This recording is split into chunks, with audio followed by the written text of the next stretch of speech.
In the year 2044, a global catastrophe descended upon the world.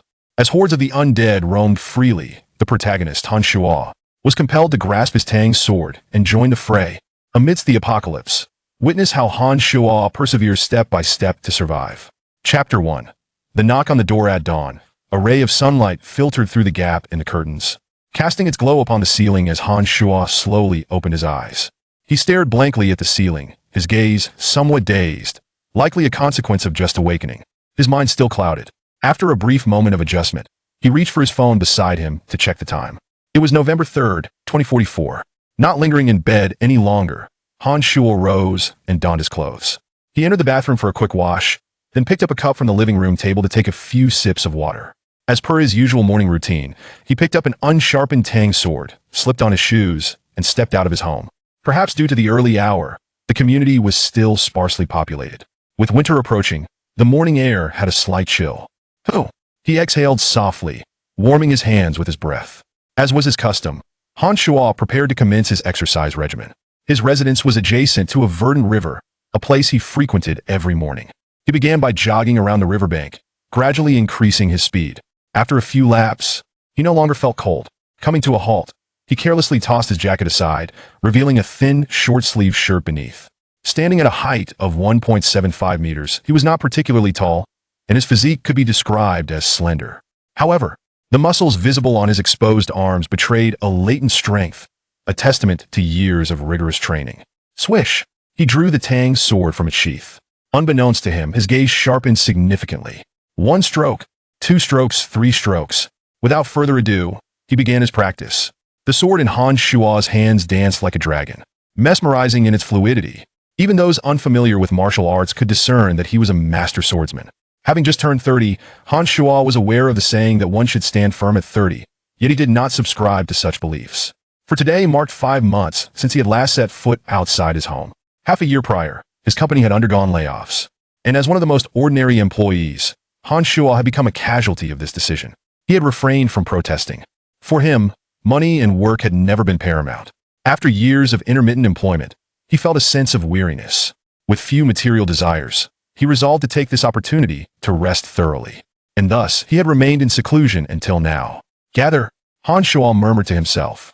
Unbeknownst to him, he had been exercising for an hour.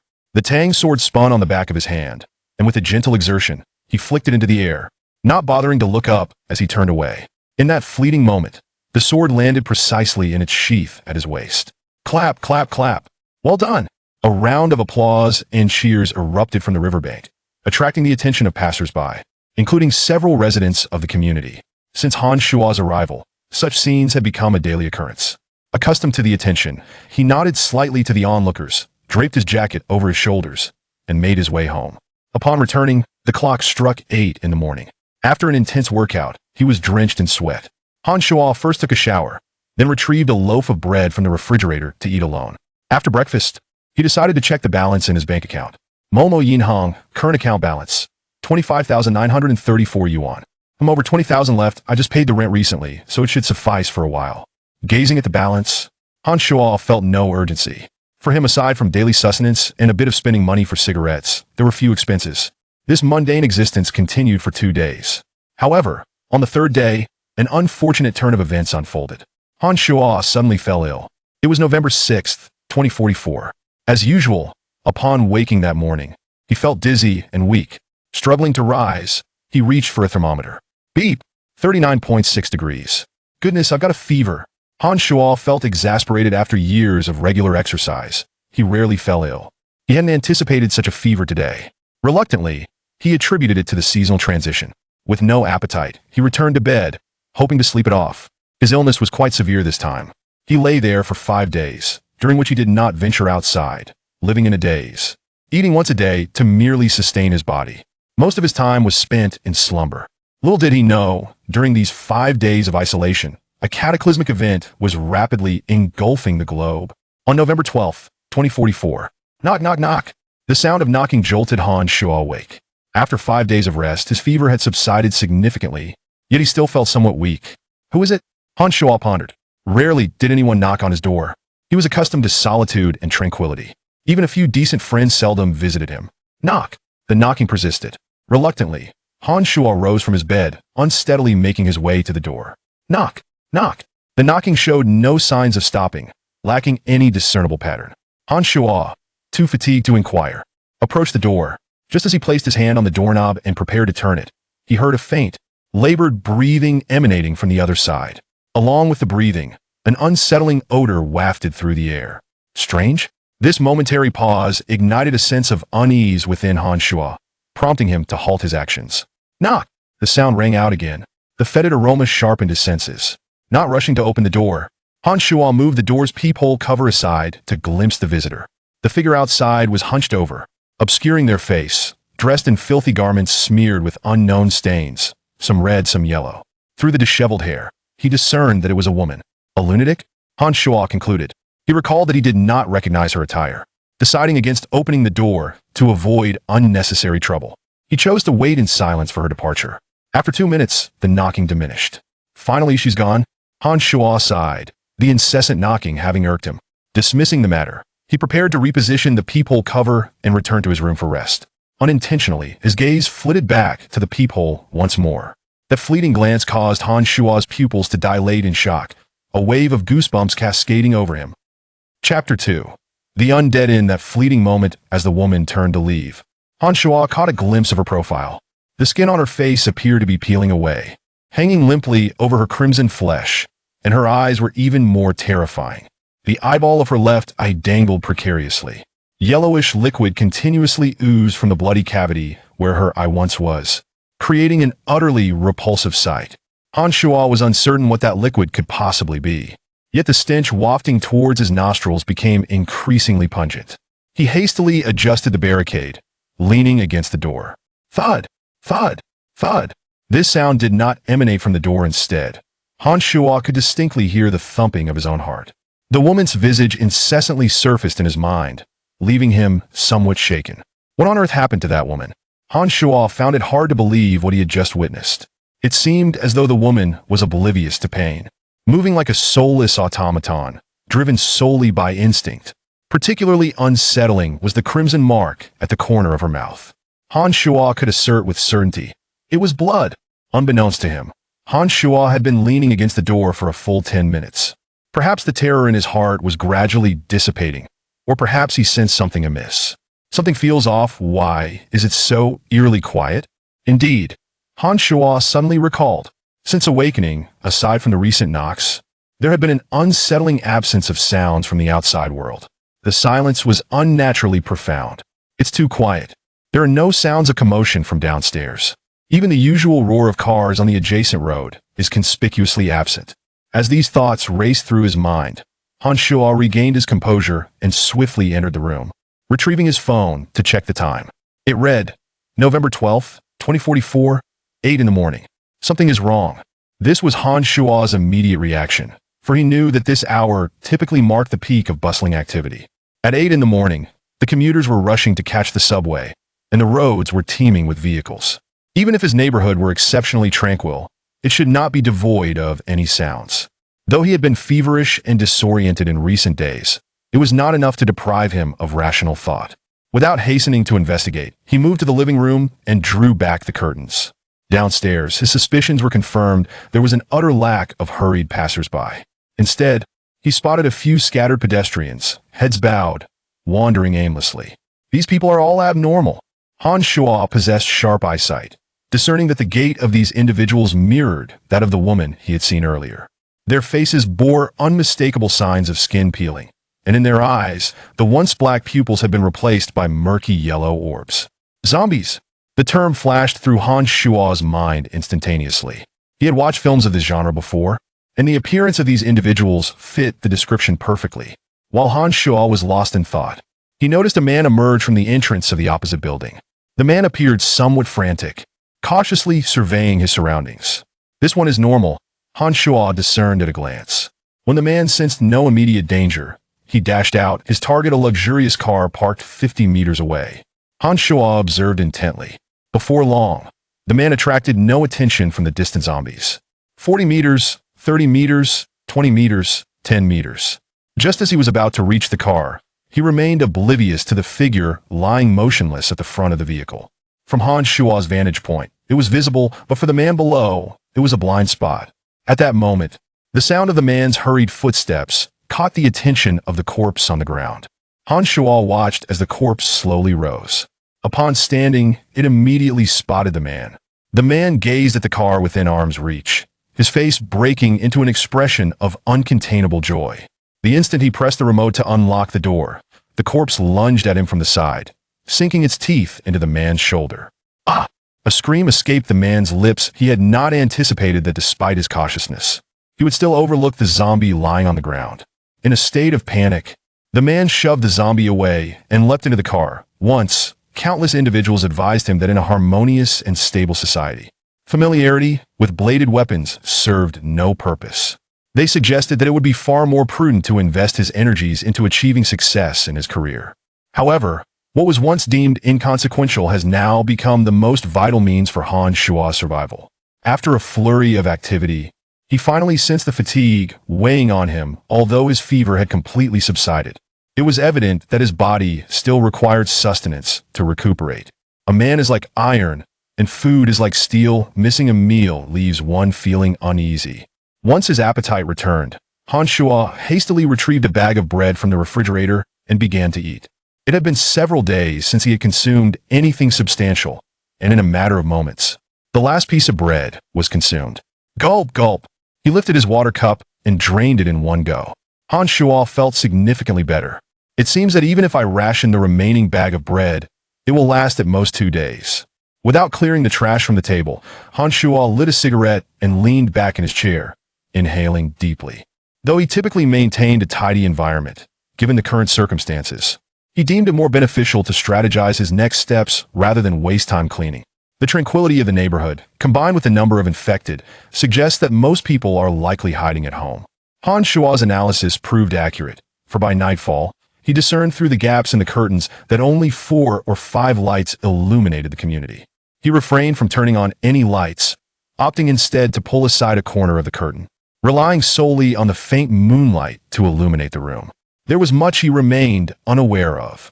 Perhaps some individuals had seized the opportunity to gather information before the network collapsed. However, he was not privy to such chances. What he did understand was merely that zombies were attracted to sound, carried the virus, and that if bitten, the virus would spread throughout the body within approximately 10 minutes, leading to a state of apparent death. Han Shuo preferred to refer to it as apparent death, for after another 10 minutes, the seemingly lifeless individual would awaken anew, transformed into a fresh zombie. As the night deepened, the few remaining survivors in the neighborhood likely witnessed the grim fate of the man from the morning by now. None dared to venture outside their homes. Well then, I might as well get some sleep. After 2 days of observation, I will need to devise a plan to acquire food. He double-checked all the doors and windows, ensuring that locks were secured as they should be. With a sense of reassurance, Han Shuo removed the Tang Dao from the wall and brought it into the bedroom, locking the door behind him. He slipped into slumber, though it was anything but restful. The following day, Han Shuo woke as usual. Outside, silence reigned. He consumed a third of the bread in the bag, not filling, but sufficient to stave off hunger. Approaching the window, he resolved to continue observing the external situation. Sure enough, it was not long before he spotted 2 individuals cautiously emerging from the entrance of another building. A man and a woman. They must be a couple, he deduced, for they appear to be around the age of 20. Like the man from the previous day, they too began by hiding and observing for a moment before sprinting towards the perimeter of the community. It seemed they were heading for a nearby convenience store, having run out of food after hiding for 5 or 6 days. Yet before they had run far, it seemed luck was not on their side. They caught the attention of a zombie lurking nearby, which appeared to have once been a sanitation worker. In a state of panic, the woman stumbled and fell. Han Shuo shook his head, knowing the woman faced an inevitable demise. The zombie's speed was not significantly slower than that of a human, and before she could regain her footing, it pounced upon her, sinking its teeth into her neck. "Ah, help me," the woman cried out, reaching towards her boyfriend, who glanced back in terror before fleeing further away. The zombie tore in her flesh with ravenous bites. "Help me! Help! Ah!" The woman's desperate screams echoed through the once quiet neighborhood, shattering the silence. Han Shuo watched as zombies began to converge from all directions. 1, 2, 3. My sole purpose is to survive. To continue living, I must adapt to this sensation. Without further delay, Han Shuo took another step forward. Fortunately, apart from a solitary zombie on the 4th floor, no further dangers arose as he descended the stairs. The next moment would be crucial. Zombies primarily rely on sound, sight, and smell. Minimize noise as much as possible and conceal my position. As for smell, I bear no traces of blood. Even with their keen sense of smell, they would need to be nearly 2 meters away to detect me. Hiding by the wall, Han Shuo observed carefully, mentally calculating his next move. The nearest zombie was 5 meters away, conveniently facing away from him. There were 4 others wandering aimlessly nearby. It seems they won't head this way anytime soon. Having assessed the immediate vicinity, Han Shuo turned his gaze to a convenience store in the distance. This establishment was located within the residential area and was the closest one to him, approximately 100 meters away. Realizing that a direct approach would be too conspicuous, Han Shuo decided to take a detour. After plotting his route, he rose to take action. Caution, caution, and more caution, he reminded himself internally. Unlike the 3 individuals he had seen before, who dashed out of the building, Han Shuo deliberately slowed his pace. He stealthily approached the nearest zombie, ensuring it remained with its back turned to him. The first one was too close. He was certain he couldn't maneuver around it. As he neared within 3 meters of the zombie, Han Shuo suddenly lunged forward. Drawing from his earlier experience, he knew the zombie's weakness lay in their heads, and he plunged his knife into the back of the creature's skull. Years of training came into play at this moment. As expected, the zombie didn't have time to react before it was dispatched. Pulling out his knife, the zombie collapsed into the nearby bushes, making little noise. Just like that, with such ease in eliminating the second zombie, Han Shuo felt a surge of confidence. As long as he remained calm, he could demonstrate his full capabilities. If I can maintain this composure, even if faced with 3 or 5 at once, I should be able to handle it. This was his confidence, rooted in years of training. During his school days, he could easily overpower 2 or 3 peers with his bare hands. As he grew older, Han Shuo had even tested himself, wielding a wooden sword against as many as 10 burly men simultaneously. Of course, he sustained injuries in the process. In Han Shuo's view, the overall combat ability of zombies was slightly inferior to that of humans, as they acted solely on instinct, devoid of any technique. The most perilous aspect was the psychological pressure he faced. If he could conquer that, he could navigate through this danger with caution. While this reflected his confidence, he knew that confronting zombies required even greater prudence. No injuries, no recklessness. Being bitten by a zombie would certainly result in infection, and Han Shuo was uncertain whether mere scratches would have the same effect. He could not afford to take that risk. As he pondered rapidly, he moved quietly and swiftly. His caution enabled him to successfully evade 3 zombies. Due to the detour, he had to cover extra ground to reach the convenience store. At this point, Han Shuo had already traversed around 80 meters. Closer, ever closer. Hiding behind a car, he could now see the situation near the convenience store. His heart leapt with joy as he noticed that the door was not locked tight, but rather had a slight gap. Excellent news for him. Thus, while hiding and moving cautiously, Han Shuo finally reached a position about 10 meters from the convenience store. Where did these zombies come from? Furrowing his brow, Han Shuo noticed that 3 zombies had gathered outside the store, having not been there moments earlier. Initially, he intended to wait for them to disperse, but a glance to the side revealed that he could no longer afford to wait. Approximately 30 meters to his left and behind, 2 zombies were shambling toward him. If he delayed further, the 3 zombies at the store's entrance would not leave, and he risked being discovered by the 2 approaching from behind. Facing 5 zombies simultaneously would leave him with little assurance of survival. It's now or never. Resolutely, Han Shuo ceased hiding and dashed toward the convenience store from behind a tree. Grr! The moment Han Shuo emerged, the 3 zombies ahead noticed him and lunged forward with low growls. He swiftly sidestepped to the left, dodging the first zombie's attack, then reversed his grip to plunge his knife into the creature's skull. One down! Without glancing back, Han Shuo's knife skills were now fully unleashed. With his right hand gripping the knife, he spun his wrist, causing the blade to dance in his hand. A quick 180-degree turn severed the arm of the second zombie. The zombie, feeling nothing, continued to lunge at Han Shuo with its mouth agape. As the blade returned to him, he switched it to his left hand, slightly lowering his head as he thrust the knife forward.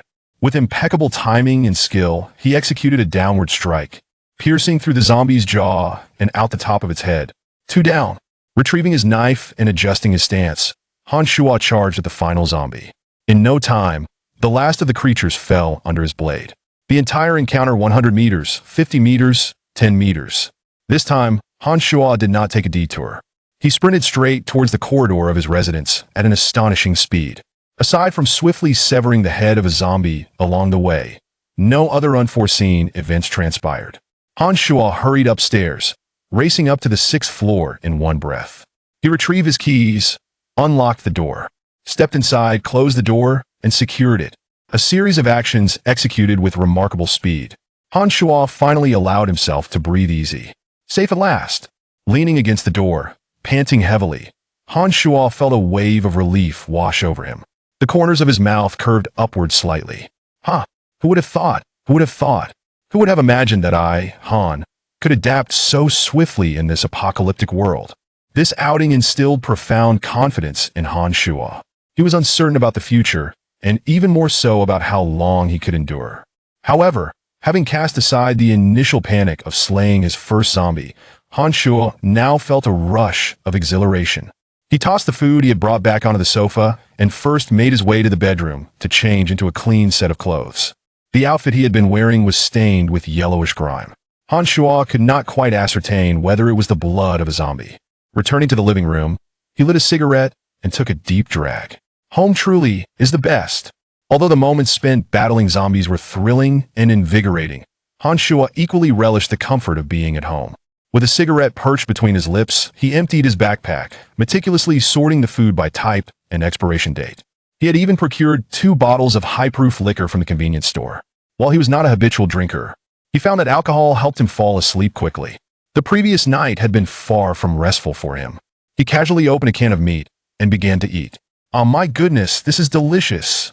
After several days without tasting meat since the day he had fallen ill, the flavor was utterly delightful. He did not overindulge, consuming only 1 can to replenish his energy from the outing, storing the rest away. Food had become the most precious commodity. As dusk approached, Han Shuo pulled back the curtains once more to observe the surroundings. During this time, it seemed that others, having seen Han Shuo successfully retrieve food from the convenience store, began to follow suit. Cautiously, 5 individuals appeared, venturing outside. However, the outcome was disheartening. They lacked Han Shuo's combat prowess. 4 of them fell prey to the zombies, while only 1 middle-aged man managed to dispatch a zombie with his kitchen knife and safely returned with some food from the convenience store. Stepping away from the window, Han Shuo ceased his observations. The darkness had settled in, and it was unlikely that anyone would venture out at night. Moreover, visibility was poor at dusk, making it difficult to discern the situation below from the 6th floor. That evening, Han Shuo chose not to eat. He wasn't particularly hungry and preferred to conserve his resources. Unless absolutely necessary, he wished to avoid frequent outings, as each excursion was a precarious test of life and death. Around 8 o'clock, Han Shuo was suddenly startled by what sounded like someone knocking at the door. Chapter 2. The Undead. What? At the very moment the woman turned to leave, Han Shuo caught a glimpse of her profile.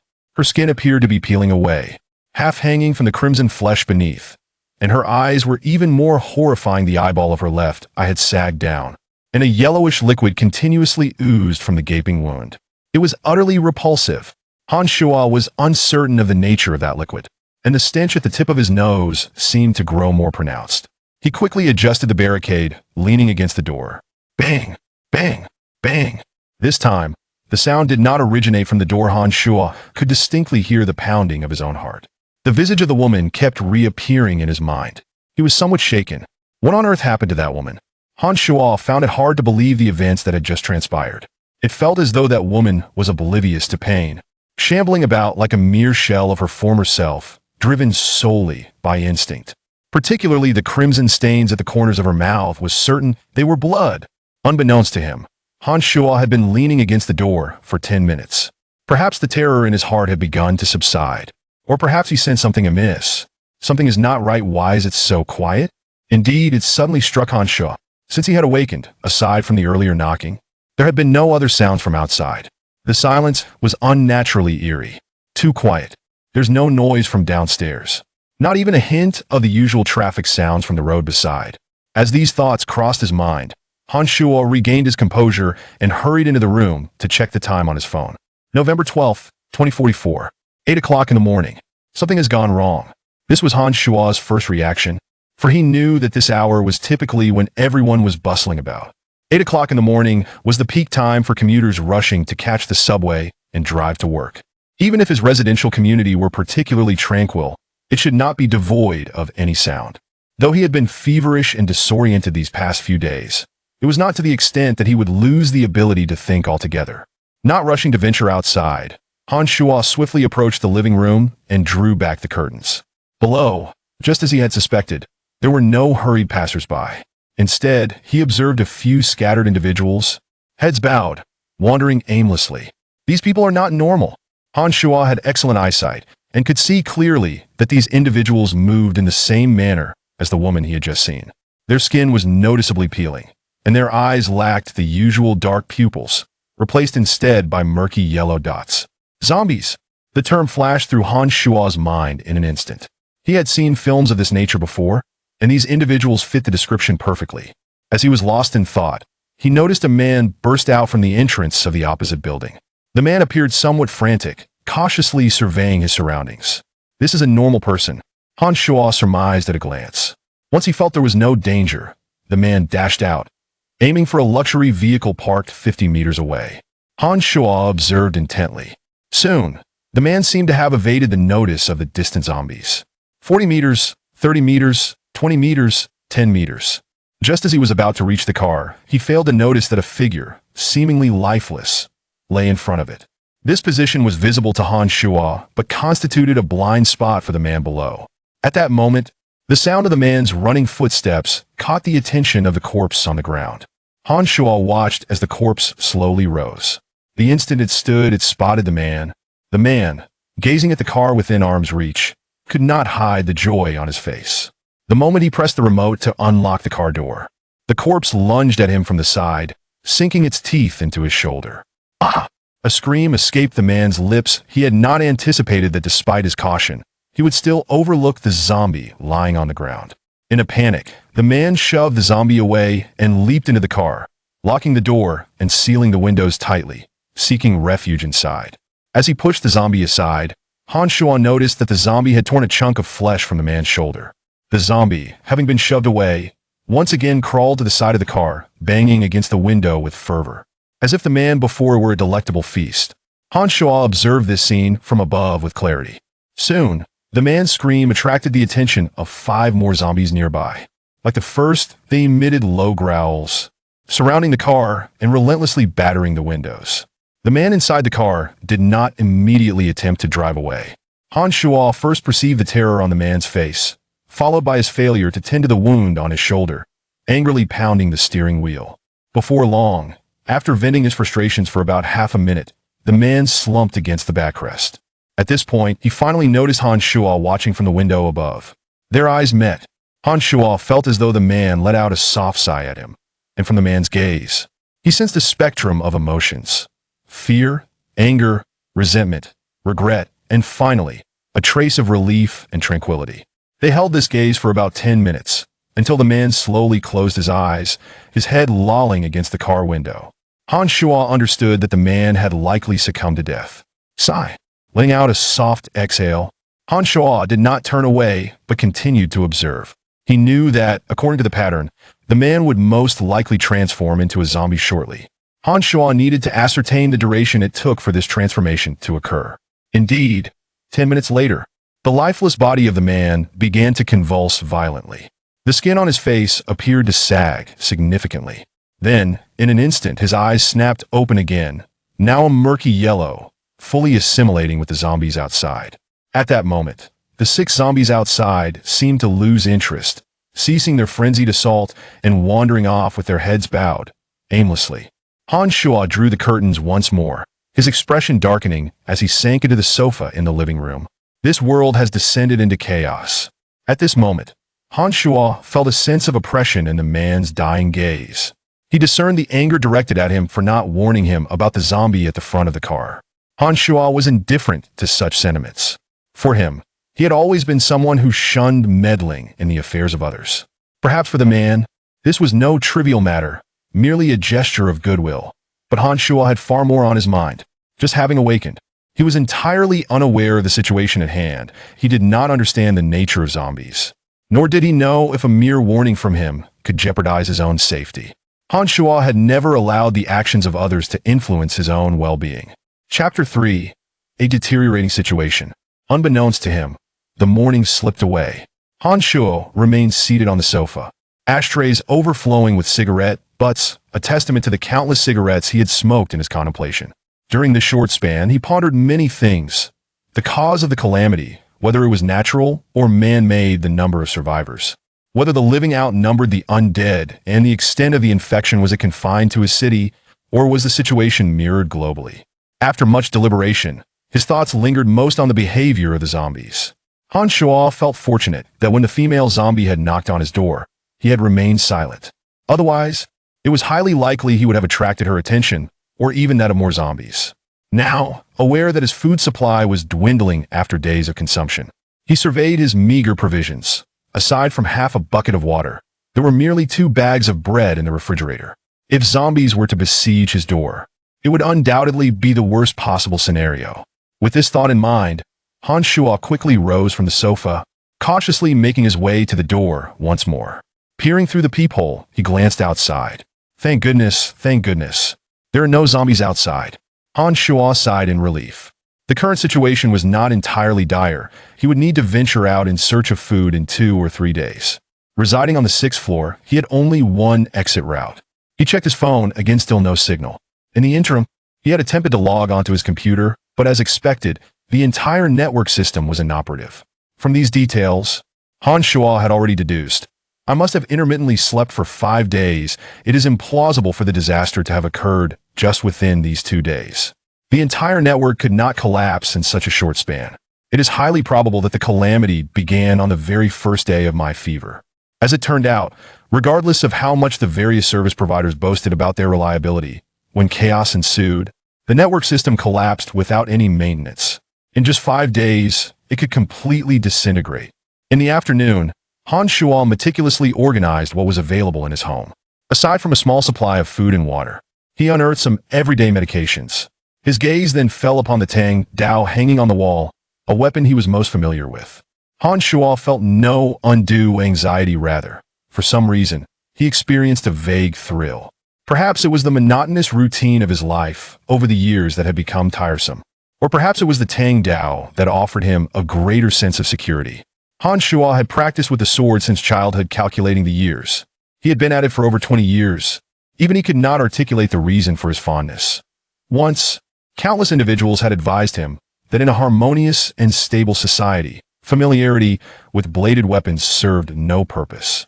They suggested that he should invest his energy in achieving success in his career instead.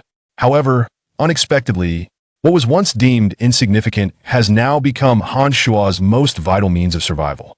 After toiling for a while, Han Shuo finally felt the exhaustion weighing upon him. Although his fever had completely subsided, his body clearly required sustenance to recuperate. Man is iron. Food is steel. A meal skipped leaves one feeling famished. Once his appetite returned, Han Shuo swiftly retrieved a bag of bread from the refrigerator and began to eat. It had been several days since he had eaten properly, and in a matter of moments, the last slice of bread was devoured. Gulp, gulp. He lifted his water cup and drank it dry. Han Shuo felt considerably better. It seems that with just one bag of bread remaining, even if I were to ration it, it would last at most 2 days. Rather than tidying up the debris on the table, Han Shuo lit a cigarette and leaned back in his chair, taking a deep drag. Although he was usually a tidy person, given the current circumstances, he felt it more prudent to carefully plan his next steps than to clean the house. The tranquility of the neighborhood, combined with the number of zombie infections, suggests that most people are likely hiding in their homes. Han Shuo's analysis was not amiss as night fell. He noticed through the cracks in the curtains that only 4 or 5 lights illuminated the neighborhood. He refrained from turning on any lights, merely lifting a corner of the curtain, relying on the faint moonlight to provide illumination. There were some pieces of information he was still unaware of. Perhaps some individuals had managed to gather a wealth of knowledge before the network collapsed. However, Han Shuo was not among them. What he understood was merely that zombies are attracted to sound and carry a virus that, if one were to be bitten, would likely spread throughout the body within approximately 10 minutes, leading to a state of apparent death. Han Shuo preferred to refer to it as apparent death, for after another 10 minutes, the seemingly lifeless individual would awaken once more, transformed into a new zombie. Unbeknownst to him, the night deepened, and the surviving residents of the neighborhood had likely witnessed the gruesome fate of the man from the morning. By now, no one dared to step outside their doors. Well, I might as well get some sleep. After observing for another couple of days, I must devise a way to procure some food. After thoroughly checking all the doors and windows, ensuring that those that needed to be locked were secured, Han Shuo felt a sense of relief. He removed the Tang Dao from the wall and took it into the bedroom. Locking the door behind him, he soon drifted into a restless slumber. The following morning, Han Shuo awoke as usual. Outside, tranquility still reigned. He consumed a third of the bag of bread. It was not enough to satiate him, yet it quelled the pangs of hunger. Approaching the window, Han Shuo resolved to continue observing the situation outside. Sure enough, it wasn't long before he spotted two individuals cautiously emerging from the entrance of another building. A man and a woman, they must be a couple.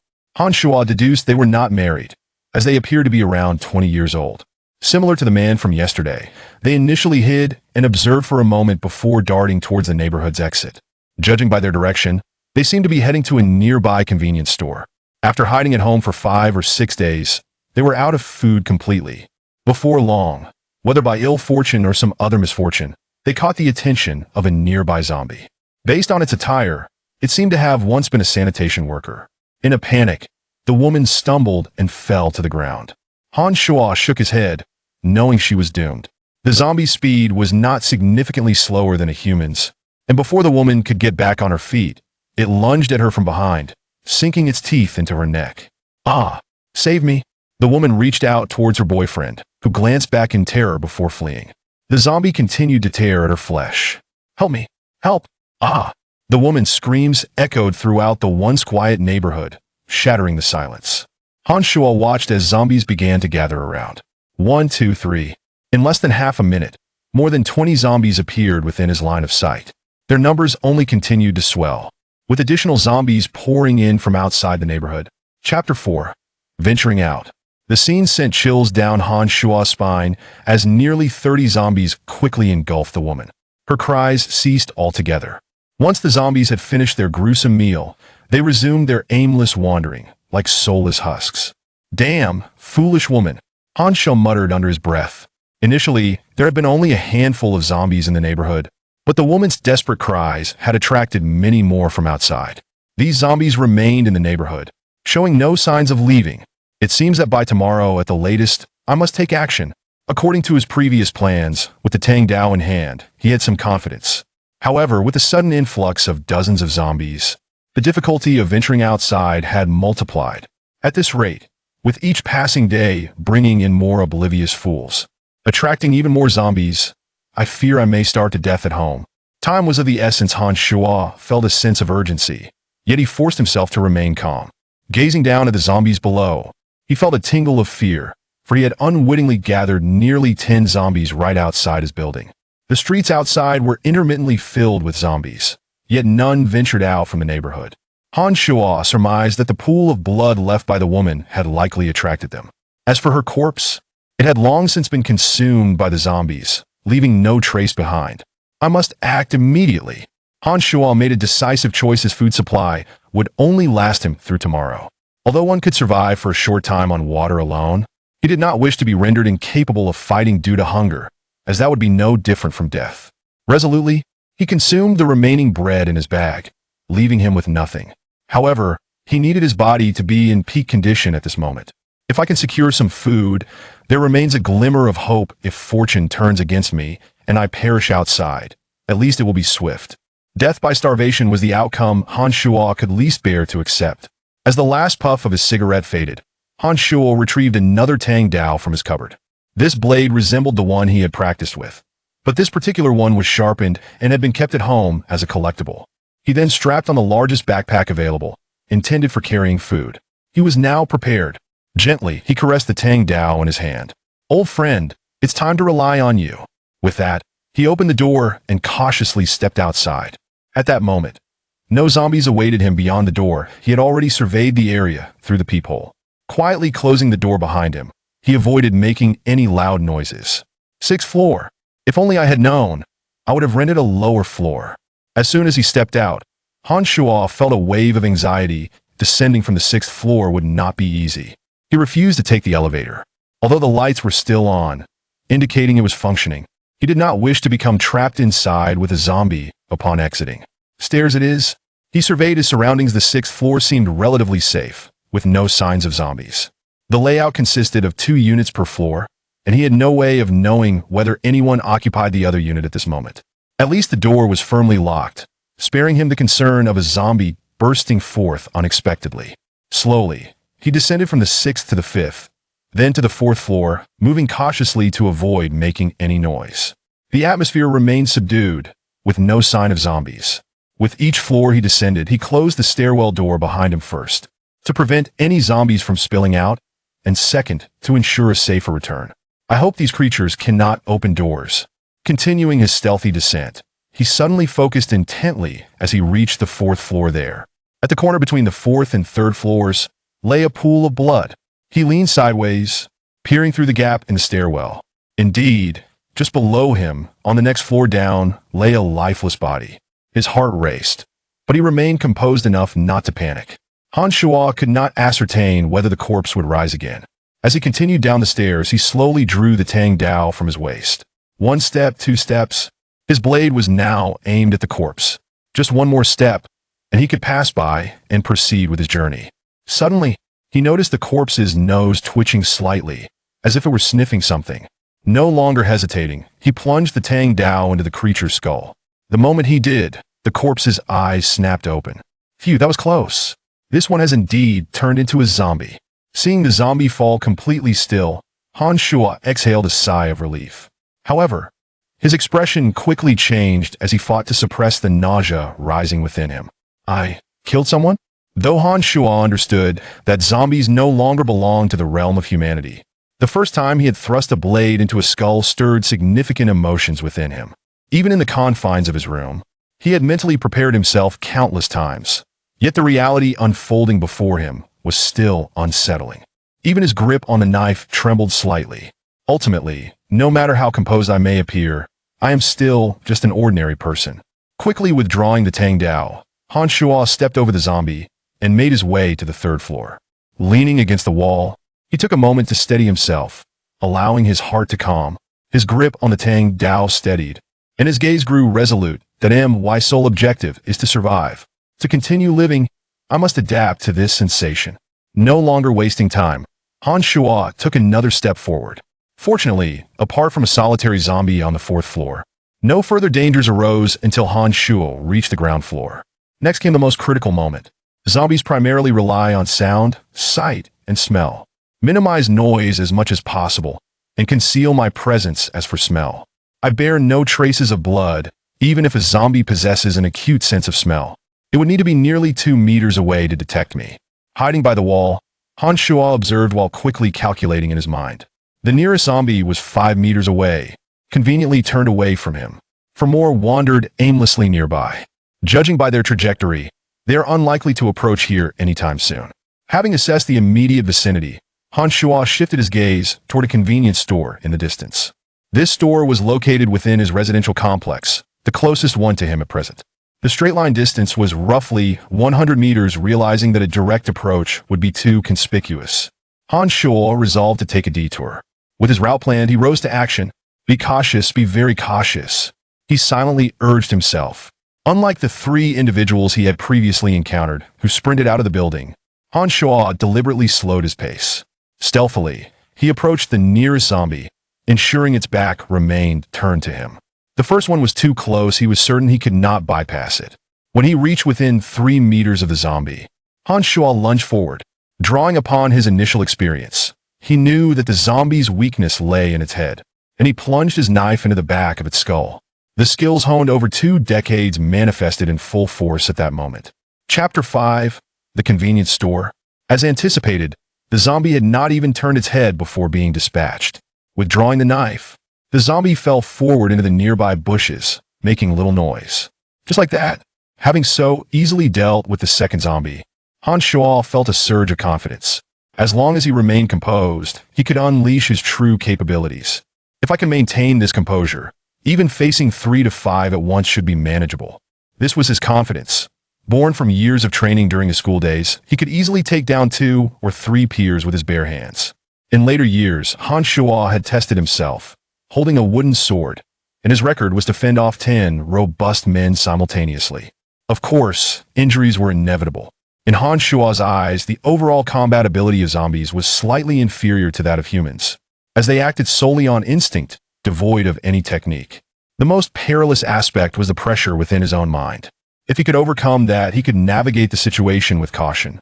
Though this was his confidence, he knew that confronting zombies required heightened vigilance. No injuries do not push my limits. Being bitten by a zombie would certainly result in infection. Han Shuo was uncertain if merely being grabbed would yield the same consequence, and he could not afford to take that risk. As he pondered rapidly while moving silently, Han Shuo's caution allowed him to successfully evade 3 zombies. Due to the need for a detour, he had to traverse a longer path to reach the convenience store. By now, Han Shuo had covered approximately 80 meters. Closer, ever closer. Hiding behind a vehicle, he could now see the situation near the convenience store. A glimmer of joy filled him as he noticed the store's door was not completely locked. There was a slight gap, which was excellent news for him. Thus, he continued to hide and move cautiously, finally arriving about 10 meters from the convenience store. Where did these zombies come from? Han Shuo furrowed his brow. Just moments ago, there were no zombies outside the store, yet now 3 had gathered. Initially, he considered waiting for them to disperse, but a glance to the side revealed he could not afford to wait any longer. Approximately 30 meters away, to his left and behind, 2 zombies were ambling toward his direction. If he delayed further, the 3 zombies at the store's entrance might not leave, and the 2 behind could discover him. Facing 5 zombies simultaneously was a risk he was not entirely confident in. It's now or never. Without hesitation, Han Shuo decided to reveal himself and dashed toward the convenience store from behind a tree. The moment Han Shuo emerged, the 3 zombies ahead noticed him, growling as they lunged forward.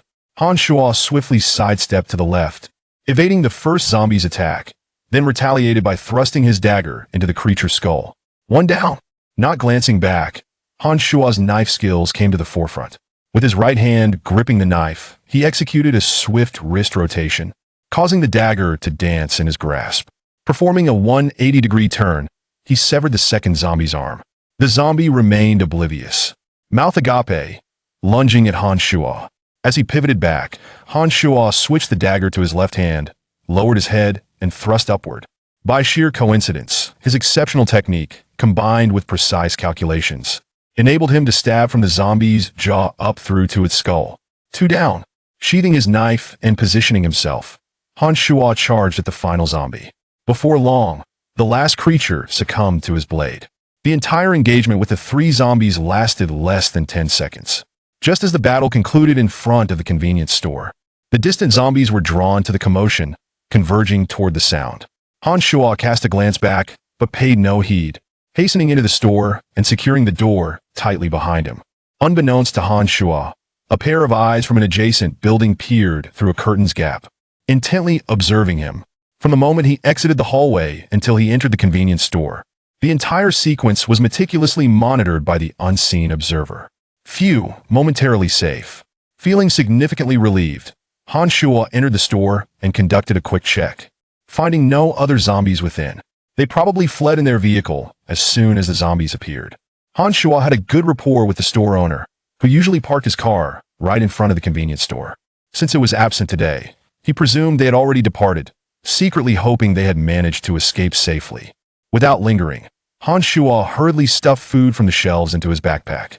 Most of his selections consisted of snacks, candies, chocolates, and canned meats, items that were easy to carry and would stave off hunger. These provisions would not only fill his stomach, but also replenish his energy. Before long, his once empty backpack was now brimming. He lifted it slightly. Not too heavy, manageable enough. As for rice and flour, Han Shuo chose not to gather any. First, he was not particularly skilled at cooking, and second, they were cumbersome and energy-consuming to carry.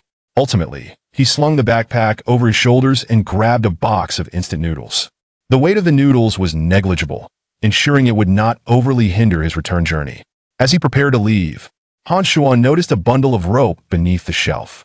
After a moment's thought, he wrapped the rope around his waist, intending to take it with him. That should suffice. I have enough water at home. It's time to head back. This expedition left Han Shuo quite satisfied as long as he could return home safely. It would sustain him for a while. Approaching the door, however, he encountered a dilemma. He found that nearly 10 zombies had gathered outside. This won't be easy to get out.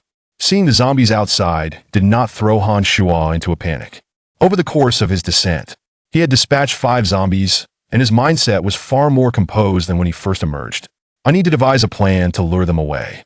This door was the only exit from the convenience store, and Han Shuo realized he must first deal with the zombies blocking his way. Returning to the shelves, he retrieved a pile of canned meat. Through his previous encounters, Han Shuo had learned that meat had a peculiar allure for zombies. He opened the cans and quietly cracked a nearby window. With everything prepared, he hurled the opened cans forcefully into the distance. He threw several boxes in quick succession before pausing. Clang! Clang! Clang! The metal cans hit the ground, producing a sharp sound. Once finished, Han Shuo quickly returned to the door. And sure enough, the zombies outside were drawn away by the noise and the scent of meat, converging toward the cans. Not just those, but even nearby zombies were attracted to the commotion. What a perfect opportunity! Seizing the moment while the zombies were distracted, Han Shuo dashed out of the convenience store. As for why he didn't simply remain holed up in the store, the reasoning was straightforward in Han Shuo's view. That would be tantamount to courting death. The convenience store was on the ground floor, and most people in the vicinity were aware of its location. If he could come here for food, it was likely that other survivors would entertain the same notion. Should he remain there, while he might have secured provisions, trouble would surely follow. Other survivors would arrive for supplies, and should they find the entrance blocked, they might resort to throwing stones to shatter the glass, allowing zombies to swarm in, potentially sealing his fate. Han Shuo understood this well, which is why he would not choose to stay. At this moment, only his own home, a place where he felt the most secure, beckoned him. This convenience store, located on the ground floor, was not merely a hotspot for trouble, it was perilous, as he had to guard against both zombies and humans. Such places were ill-suited for extended stays. Chapter 6. Uninvited Guests. With a backpack full of provisions slung over his shoulders, Han Shuo held a box of instant noodles in his left hand and tightly gripped his unsheathed dagger in his right. 100 meters, 50 meters, 10 meters. This time, Han Shuo did not take a detour. He sprinted straight towards the corridor of his residence with utmost speed. Aside from swiftly dispatching another zombie with his knife, nothing else went awry. Han Shuo hurried upstairs, ascending to the 6th floor in one breath. He retrieved his keys, unlocked the door, stepped inside, closed the door, and secured the lock. A series of actions completed in rapid succession. At last, Han Shuo calmed himself. Safe at last. Leaning against the door, he breathed heavily, a sense of relief washing over him. A faint smile crept upon his lips. Ha! Who would have thought? Who would have thought? Who would have imagined that I, Han, could adapt so swiftly amidst this apocalypse? This outing instilled in Han Shuo a profound sense of confidence. He was uncertain of what the future held, and even less certain of how long he could endure. Yet, the panic he felt when he first took down a zombie was now a distant memory. Instead, Han Shuo felt increasingly exhilarated. He casually tossed the food he had brought back onto the sofa before heading to the bedroom to change into a clean outfit. The clothes he wore were now marred with yellowish stains. Han Shuo could not quite articulate whether it was indeed zombie blood. Returning to the living room, he lit a cigarette and took a deep drag. Ah, home sweet home. Despite the adrenaline and fervor of battling zombies, Han Shuo relished the comfort of his abode. With the cigarette dangling from his mouth, he unzipped his backpack and meticulously sorted the food by type and expiration date. He even retrieved 2 bottles of high-proof liquor from the convenience store. Though not a habitual drinker, he found that alcohol aided him in quickly falling asleep. The previous night, Han Shuo had not slept soundly. He opened a can of meat and began to eat. Oh my, this is truly delicious. After several days from the fever until now, he had not savored the taste of meat. This moment was a delightful revelation. He did not overindulge, consuming only 1 can to replenish his energy spent during the outing, stowing the rest away. Food was now the most precious commodity. As dusk approached, Han Shuo lifted the curtains once more to observe the surroundings. During this time, It seemed that others had witnessed his successful venture at the convenience store and were now eager to imitate him. Cautiously, 5 individuals appeared, venturing outside. However, the outcome was far from favorable, as they lacked the combat prowess of Han Shuo. 4 of them fell victim to the zombies, while only one middle-aged man, wielding a kitchen knife, managed to slay a zombie and safely returned with some provisions from the convenience store. Withdrawing from the window, Han Shuo ceased his watch. Night had fallen, and it was unlikely anyone would venture out. Moreover, visibility was poor at dusk, rendering the situation below indistinct from the 6th floor. That evening, Han Shuo refrained from eating. He was not particularly hungry and preferred to conserve resources. He did not wish to venture out frequently, as each outing was a test of life and death. Around 8 o'clock at night, suddenly, Han Shuo heard what seemed to be someone knocking at the door. Tap, tap, tap. The sound was faint. If Han Shuo had not been attentive, he might have overlooked it while in the inner room. Was someone there? The rhythm of the knocking suggested it was not a zombie. Han Shuo chose to remain silent and stealthily emerged. It seemed that any survivors in the building had run out of food and were seeking assistance. Han Shuo swiftly deduced the situation. This was quite ordinary. Aside from reclusive individuals, most people wouldn't hoard excessive provisions at home. It had been a week since the catastrophe began, and even with frugality, most supplies were long exhausted. Han Shuo ignored the disturbance, preferring to wait until the visitor confirmed the absence of others before leaving. He had no intention of sharing the hard-earned food he had fought to secure. Tap, tap, tap. The sound came again from outside. After a prolonged silence, a voice broke through the knocking. Brother, open the door. I mean no harm. I know there is someone inside. Han Shuo still did not respond, nor did he even peer through the peephole. If you don't open the door, I'll shout. Don't blame me if zombies block the way. Upon hearing this, Han Shuo felt a surge of anger. Grabbing a nearby dagger, he finally opened the door. As the door swung open, a shadow quickly slipped inside and promptly closed the door behind him. At that moment, Han Shuo had already positioned the dagger against the intruder's throat. Brother, please, don't be rash. Let us talk. The man, evidently startled, stammered in his plea for mercy. Han Shuo flicked on the corridor light, casting a dim glow upon the stranger's face, allowing him to discern the man's features. He was a man with short hair. Slightly overweight, likely weighing around 200 pounds. Standing nearly the same height as Han Shuo, he appeared younger, perhaps in his early 30s. Despite his seemingly harmless demeanor, the fact that he had ventured out alone at night kept Han Shuo on high alert. What do you want? Han Shuo did not bother to inquire about the man's name. It was irrelevant to him. What mattered was the reason for the man's intrusion into his home. Brother, can we lower the knife? I truly mean no harm. Under the light, they both scrutinized each other's faces, and the man seemed to calm down slightly. Take off your coat and spin around. Han Shuo commanded, keeping the dagger firmly in hand. The man quickly understood and removed his coat, tossing it aside, then turned around in a full circle. Han Shuo examined him carefully, and only when he was certain the man bore no weapons did he lower the dagger from his shoulder. Phew! You nearly gave me a heart attack. The man exhaled, relieved, and reiterated his innocence. Han Shuo settled onto the sofa, still clutching the dagger, and regarded the intruder. Speak. What brings you here? The man did not dare to approach, standing his ground with a smile, attempting to project a sense of friendliness. Brother, I want us to team up. Get lost? Han Shuo retorted sharply. The man seemed to realize his approach was flawed, smacking his lips to reformulate his words. What I mean is, let us join forces and work together. Han Shuo frowned and rejected the proposal, saying, I don't need a partner. You should leave. The man grew anxious, hurriedly explaining, Brother, I can be of use. And given the current situation outside, it's safer for 2 to look out for each other than for 1 alone. I said I don't need anyone. Please reconsider. I promise I won't hold you back. Rather than engage in further debate, Han Shuo suddenly pondered a pressing question. How did you find me? I haven't even turned on the lights. How could you be certain someone was inside? Han Shuo voiced his curiosity. In a building with dozens of households, he felt the stranger did not appear to have stumbled upon his residence by mere chance. The man scratched his head. Earlier today, I saw you leave the building to get supplies from the convenience store and then return safely. I observed the entire process from above. He continued, and brother, your knife skills are truly impressive. I've seen you before. You often practice your knife techniques by the river. I don't live in the same building, but in 213 across the street. Before the apocalypse, I came to this building to visit a friend and happened to cross paths with you on the 6th floor, which is how I learned your address. After that, I figured staying in my room would only lead to starvation, and since you were skilled, I thought following you might give me a chance at survival. So I hurried over. The man's chatter flowed like a machine gun, and Han Shuo, growing impatient, listened as he clarified all of Han Shuo's doubts, even sneaking in a few compliments. Once he finished, Han Shuo recognized the man's face as somewhat familiar and recalled having seen him before. "Come, take a seat," Han Shuo said.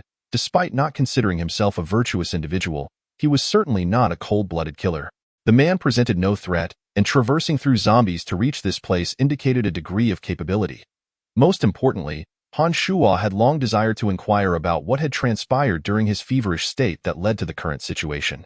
"Thank you, brother," the man exclaimed, his heart bubbling with joy as he took a seat, albeit at a cautious distance. "What is your name?" Han Shuo inquired. "My name is Wu Qingbin, with Cheng meaning success and Bin meaning martial arts." "What about you, big brother?" Han Shuo did not directly ask but continued the previous thread. "I prefer to speak plainly. If you possess any skills that might pique my interest, I may consider your proposal." Wu Qingbin immediately replied, "I can drive. With so many zombies, having a vehicle will undoubtedly be necessary. I have a strong physique. You can entrust me with heavy lifting and logistics. I have hands. I sing well. Imagine the monotony of life ahead with the accompaniment of music." Wu Qingbin rambled off a list of 7 or 8 skills, some mundane, others trivial. Observing Han Shuo's increasingly grim expression, he realized he needed to find a way to captivate Han Shuo's interest. After a moment of silence, Wu Qingbin's eyes lit up as he suddenly recalled, "I'm proficient with computers and most electronic devices." Noticing Han Shuo's slight interest, Wu Qingbin hastily elaborated. My previous job involved helping young gamers who were addicted, guiding them to transfer their accounts to others, allowing them a fresh start. "Hacking? No need to sound so noble." Han Shuo interjected, quickly grasping the implication. Wu Qingbin chuckled awkwardly. "That's one way to put it, but I assure you I possess real skills." Fearing Han Shuo would remain skeptical, he rushed to Han Shuo's computer and booted it up. With rapid keystrokes, Han Shuo did not intervene. His computer held little of value, and he was curious to see if Wu Qingbin's claims held any merit. Moments later, Han Shuo's desktop displayed various photographs, and to his astonishment, the images featured none other than Wu Qingbin himself. "How did you manage this? Isn't the network supposed to be completely down?" Han Shuo queried, intrigued, knowing he would not hoard the man's photographs. Surmising he had accessed them from an unknown source. "Hee," Wu Qingbin smirked proudly, explaining, "The internet may be down, but our community has its own local network. I used that to locate my home computer and copied the photos." While Han Shuo wasn't a computer expert, he was no novice either, recognizing that Wu Qingbin indeed possessed some skills. After pondering for a moment, he finally spoke. "All right, I can allow you to stay. But if you harbor any ulterior motives, consider the consequences carefully, and you must adhere to my plans moving forward." "Yay, no problem. You can count on me. I'm very trustworthy," Wu Qingbin exclaimed joyfully, his voice rising slightly. "Keep it down. If you attract zombies, I'll toss you out to feed them." "Oh, right," Wu Qingbin acknowledged, realizing he had gotten carried away. Han Shuo decided to keep Wu Qingbin around, sensing he might prove useful. Furthermore, the man had navigated through zombies to reach him, indicating he was unlikely to be a hindrance in this dire time. Han Shuo feared not formidable adversaries, but rather inept companions. Though Wu Qingbin was overweight, he appeared to be a clever individual, which was a positive sign. Most importantly, Wu Qingbin posed no threat to him, and Han Shuo had ample means to manage any potential issues. Subsequently, the two engaged in conversation for quite some time, during which Han Shuo learned about the events that transpired during his illness. It turned out that on the second day of his convalescence, a dense fog descended. In this season, fog was a common occurrence, and many people continued their daily routines despite it. The fog lingered for a day and night. Once it dissipated, those who had been exposed discovered numerous red spots on their skin. Soon after, their bodies began to decay, ultimately transforming into the zombies they had become now. Later, before the network collapsed, experts conducted an analysis revealing that the fog contained minuscule ice crystal-like substances. To this day, researchers have yet to ascertain the precise nature of these ice crystals, which, upon adhering to the human body, successfully allow the virus to infiltrate and achieve the transformation into zombies. Within the subsequent 2 days, a widespread infection swept across the globe, and before long, the entire network system was utterly obliterated. Han Shuo had a general understanding of the events that followed. He was fortunate to have escaped disaster, largely thanks to a fever he had experienced. His long-standing habit of keeping the curtains drawn had prevented him from noticing the dense fogs for the portly Wu Chengbin.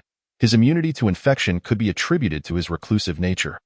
He could easily remain indoors for an entire month. However, when he mentioned that his parents had left home that day and never returned, his eyes reddened, and he was unable to hold back his tears. Han Shuo offered a few words of comfort, knowing that Wu Qingbin's parents had likely succumbed to the same fate as the zombies. This sensation was foreign to him, one he wished to avoid. As Han Shuo had been an orphan since childhood, of course, Wu Qingbin did not inquire further, and Han Shuo saw no need to elaborate. Chapter 8. Future Plans. Wu Qingbin, why don't you eat something first? After Wu Qingbin had managed to regain his composure, Han Shuo gently patted his shoulder and handed him 2 cans from beside him.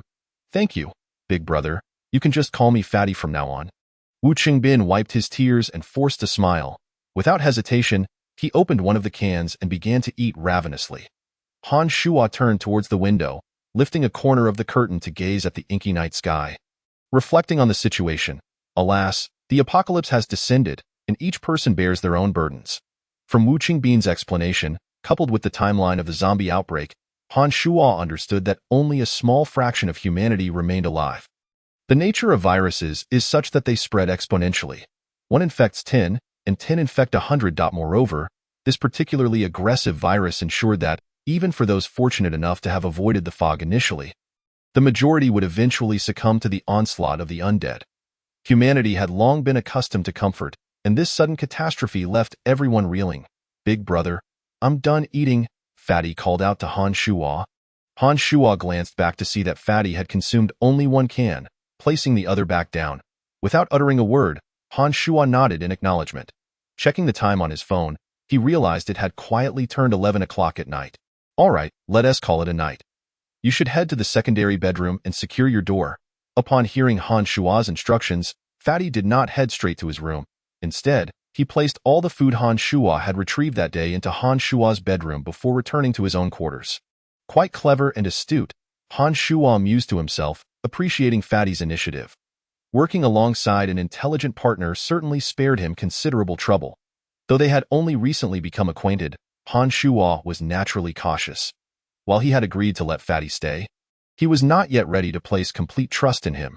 Fatty's gesture of moving the food to Han Shuo's room served as a demonstration of loyalty.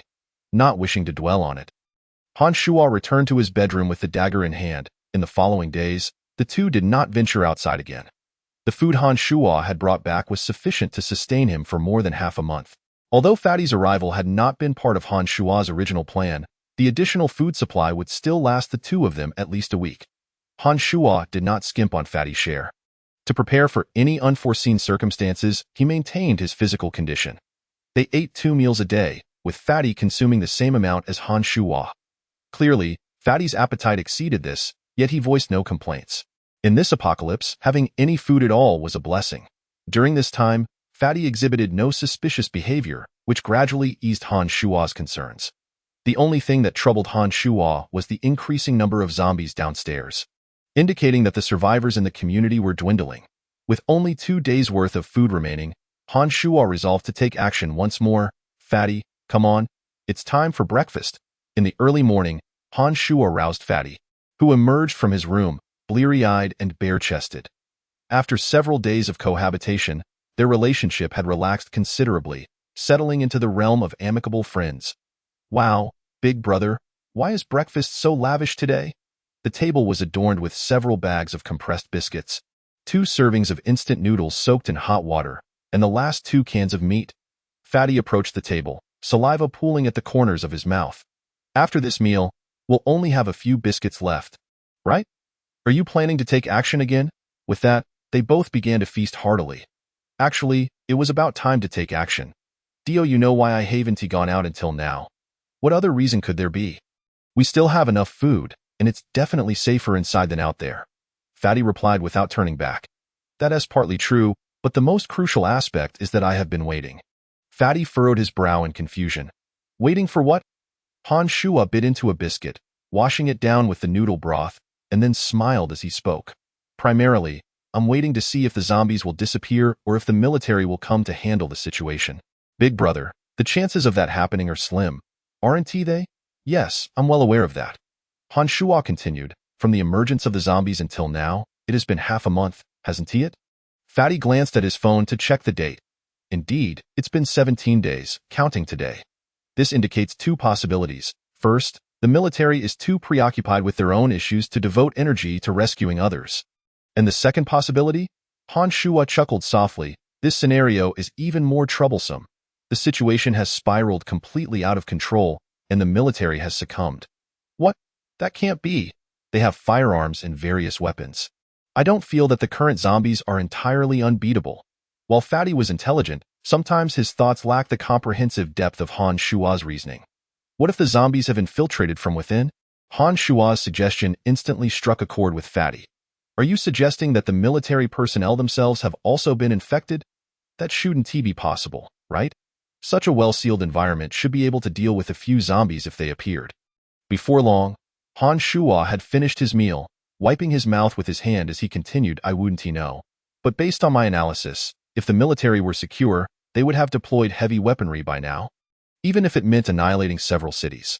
Given that the situation is now completely uncontrollable, regardless of the cost, if it means eradicating the zombies, it should be worth it, even if only a handful of survivors remain. The prolonged silence suggests they no longer possess the capability for post-disaster reconstruction.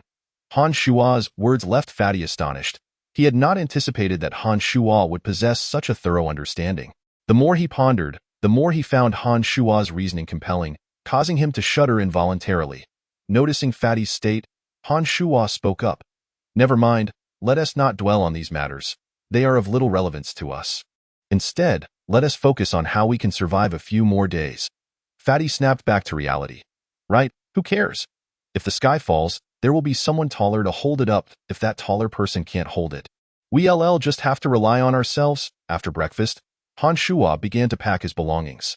Utilizing the same backpack as before, he stuffed in the remaining food, along with some clothing. As the seasons grew colder. This time, Han Shuo was not planning to return if all went well. Thus, he packed everything he could think of into the bag. Fatty, take this backpack and fill the remaining water into small bottles. As for anything else you can fit in, go ahead and pack it up. Once it's full, we'll get ready to set off. Fatty stood frozen in place as he caught the backpack thrown his way. Huh, what's going on? Are we not coming back? Han Shuo's words clearly suggested that their outing was no mere food run. It felt more akin to a relocation. Chapter 9. Breakout. Just look at the number of zombies downstairs compared to a few days ago.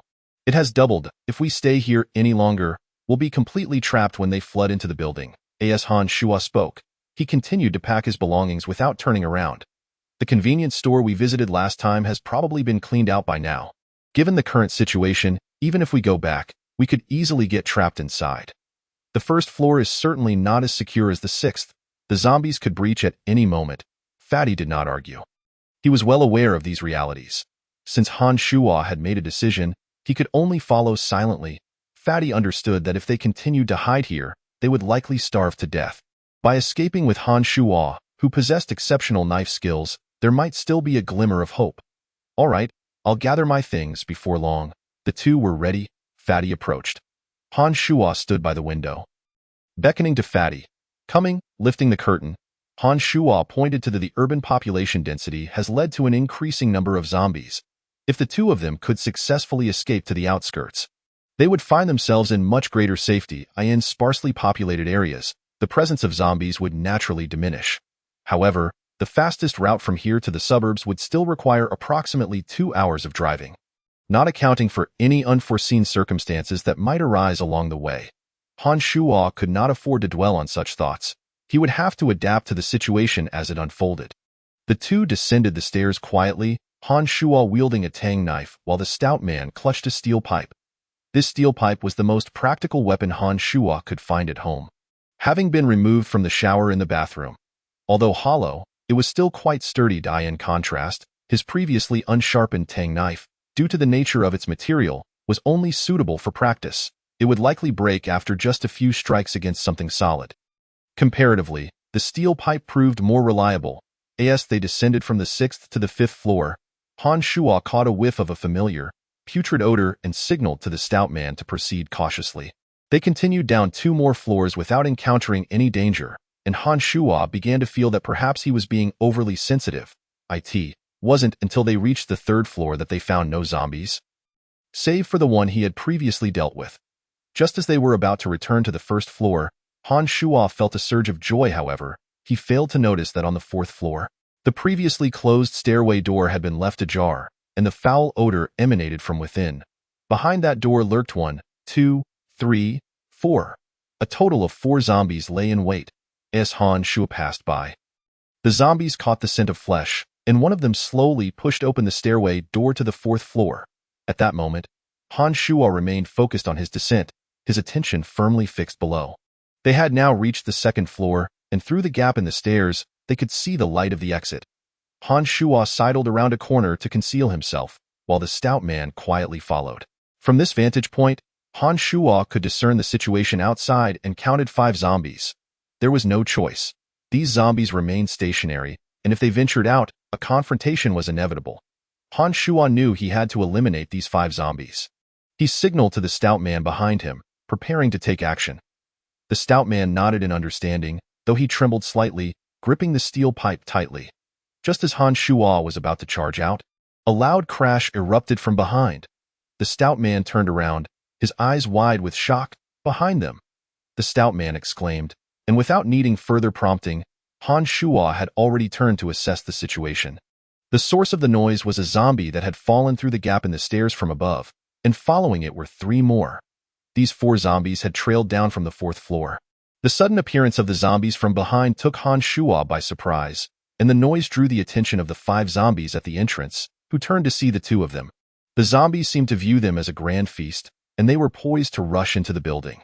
Han Shuo recognized the peril of being sandwiched between them, especially in such a narrow staircase. "Charge out!" he shouted to the stout man, urging him to hold his knife and rush outside. As they reached the door, Han Shuo collided with the first zombie. With a swift motion, he drew his Tang knife and severed the zombie's neck, dispatching it in an instant. Without looking back at the stout man, Han Shuo knew he had to create an opening. Summoning every ounce of focus, he grasped his Tang knife tightly, preparing to confront the 4 zombies ahead. He spun, leaped to the left, swung his knife, and executed a side slash. In a flurry of movements, he dispatched another zombie. At that moment, the remaining 3 lunged toward him simultaneously. Point 1 was kicked away, while he seized the second's arm to avoid its claws. And with a swift thrust of his right hand, he pierced the last zombie's skull. Only 2 remained. Gasping for breath, Han Shuo found the remaining 2 to be no cause for concern. He quickly dispatched the last 2. Only then, remembering the stout man behind him, turning around, he saw the stout man valiantly defending against the 4 zombies at the narrow doorway. To say he was defending against 4 would be misleading. The door could only accommodate 1 zombie at a time. The stout man jabbed with his steel pipe, and under normal circumstances, the scene might have seemed somewhat comical. However, whether due to nerves or poor aim, he had only managed to strike 1 zombie's head throughout the commotion. "Not bad," Han Shuo praised, hurrying back to assist.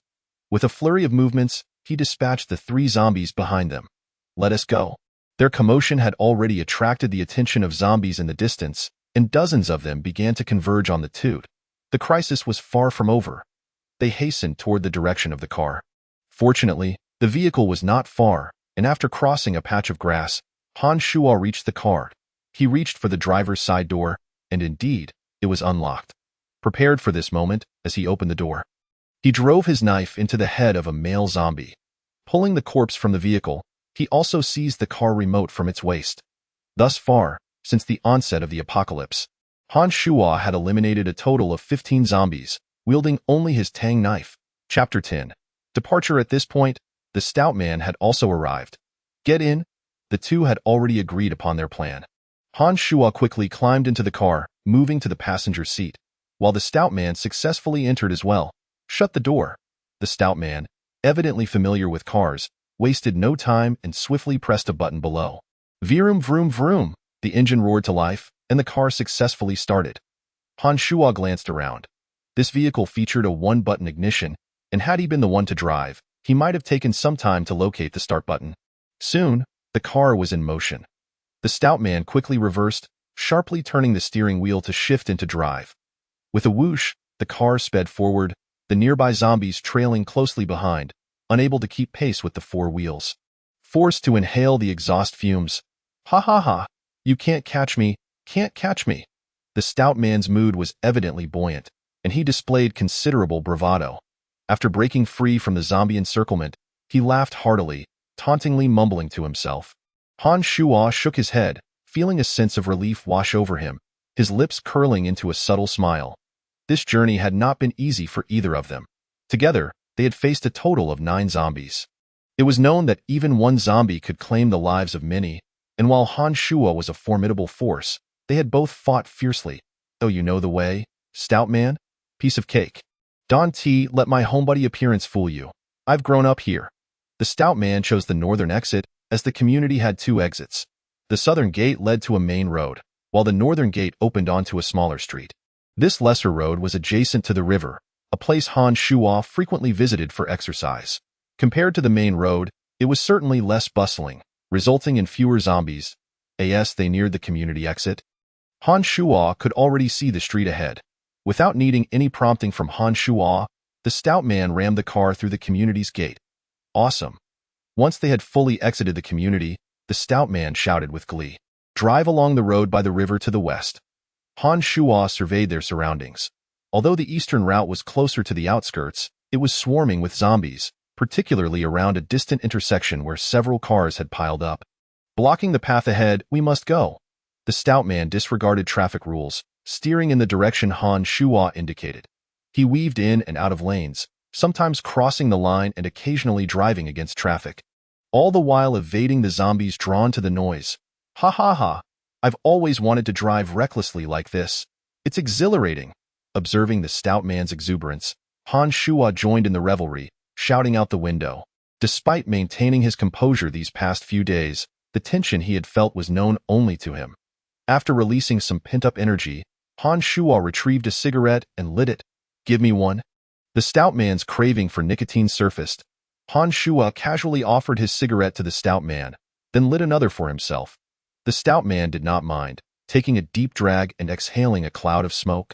Before long, approximately 5 minutes later, the two arrived at the Riverside Road. It was noticeably quieter here, with few buildings and sparse human presence.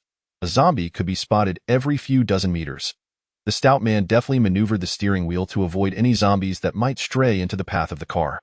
The morning was still young, and even if they took a detour, they should be able to reach the outskirts within 3 hours. Brother, I have good news and bad news.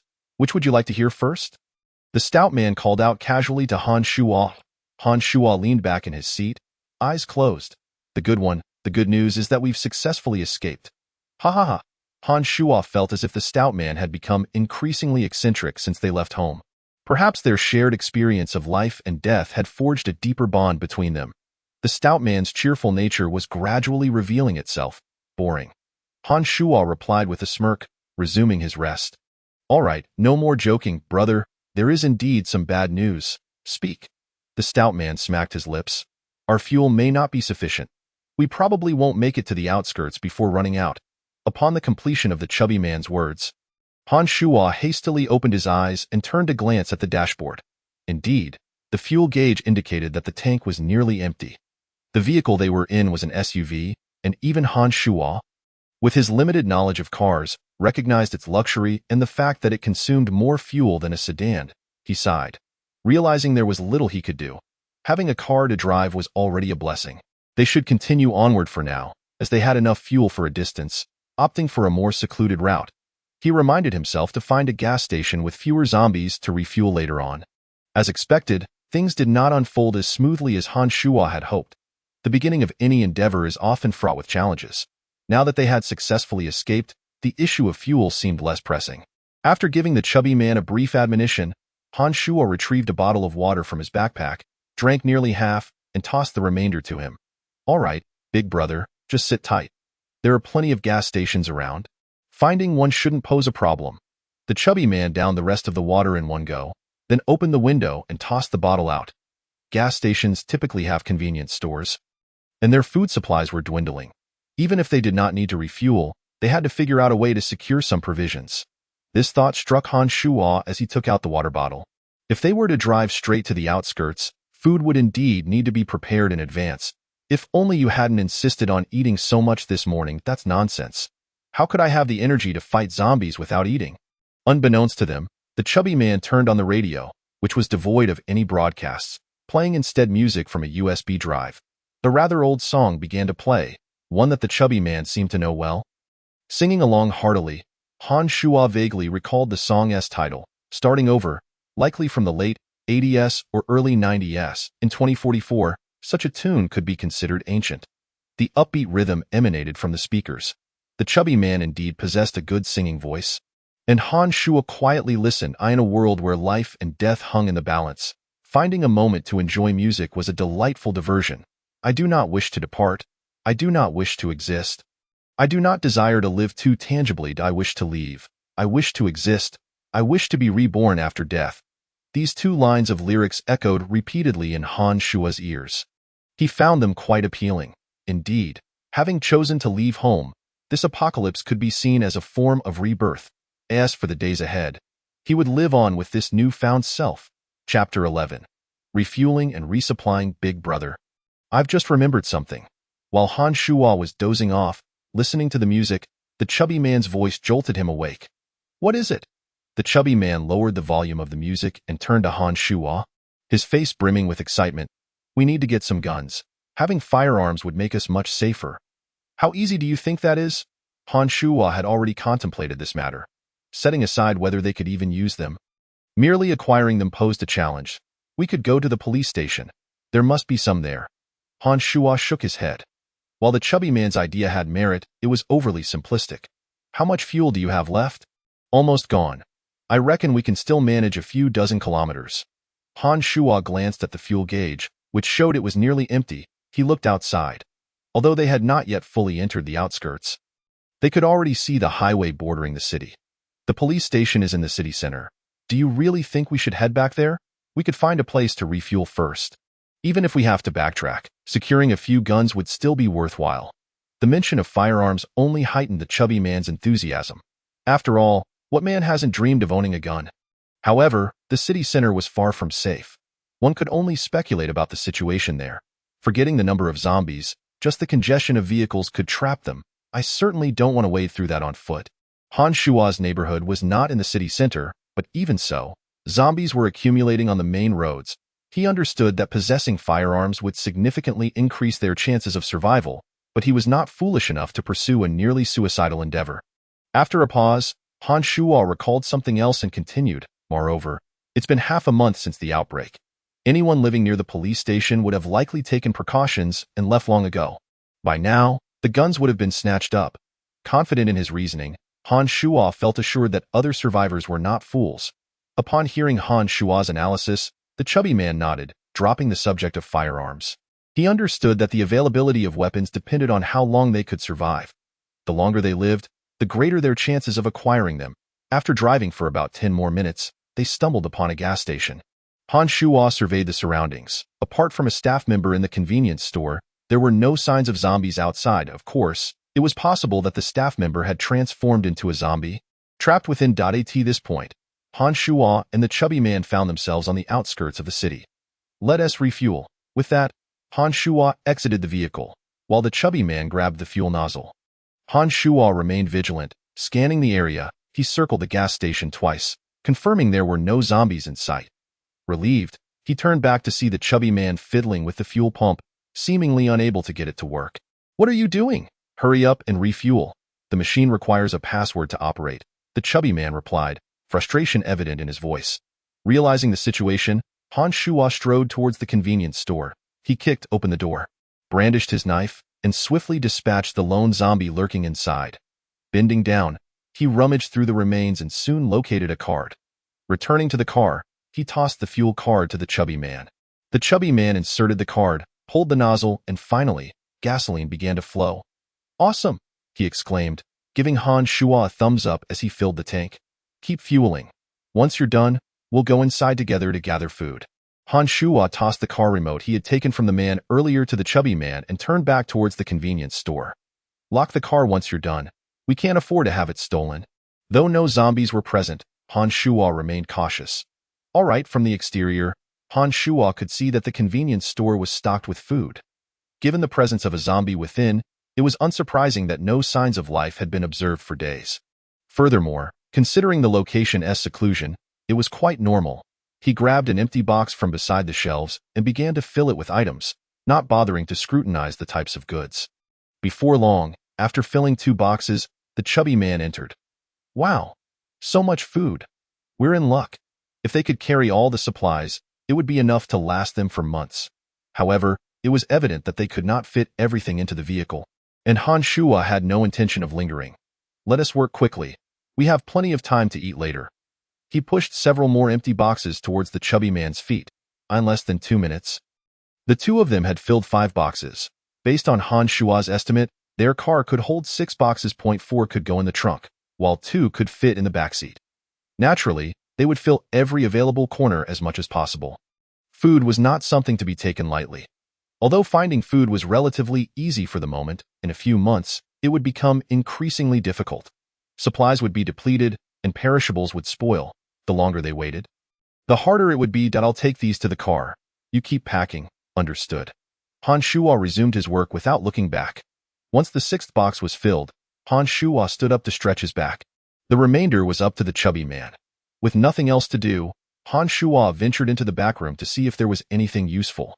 The gas station was open 24 hours, and it appeared to be the resting area for the staff. There was a bunk bed and various miscellaneous items scattered about.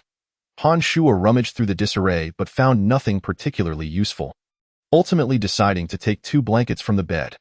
The weather was growing colder, and if they couldn't find a suitable place before nightfall, they might have to spend the night in the car or out in the open.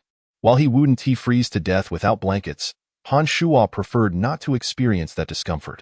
Returning to the car, he found the chubby man stuffing the last box of food into the back seat. "Is there still space? We can put these blankets inside." "Yes." The chubby man accepted the blankets from Han Shuo and forcefully shoved them into the car. Han Shuo glanced over, noting that with the addition of the 2 blankets, the back seat was now entirely filled. Once inside the vehicle, the chubby man wore a mischievous smile, hiding something behind his left hand. "Big brother, guess what I found?" Han Shuo shot him a glance. Uninterested. "How dull. You're acting like a wooden log. No humor at all with that." The chubby man revealed his left hand.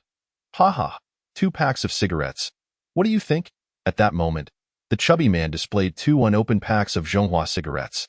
"Where did you find those?" They had just finished their last 2 cigarettes before getting in the car. For smokers, the craving for a smoke could be quite unbearable. "I found them in the trunk. They must have belonged to the car's owner." "Not bad with cigarettes. I'm naturally pleased." Chapter 12. Establishing a base. Which way should we go? As the 2 men emerged from the gas station and embarked on their journey, they drove for another half-hour before finally reaching the outskirts of the city. The heavier-set man parked the car and found himself perplexed at the intersection before them. Their plan was to leave the city, but beyond that, they had no clear direction. Han Shuo glanced up at the signpost, contemplated for a moment, and then confidently instructed, "Let us take the left path, toward the wilderness." With a roar, the heavier man followed the command, pressing the accelerator as they veered left. The sign indicated that the left route led to a national highway, while the right led to a highway entrance. "Just follow the national highway, steering clear of the city, and head toward the wild," Han Shuo thoughtfully advised. He envisioned finding a remote area to settle down after driving several kilometers away from the city. On the day of the thick fog, the highway would likely be devoid of traffic, and if they could manage to access it, that would be preferable. However, they would surely encounter a blockade at the toll booth. Han Shuo was aware that the entrance would be teeming with vehicles. Unless they abandoned their car and walked, it was impossible to proceed at this moment. On the road, the number of zombies they encountered dwindled, and they occasionally came across other vehicles parked along the way, even spotting some survivors calling out for help. Han Shuo chose to disregard them. While a collective force could be powerful, in their current predicament, human intentions were far more treacherous. Though the heavier man felt some reluctance, he agreed with Han Shuo's decision, understanding that self-preservation must take precedence. Altruism would only lead to their demise. Despite their relatively short acquaintance, they had shared harrowing experiences on the brink of life and death. In this moment of escape, the heavier man could have easily abandoned Han Shuo to flee alone. Had it not been for him holding off 4 zombies at the building's entrance, Han Shuo's situation would have been dire. Their fortuitous convergence was indeed a twist of fate. The heavier man understood that without Han Shuo, his own demise would have been hastened. Though they had never explicitly discussed these thoughts, they both knew the unspoken truth. Their survival was paramount, and sincerity was of utmost importance. The sun gradually descended toward the west. Along the way, they paused to have a simple lunch, and in the afternoon, the heavier man drove into a sprawling field. "Let us park here," Han Shuo remarked, sensing that this place was quite suitable, having distanced themselves significantly from the city, revealing a vast expanse of farmland. "All right," the heavier man responded, slowing the vehicle to a stop. After parking, Han Shuo alighted and took a good look around. "Very nice," he mused, feeling quite satisfied. Although it was a farmland, the advent of winter had stripped it of its crops, leaving only a few sparse trees standing amidst the desolation. Han Shuo's choice of this location was due to the presence of 2 large greenhouses about 100 meters away, primarily constructed of bricks and reaching a height of 7 or 8 meters. Supported by iron frames draped with a layer of plastic sheeting. This place? The heavier man followed Han Shuo's gaze, quickly grasping his intentions. "How splendid! Few people, fewer zombies, and living inside will keep us warm." Han Shuo smiled in agreement and headed toward the greenhouses. "Let us go take a look inside." The heavier man had no choice but to lock the car and follow. "Wow, there are vegetables in here." Upon entering the greenhouse, the heavier man was delighted, casually plucking a tomato and savoring in this season. Little could grow outside, making the greenhouse an ideal place for cultivating vegetables. Han Shuo ventured further inside. Indeed, there were plenty of vegetables, but only 3 varieties: tomatoes, lettuce, and celery. It was quite a sight, especially as the chill of the outside air contrasted with the warm ambience within. The heavier man, initially uninterested, found himself reluctant to leave due to the warmth, shedding his outer jacket. "Let us gather some materials to make a couple of makeshift beds. It'll all be more comfortable than sleeping in the car. Right?" Han Shuo was exceedingly pleased with their find. The plastic covering of the greenhouse obscured the view from outside, allowing them to conceal their vehicle and hopefully avoid drawing the attention of any other survivors, especially given the scarcity of zombies in the vicinity. Although the heavier man was clever, his physical limitations were evident, so Han Shuo intended to stay here for a while, allowing the heavier man to build up his stamina. Comfort was preferable. Han Shuo had no delusions of heroism or a desire to save humanity. He was merely an ordinary individual, skilled with a blade, yet acutely aware that a single bullet could extinguish his life. "I'll go hide the car. You gather some materials for the beds." "Understood." Han Shuo took the remote from the heavier man's hand and returned to the car, driving it into the corner between the greenhouse and a few trees.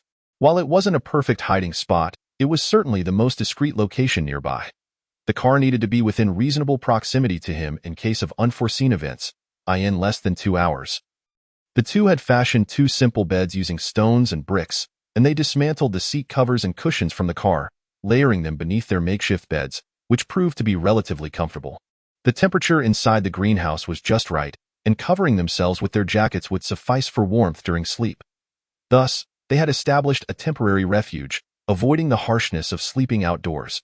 While the sun had not yet fully set, Han Shuo climbed the ladder to the top of the greenhouse, surveying the distant zombies from his elevated vantage point.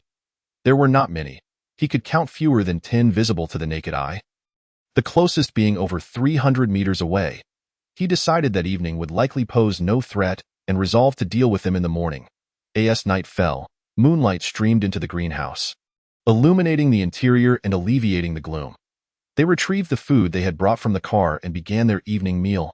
"Fatty, for now, our food supply is ample, and barring any major upheaval, we shall remain here for a while." "Absolutely." The heavier man, having never truly filled his stomach at Han Shuo's home due to the scarcity of food, now found himself ravenously devouring his meal. "By the way, take this opportunity to focus on building your stamina. Don't do anything else for the next few days." No sooner had Han Shuo's words left his lips than the heavier man halted. For a homebody like him found the prospect of daily exercise more daunting than death itself. What do you mean? Do you think we can perpetually drive? I could easily run 10 kilometers. But you? With your physique, you'd be dead after 1 kilometer. Fine, but if you don't train and can't keep up with me when we need to flee, don't blame me for leaving you behind. Han Shuo said sternly. Having chosen the heavier man as his partner, he earnestly wished for his survival. Given the current state of the heavier man's physical condition, even his cleverness would not suffice. Chapter 13. A brief respite. Oh, all right. Reluctantly, the heavier man acquiesced in light of his own survival. He suddenly felt that overcoming his laziness was achievable. Seeing that the heavier man had agreed, Han Shuo felt a sense of relief. He was a man of deep loyalty. While he could remain indifferent to strangers, he cherished those he had come to trust. Han Shuo did not wish to witness the demise of his friend before his eyes. He placed a reassuring hand on the heavier man's shoulder as a gesture of encouragement. That night, the two shared a few sips of liquor, and the heavier man, clearly unable to hold his liquor, rambled on about past events, reminiscing about his favorite foods, particularly meat. He expressed nostalgia for the days gone by and his fondness for long-haired women. Ultimately, he admitted to missing his parents as he spoke. Tears streamed down his face. Han Shuo felt at a loss for how to console him. Before long, perhaps due to exhaustion or the effects of the alcohol, the heavier man collapsed onto the bed and fell asleep. The moonlight illuminated the tear streaks on his face. Indeed, at the end of the day, the heavier man was simply a 30-something homebody. Surviving in this apocalyptic world was no small feat. The heavier man's words evoked memories within Han Shuo as well, bringing forth recollections of the one he had once loved deeply. Han Shuo did not cry, for his tears had long since dried up years ago. Once, back when Han Shuo was merely 15 or 16, he had matured more quickly than his peers. While everyone else was busy with school, he secretly developed a crush on a girl in his class. For 3 long years, he harbored this unrequited love, ultimately gathering the courage to confess at graduation, only to be met with disappointment. A few years later, in his 20s, he fell deeply in love with another woman. She was a few years older than him, and their relationship flourished. The love they shared was unlike anything Han Shuo had ever experienced. As an orphan, this woman provided him with a sense of home. It was a feeling far more profound than the infatuation of his youth, and he found himself increasingly ensnared in the depths of this love. However, 2 years into their relationship, when Han Shuo broached the topic of marriage, he was struck by a thunderbolt. He discovered that the woman had secretly been involved with another man. And even more shockingly, she had married him shortly after they had met. Han Shuo had been completely unaware of any of this. He was left to ponder what he truly meant to her. Was he merely a side piece, a fleeting distraction, or merely a source of comfort? From that moment on, Han Shuo learned a harsh truth. No matter how hard one strives or how much one gives, some choices are immutable. Since then, he had not shed a single tear. These memories had lain dormant for some time, but the heavier man's sentiments had awakened them anew. Sighing deeply, Han Shuo felt a sense of oppression. Yet his heart had long since grown numb, and no longer indulging in chaotic thoughts, he covered the corpulent man with a blanket and retired to sleep. In the days that followed, Han Shuo meticulously cleared the vicinity of every visible zombie. While the hefty fellow diligently honed his physical strength in his leisure hours, Han Shuo devoted the remaining time to practicing his knife skills, his technique becoming increasingly refined.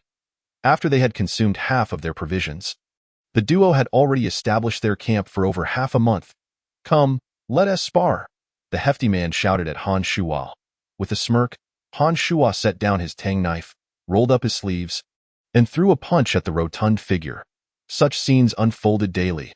The hefty man had made notable progress in his physical training, and the outlines of muscles began to emerge beneath his skin. Although he hadn't lost any weight, his strength had seen a significant increase. The idea of sparring had initially been proposed by Han Shuo, suggesting it would enhance the hefty man's ability to withstand blows and react swiftly. Initially resistant, the hefty man seemed to develop an addiction to the bouts, sometimes even requesting to fight without Han Shuo's prompting. This led Han Shuo to suspect that perhaps the hefty man harbored a latent penchant for masochism. In a swift motion, Han Shuo kicked the hefty man to the ground, applying just the right amount of force. Not too light, yet not enough to injure him. "Not bad. This time you lasted nearly a minute." Although Han Shuo hadn't exerted his full strength, the hefty man's ability to endure for such a duration indicated that his combat prowess had significantly surpassed that of an average person. Indeed, my talent is such that even the heavens would envy it. The hefty man climbed back to his feet, brushing off the dust from his clothes. Having spent considerable time with Han Shuo, he had grown more audacious in his speech. Where once he had shown a modicum of respect, they had now become steadfast companions in adversity. I haven't even used my knife yet. If I did, you wouldn't last 5 seconds, Han Shuo remarked, unable to resist delivering a jab at the hefty man's bravado. The hefty man merely smacked his lips, choosing silence, fully aware that despite his newfound prowess, he was still no match for Han Shuo. He bore no shame in this, recognizing that while Han Shuo had trained for over 20 years, he had only been at it for a little over half a month.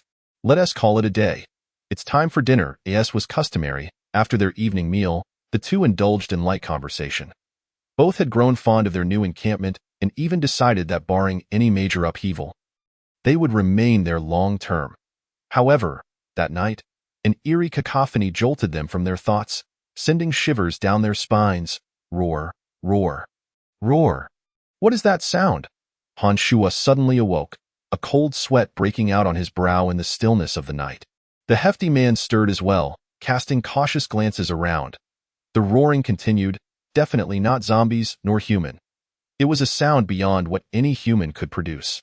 Listening intently, Han Shuo deduced that this roar must be of animal origin. And judging by the volume, there were certainly many of them. What on earth is that? It's utterly terrifying.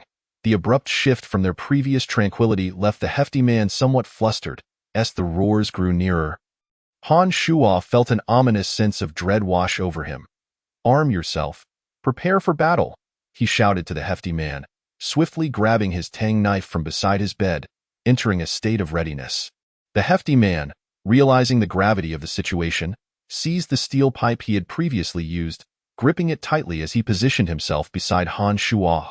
Before long, accompanied by the approaching roars, pairs of crimson eyes pierced through the plastic barriers, emerging outside the greenhouse, numerous and unsettling. What the hell are those? The hefty man gasped, instinctively retreating a step. Han Shuo, too, felt a surge of fear, the terror stemming from the unknown, and the multitude of red eyes outside was something he had never anticipated. Chapter 14. The zombie hound. Thud, thud, thud, thud. The unidentified creatures outside soon launched their assault, crashing violently against the barriers. After a few powerful impacts, the flimsy plastic was torn apart by a lethal claw, revealing the mysterious beings to Han Shuo. Zombie hounds. This name sprang to Han Shuo's mind. As the name implies, zombie hounds are akin to zombies. But while zombies are transformed from humans, zombie hounds are dogs infected and transformed by the ice crystal virus.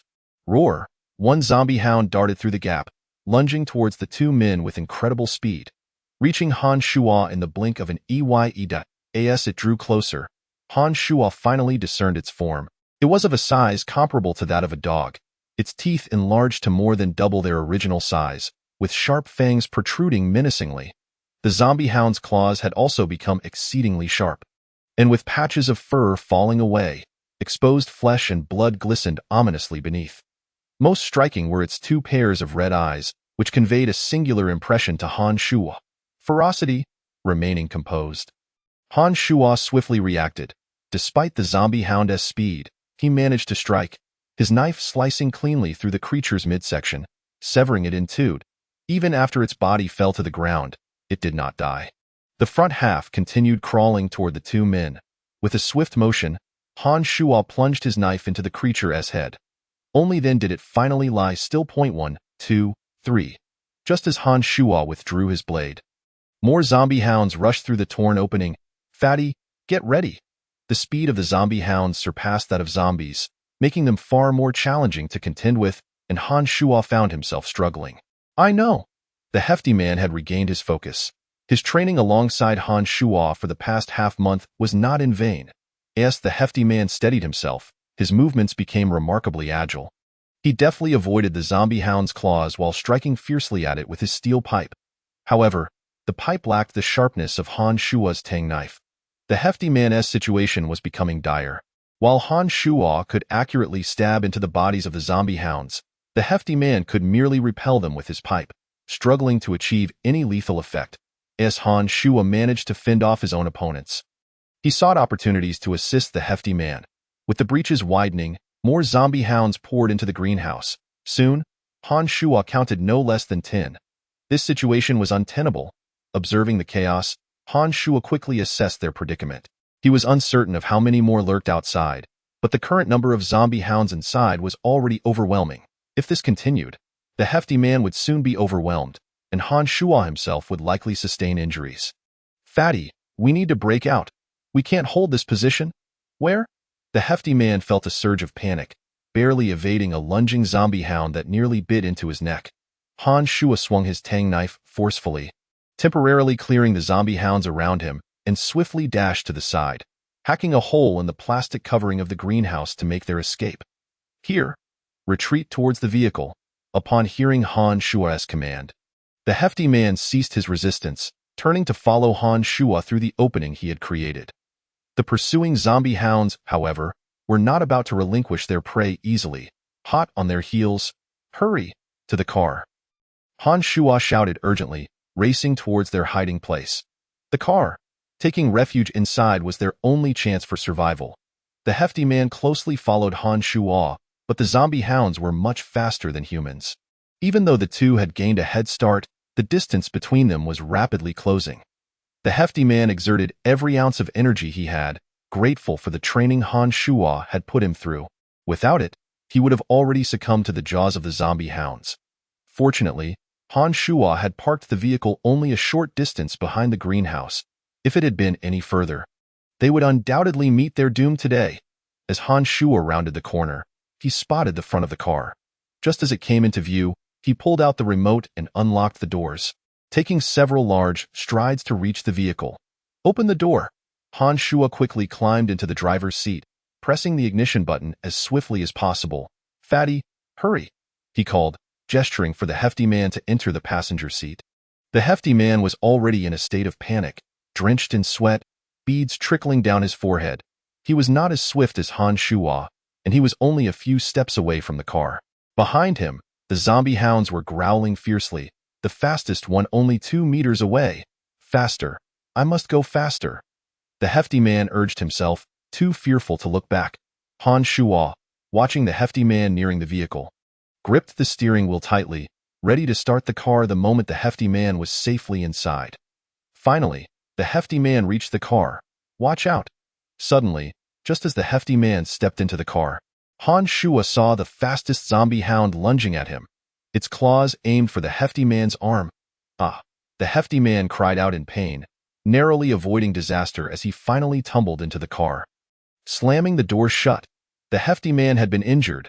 Seeing his companion hurt, Han Shuo's heart sank. He had already heard the hefty man mention, even if bitten by a zombie, one would inevitably succumb to infection.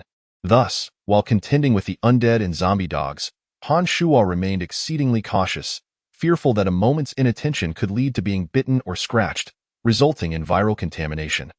Gazing at the wound on the plump man's arm, Han Shuo found himself momentarily dazed, as if he had forgotten that they were still ensnared in peril. His mind was inundated with the image of the plump man being clawed by the zombie dog. And what did injury signify? Han Shuo understood all too well. He had already envisioned the subsequent scenario. The plump man infected, weakened, and ultimately dead, gradually transforming into a zombie, his eyes turning a murky yellow, the skin on his face peeling away, and his claws reaching out towards Han Shuo. "Han Shuo! Han Shuo! Move! Don't just stand there." The plump man had noticed Han Shuo's abnormal demeanor the moment he got into the vehicle. At that instant, the zombie dog was already lunging towards the car. Yet here was Han Shuo, lost in thought. The plump man's voice slowly pulled Han Shuo back from his reverie, his gaze sharpening. Observing Han Shuo's unwavering focus on his injured arm, the plump man had already surmised the cause of his friend's distress. With a deep sigh, he realized why Han Shuo's expression had shifted to one of confusion and concern. Glancing down at his own arm, the plump man managed a self-deprecating smile. Suddenly, his expression hardened with unwavering determination as he seized Han Shuo's dagger and aimed it at his own neck. The plump man wished to ascertain his fate, knowing he had already been infected. Though he did not desire death, he was even less inclined to transform into a zombie. Han Shuo's worries were clear to him. In recent days, the plump man had been profoundly grateful to Han Shuo. Without him, he might have starved at home or met his end in the jaws of a zombie. This was enough. He had managed to survive this long, and while he felt a twinge of reluctance, he held no regrets. Only by taking his own life could he alleviate Han Shuo's concerns, allowing him to awaken fully and escape successfully. "What are you doing?" Han Shuo finally regained his senses, grasping the plump man's arm and halting the dagger's path. The plump man remained silent, merely shaking his head in his eyes. Han Shuo perceived a sense of release. It was as if the plump man had already cast aside the weight of life and death. Yet, in the corners of his eyes, Han Shuo also detected a glimmer of hope. Suddenly, it dawned upon him. This hope was not for himself, but rather a gift the plump man wished to bestow upon Han Shuo. A loud slap echoed through the air. The plump man stared blankly at Han Shuo, seemingly questioning why he would act thus. This slap was not directed at the plump man, but rather Han Shuo had struck himself with a fierce blow. "What am I thinking? Why am I contemplating this? The plump man is injured. And yet, I am preoccupied with what he might become, whether he poses a threat to me, instead of focusing on how to save him." Han Shuo awakened, and at that moment of clarity, he felt a wave of guilt wash over him. The plump man, in an effort to assuage Han Shuo's fears, had even contemplated sacrificing himself, while Han Shuo had never once considered the plump man's well-being. "Am I truly treating a friend who genuinely cares for me in this manner?" Snatching the dagger from the plump man's grasp, Han Shuo refrained from starting the vehicle immediately. Outside, the zombie dogs had already arrived, frantically assaulting the car, crashing against the doors. Han Shuo paid them no mind as he swiftly retrieved a fruit knife from his pocket, an item he had brought from home for such unforeseen circumstances. "Plump man, bear with it." As his words fell, Han Shuo wielded the clean fruit knife toward the plump man's injured arm. A sharp pain surged through the plump man's limb as he gritted his teeth. In that moment, Han Shuo sliced away a sizable chunk of flesh from the wound, aware that he was attempting to save him. Fortunately, the zombie dog's claws had not penetrated deeply. Han Shuo was uncertain whether this action would halt the infection, but for the sake of his friend, he was determined to do his utmost. Ripping a piece of fabric from his outer garment, ensuring it bore no trace of the zombie dog's blood, he tossed it to the plump man for use as a bandage. Without further delay, and while the zombie dogs had yet to shatter the windows, he swiftly shifted gears and pressed the accelerator, finally driving them out of danger. The zombie dogs were instantly toppled by the car's sudden acceleration, scrambling to pursue the vehicle as it sped away. After several minutes, the echoes of the zombie dogs' howls faded into silence. At last, they had escaped the immediate threat. Han Shuo exhaled deeply, finding a safe spot devoid of zombies to halt the vehicle, finally allowing his heart to settle. The preceding moments had been far too precarious. He had dealt with all nearby zombies. He remained oblivious to the origins of the zombie dogs or how they had discovered the two of them. Most crucially, Han Shuo had never fathomed that the ice crystal virus could also infect animals, rendering them even more troublesome than the zombies. "Plump man, how are you?" Han Shuo hastily turned to the plump man, lifting his shirt to inspect the wound. His cut had been precise, severing the flesh where the zombie dog had clawed him. Blood had already soaked through the fabric. "It's all right. You're alive. You can endure." The plump man's complexion appeared pale, yet he remained relatively lucid, breathing heavily, clearly still recovering from the intense confrontation. "This chunk of flesh should sustain you for a while." Since the plump man had been clawed by the zombie dog, over 20 minutes had elapsed. Han Shuo had calculated that injury and subsequent infection typically led to death in about 10 minutes. With transformation into a zombie occurring approximately another 10 minutes thereafter, in total, it had been 20 minutes. Given that the plump man was still functioning normally, Han Shuo surmised that his urgent measures had successfully severed the risk of infection. "It's good to be alive. Good to be alive. I'm fortunate." The plump man grinned, revealing his teeth, not directly thanking Han Shuo, but keeping those sentiments close to his heart. Although he had previously placed life and death aside, continuing to live was undoubtedly preferable. "Let us clean the wound simply." Han Shuo retrieved a bottle of water from the back seat, pouring it over the plump man's injury. "Lacking alcohol on hand?" He could only clean it with water. You should count yourself lucky. It's fortunate that the zombie dog clawed you rather than biting you. Had you been bitten, I might have had to sever your entire arm. The bite would penetrate deeper, compounded by the saliva of the zombie dog, making a mere slice of flesh insufficient. I'm really lucky, the plump man reflected, feeling a twinge of fear. With the wound treated and blood staunched, it seemed unlikely that any immediate complications would arise. Han Shuo leaned back in his seat, pulling out the last pack of cigarettes, taking 2 smokes, offering one to the plump man as he lit his own. What a pity, no time to retrieve the 2 boxes of food from the greenhouse. The plump man complained as he inhaled the smoke. They had consumed 3 out of 6 boxes of food obtained from the convenience store at the gas station. Of the remaining 3 boxes, 2 were in the greenhouse, leaving only one in the car. It's a miracle we made it out alive. Going back is not an option. Who knows if that pack of rabid dogs is still lurking there? With your injury, encountering them again could cost you your life. Han Shuo glanced back at the last box of food they had left. Let us get some rest. We'll make do in the car tonight and handle everything tomorrow. Han Shuo felt fatigued, addressing the plump man. That night had truly been exhausting for the 2 of them. They had barely settled into sleep when the zombie dogs had come. Not only had the plump man been injured, but they had also lost a significant portion of their food, and most importantly, their temporary refuge. Comfort was no longer an option. Moving forward, Han Shuo would need to search for food and a new safe haven. The next morning, Han Shuo awoke, stretching his body, feeling the discomfort of having spent a night in the car.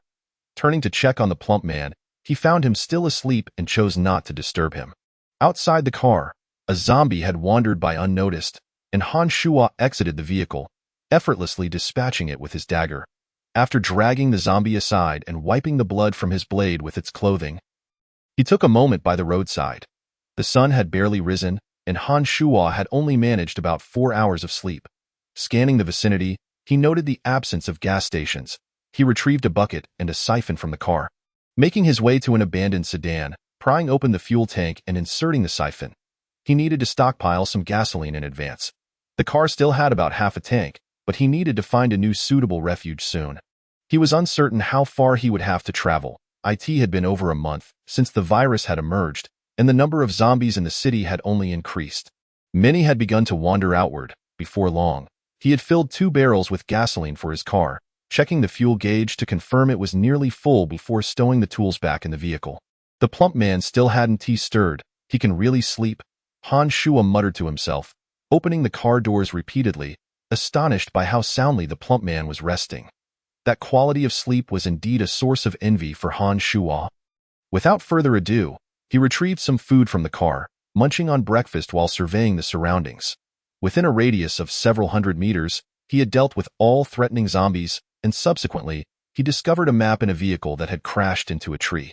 Not bad, a useful find.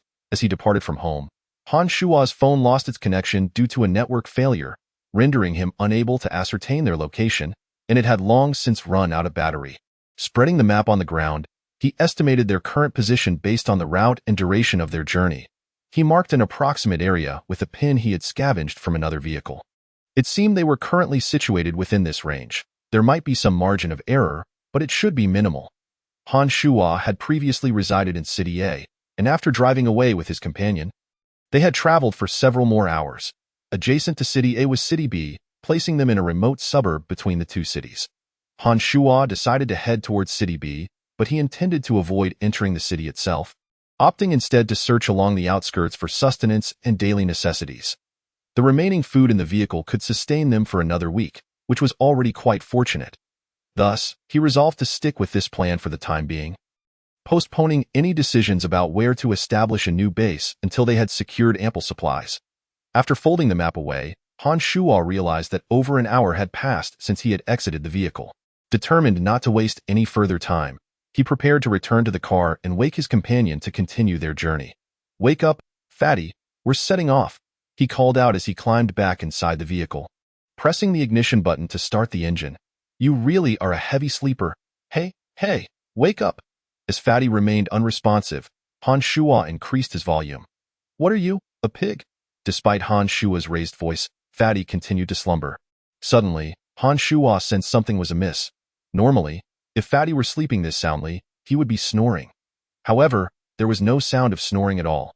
"Wake up!" Han Shuo shook Fatty a few times, but there was still no reaction. "He can't be dead, can he?" Han Shuo thought anxiously, quickly extending a finger to check for breath beneath Fatty's nose. Fortunately, he felt the faint flow of air. Fatty was still alive. However, his breathing was slow, indicating something was not right. Accidentally, Han Shuo brushed against Fatty's exposed belly and felt heat emanating from him. Alarmed, he reached out to touch Fatty's forehead. "Goodness, you're burning up." Fatty was running a fever. This was serious. He had to wake him up. Han Shuo shook him vigorously, and after half a minute, a faint groan escaped Fatty's lips. "Come on, wake up, Fatty." Fatty slowly opened his eyes a crack, glanced at Han Shuo, and then slipped back into unconsciousness. Suddenly remembering something, Han Shuo hurriedly removed the cloth strips wrapped around Fatty's arm. The wound was now exposed. There was no bleeding, but the once bright red flesh had turned a purplish hue, and the area around the wound was beginning to show signs of decay. Infection, Han Shuo realized. Although he had managed to stop the ice crystal virus from the corpse dog last night, their lack of adequate medical supplies and treatment methods had only allowed for a simple cleaning. After enduring the night, Fatty's condition was deteriorating. Damn it, if he doesn't get infected with the virus, he might just die from this fever. "Wake up, Fatty." Unable to rouse him, Han Shuo quickly started the car and drove towards City B. He understood that the extensive wound Fatty had sustained was too severe for natural healing alone. If this continued without effective treatment, Fatty would surely not last 2 days. Han Shuo needed to find alcohol for disinfection, as well as antibiotics and bandaging supplies. This area was too remote. There were no shops to be found, let alone pharmacies. He had to head into the city. As he glanced at the map while accelerating, he aimed to reach City B before noon, hoping to find supplies for Fatty before nightfall. Fatty's condition was worsening, the fever persistent, and it was uncertain if he would survive the night. Damn it, there's so much traffic. After driving for an hour, Han Shuo found the road ahead completely blocked by vehicles, forcing him to take a detour which added over an hour to his journey. Around 2 in the afternoon, he finally arrived in City B. Continuing deeper into the city, he realized that the paper map lacked sufficient detail to indicate the specific locations of pharmacies. Reluctantly, he began to navigate the streets, hoping for a stroke of luck and to avoid venturing too far into the urban area. Upon entering the city, Han Shuo was acutely aware of the increasing presence of zombies. The horde, drawn by the sound of the car, closely followed behind. If he was not careful, the vehicle could soon be surrounded. Damn it, is there no pharmacy around here? After turning 4 or 5 corners without finding a single pharmacy, his anxiety grew. If he ventured any further, he might not be able to escape. The number of stranded vehicles was multiplying.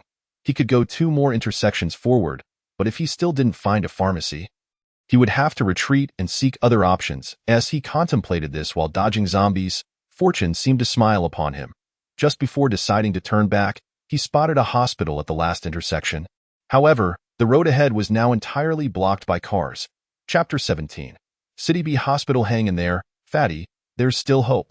The hospital was not his ideal choice. The number of zombies here was significantly higher than that of a regular pharmacy. Han Shuo had no time to hesitate. He drove straight toward the hospital entrance. With a loud crash, he barreled through the automatic doors. A quick glance inside revealed that the number of zombies was indeed comparable to that on the main road. Nearly 100 in sight. He needed to find a place to hide Fatty. The hospital was not too large, and after circling the building, he spotted a parking garage with an elevator. This was it. Steering sharply, he turned into the parking area and parked the car in an empty space. Taking advantage of the fact that the zombies had not yet pursued, he quickly exited the vehicle, locking the doors behind him, leaving the unconscious Fatty inside.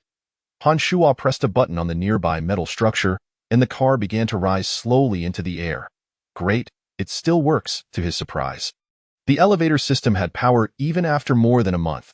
Han Shuo felt a surge of gratitude for the power company and their ancestors. The car was now suspended above ground, ensuring at least some safety for Fatty. From Han Shuo's observation, the zombies were rather foolish and lacked the ability to climb. By this time, it was already past 3 in the afternoon. Wasting no more time, Han Shuo gripped his Tang knife tightly and sprinted toward the nearest building. In this season, darkness would fall around 5, and by 6, it would be nearly pitch black. he could not afford to spend more than 3 hours in the hospital. Entering the building, Han Shuo closed the door behind him, barring the zombies from following. He found a stick nearby and wedged it against the doorknob. From the looks of it, the zombies outside would not be able to breach this door anytime soon. With the immediate threat contained, Han Shuo turned his attention to the interior.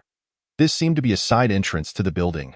A long corridor lay before him, lined with chairs. The absence of glass made it dim, but small lights at intervals illuminated the path ahead.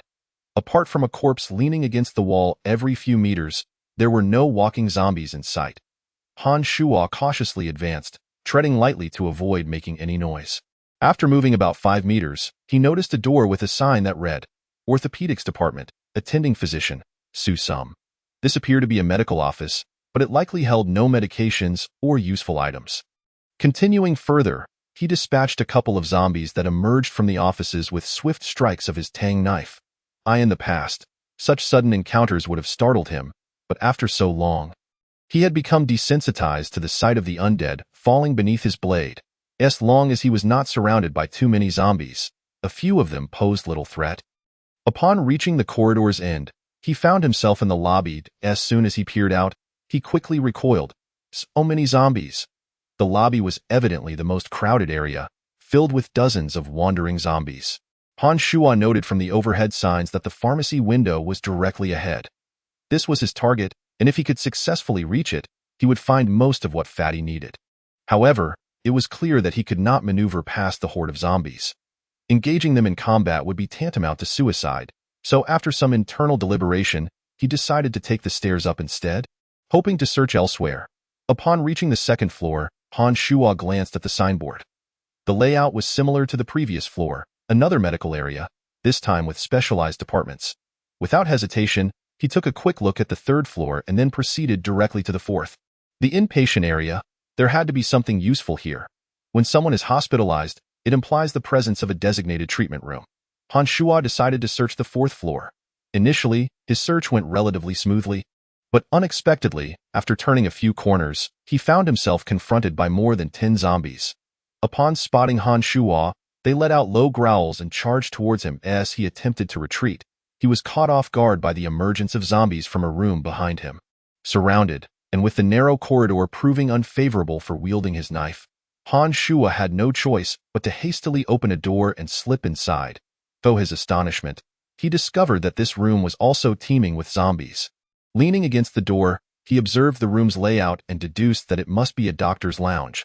Trapped within, he locked the door and pushed a table against it, hoping to find an alternative escape route. The room was small, and aside from a window, he could see no other exits. Peering down, he noted that there were numerous zombies below.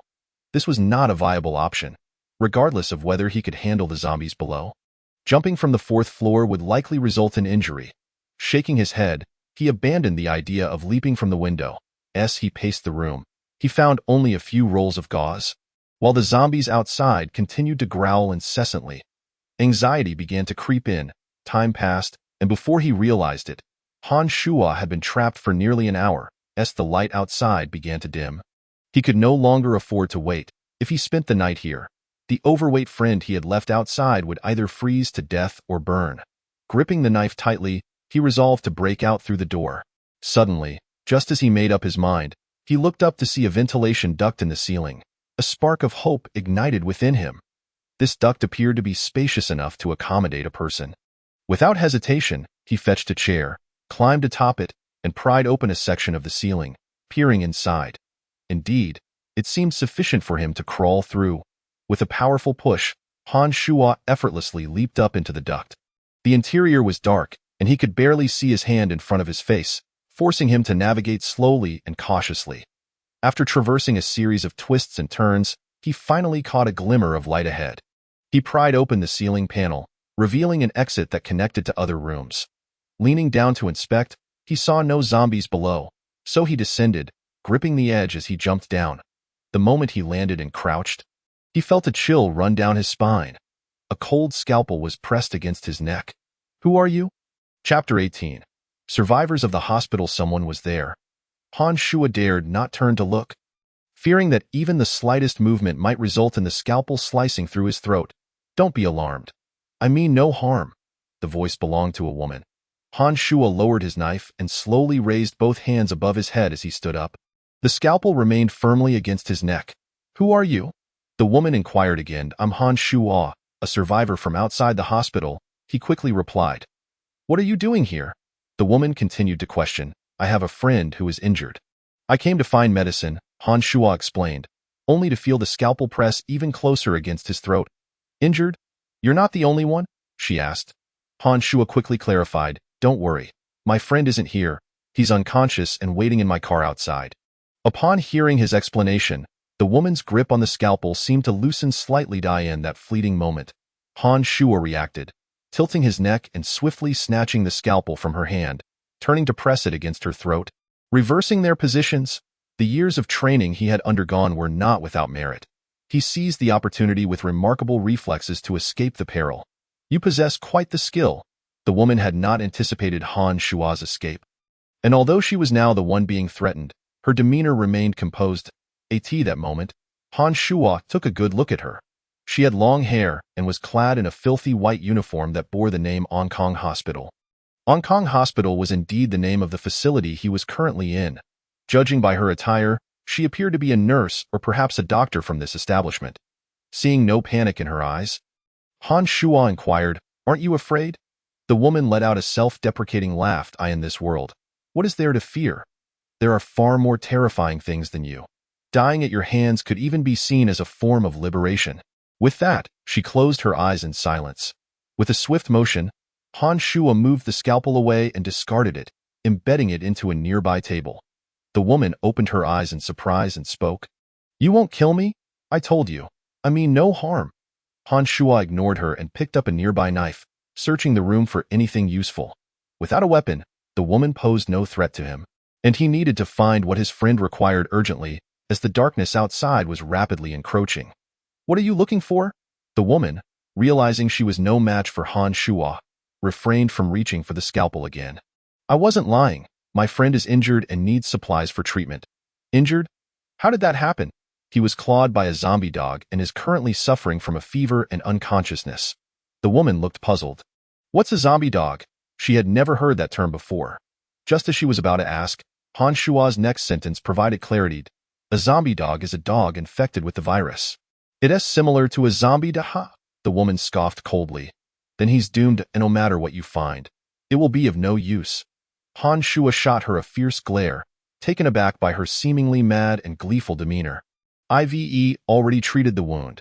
He hasn't been infected. It's just an inflamed and festering injury." Suddenly, Han Shuo remembered that this woman was part of the hospital staff. Why not simply ask her for the items he needed? Her barrage of questions had diverted his attention. "Hey, you're from this hospital, right? Can you help me find what I need?" Han Shuo ceased his aimless searching, realizing he had not discovered anything useful in the room. "Why would I help you? You were just threatening me with a knife," the woman retorted. "Tio, correct you. It was you who threatened me first." Han Shuo, having a request to make, maintained a calmer demeanor, waiting for her response. After a moment of contemplation, the woman replied, "I can help you find what you need, but I have conditions." "What conditions?" "Give me the knife you're holding as a condition of exchange." The woman had long coveted Han Shuo's knife. It was the only weapon she had seen in the hospital. Acquiring a longer blade would substantially increase her chances of survival. That's out of the question. Han Shuo found her demands unreasonable and decided not to press further. Time was of the essence. Since they could not reach an agreement, he lost interest in further negotiations and turned to exit the room in search of other options. "Wait, I can forego the knife if you take me with you." This was the woman's ultimate goal. Even if she obtained Han Shuo's knife, she lacked the confidence to escape on her own. Since Han Shuo had managed to enter the building alone, it was clear he possessed skills beyond the ordinary. "Deal." Han Shuo readily agreed to her request. He realized that searching through the entire building alone for what his friend needed would be akin to a headless fly. "However," he added, "if you make any treacherous moves, I will kill you first." The woman was unfazed by Han Shuo's threat. She had run out of food and knew that remaining here would lead to her demise. Now that she had a glimmer of hope for survival, her attitude towards Han Shuo shifted dramatically. "All right, you lead the way, and I will direct you." With that, she followed Han Shuo out of the room. "Turn left up ahead, then left again." Keep going straight until you reach the end, then turn right into the innermost room. As Han Shuo followed the woman's directions, he dispatched every zombie they encountered with his blade. Fortunately, they did not encounter any hordes, but he still eliminated over 10 zombies in total. The woman watched in awe from behind, astonished by Han Shuo's prowess. She had suspected he was no ordinary person, but she had not anticipated his exceptional skill. Eventually, they arrived at a storeroom. Upon entering, they found it filled with various medicines and medical supplies. "I'll go grab the supplies." The woman displayed familiarity with the items and swiftly packed a bag full of essentials. Han Shuo glanced inside. Aside from some gauze, scissors, and thread, he recognized none of the remaining medicines, which were all antibiotics. "You certainly have a bold spirit. Are you not afraid of returning empty-handed? Do you even know what medications your friend requires? Even if you find something without any medical knowledge, you could very likely poison him." The woman smirked, employing a familiar series of questions designed to provoke doubt in Han Shuo. It seemed that the prospect of survival had brought her a sense of joy. Han Shuo was unable to offer an explanation. In his haste, he had indeed overlooked such considerations. Yet, he felt fortunate to have encountered a survivor from the hospital. "Let us head back." By now, the sky had grown quite dark, and in about 20 minutes, it would be completely shrouded in darkness. Chapter 19. The awakening of the portly man. The return journey for the two did not require much effort, as the woman was quite familiar with the hospital. Surviving alone here for an entire month was no small feat. She guided Han Shuo along the route with the fewest zombies. After 10 minutes, Han Shuo finally arrived safely at the parking lot. The zombies from before had dispersed, and Han Shuo pressed the button to lower the car. The vehicle descended back to the ground. "You sit in the back, get in the car, and leave the hospital." Once inside, Han Shuo checked the portly man's breath and felt relieved to find it still present. A weight lifted from his heart. He started the car and drove out of the hospital. By this time, the sky had completely darkened, and even with the headlights on, visibility was severely limited. It was impossible to leave the city tonight. Han Shuo decided to find a temporary place to stay for the night and allow the woman to treat the portly man. On the way, the two exchanged a few brief words. The woman had escaped the hospital and regained a glimmer of hope for survival, which lifted her spirits considerably. Han Shuo learned from her that her name was Li Shuru, and she was 2 years younger than him, both being 28 years old. Li Shuru was a local from City B and had been working at the hospital as the head of the emergency department. At her age, reaching such a position suggested that she either came from a well-connected family or possessed exceptional professional skills. According to her, on the day the ice crystal virus descended, the emergency room was bustling with activity, and she had not stepped outside all day, ultimately staying the night at the hospital. This was how she narrowly escaped disaster. For the past month, relying on her familiarity with the hospital, Li Shuru had survived on limited food and the nutritional fluids available there. "Let's find a place," she remarked. "Though your friend is not in great condition, he can hold on for a bit longer." Li Shuru quickly examined the portly man's wounds. Without hesitation, she grabbed some food from the back seat and began to eat heartily, having not consumed anything all day. "Can you save him?" Han Shuo inquired while driving. He paid no mind to Li Shuru's casual eating. If she could save the portly man, it was of little consequence to him. "Humph. I wouldn't say it's impossible," she retorted, her confidence in her medical skills evident. "With this minor injury, any patient in the emergency room would have it worse, in my view. He merely suffered from a lack of timely disinfection, leading to some inflammation and infection, which caused the high fever and coma. As long as we deal with the necrotic tissue and prevent further decay, the fever will subside, and he'll be fine." Of course, she acknowledged that self-healing was not an option. Medication would be necessary. Han Shuo felt a sense of relief upon hearing her words. The portly man would continue to live, making all his efforts today worthwhile. At least it wasn't a futile endeavor. Soon, Han Shuo discovered a 2-story hardware store. There were relatively few zombies present, and he decided to spend the night there. After getting out of the car and dispatching a few wandering zombies nearby, Han Shuo pried open the hardware store's roller shutter. After a thorough inspection, he found 2 emaciated corpses on the second floor. They appeared to be a couple who had been too cowardly to venture outside. Preferring starvation instead, Han Shuo disposed of the bodies through the window. Once he confirmed that the place was safe, he returned to the car, called for Li Shuru, and carried the portly man upstairs. Subsequently, Han Shuo went back down to retrieve their belongings from the car, locked the doors, and pulled down the roller shutter. When he ascended the stairs again, he found Li Shuru already tending to the portly man. "How long until he wakes?" Han Shuo asked. Li Shuru was busy cleaning the necrotic tissue from the portly man's wounds and responded, "It's hard to say. If all goes well, he might wake up tonight. At the latest, perhaps 2 days ago," Han Shuo replied, taking a seat on a nearby chair while munching on some food. "What is this?" After she finished treating the wound and bandaging it with gauze, Han Shuo noticed her pull out a small vial and hang it on a hook, indicating she was preparing to administer an intravenous infusion. However, the small bottle did not appear to be for use. Li Shuru shot him a glance of exasperation, thinking to herself, as expected, this guy lacks any medical knowledge. Recognizing that Han Shuo had rescued her, she refrained from deriding him this time and explained, "It's human albumin. You probably haven't heard of it. Just think of it as a nutritional solution." That moment, Li Shuru was ready. In the dimly lit room, she successfully inserted the needle into the portly man's hand on her first attempt. "I heard he has been unconscious for nearly a day and a night. This will help replenish his bodily functions and aid in faster recovery." "Oh, understood. Is one bottle enough?" "Of course not. After this, he'll need some anti-inflammatory solutions, and, never mind, you wouldn't understand." Li Shuru walked over to Han Shuo and began eating a bag of puffed snacks, observing her earnestness in treating the portly man. Han Shuo's attitude towards her softened considerably.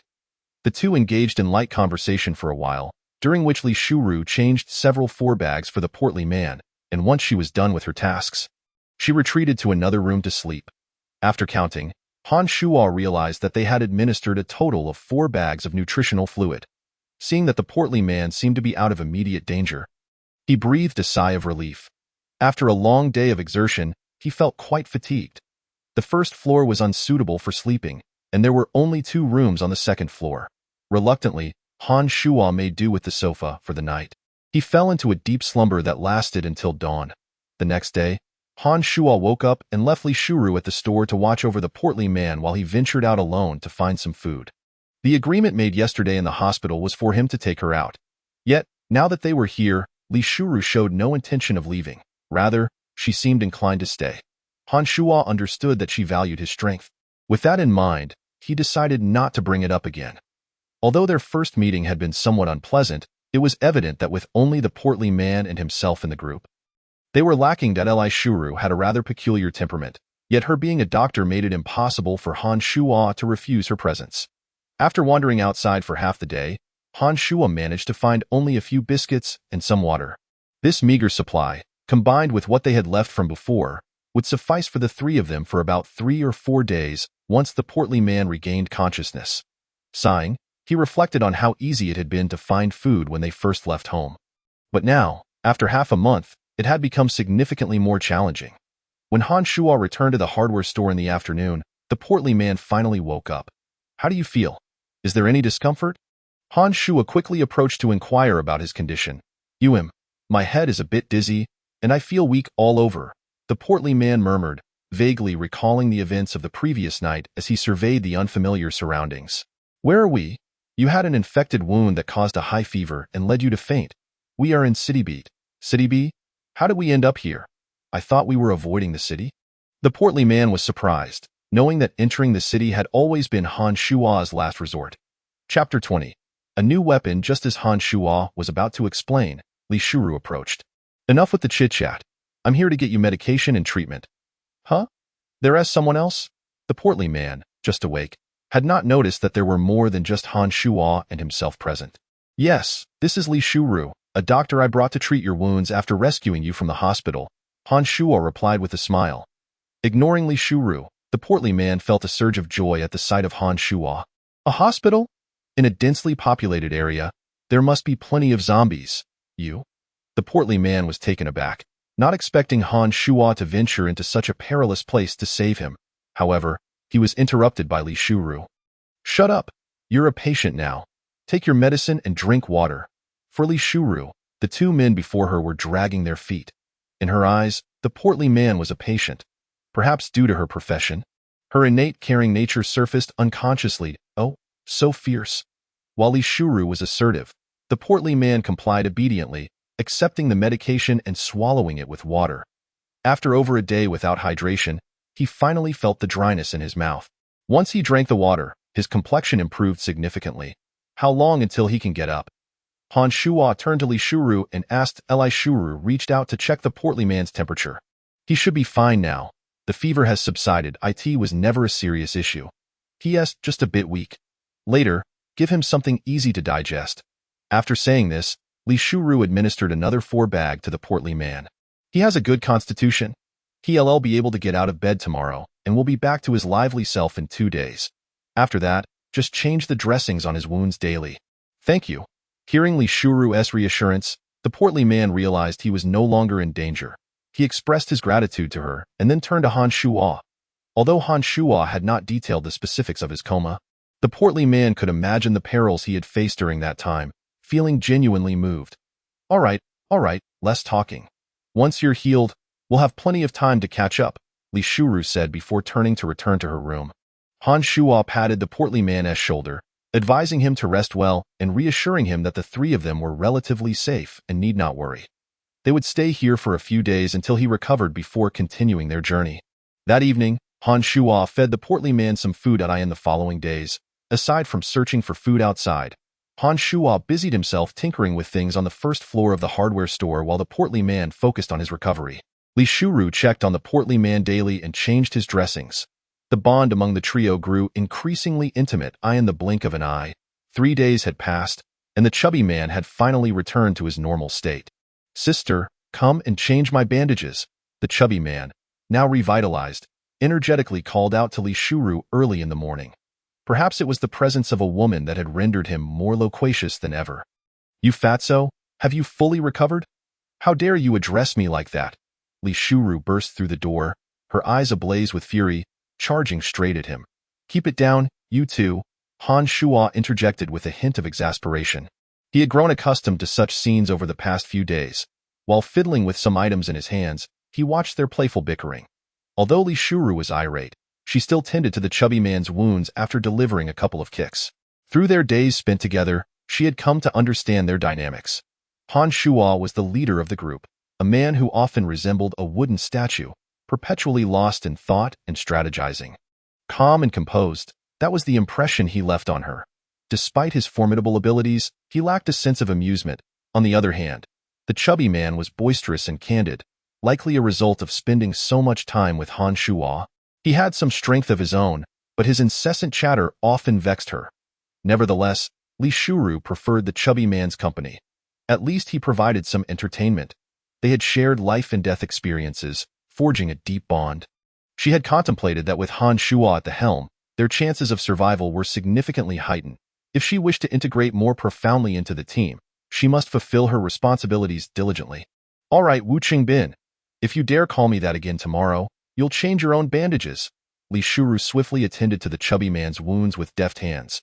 Enough already, you two, come here. I've got something good for you. Han Shuo beckoned them over. Wow, what have you been tinkering with these days? So many impressive items, the chubby man exclaimed. Before them lay a collection of weapons, all meticulously crafted by Han Shuo from tools he had scavenged from a hardware store over the past few days. There was a wooden spear, modified from a long-handled fork. He had removed the side spikes to enhance its balance, leaving the longest and sharpest point. A long-handled axe was also present, which Han Shuo had merely extended and sharpened. It could both chop and thrust. Additionally, there were various small iron pieces, all honed to a fine edge, suitable for use as daggers or throwing knives. During the previous encounter with the corpse hounds, Han Shuo had recognized the shortcomings of the chubby man's steel pipe. With 3 members in their group, only he possessed a reliable weapon. Now that the chubby man had healed, Han Shuo resolved to set out again soon. Remaining in the city left him feeling uneasy. Choose a primary weapon each. Chubby, you can discard that steel pipe. It lacks sharpness. Li Shuru, although you're a woman, you must also possess combat capabilities. Han Shuo observed as they selected their weapons. Continuing, each of you take a small iron piece as a dagger. I'll keep the rest for throwing knives. Don't throw them recklessly without precision. We can practice later.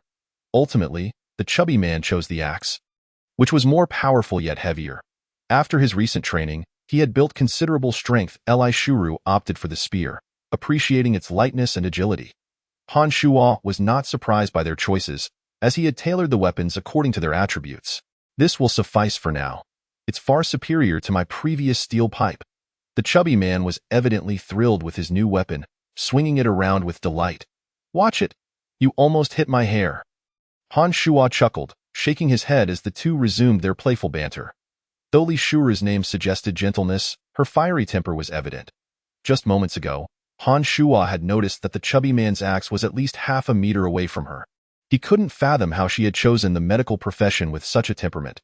After some more playful squabbling, the two lowered their voices somewhat, especially after Han Shuo's admonition. Following lunch, a sudden roar of engines echoed in the distance. "Someone's coming!" Han Shuo hurriedly urged the two to hush. The trio then concealed themselves in a corner, observing quietly through the window. Chapter 21. The strong man before long. A jeep came to a halt, positioned directly in front of Han Shuo and his companions, allowing him to observe the situation clearly. As the jeep's engine silenced and the doors swung open, 5 men emerged, all clad in matching camouflage attire. Han Shuo's caution heightened upon noticing that each of them wielded a firearm. "Han Shuo, they have guns. They look like military personnel," the chubby man whispered beside him. "Shoo, let's observe for a moment," Han Shuo replied. Refraining from revealing themselves, if these individuals were indeed military, he wouldn't mind identifying himself and seeking their protection. He had always held a deep respect for soldiers. "Team leader Wang, let us take a break here," one of the taller, leaner men suggested to a robust figure who appeared to be the leader. The imposing man stood nearly 2 meters tall, his physique brimming with muscle. At first glance, he resembled a human tank. Compared to him, the chubby man seemed almost like a child. Despite his formidable build, he did not appear bloated. This physique must weigh at least 400 jin, and yet, he is so strong. Is he a bodybuilding champion? The chubby man was taken aback by the robust man's presence, glancing down at his own belly with a hint of envy. Team leader Wang looked up at the sky. "All right, let us rest for a moment. We still have time to exit the city." Soon, Han Shuo observed the 5 men gathering together, unpacking food from the vehicle. Likely due to their firearms, they appeared quite relaxed, opting to rest beside the jeep rather than seeking shelter. Their rest resembled more of a casual chat. "Gaozi, have you put on weight recently? You used to be as thin as a bamboo pole, but you seem to have some flesh on you now." One of the men teased. Gaozi, the lean man who had spoken to team leader Wang earlier, chuckled in response. "Haha, I have gained a bit in this dire situation." While others struggled to find food, he seemed to have thrived. Han Shuo gathered from their conversation that these 5 individuals possessed exceptional survival skills, undoubtedly aided by their firearms. Their demeanor suggested they had been living relatively well since the catastrophe. Team leader Wang had remained aloof from their banter, scanning the surroundings as if puzzled by the lack of zombies nearby. After observing for a moment without noting anything amiss, he seemed to dismiss his concerns. Suddenly, Han Shuo noticed team leader Wang's expression brighten, as if struck by an epiphany. Approximately 20 minutes later, Gaozi approached team leader Wang. "Team leader, we've rested enough. Shall we continue our journey?" "Just a moment longer," team leader Wang replied, eyes still closed in contemplation. Gaozi, clearly obedient to Wang's authority, returned to his spot without questioning further, resuming idle chatter with the other 3 men. "Han Shuo, what do you think Wang is waiting for?" the chubby man inquired quietly. Turning to Han Shuo shook his head, having observed for a while without discernible clues. The group's behavior remained consistently normal. "Should we approach them? They have guns. Aligning with them could provide us with greater safety," Li Shuru suggested. Although she recognized Han Shuo's capabilities, in this era, a bullet proved far more effective than even the best of close combat skills. "Let us wait and see what they're waiting for. If there are no significant changes, we'll make our move when they prepare to leave," Han Shuo replied, not overly insistent. It was indeed a better option to have a more secure ally. After Han Shuo spoke, the trio fell silent, continuing their watch. Approximately 10 minutes later, Han Shuo saw team leader Wang, who had been resting with his eyes closed, suddenly open them and turn his attention to the distance with heightened alertness. Han Shuo quickly focused, sharpening his gaze in the direction Wang was looking. Moments later, he heard a commotion, followed by the sight of a ragged man sprinting towards them, pursued by no fewer than 30 zombies. "Help! Save me!" the man, upon spotting Wang and the others, called out in desperation. "A survivor. Is this what Wang has been waiting for?" Han Shuo mused. Moreover, that man had remarkable hearing, able to sense the noise from so far away. Han Shuo continued to observe intently. Team leader Wang shook his head upon seeing the approaching survivor and let out a sigh. Meanwhile, Gaozi and the others stood up, raising their guns and moving closer to Wang's side. Their expressions conveyed no hint of anxiety. Han Shuo recognized this confidence stemmed from their firearms. With over 30 zombies, if they were accurate marksmen, they could dispatch them without expending an entire magazine. Wang raised a hand, signaling for Gaozi and the others to lower their weapons. I'll handle this. Don't waste your bullets. It's been a day since I've stretched my legs. It's time to loosen up. As Wang prepared to take action, Gaozi and the others looked on with anticipation, lowering their weapons in unison. Han Shuo, observing from the second floor, found himself even more surprised. Narrowing his eyes in curiosity, this individual, referred to as Wang Dui, has long harbored a deep curiosity, particularly regarding his exaggerated muscles, which are clearly not merely for show. What? Is he really going to charge in alone? He isn't even armed with a gun, the portly man exclaimed in astonishment. He perceived Wang Dui as a fool, opting to display bravado instead of utilizing the weapon at his disposal. Facing over 30 zombies alone would undoubtedly equate to a death sentence. Han Shuo, of course, understood this well from his extensive battles against the undead. He estimated that he could manage to confront a maximum of around 10 at once, provided he wielded a Tang knife. Zombies possess no combat technique. They rely solely on their primal instincts. The key to combating zombies lies in their insensitivity to pain. Unless one strikes at their vulnerable heads, they will incessantly attack. Moreover, one must avoid injury. Even if Han Shuo could contend with 10, he would never take unnecessary risks. Typically, when faced with more than 5, he would opt for a cautious retreat. However, Han Shuo sensed that this Wang Dui exuded an enigmatic confidence. The situation was not as simple as he imagined. Suddenly, Wang Dui shed his outer coat, revealing a sleeveless vest beneath. He shook out his arms in a casual stretch before charging forward. At that moment, the zombies were less than 50 meters away from the group. Wang Dui plunged into the horde of zombies. The portly man widened his eyes in disbelief. Holy cow, he's so strong. Chapter 22. Superhuman? It is no wonder that the portly man reacted this way. Even Han Shuo was equally astounded. When the brawny Wang Dui confronted the nearest zombie with a kick, he shattered it into pieces. Could such strength truly belong to a human? Han Shuo gazed in stunned silence. Wang Dui then fully immersed himself in the fray. With every punch and kick, Han Shuo observed that Wang Dui effortlessly crushed the skulls of the undead. The zombies' heads exploded like watermelons the moment Wang Dui made contact. His kicks were even more formidable, sending the zombies flying and toppling others behind them.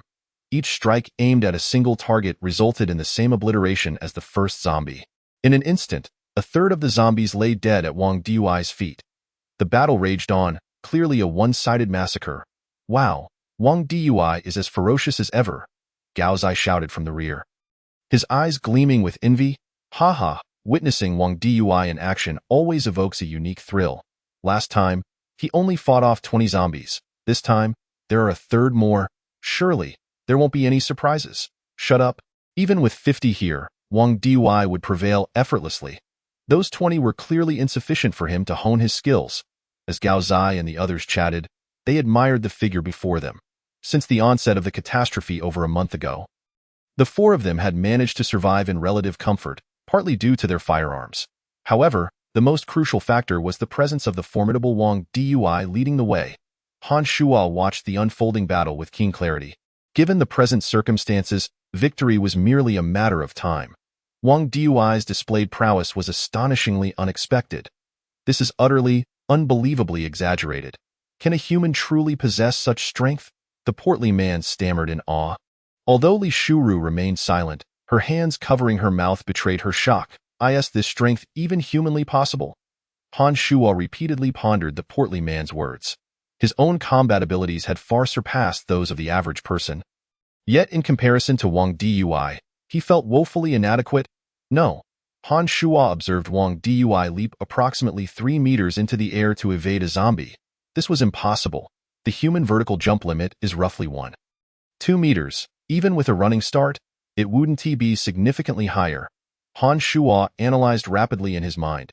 He struggled to comprehend how Wang Dui could achieve such a height, given Wang Dui's ease. It was evident this was not his limit. For over 20 years of rigorous training, Han Shuo knew his reflexes were nearing the human threshold.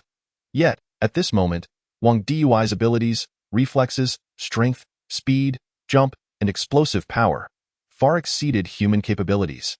This was beyond what could be attained through training alone. How was he achieving this? Han Shuo murmured to himself as the portly man and Li Shuru continued to observe intently, completely oblivious to the unusual glint in Han Shuo's eyes. This display evoked a sense of being superhuman. What method could possibly yield such results? Han Shuo's mind raced with thoughts as the battle approached its climax. Upon witnessing Wang Dui's display of strength, an exhilarating impulse surged within him. He yearned for such power. If only Han Shuo could possess similar abilities, then for him, for the portly man, for Li Shuru, they would no longer have to tread so cautiously. Han Shuo could live more freely and securely. He longed to seize control of his destiny, and the prerequisite for that was to possess unparalleled strength akin to Wang Dui's, if not greater. Unbeknownst to him, Han Shuo's thirst for power had never been as fervent as it was today. Finally, as Wang Dui obliterated the last zombie's skull with a single punch, the battle came to an end. In total, from the start to finish, Wang Dui had eradicated all 30-plus zombies within a mere 2 minutes, emerging unscathed. He casually ripped off his soiled vest and strode toward the vehicle, not bothering to look back, leaving a scene of devastation in his wake. Wang Dui, brilliant, Gao Zai and the others exclaimed with respect, retrieving a clean outfit from the car to offer him. Wang Dui waved them off, halting their flattery. "You, come here," he beckoned a survivor while washing the blood from his arms. "What's your name?" "I am Zhang Shower. Big brother. Just call me Shower. Thank you for saving me," the trembling Zhang Shower stammered, acutely aware of Wang Dui's formidable presence. After a brief exchange of questions with Zhang Shower, the portly man, having lost interest, turned to Han Shuo with excitement written all over his face. "Han Shuo? Let us go. If we stick with them, what do we have to fear from zombies?" Li Shuru, too, tugged at Han Shuo's sleeve, her eyes sparkling with anticipation. Han Shuo nodded. After observing for some time, he had a general understanding of their circumstances. Since they had come to the aid of Zhang Shower, they were undoubtedly soldiers. Joining them would indeed be a wise decision. Han Shuo hoped to inquire how Wang Dui had reached such a level. "Let us go." With Han Shuo's agreement, the portly man and the others were filled with joy. Just as the portly man prepared to rise and identify themselves to the group outside, a sudden, sharp sound echoed. Crack! The portly man froze in place. Han Shuo turned his gaze back outside, and the sight before him sent a chill down his spine. In an instant, all thoughts of approaching the others vanished. For reasons unknown, Wang Dui had crushed Zhang Shower's head with his bare hand.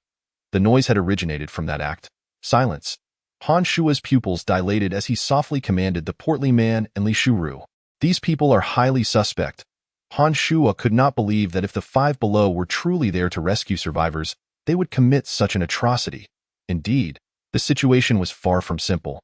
Notably, the act did end. Captain Wang rose and patted Gao Zai on the shoulder, offering a brief smile without uttering another word.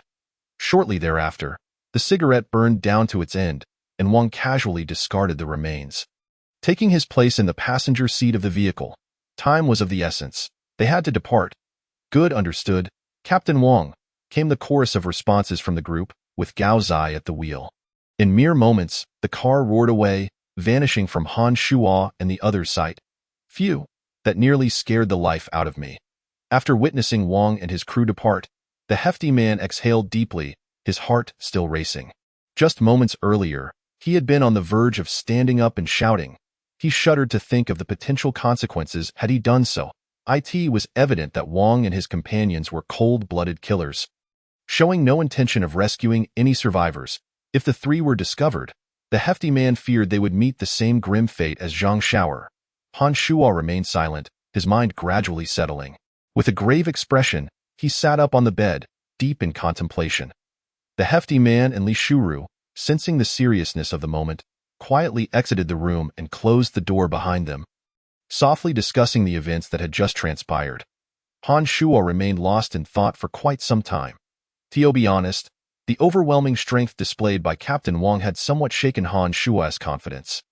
He did not blame anyone but himself for the day's events. He had come perilously close to leading his team into a dire situation, with no room for regret. Although it was the hefty man and Li Shuoru who had suggested seeking the protection of Captain Wang, ultimately it required Han Shuo's approval. Should the three lose their lives because of this, as the team leader, he would bear the burden of responsibility. Now, upon reflection, he recognized numerous troubling aspects of Captain Wang's group. For instance, their vehicle bore no military insignia whatsoever. The casual demeanor of Gao Zai and his companions was hardly characteristic of military personnel. Instead, they resembled a band of undisciplined ruffians. Particularly striking was the brutal expression on Captain Wang's face as he crushed Zhang Shao'er's skull. Reminiscent of a merciless criminal, Han Shuo knew that those who had genuinely spent long periods in the military possessed an intangible aura, one that could not be erased. This demeanor stemmed from years of strict military discipline, marked by stability, unity, and a serious management ethos. None of these qualities were evident in Wang and his associates. They were a band of bandits masquerading in military garb. Han Shuo did not wish to ponder the origins of their uniforms. With Captain Wang, the superhuman, present, such trivialities posed little challenge. Cloaking themselves in military attire to lure survivors and plunder their supplies was likely their ultimate goal. Just moments ago, Han Shuo had been deceived by their appearance. Combined with his childhood admiration for soldiers, upon seeing their military garb, he had unwittingly let his guard down. Now that he had regained his composure, he realized most of the suspicious elements had become clear. The only lingering question in Han Shuo's mind was how Captain Wang had transcended human limits to attain such formidable power. This was the direction he intended to explore further. Moreover, what exactly did they mean by it? Han Shuo felt fortunate that they had not recklessly ventured outside. He was also relieved that, in recent days, he had disposed of the nearby zombies, intentionally or not, dragging their corpses to inconspicuous locations. Preventing these individuals from discovering any clues, unbeknownst to him, night fell. Han Shuo stepped out of the room, feeling much lighter after coming to terms with his thoughts. Han Shuo, dinner is ready, the hefty man. Understanding Han Shuo well, refrained from asking questions or bringing up the day's events. He believed Han Shuo had already formulated a plan. Yes, I'm coming, Han Shuo replied. The three gathered for dinner, and the remaining food would suffice for another day. After the meal, Han Shuo summoned the other two. We'll set out early tomorrow. All right, I've been ready, the hefty man exclaimed excitedly. No objections here, Li Shuoru concurred.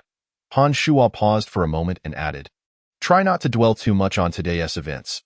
Since they didn't discover us, we should not face immediate danger. He said this out of concern that the two might carry the weight of the day's events, which could adversely affect their mental state in the future. Haha, don't worry, they'll walk their own path while we take our own. The world is vast. It's not so easy to cross paths. The hefty man maintained a positive mindset, showing no sign of worry about what had transpired. Besides, even if that Captain Wang is formidable, I refuse to believe he can withstand a bullet when we acquire firearms in the future. We won't fear him. As he spoke, the hefty man enthusiastically picked up his new weapon. After lying around for days, he was itching for action. Little did he realize how his disposition had changed. Perhaps it was due to spending time with Han Shuo or the harsh reality of their world, where only those able to swiftly adapt to the rhythm of battle could survive. Li Shuoru, however, did not exhibit the same exuberance as the hefty man. Yet Han Shuo could discern a flicker of determination in her gaze. Indeed, though Li Shuoru was a woman, she had once been an emergency physician. Accustomed to witnessing life and death, the bloody scenes of the day would hardly faze her. Han Shuo felt a sense of relief. His criteria for choosing teammates had always been, one should not fear a godlike opponent, but rather a teammate akin to a pig. The two before him were quite commendable. As long as he remained diligent and cautious, making sound judgments, he believed the three of them would endure. Chapter 24.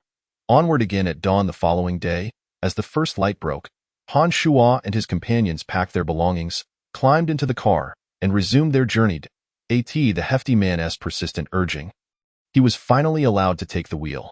Though his hand had not fully healed, the automatic transmission allowed him to manage with one hand. Han Shuo took the passenger seat, reflecting on a remark from the previous night that resonated deeply within him. The hefty man had said, no matter how powerful Captain Wang is, can he withstand bullets? This statement served as a significant reminder for Han Shuo. Although acquiring firearms in the short term seemed unlikely, he resolved that if the opportunity arose in the future, he would fight with all his might to seize it. "How do we proceed from here?" the hefty man inquired, turning to Han Shuo. As for B City, Han Shuo was not well acquainted with it. On the day they entered, he had been too anxious to pay much attention to the route. "Go straight ahead, then take a right at the second traffic light," Li Shuru suggested. Since both Han Shuo and the hefty man were not locals, the task of navigation naturally fell to Li Shuru. Last night, Han Shuo had briefly outlined his plan to the two. They aimed for the outskirts of the city, but this time, they needed to find a suitable house to take refuge in. Han Shuo was no longer willing to settle for the makeshift shelters they had previously occupied with the hefty man. The number of zombies within the city was increasing, and the same principle applied to animals infected with the virus in the wild.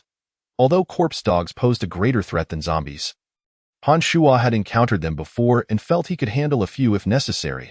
He would not be caught off guard like the first time. While simpler shelters were easier to find, the potential for encountering a corpse bear or corpse tiger loomed large. A single swipe from such a creature could spell disaster for several people. Although the likelihood of such animals appearing outside the city was low, the post-apocalyptic world was rife with bizarre occurrences. Han Shuo did not believe for a moment that Captain Wang was the only superhuman in existence. Thus, if they encountered other new species in the wild, he would not be surprised. Moreover, the term frequently echoed in Han Shuo's mind. He suspected it referred not to infected beasts, but to something far more terrifying. Of course, Han Shuo had already informed Li Shuru about the possibility of wild animals being infected with the ice crystal virus. "We must find a sturdy structure." This time, even if it took longer, Han Shuo was determined to locate a house capable of withstanding at least a few attacks, giving the three of them enough time to react. And so, Li Shuru directed the hefty man as they navigated the streets, stopping intermittently at various supermarkets, convenience stores, and shops to investigate. Their food supplies were dwindling, and they sought opportunities to replenish them. "Damn it, we're so broke. All that's left are 2 boxes of expired milk," the hefty man grumbled as he exited a store. "Hey, you dare curse me? What, can't you hear human speech? Which part of what I said was directed at you? Weren't you just talking about me?" The two began bickering again. Han Shuo shook his head in exasperation. Ever since they had met, these kinds of exchanges had become a daily occurrence. "All right, let us hurry up." The milk was only slightly expired, so they could make do with it. Han Shuo halted the two and urged them to continue their journey. Along the way, they visited no fewer than 10 stores, most yielding nothing. After more than a month, food supplies had been depleted by other survivors, leaving only some spoiled meat products. Han Shuo was not picky, as long as it wasn't too far gone. He took whatever was edible. Thankfully, just before exiting the city, they found a small supermarket stocked with a decent amount of food. Altogether, they gathered enough provisions to last the three of them for half a month. Before noon, the hefty man finally drove them out of the city. What lay ahead was aimless wandering, but Han Shuo hoped to find a 2-story house to call home. Such buildings were not easy to come by, especially in these times, as regulations had always been strict regarding unauthorized constructions. Any discovered would be subject to demolition. Han Shuo was not in a hurry. After all, the outskirts were rather desolate. Whenever they stumbled upon a place suitable for resting, he would instruct the 2 companions to spend the night there, for it was certainly more comfortable than remaining in the vehicle. However, they would not linger for long and would set off early the next morning to continue their journey.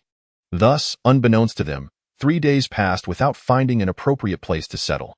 The portly man voiced no complaints, but Li Shuru occasionally grumbled, remarking that Han Shuo was too demanding for a man of his stature.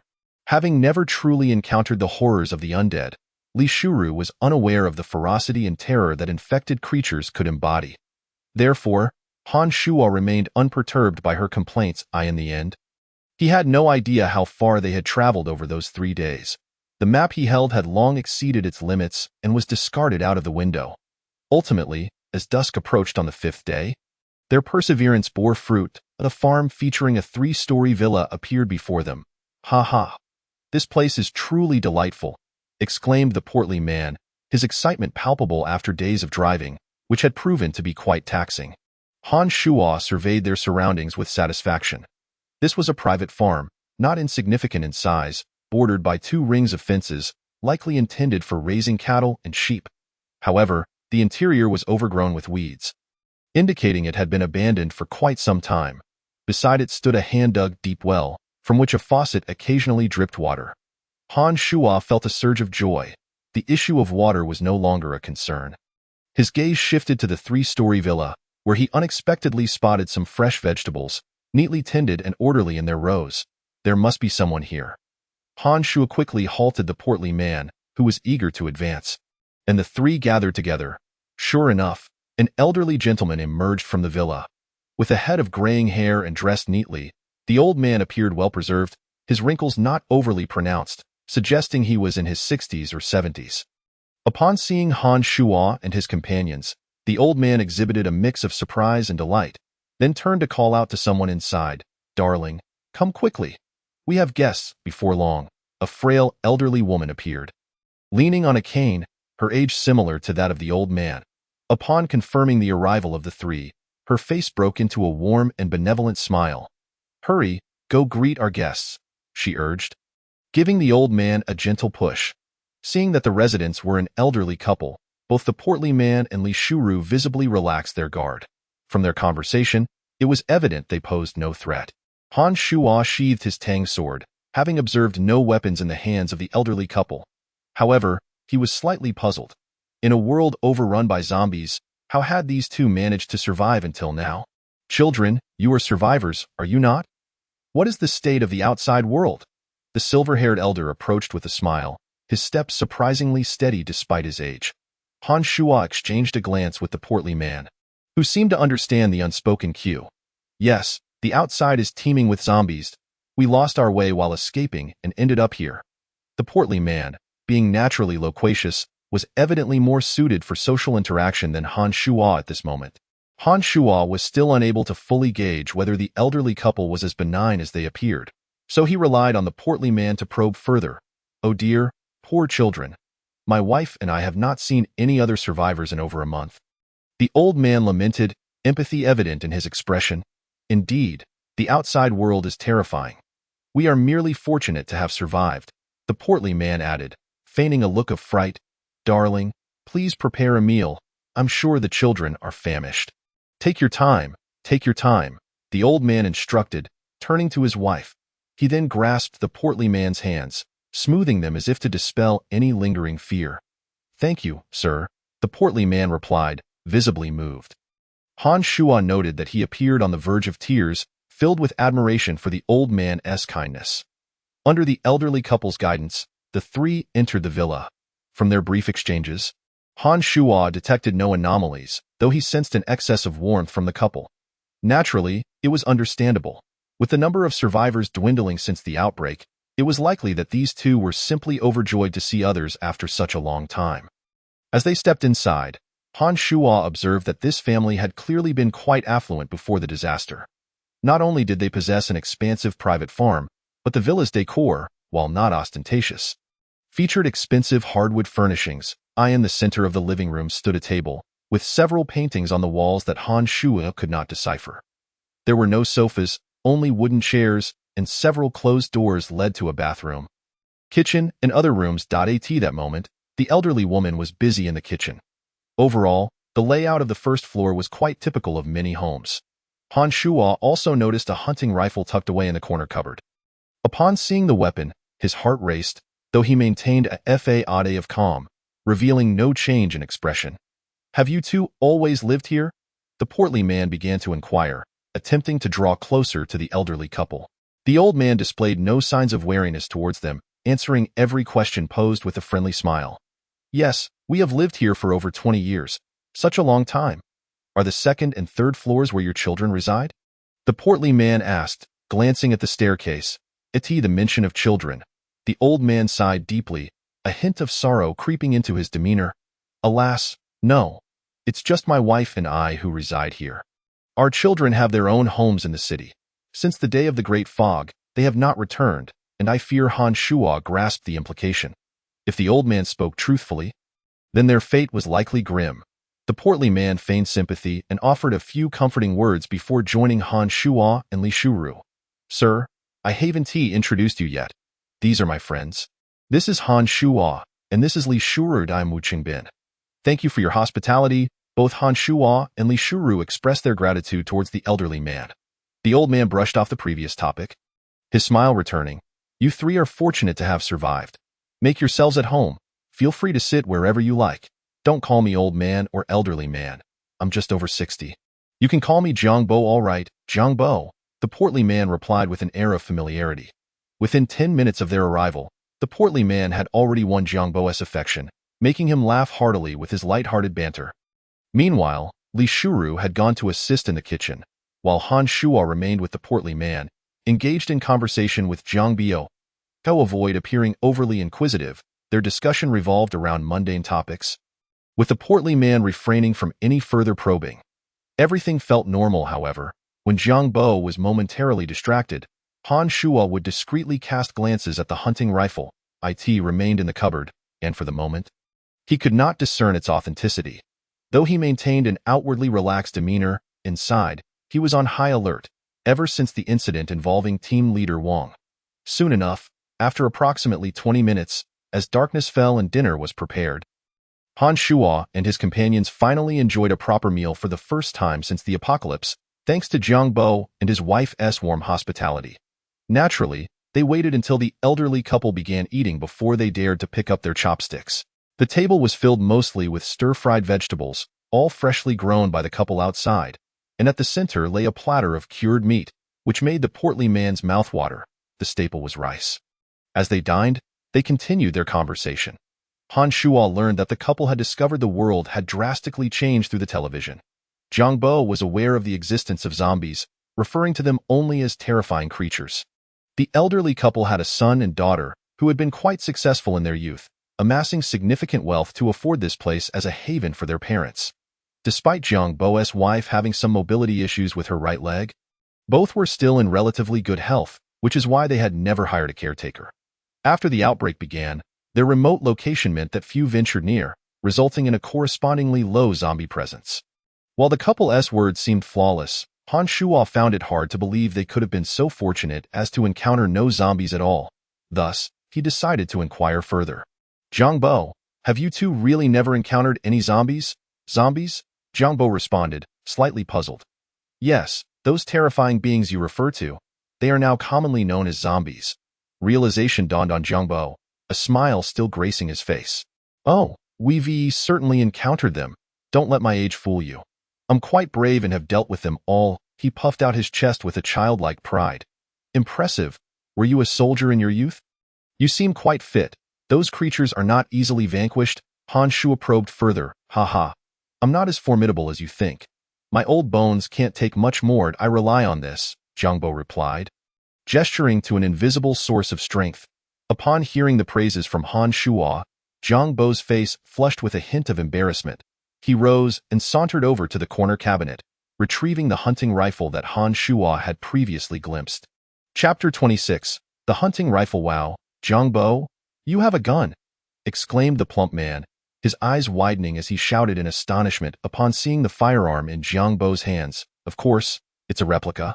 Jiang Bo chuckled, for the plump man, like Han Shuo, had already noticed the hunting rifle shortly after entering the room. It was Li Shuru, however, who, not as observant as the two men, expressed surprise upon seeing the rifle. Haha, indeed, this is the real deal, unlike the toy guns you played with in your childhood. Jiang Bo laughed heartily. He then placed the rifle before Han Shuo and the others. This time, Han Shuo did not feign seriousness. He reached out and grasped the rifle, examining it closely. Weighing it in his hands and noting its exquisite craftsmanship, he concluded it was undoubtedly a genuine firearm. Though Han Shuo had never encountered a real gun before, he possessed some discerning skills, particularly at the muzzle, where he could clearly see the markings from bullets being fired. Jiang Bo, where did you acquire this? Han Shuo inquired after playing with the rifle for a moment before returning it to the table. The plump man, quick on the draw, snatched it up, his eyes gleaming as he examined the gun's body. For him, the fascination and obsession with firearms surpassed that of Han Shuo. Jiang Bo showed no inclination to stop the three from handling his hunting rifle, allowing them to explore it freely. Men and their love for guns. I am no exception. In my youth, I went to great lengths to procure one, and I have kept it ever since. The state does not permit private ownership of such items, so I hid it away as a collectible. Who would have thought it would prove useful today? After speaking, Jiang Bo noticed the plump man had found the trigger and quickly cautioned him. Xiao Bin, be careful. That gun is loaded. You mustn't fire it accidentally. Jiang Bo's fondness for the plump man was evident, as even the way he addressed him became more affectionate. Got it, the plump man replied, not lifting his gaze as he continued to toy with the rifle. All right, enough of that. If you don't eat soon, the food will get cold, Jiang Bo's spouse interjected, urging everyone to dine as their discussion about the gun seemed endless. Han Shuo suddenly recalled a phrase, a man remains a boy until death. Indeed, when men gathered, they often resembled a group of children, and even someone as aged as Jiang Bo was no exception. Enough playing, Xiao Bin, hurry and eat. Your aunt is getting anxious, Jiang Bo said kindly, looking at the plump man. All right, I understand, the plump man replied, albeit reluctantly. Ultimately, he returned the rifle to Jiang Bo, who casually placed it back in the cabinet without locking it. Soon, the conversation at the dining table shifted, filled with laughter as they continued their meal. Yet, Han Shuo's thoughts lingered on the hunting rifle. He understood that given Jiang Bo's past circumstances, it was quite probable he had acquired a genuine firearm. It was entirely reasonable for the elderly couple to have made it this far with a rifle in their possession. Although a hunting rifle has a shorter range and significant stopping power, it appeared to be more practical in their present situation. Aside from soldiers, very few individuals had ever laid hands on a real gun, let alone used one. If a sniper rifle were to be placed in front of him, it would be less effective in the hands of an untrained individual compared to the hunting rifle at hand. In dealing with zombies, a hunting rifle was simple and straightforward. One did not even need to aim precisely, just pull the trigger. And with its formidable firepower and range, a zombie at close quarters would likely fall with a single shot. As Han Shuo pondered these thoughts, he maintained a normal smile and dined with the others. After dinner, the group lingered in the living room for a while longer. During this time, Jiang Bo inquired about the plump man's journey to their residence. The plump man skillfully navigated the conversation, weaving half-truths and half-lies, leaving no room for doubt. This made Jiang Bo sweat for the trio, who were still quite young, as he repeatedly remarked on how fortunate they were to have survived. Unbeknownst to them, midnight approached, and seeing the late hour, they prepared to retire for the night. Jiang Bo directed Han Shuo and his companions to rest in the third-floor rooms, claiming they were the most comfortable. Initially, he had intended for each of them to have a separate room, but Han Shuo insisted on sharing one, citing a desire not to trouble the elderly couple with cleaning. Fortunately, the room was spacious enough, and they were not cramped. Jiang Bo shook his head, still smiling, remarking that their bond was strong, and he did not press further, acquiescing to their wishes. Thus, Han Shuo, Wu Qingbin, and Li Shuru successfully settled into their temporary residence. The following day, leaving the plump man and Li Shuru in the villa, Han Shuo concocted an excuse to venture outside. He still felt uneasy and resolved to investigate the surrounding area. Curiously, Jiang Bo had mentioned encountering zombies, all of which he had dispatched with his hunting rifle. Yet, there was not a single corpse in sight nearby. Han Shuo circled the farm's periphery but found no trace of zombies, not even a body. It was likely that Jiang Bo had disposed of the remains elsewhere. This location was indeed quite remote. Han Shuo recalled that they had traveled an entire day to reach this place. Unwilling to give up, Han Shuo continued on for a short distance. After walking about 2 kilometers, he finally encountered the first zombie emerging from the woods. The terrain around the farm was slightly elevated, and from this vantage point, the 3-story villa was no longer visible. Now I understand how the elderly couple has managed to survive. This place is indeed safe. Han Shuo drew his Tang Dao and swiftly dispatched the approaching zombie. Even if a few zombies wandered nearby, this location was unlikely to pose any danger in the short term, and should they come close to the farm, Jiang Bo's hunting rifle would easily handle the situation. Han Shuo found himself increasingly fond of this place. In contrast to the greenhouse where he and the plump man had previously taken refuge, this location was not only inconspicuous but also easily defensible. The villa's brick walls would make it challenging for zombies to breach. He hoped that the 2 elderly residents were as kind as they appeared. Through this brief observation, Han Shuo discerned that there were few doubts about Jiang Bo and his wife. He wished for everything to proceed smoothly without any surprises.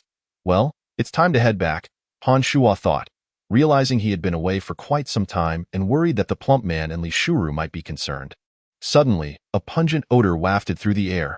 Han Shuo's keen senses detected the foul stench. What is that smell? Curiosity piqued, he followed the scent emanating from the northern woods. As he continued northward, the odor grew more distinct. After about 5 minutes, he finally arrived at the source of the foul smell. Ugh, this stench is unbearable.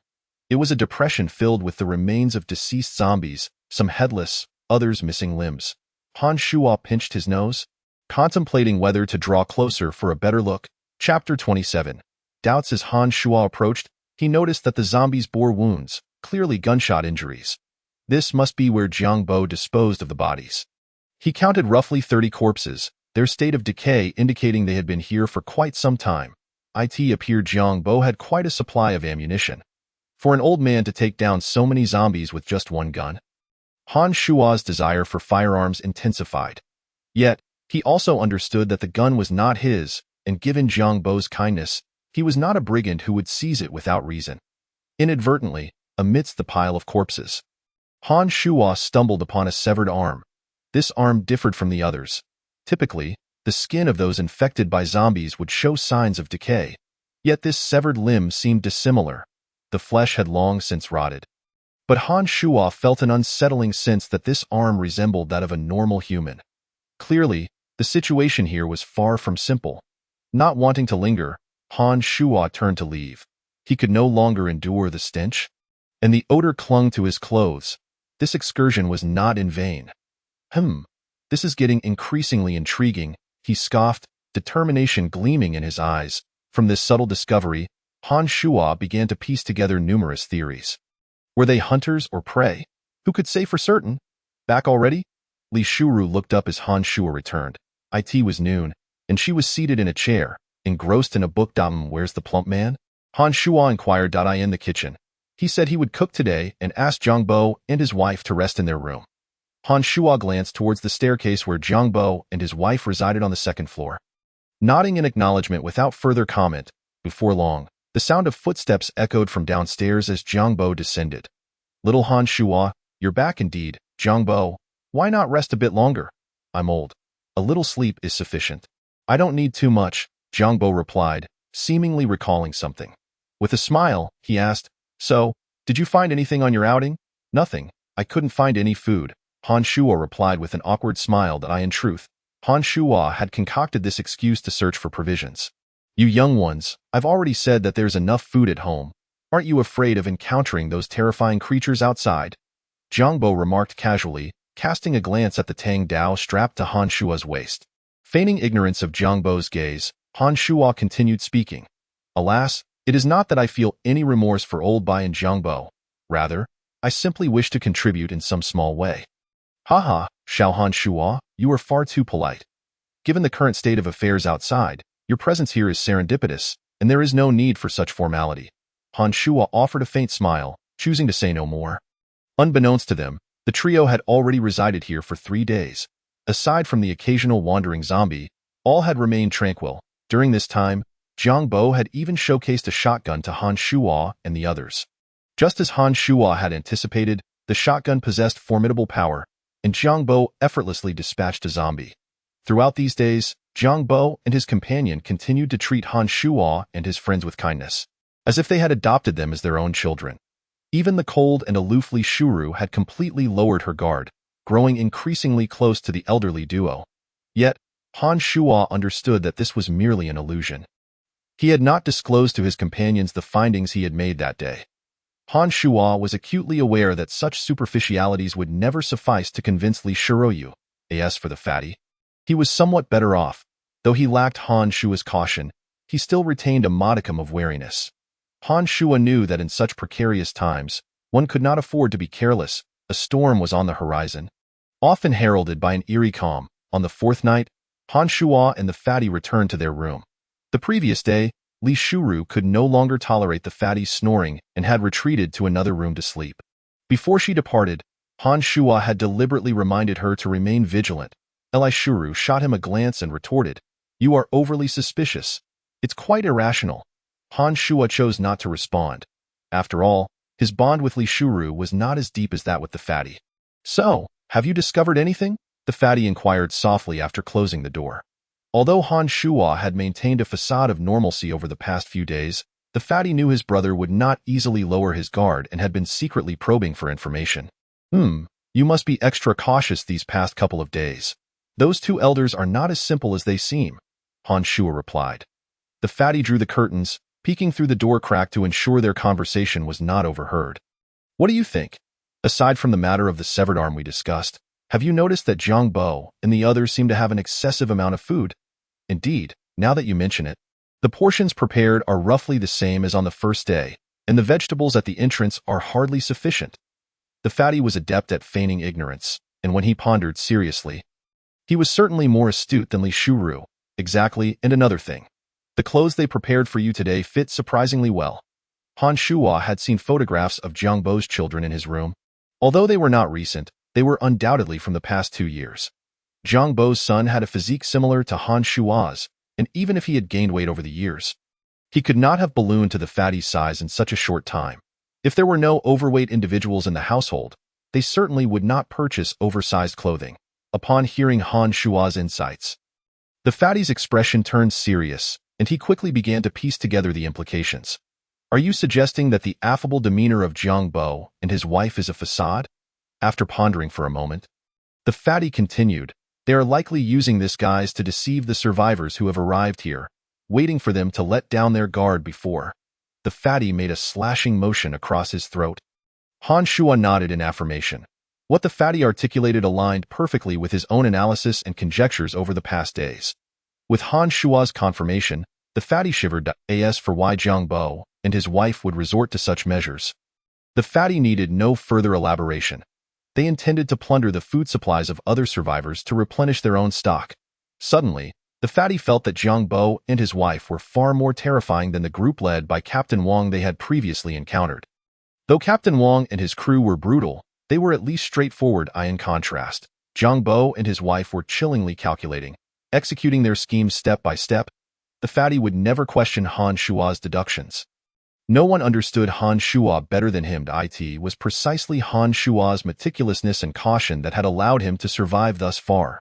Chapter 28. The conspiracy unfolds. When do you plan to take action? The fatty turned to ask. There is no rush.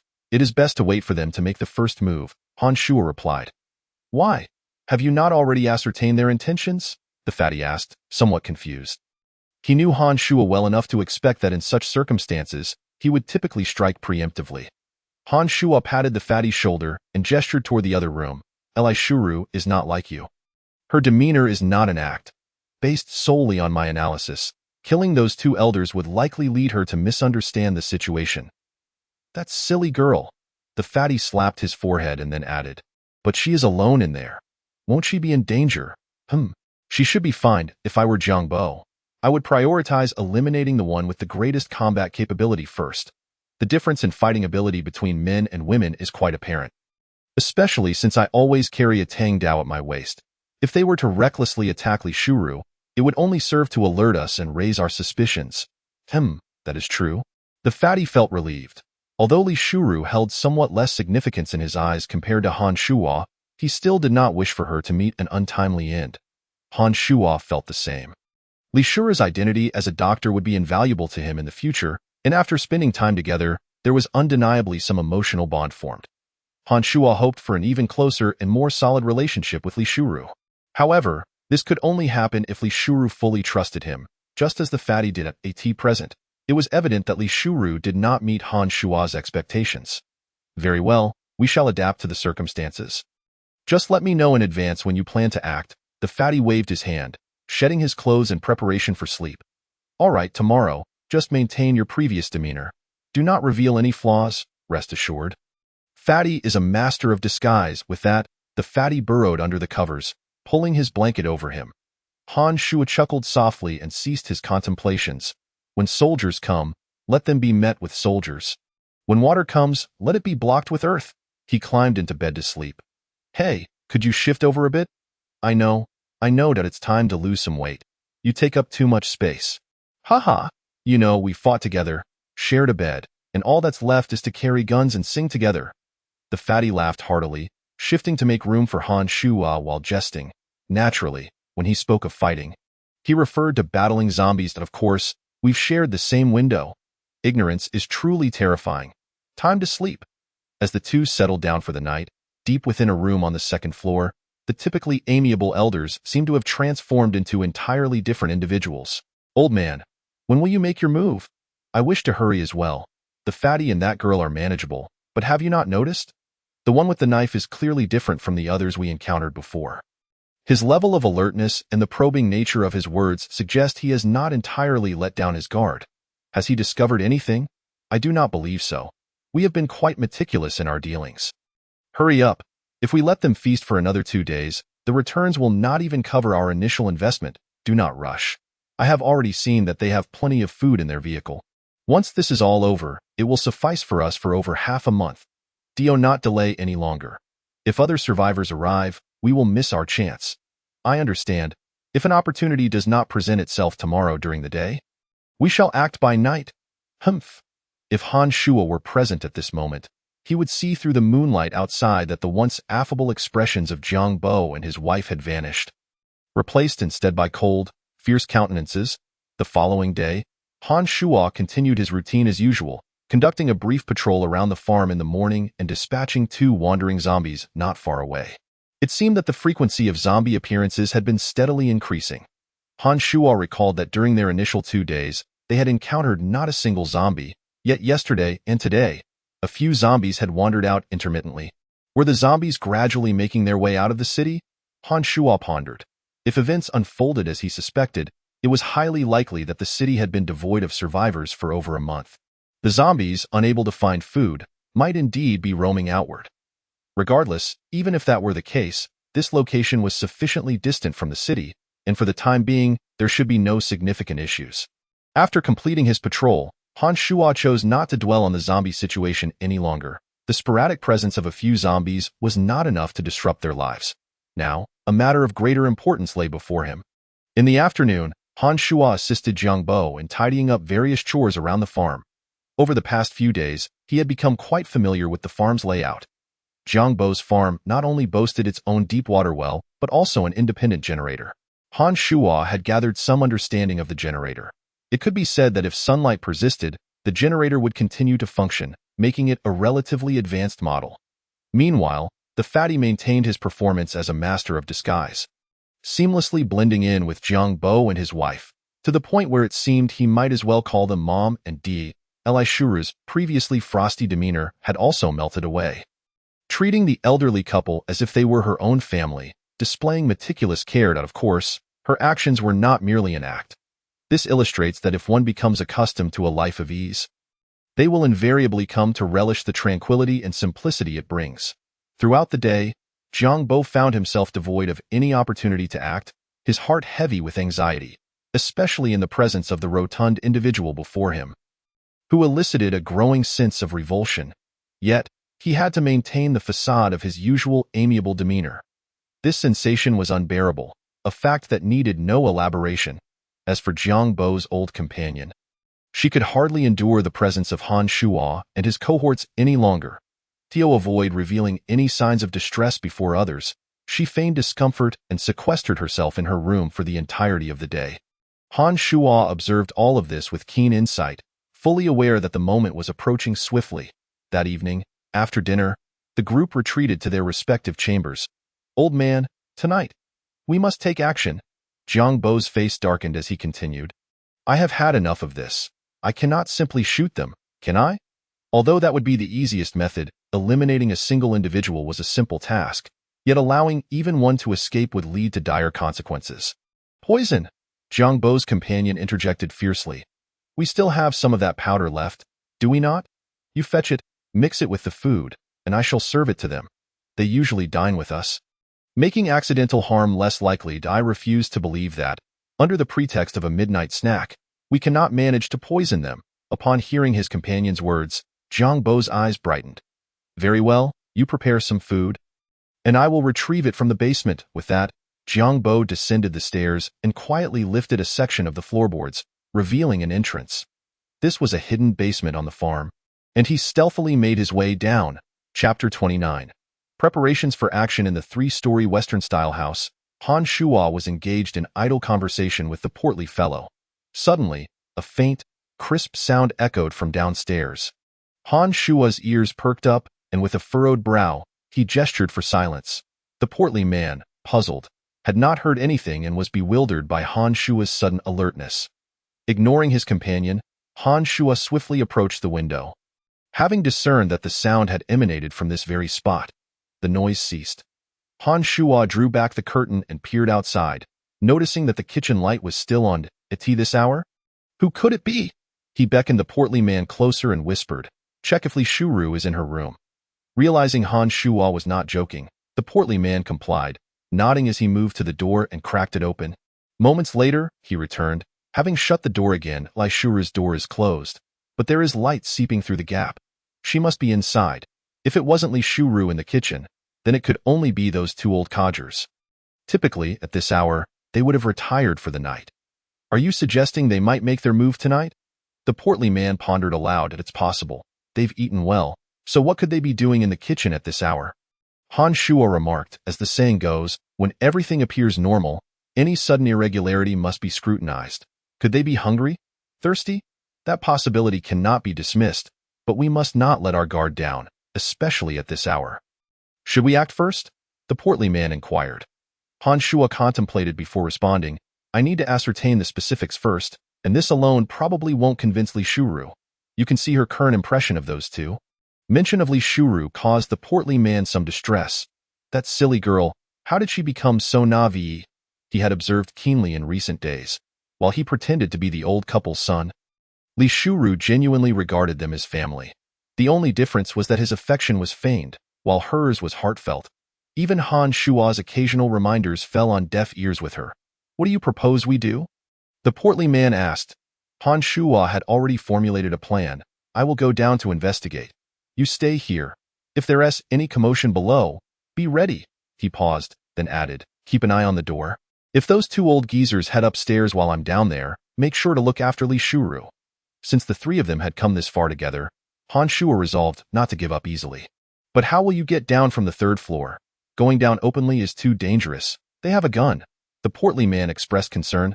Don't worry, just watch me, Han Shuo replied with a smile. Retrieving a backpack from beside the cabinet.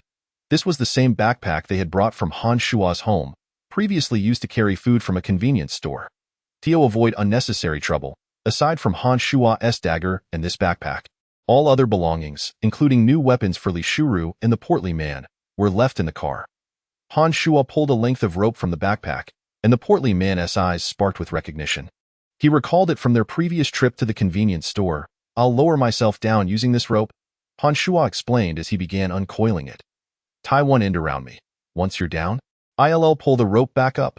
The portly man, while hefty enough to encompass 1.5 of Han Shuo, posed no challenge to Han Shuo's slender frame. All right, soon, they were ready. With one end of the rope secured around Han Shuo's waist and the other around the portly man's, Han Shuo gently opened the window and, with agile grace, flipped outside, gripping the window frame without making a sound. I am off. Keep safe, he said before releasing his grip and descending slowly down the rope. After a few seconds, Han Shuo landed softly and untied the rope, nodding up at the portly man. The portly man quickly pulled the rope back up, closed the window, and awaited silently, occasionally peering out the window or checking the door for any sign of movement on the stairs. Damn it. Fighting zombies or corpse hounds was nothing compared to this. The thrill of battling humans is unexpectedly exhilarating. Meanwhile, Han Shuo had stealthily circled around, positioning himself beneath the kitchen window, where the light still burned brightly. He dared not raise his head but listened intently. Footsteps. Indeed, someone was in the kitchen. A minute passed, and Han Shuo soon heard Jiang Bo's voice. How are the preparations coming along? I've brought the items. Jiang Bo had returned from the basement. Almost done. I've boiled a few bowls of wontons, and I'll mix the poison in shortly. Tonight, we'll dispose of them. In just 2 brief sentences, Han Shuo confirmed that those 2 old men intended to make their move tonight. Poison? A clever strategy. The sound he had heard earlier must have been the clinking of bowls. He had initially suspected that they might use a gun or wait until the group was isolated to strike. But he had not anticipated that they possessed poison as well. Fortunately, Han Shuo had remained vigilant, allowing him to uncover their sinister plot. Otherwise, such treacherous tactics could have easily ensnared them. Now that his suspicions were validated, Han Shuo had ample reason to act. Moreover, it was imperative to strike first. The mansion's front door was locked from within, and barging in recklessly would surely create a ruckus. If those two old men reacted and armed themselves, the situation would turn grim. Without hesitation, Han Shuo picked up a small stone from the ground and threw it towards the door. The sound was minimal, yet sufficient to alert those in the kitchen. "What was that noise? Did you hear it, old man?" "Yes, it seems to have come from outside." The two elderly men did not suspect Han Shuo's presence outside, having previously checked that the three were still in their rooms. "I'll go take a look," Jiang Bo declared. As he spoke, Jiang Bo stepped out of the kitchen and, through the glass door, saw only darkness outside, devoid of any movement. A flicker of curiosity crossed his mind, prompting him to unlock and open the door. Stepping outside, at that very moment, Han Shuo lay in wait, concealed in the shadow by the entrance. Chapter 30. A successful assassination the instant Jiang Bo crossed the threshold. A blade gleamed before his eyes. He then beheld Han Shuo gripping the knife from the shadows. Jiang Bo was taken aback, never expecting Han Shuo to be there. The familiar kindness vanished from his countenance. Replaced by wide eyes and disbelief, he wanted to scream but could muster no sound. He wished to flee, yet his body remained paralyzed. For Han Shuo had already struck, severing Jiang Bo's head from his shoulders. The head fell straight to the ground, his vision shifting from Han Shuo's face to his chest, then to his waist, and finally resting upon the dust-covered shoes of Han Shuo. This was the last sight he would ever behold. With a thud, the head dropped. Jiang Bo was dead. Han Shuo granted him no moment to react, nor did he utter a word. Having confirmed him as an enemy, Han Shuo would show no mercy. The villains portrayed on television often met their demise by speaking too much in their moments of perceived victory, only to be turned against. In that fleeting moment, Han Shuo believed he was the villain in Jiang Bo's eyes. He would not emulate those foolish actions. Humph! Han Shuo let out a cold snort and cast a glance at Jiang Bo's severed head. This was, indeed, his very first act of murder, yet Han Shuo felt no tumult within. Perhaps it was due to the numerous zombies he had slain, or perhaps it was because he felt justified in eliminating those he deemed deserving of death. Mere seconds later, the headless corpse ceased to spout blood like a gushing spring, collapsing to the ground alongside the head. "Ah, old man!" Jiang Bo's spouse, hearing the commotion, emerged from the kitchen and was confronted with the gruesome scene, gasping in horror. "My heavens, the wailing and shrieking have commenced." The plump man upstairs, upon hearing the cries from below, realized Han Shuo had taken action and hurriedly flung open the door, striding towards the first floor. "What is happening?" Li Shuru, too, heard the noise and stepped out of her room. Catching sight of the plump man's hurried retreat, puzzled and unaware of the unfolding events, she glanced back into the room, noticing Han Shuo was absent, and with her heart brimming with curiosity, she descended the stairs as well. On the first floor, Han Shuo casually wiped the blood from his face and turned to meet the gaze of Jiang Bo's spouse. "Wicked woman," Han Shuo cursed silently. He had been lurking outside the kitchen, having gleaned much from the conversation between the elderly couple, and this devious plot involving poison was the brainchild of the very woman before him. Without uttering a word, Han Shuo seized his weapon and charged into the room. The old woman's face initially bore sorrow, but upon seeing Han Shuo's bloodied visage charging towards her like a demon, fear flickered in her eyes. Ultimately, her gaze fell upon the headless corpse sprawled on the ground, and her fear dissipated instantaneously, replaced by a fierce, brutal resolve. She sought vengeance for her husband. In that moment, she no longer pondered how Han Shuo had descended from the third floor so swiftly.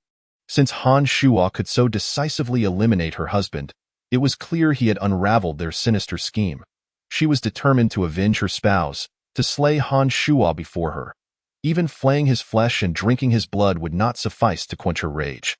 Han Shuo, feeling assured of his victory, calculated that in 5 seconds, he could reach the wicked woman and end her life with a single stroke.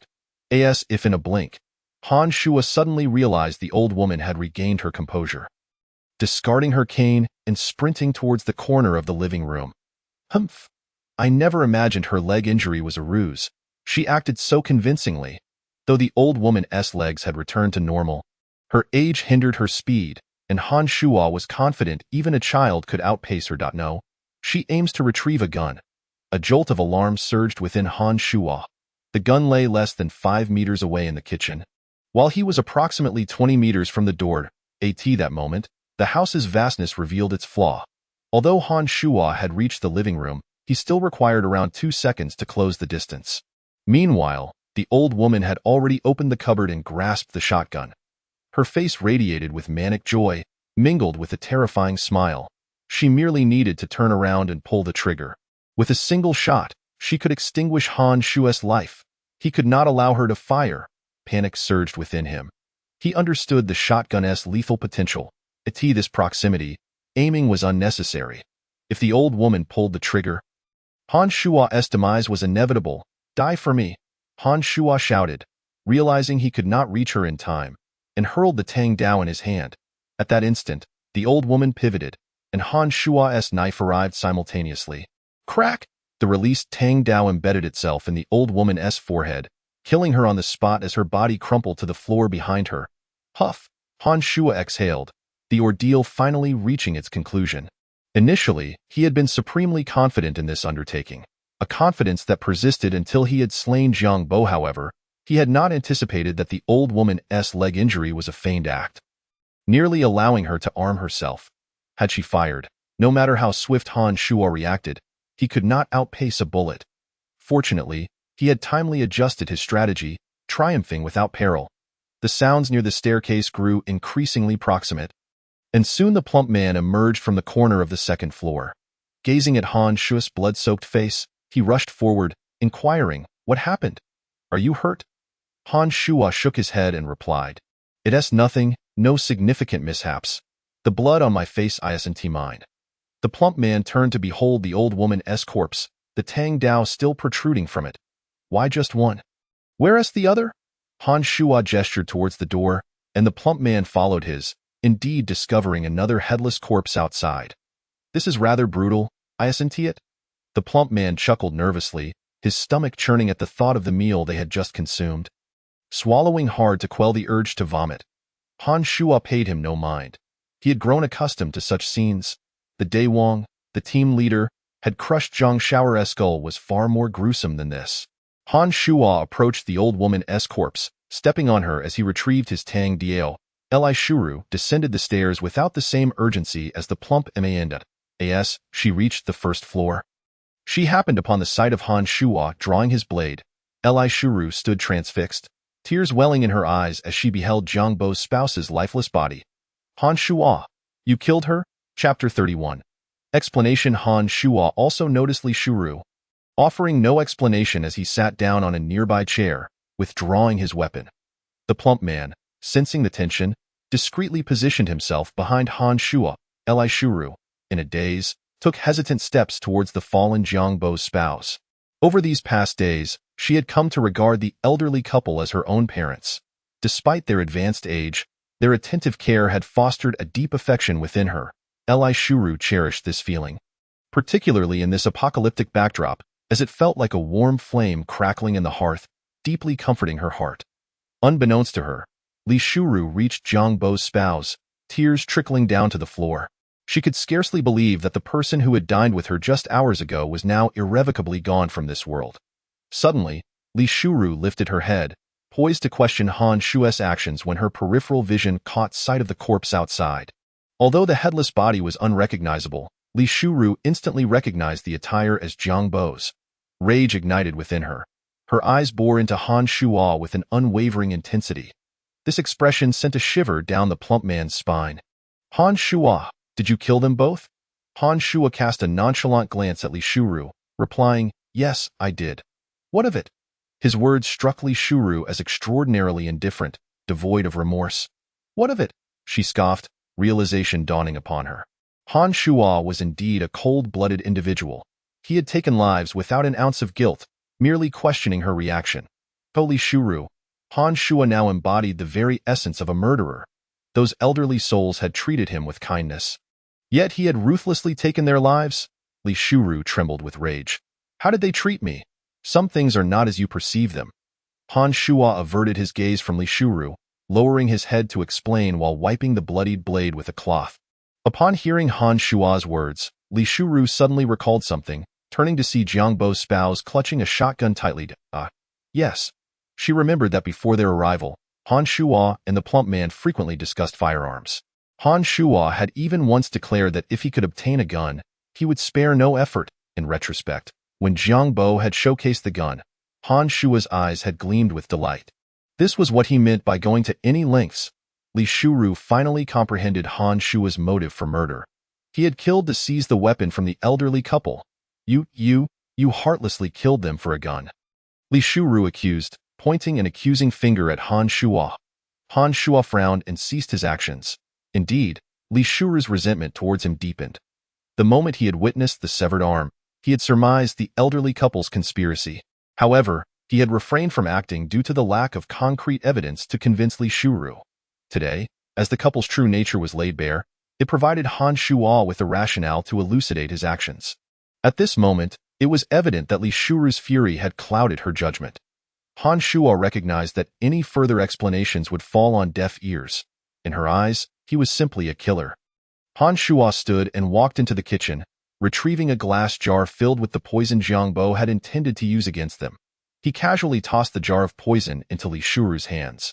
I have warned you more than once, yet you never took it to heart. Their facade was merely an act. These two old geezers aimed to deceive the survivors, instilling trust to disarm their vigilance, thereby enabling their slaughter and the appropriation of their resources. Han Shuo continued, this jar contains the poison they intended to mix into tonight's meal. Had I not acted preemptively, you would likely be dead in your room by now. Li Shuru hastily unscrewed the glass vial, pouring a small amount of powder into her palm and bringing it to her nose for a careful sniff.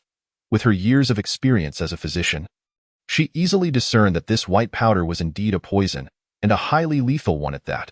Merely a few grams could effortlessly claim a life. At that moment, the portly man emerged from behind Han Shuo. Indeed, Shuru, do you still doubt Han Shuo's character? These two old geezers are truly malevolent. Li Shuru collapsed to the ground, remaining silent, her tears flowing unabated. Observing that Li Shuru had regained some semblance of rationality, Han Shuo turned and walked toward the bathroom to cleanse the blood from his body. Sigh. The portly man exhaled deeply. He was beginning to understand Han Shuo better. At tea times, trying to reason with a woman proved to be a foolish endeavor. Fortunately, after seeing the evidence, Li Shuru had finally come to her senses. The portly man stepped forward, assisting Li Shuru to her feet and guiding her to a nearby chair. He understood that she needed time to process and contemplate these revelations. Moments later, after about 5 minutes, Han Shuo emerged from the bathroom, having washed away the blood. Noticing Li Shuru still lost in thought on the chair, he chose not to disturb her. Fatty, Han Shuo called out. The portly man jogged over, fiddling with a shotgun in his hands. Let me have a look. Han Shuo extended his hand. The portly man was Chapter 33. The original intention, the portly fellow stealthily approached the bed, extracting 2 cigarettes from an unknown source, and handed one to Han Shuo. Where did this come from? Han Shuo recalled that they had left B City not long ago, and their stock of cigarettes had long since been depleted. It was likely that they were remnants left behind by Jiang Bo's son. However, having been stored for so long, the tobacco had become somewhat dry. Han Shuo ignited the cigarette and took a deep drag, feeling a slight dizziness from the long abstinence. Are you contemplating tonight's events? The portly man inquired. Indeed. Han Shuo replied calmly, By the way, what Li Shuru said today was merely in anger. Do not take it to heart. The portly fellow clearly understood that Han Shuo was preoccupied with this matter. I am aware. Han Shuo paused before continuing, but I fear I may have lost my composure in the end. Ah, you're only human. Emotional fluctuations are entirely normal. Yet, he confessed, I found myself harboring thoughts of wanting to kill Li Shuru. Perfectly natural. Did not Li Shuru herself express a desire to kill you in avenging Jiang Bo and the others? It was all just bluster. Han Shuo continued to smoke in silence. Of course, this is not your fault. Li Shuru is simply too foolish, the portly man remarked, glancing at Han Shuo's expression. Once she reflects on the matter tonight, she will come to understand you. Han Shuo rapidly consumed the cigarette, and it was nearly burnt to the end. Do we have any more? Hand me another. Yes. The portly man quickly provided him with another cigarette, which Han Shuo lit once more. I comprehend Li Shuru's behavior today. After all, Those two old fellows disguise themselves exceedingly well. It is entirely understandable for her to be ensnared, Han Shuo continued. In truth, this indicates that Li Shuru's thoughts are rather uncomplicated. If she truly harbored malice, her vengeful words would have remained unspoken, concealed deep within. Fatty, I feel as though I've changed. Han Shuo suddenly turned and asked. You haven't changed. You're still the Han Shuo I once knew, the portly man replied with a smile.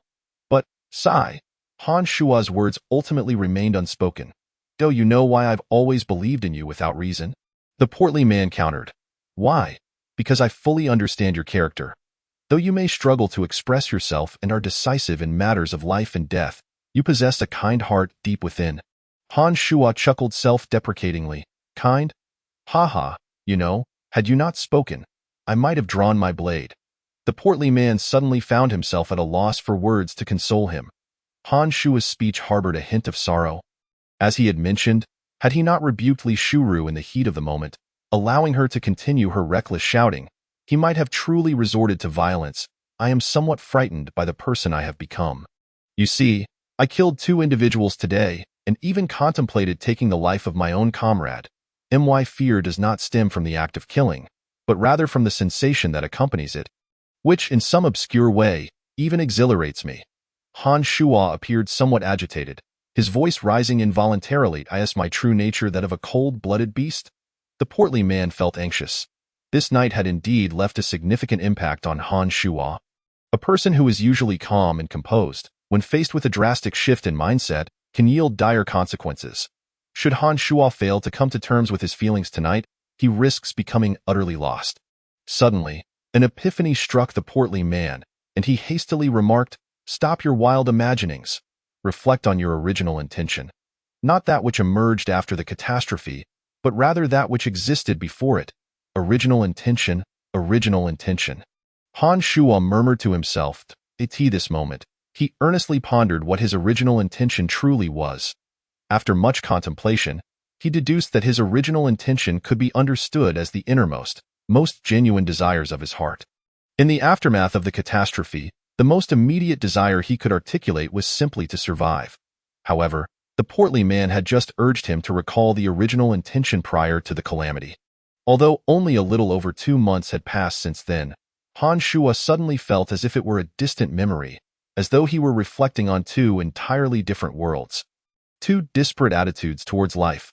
Before long, Han Shuo recalled his first love, a sentiment that resonated deeply within him. Was it truly his greatest desire to spend a lifetime with the one he loved? Han Shuo shook his head, dismissing this possibility, for after experiencing heartache, he had completely relinquished the notion of love and had ceased to long for it. He had grown accustomed to solitude, if what lay buried deep within was indeed what he most desired. It should remain unaltered. Money? Material possessions? Han Shuo continued to ponder. These might be the desires of the majority, yet they do not represent the truest essence of most people's hearts. This insight was crystal clear to Han Shuo.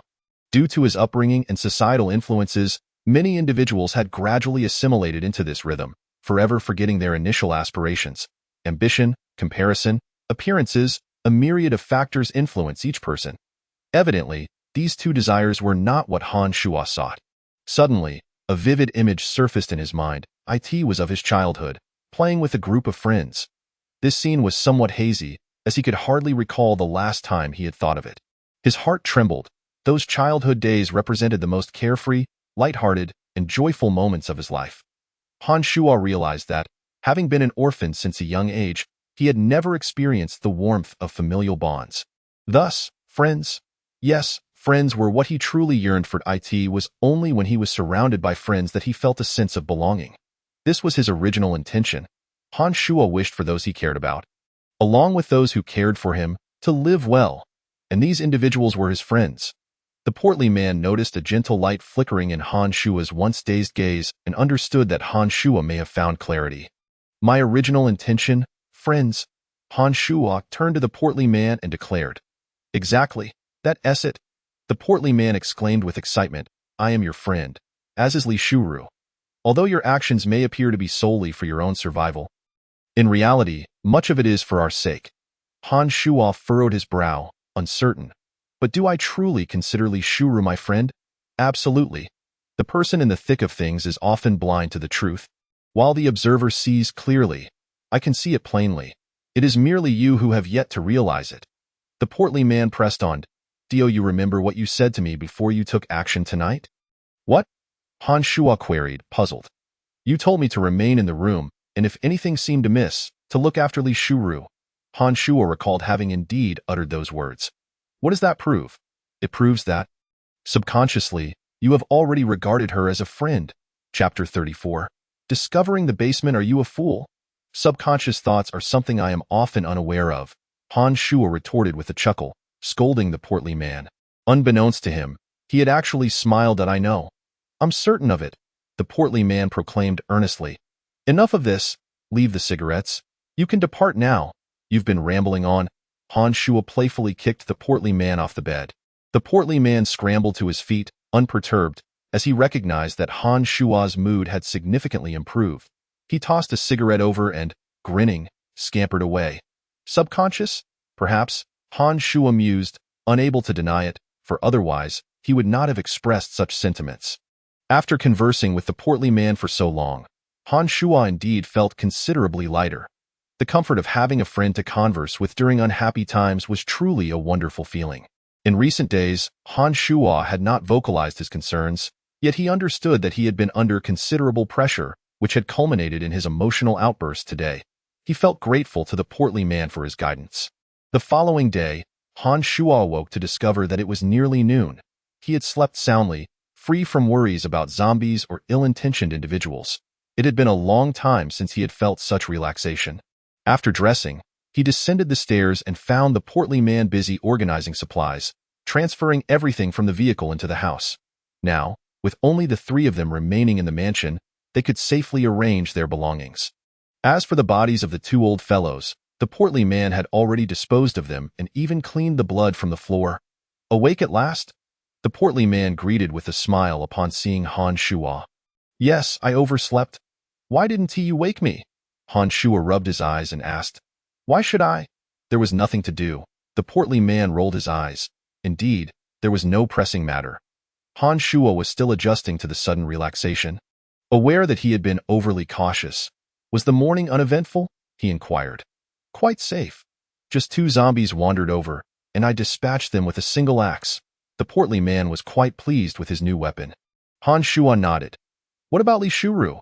She's in the kitchen cooking, the portly man replied, setting down a box and leaning closer to Han Shuo, winking mischievously.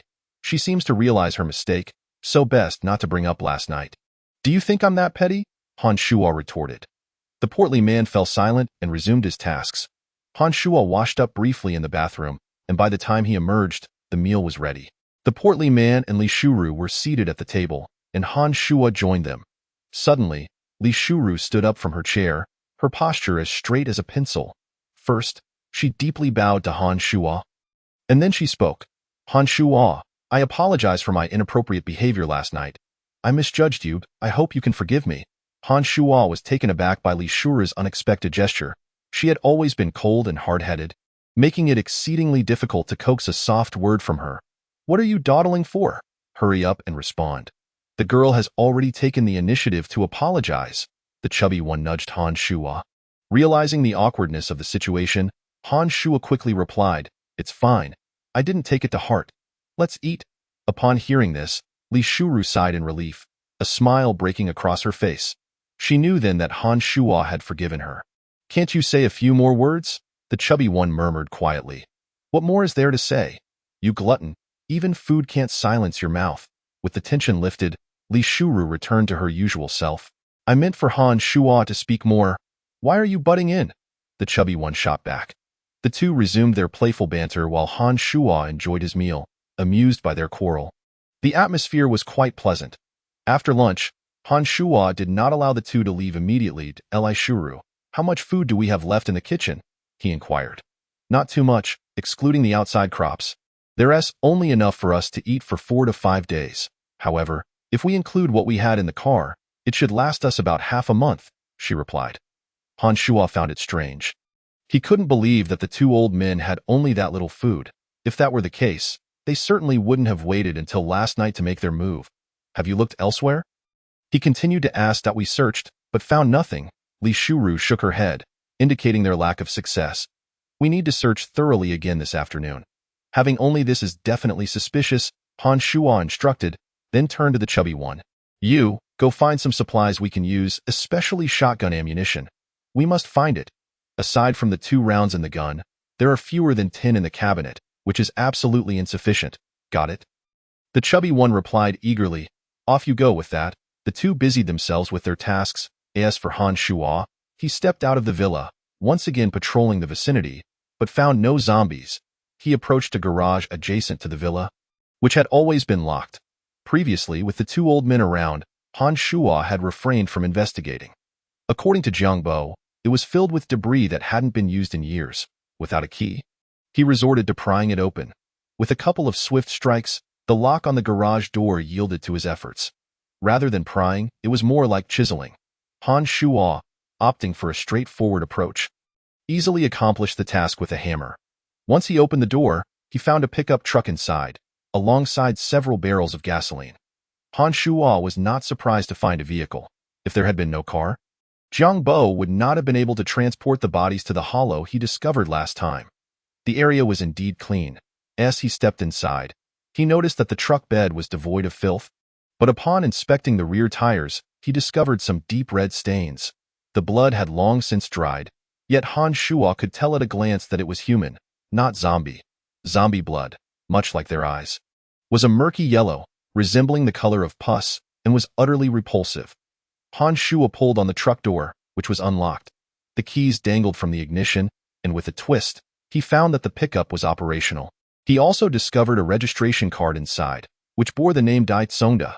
Clearly, this was a survivor who had once been here, only to be killed by those 2 old men who seized his vehicle.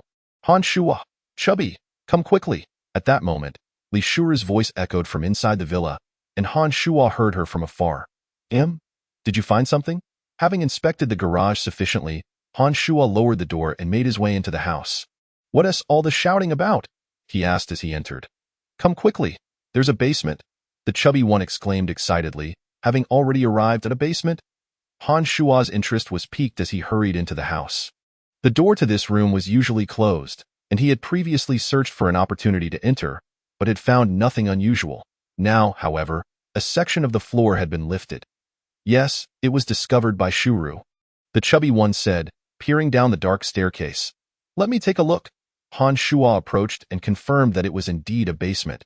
He had not anticipated that this opulent mansion concealed a subterranean chamber. Shuru, go find a flashlight or some candles. We should explore down there. The basement was dark, and Han Shuo was cautious about descending. A few minutes later, Li Shuru returned, holding a candle. Han Shuo took it, retrieved a lighter from his pocket, and lit the candle. Let us go see, he declared, leading the way, with the chubby one and Li Shuru following closely behind. The staircase was short, and a turn brought them to the bottom, where, illuminated by the flickering candlelight, Han Shuo noticed a switch on the wall. He pressed it, and the entire basement lit up. Wow, the lights actually work, the chubby one exclaimed in astonishment. Having your own generator is fantastic, Han Shuo remarked, extinguishing the candle with a wave of his hand. Once the 3 of them could see clearly, smiles spread across their faces. It turned out that all the food had been hidden here. The space was not particularly large, about 5 square meters, and while it was called a basement, it resembled a cellar more, with a noticeably cooler temperature than above. The cellar was packed with supplies. Opposite Han Shuo were several boxes of instant noodles, with beverages stacked in corners by the dozens. As Han Shuo ventured deeper inside, he discovered some compressed biscuits and sealed food items on the shelves, most of which had long shelf lives. What a windfall, the chubby one exclaimed, grabbing a can from the shelf and beginning to eat. How could Jiang Bo and the others have amassed so much food? Li Shuru marveled, realizing that what she saw before her was enough to feed the 3 of them for 2 months. It's not theirs. They must have taken it from others. Han Shuo noticed some clothing behind the shelves, picking up a jacket stained with blood and tossing it to Li Shuru. Upon seeing the blood on the garment, Li Shuru comprehended the gravity of the situation. If the poison from last night could be faked, then all of this was clearly evidence. Sighing, Li Shuru felt a pang of sadness. She had indeed misjudged people, and most importantly, she recalled her own actions from the previous night. Overwhelmed with guilt, she softly turned to Han Shuo and said once more, "I am sorry. What is done is done. Let us not dwell on it." Han Shuo consoled her. "Exactly. Han Shuo isn't the type to hold grudges." The chubby one chimed in. They then meticulously catalogued the supplies, ultimately concluding that they had 4 boxes of instant noodles, 3.5 boxes of drinks, some already opened, and an array of compressed biscuits, chocolates, and candies filling 2 shelves, estimated to fill 5 or 6 boxes. They even found a bag each of rice and flour, though the cellar was somewhat damp, revealing a few black rice weevils. This was quite normal. Han Shuo instructed Li Shuru to air out the rice and flour, assuring her that removing the bugs would still leave them edible. With staples on hand, Han Shuo was reluctant to rely solely on biscuits for sustenance. Neither he nor Li Shuru took any clothing from the survivors. But the chubby one selected a few items that fit his size, as there were no clothes suitable for him upstairs. To Han Shuo's surprise, they also discovered a significant cache of shotgun ammunition, 2 large boxes, and after adding what the chubby one had found in the cabinet, they now had over 100 rounds.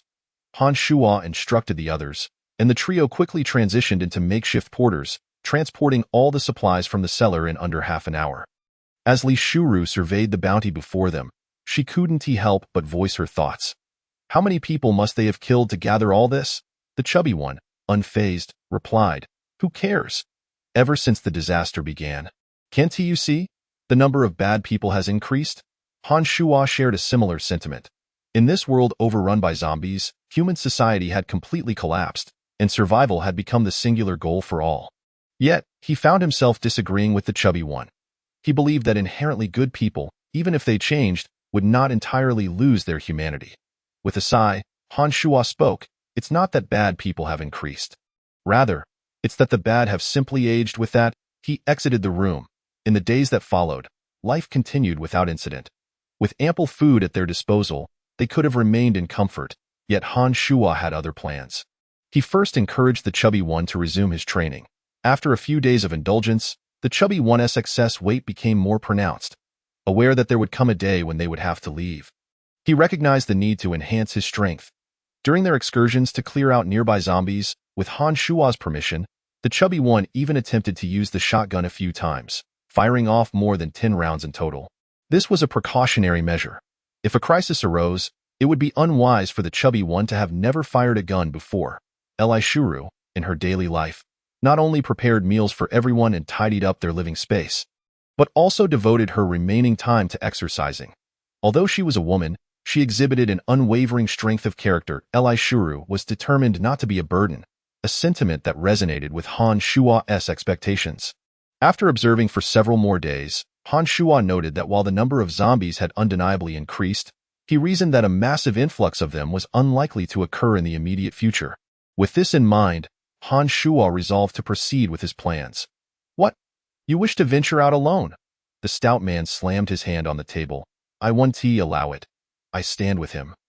Li Shuru declared, siding with the stout man this time. "It should be fine for the two of you to stay and guard this place. I have my own plans." Han Shuo had merely suggested the idea of going out alone for a few days, yet he was met with such staunch opposition from both the stout man and Li Shuru. "Everything is fine here. You know very well what the situation is outside." Li Shuru's concern was palpable. "Exactly. Besides, you're not even looking for food. What do you intend to do out there?" The stout man echoed her confusion.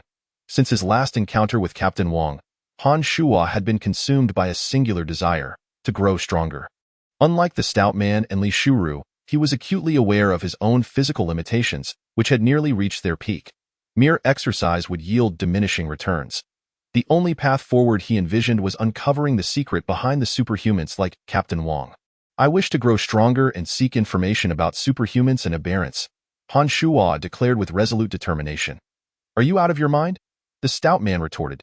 "Do you truly understand how many superhumans like Captain Wang exist? Are you certain you can find them? Even if you do, are you not concerned that they might be as brutal as he is?" The stout man's voice was loud and filled with anger.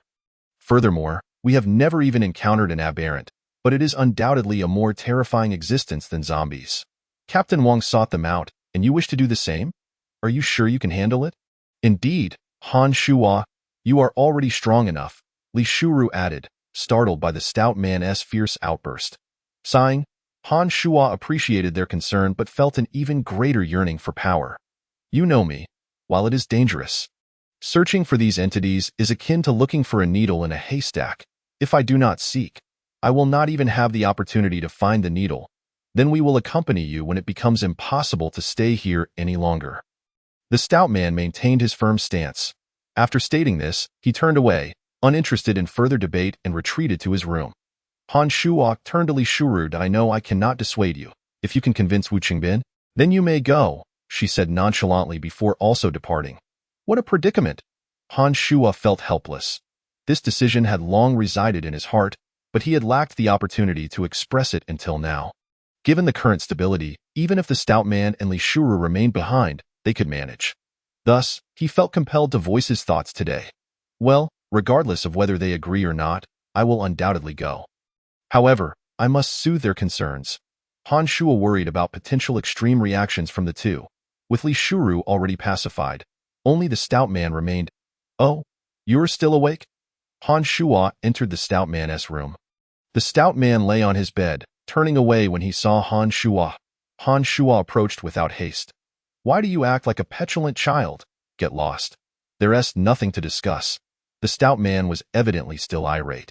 Then I shall take my leave. I intend to set off early tomorrow morning, Han Shuo declared, turning to exit. Do you really have to go? The stout man sat up abruptly. Han Shuo was the stout man's first friend in this apocalypse.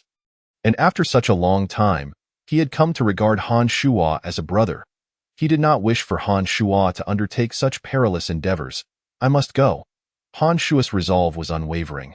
You should notice that even in this secluded place, the frequency of zombie appearances has increased. You know what that implies, right? The stout man understood, for his intelligence was not inferior to Han Shuo's. Though he sometimes lacked foresight, I know. The zombies have likely emerged from the city, Han Shuo affirmed. Indeed, while this area is still relatively safe for now, do you believe the three of us could withstand a horde of zombies? Then we could coordinate our actions when the time comes. We would at least have each other's backs. Han Shuo shook his head, reluctant to voice certain thoughts, yet he felt compelled to persuade the stout man. We can stay here for a while longer. My movements will be more convenient if I act alone. If you two accompany me, it will only distract me. The stout man grasped the implication in Han Shuo's words, that he and Li Shuru would be burdens. Though the phrasing was harsh, the stout man could not deny its truth. Han Shuo could only perform at his best when free of concerns. Should he bring Li Shuru and the stout man along? Any ensuing danger would indeed complicate matters. We both train every day. If you wish to grow stronger, we desire it even more in the future. Li Shuru and I will not hold you back. The stout man remained adamant. I understand, and that is why I feel secure leaving you two here. If all three of us leave and encounter an uncontrollable situation, we would have no escape route. It would be exceedingly difficult to find another location like this again. Han Shuo continued. Moreover, this time I am not only seeking methods to surpass human limits, I will also be looking for other teams. As our trio's strength is inherently limited. Are you not worried about encountering someone like Captain Wang again? The stout man inquired. That is precisely why I wish to go alone. I can withdraw more easily if necessary. This place serves as my retreat, which is why I need you both to guard it. If all three of us leave, we risk being overtaken by other survivors. Han Shuo's reasoning was sound. And before long, the stout man found himself at a loss for a counterargument. Let us do this. 10 days. Han Shuo extended his hands, forming a 10 with his fingers. Give me 10 days, regardless of whether I achieve anything. I will return here. The stout man hesitated, for he understood deep down that once Han Shuo set his mind to something, no one could deter him. However, he and Li Shuru shared a concern. If Han Shuo were to meet his end out there would be no one to recover his body. Alas, very well. Go ahead, if you happen to die out there. At least Li Shuru and I can enjoy a few more meals with the remaining food. Ultimately, the stout man relented. Rest assured, you know that no one desires to live more than I do. I will definitely return. Han Shuo replied with a grin, feeling a sense of resolution. Take the gun with you. The stout man urged no need. Han Shuo firmly declined before leaving the room. Although possessing a firearm would undoubtedly enhance his safety, he preferred to leave it for the two remaining behind. The following morning, Li Shuru prepared an exceptionally lavish breakfast. Having learned the previous night that the stout man ultimately failed to dissuade Han Shuo, both she and the stout man, despite their verbal reluctance, filled Han Shuo's vehicle with the best and most convenient food available. Upon inspection, Han Shuo noted that he only required provisions for 10 days, yet they had prepared enough for 15 days, more than he could consume. Ultimately, Han Shuo had not misjudged them. The stout man and Li Shuru were his most vital friends at present. Han Shuo decided to take the original SUV, leaving the pickup truck for their use. Once everything was ready, he climbed into the vehicle and prepared to depart. Han Shuo, you must return safely, Li Shuru waved goodbye. Her eyes glistening with tears, a testament to the deepening trust forged between them after resolving their previous misunderstandings. We await your return. The stout man embraced Han Shuo tightly, equally reluctant to part. Have faith in me, Han Shuo affirmed resolutely before starting the engine and driving away. Let South keep this place safe until he returns, the stout man said to Li Shuru as he re-entered the house. Both were acutely aware of the immense dangers Han Shuo faced on his journey. Chapter 37. Solitary journey. Vroom, vroom, vroom. The roar of the engine faded as Han Shuo's vehicle swiftly disappeared from the farm. His destination set firmly to the south. To expedite his journey, he pressed the accelerator to the floor. The season had fully transitioned to winter, and Han Shuo found himself in the northern regions. Where the air grew increasingly frigid, he surmised that most survivors would likely be fleeing southward. Searching for information nearby seemed futile. He believed he would need to cover considerable distance to encounter more survivors. After half a day of travel, Han Shuo transitioned from the outskirts back onto the main road. The sides of the road were carpeted with fallen leaves. Every tree stood bare, creating a serene yet melancholic atmosphere. Han Shuo exited the vehicle to mark his location, ensuring he could find his way back to the stout man and Li Shuru before quickly orienting himself and continuing southward. Along the way, he pondered the nature of aberrants. What exactly were they? Particularly, what role did they serve? It puzzled him that even a superhuman like Captain Wang would actively seek them out. Based on Han Shuo's analysis, ordinary individuals might struggle to avoid them, whereas Captain Wang's pursuit of these entities suggested that aberrants could significantly enhance one's abilities. There was even a substantial possibility that they were a necessary condition for transcending human limits. After much contemplation, Han Shuo realized that he first needed to encounter a mutant in order to make an accurate assessment. He recalled that Captain Wang had mentioned that the probability of mutants appearing was greater in areas where zombies were scarce. However, it still required a stroke of luck. Did zombie dogs count as mutants? This thought suddenly crossed Han Shuo's mind, but he quickly shook his head. Although zombie dogs were somewhat more challenging to deal with than regular zombies, their presence alone was unlikely to pique Captain Wang's interest. Unbeknownst to him, Han Shuo had driven for another 2 hours along the main road. Having gone more than half a day without food, he began to feel a pang of hunger. He pulled over to the roadside, quickly consumed some provisions, and then prepared to retrieve some spare gasoline from the trunk to refuel the vehicle. Upon opening the trunk, a smile of relief spread across his face. This fellow had hidden it in the car. It turned out that a hunting rifle was stashed away inside the trunk, secretly placed there by the chubby man during Han Shuo's inattention. Ultimately, the chubby man had decided to leave the rifle for Han Shuo. Next to the rifle were 2 boxes of ammunition, which should comprise the entirety of their supply. Approximately 80 rounds remained. Han Shuo tossed the rifle onto the passenger seat for quick access in emergencies. You stubborn yet soft-hearted fool, Han Shuo muttered under his breath. But a wave of concern for the safety of the chubby man and Li Shuru washed over him. Originally, he felt reassured knowing they had a firearm, but now it was just him. I mustn't overthink, they trust me, so I should trust them in return. Hesitation and second-guessing were the greatest pitfalls. After filling up the tank, Han Shuo resumed his journey. Throughout the day, Han Shuo had covered nearly 1,000 kilometers. As dusk approached, he spotted a flicker of fire in the distance. Survivors. Wary of drawing attention, Han Shuo stopped the car from a distance, locked the doors, slung his Tang Dao across his back, and took the hunting rifle with him. Preparing to investigate, he cautiously made his way closer. As he neared, he indeed discovered a small survivor camped in the center. A bonfire blazed, surrounded by 3 tents, and encircled by a makeshift barbed wire fence. Among these individuals were the elderly, children, and women, all gathered around the fire for warmth. After observing for a while, Han Shuo estimated there were about 10 people in total. Sungu, we hardly have any food left. Yes, what should we do next? If you ask me, we should leave behind those who are unable to walk. Wah, I'm so hungry. The voices from the camp were chaotic. Han Shuo noted that the individuals wore tattered clothing. Led by a middle-aged man, a few younger members wielded makeshift weapons like broken sticks, rusty shovels, and spades. Notably, Han Shuo did not see a single firearm among them. He quietly retreated. He had discerned that these people were merely ordinary survivors who had fled the city. From their attire, expressions, and weaponry, Han Shuo realized they were not putting on an act. They would not possess the information he sought. In fact, compared to them, his own survival conditions were far superior. Once back in the car, Han Shuo shook his head.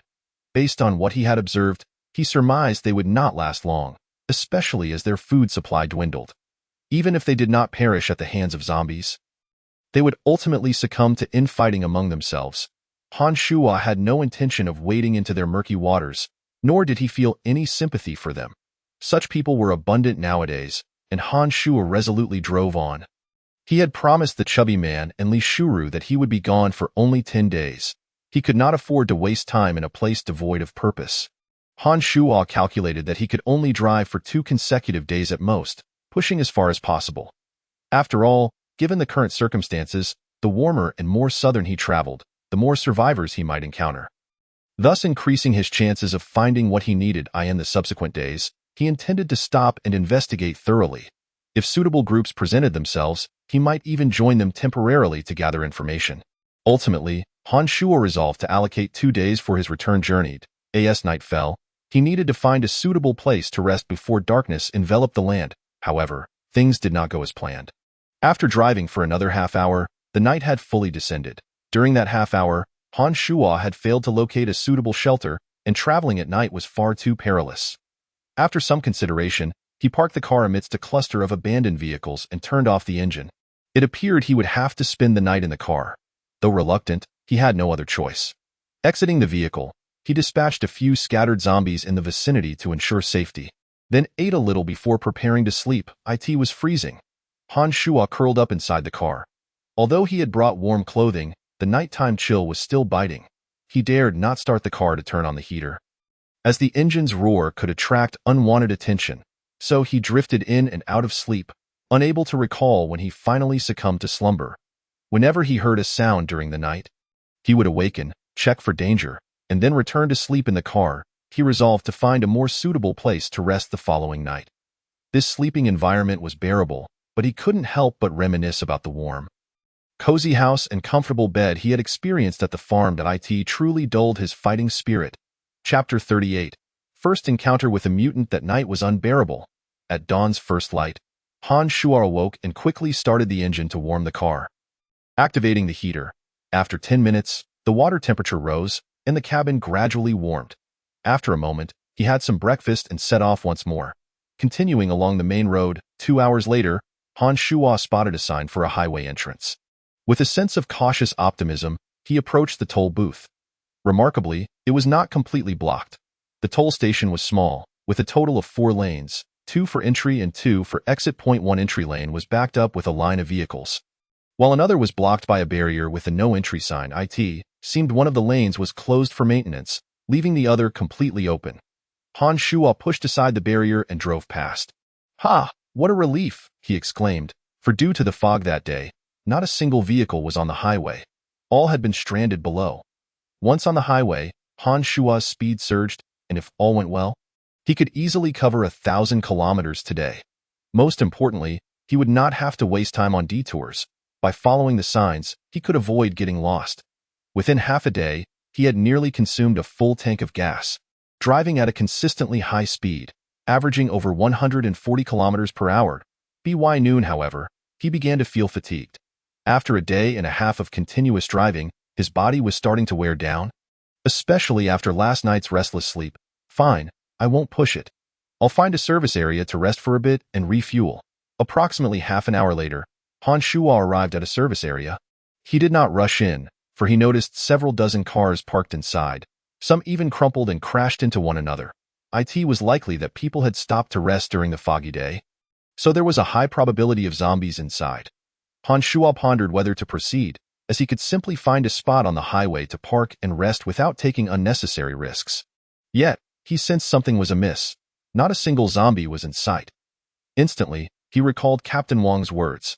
The fewer zombies in an area, the greater the likelihood of mutants. Of course, there were many places with few zombies. But the critical point was that in areas where zombies should be present, their absence indicated the potential for mutants. After a moment of thought, Han Shuo made his decision. He was eager. Since the previous morning, he had only sensed something unusual here. The information about mutants was precisely what Han Shuo hoped to uncover on this journey.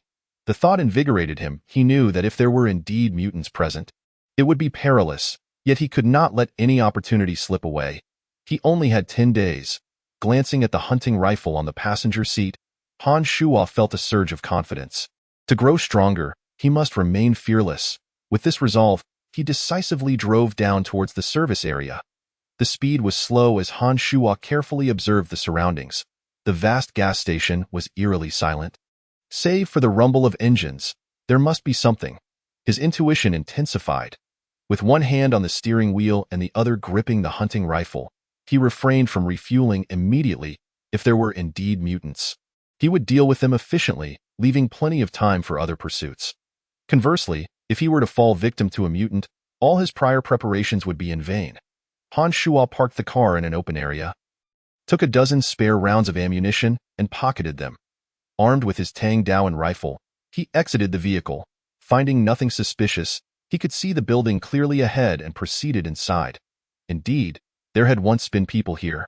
Upon entering the building, Han Shuo was met with walls splattered with dried blood, long since congealed, yet he found no signs of survivors or zombies. Han Shuo meticulously examined the area. The service station was not particularly large, comprising a dining section, public restrooms, and a small convenience store. Before long, Han Shuo had scoured most of the area, yet he encountered neither the living nor the dead, not even a single corpse. How peculiar. Should I consider myself fortunate or unfortunate? Han Shuo let out a bitter chuckle. Although this place had seen human activity before, after more than 2 months, both people and zombies had likely wandered off to other locales. Reluctant to give up, he ventured into the last segment of the dining area for further inspection. Alas, it seemed my sensitivity was indeed excessive. Unsurprisingly, it remained devoid of any presence. Shaking his head, Han Shuo stepped back outside. He had not anticipated that the entire service station would be so remarkably safe. Others might rejoice upon encountering such a place, yet I find myself somewhat disappointed. Han Shuo mused silently. Since there was no danger, he decided not to squander any more time and prepared to leave for the gas station to refuel. The convenience store offered little of value, and while he discovered some food in the dining area, it was far too spoiled to consume. Ultimately, Han Shuo returned empty-handed. However, as he exited through the door, a zombie wandered in from an unknown direction. Han Shuo drew his Tang Dao, ready to confront the threat. The sound of the blade unsheathing caught the zombie's attention, and it slowly lifted its head. At that moment, Han Shuo hastily suppressed his urge to advance. "What the hell?" Han Shuo exclaimed, taken aback by the sight of this zombie. Unlike others, it bore no peeling skin but instead exhibited a purplish-black hue, particularly its eyes, which were not the usual murky yellow but rather a striking green. When it lifted its head, Han Shuo instantly recognized the difference. The purplish-black zombie charged towards him with alarming speed, emitting a terrifying roar. Its pace was even swifter than Han Shuo's. Realizing the peril, Han Shuo sprinted toward the building. Damn it, that was a close call. Could this be a variant? As Han Shuo fled frantically, he contemplated the situation. This purplish-black zombie was incredibly fast. Earlier, he hadn't even had time to draw his weapon. Initially, he assumed it was just an ordinary zombie, but he had never encountered one with such a distinctive coloration. Had he recklessly moved forward just moments ago, he would likely have been overwhelmed by this creature. Roar. The zombie's growl grew ever louder. This has to be a variant. While other zombies only emit low growls, this purplish-black creature is alarmingly vocal. Han Shuo hurriedly ascended to the second floor, seizing the moment to retrieve his shotgun from his back. Chapter 39. Burn, Zombie encountering a variant for the first time. Han Shuo felt a twinge of panic. However, armed with a firearm, he soon regained his composure. Given the variant's speed, he had no confidence in close combat. But possessing a gun changed the dynamics entirely. Before long, the variant reached the corner between the first and second floors, where Han Shuo lay in wait. Bang bang. Han Shuo pulled the trigger twice in quick succession. One shot struck the variant in the head, causing it to collapse. Yet, the subsequent turn of events sent Han Shuo into a state of sheer anxiety. The creature did not perish. It withstood the bullets, merely sustaining some damage before rising once more and charging at Han Shuo. What the hell?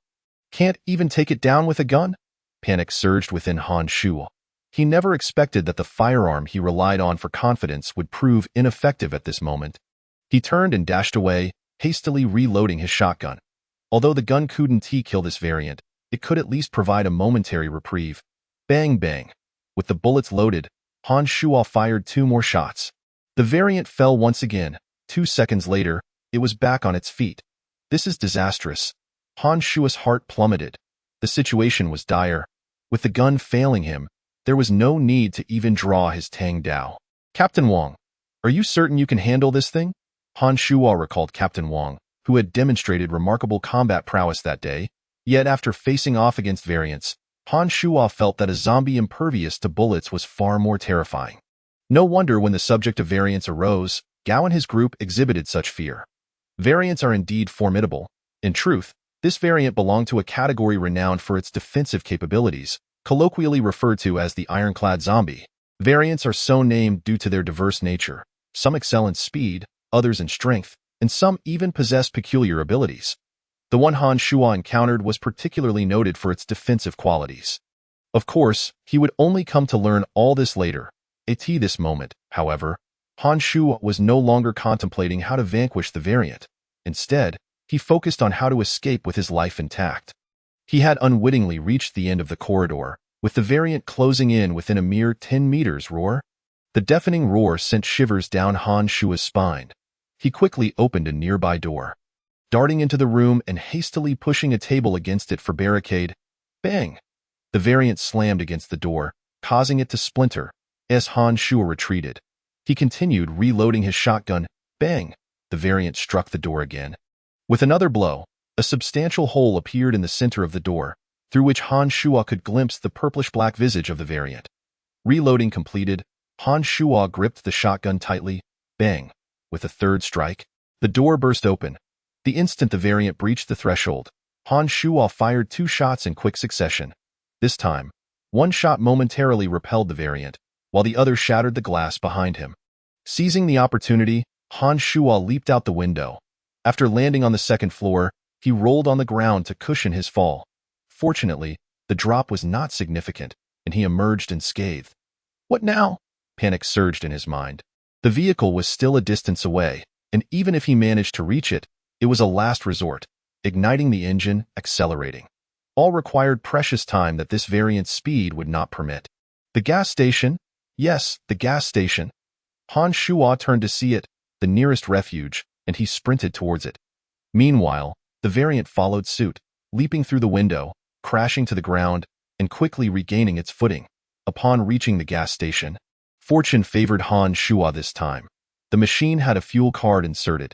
He swiftly grabbed the fuel nozzle and aimed it at the pursuing variant, unleashing a torrent of gasoline that drenched the creature entirely.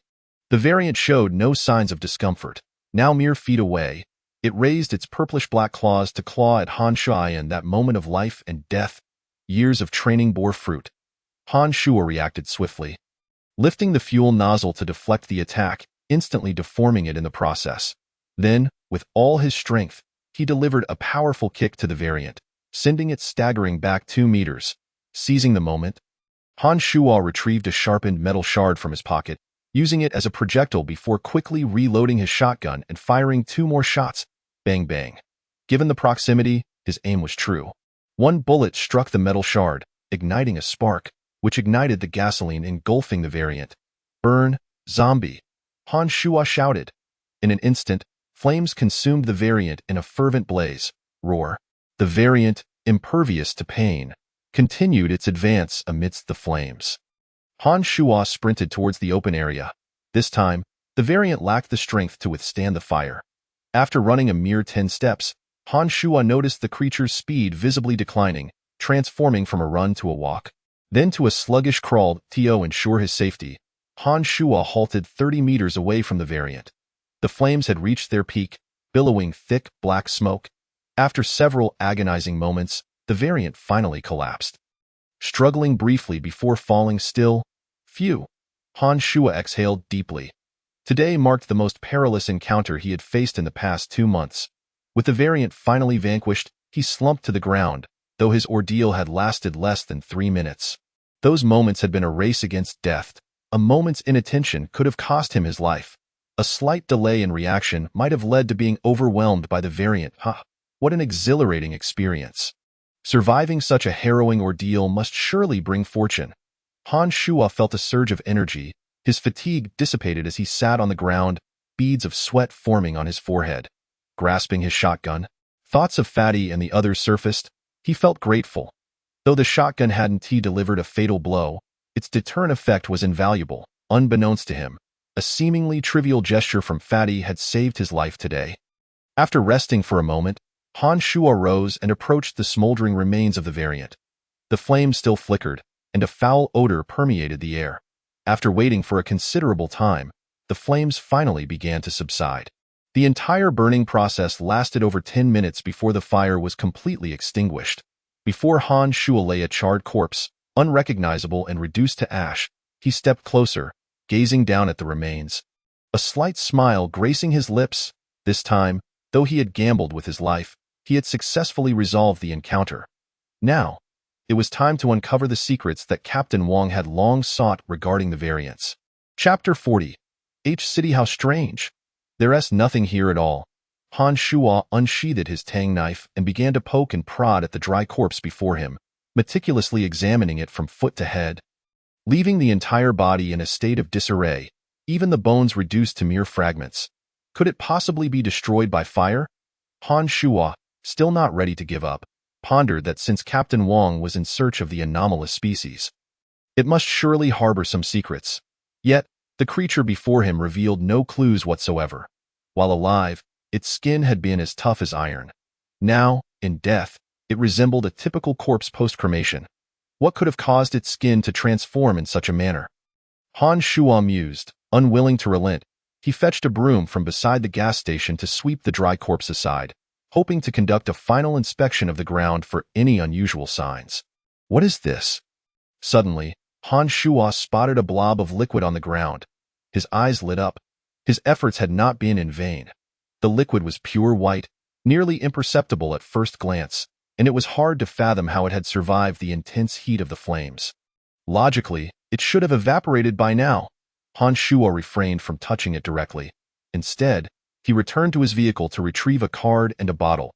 He prodded the liquid with the card, causing it to ripple slightly. It resembled mercury. The pure white liquid did not dampen the card. Han Shuo's curiosity intensified, and he proceeded to collect the liquid in the bottle. Could this be what Captain Wang was searching for? He shook the bottle, observing it closely. From the location where the liquid had appeared, Han Shuo deduced that it must have flowed from the creature's occiput, heat-resistant, mercury-like, and pure white. After much contemplation, Han Shuo could only draw these conclusions. He could not fathom the liquid's purpose. Could it be ingested? Suddenly, this thought crossed his mind, and he was startled by it present. He dared not even touch the liquid, let alone consume it. Never mind. I shall secure it for now and later consult Li Shuru. She is a doctor, and perhaps she can analyze its composition. Han Shuo tightly sealed the bottle, dismissing further thoughts. Having discovered the anomaly of the creature, his previous endeavors were not in vain. As for the effects of this liquid, Han Shuo was confident he would eventually uncover the truth. Ultimately, Han Shuo found a room in the service area and rested for an hour. By then, it was around 2 o'clock in the afternoon. He could drive for another 2 hours at most. He had to exit the highway before 4 o'clock. Back in the car, Han Shuo resumed his journey on the highway. After a refreshing nap, he felt invigorated. Checking the time, it was still before 4, and he took a turn at a junction. H City? The sign indicated that this exit led to H City. The entrance to the toll station was congested with vehicles. Yet the exit was clear, allowing Han Shuo to proceed smoothly. He then headed straight for the urban area. He had already resolved not to avoid the city as he had before. He aimed to find more survivors, as seeking them in the wilderness was akin to searching for a needle in a haystack.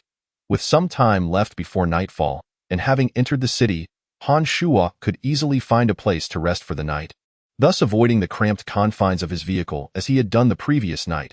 Each city was evidently larger than the previous city he had been in. Han Shuo couldn't help but exclaim. Although he was not a reclusive hermit, he could endure solitude, and due to his personality, he rarely ventured out for leisure. As he drove, he inadvertently noticed a message spray-painted on the wall of a roadside shop. Survivors of the city, please proceed here. The words were written in red spray paint, clearly accompanied by an arrow pointing ahead. People were gathering survivors.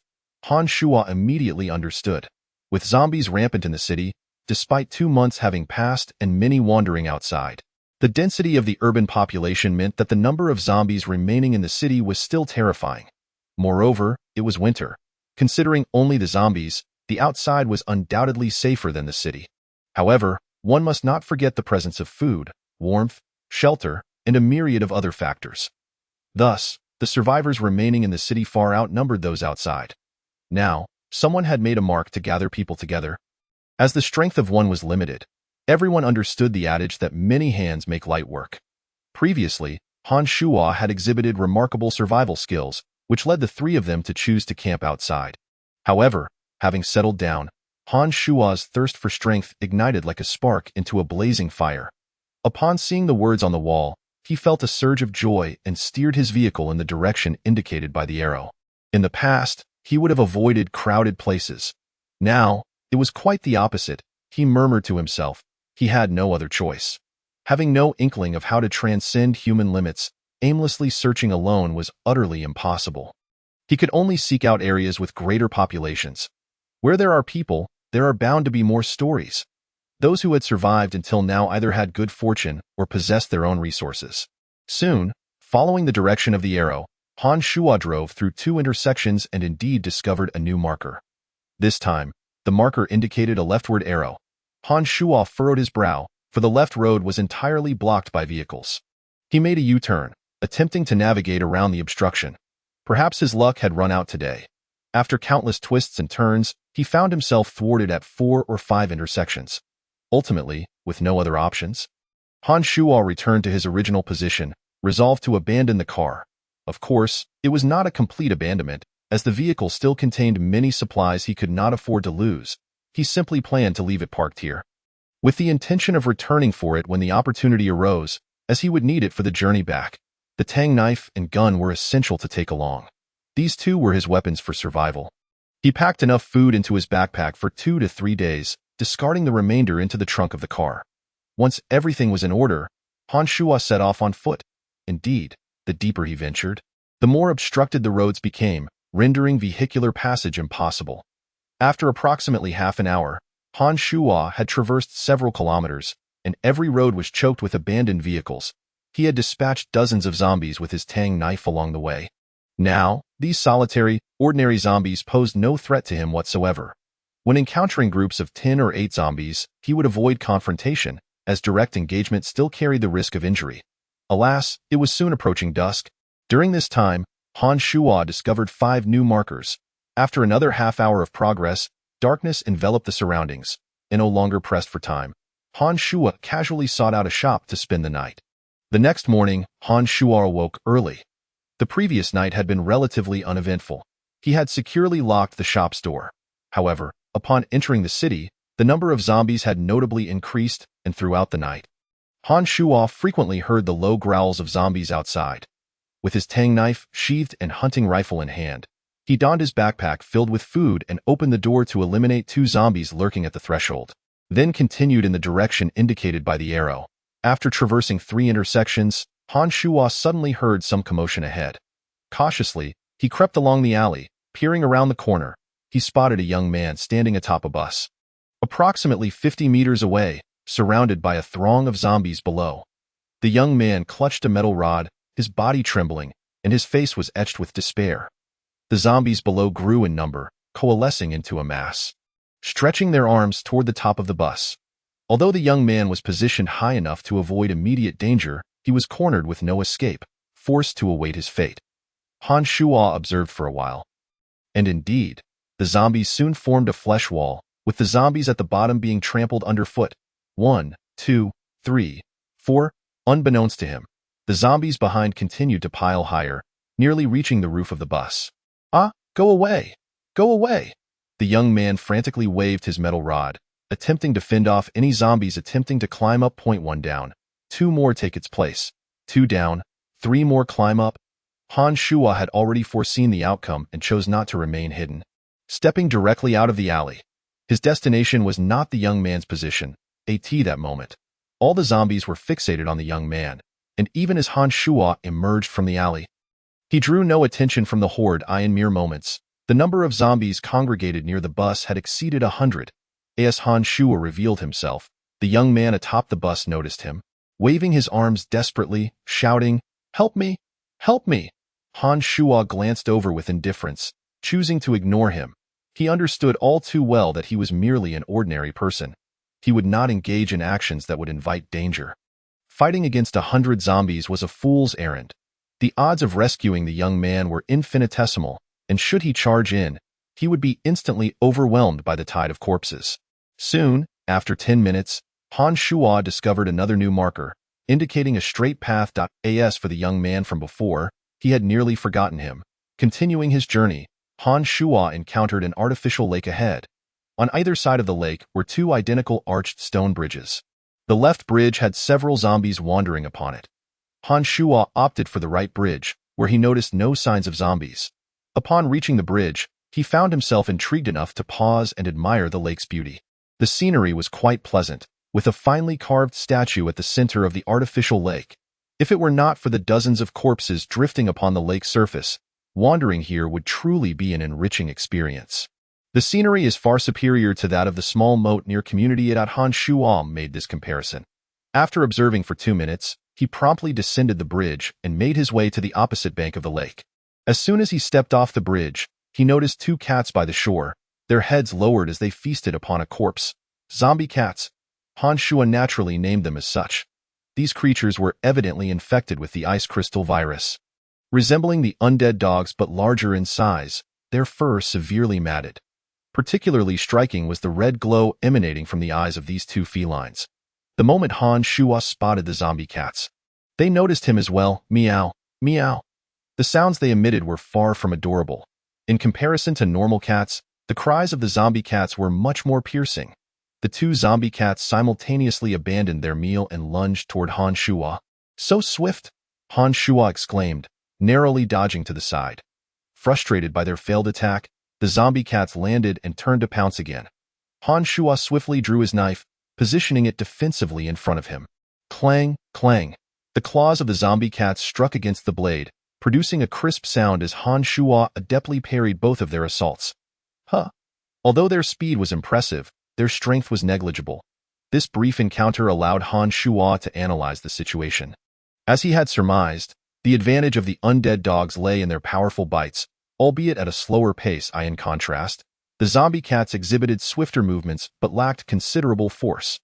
Nevertheless, both the zombie dogs and cats were significantly faster than ordinary zombies. An active assault was out of the question.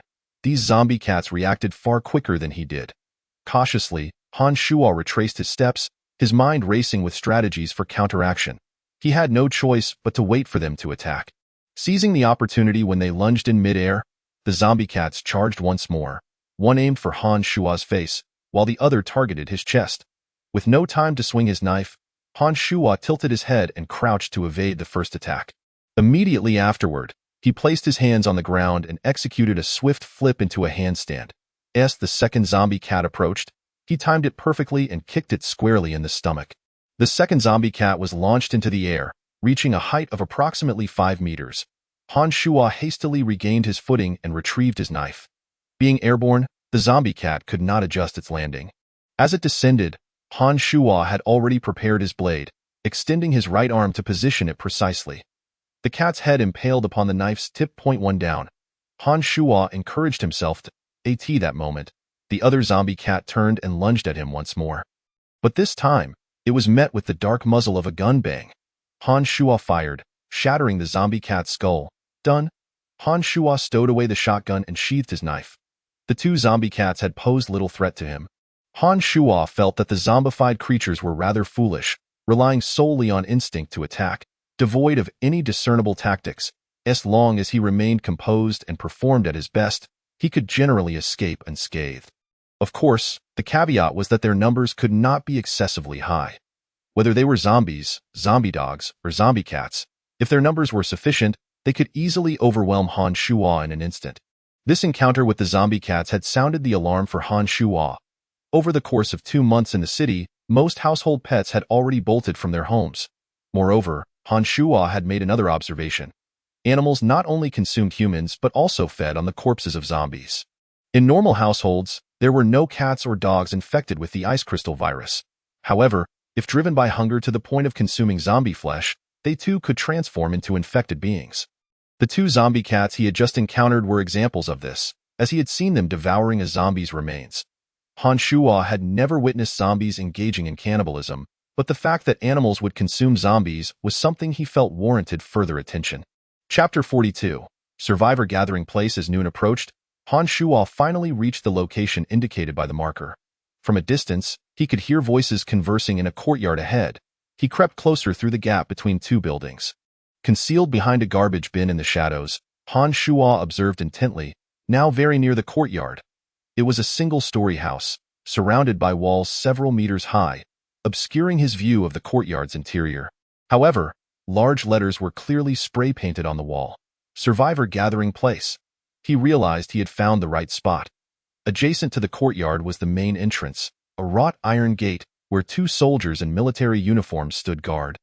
Each wielding a rifle. As Han Shuo approached, he noticed the absence of any living zombies nearby. All that lay on the ground were headless corpses, clearly having been dealt with by someone. This place appeared to be relatively orderly. Han Shuo had not anticipated encountering armed soldiers here.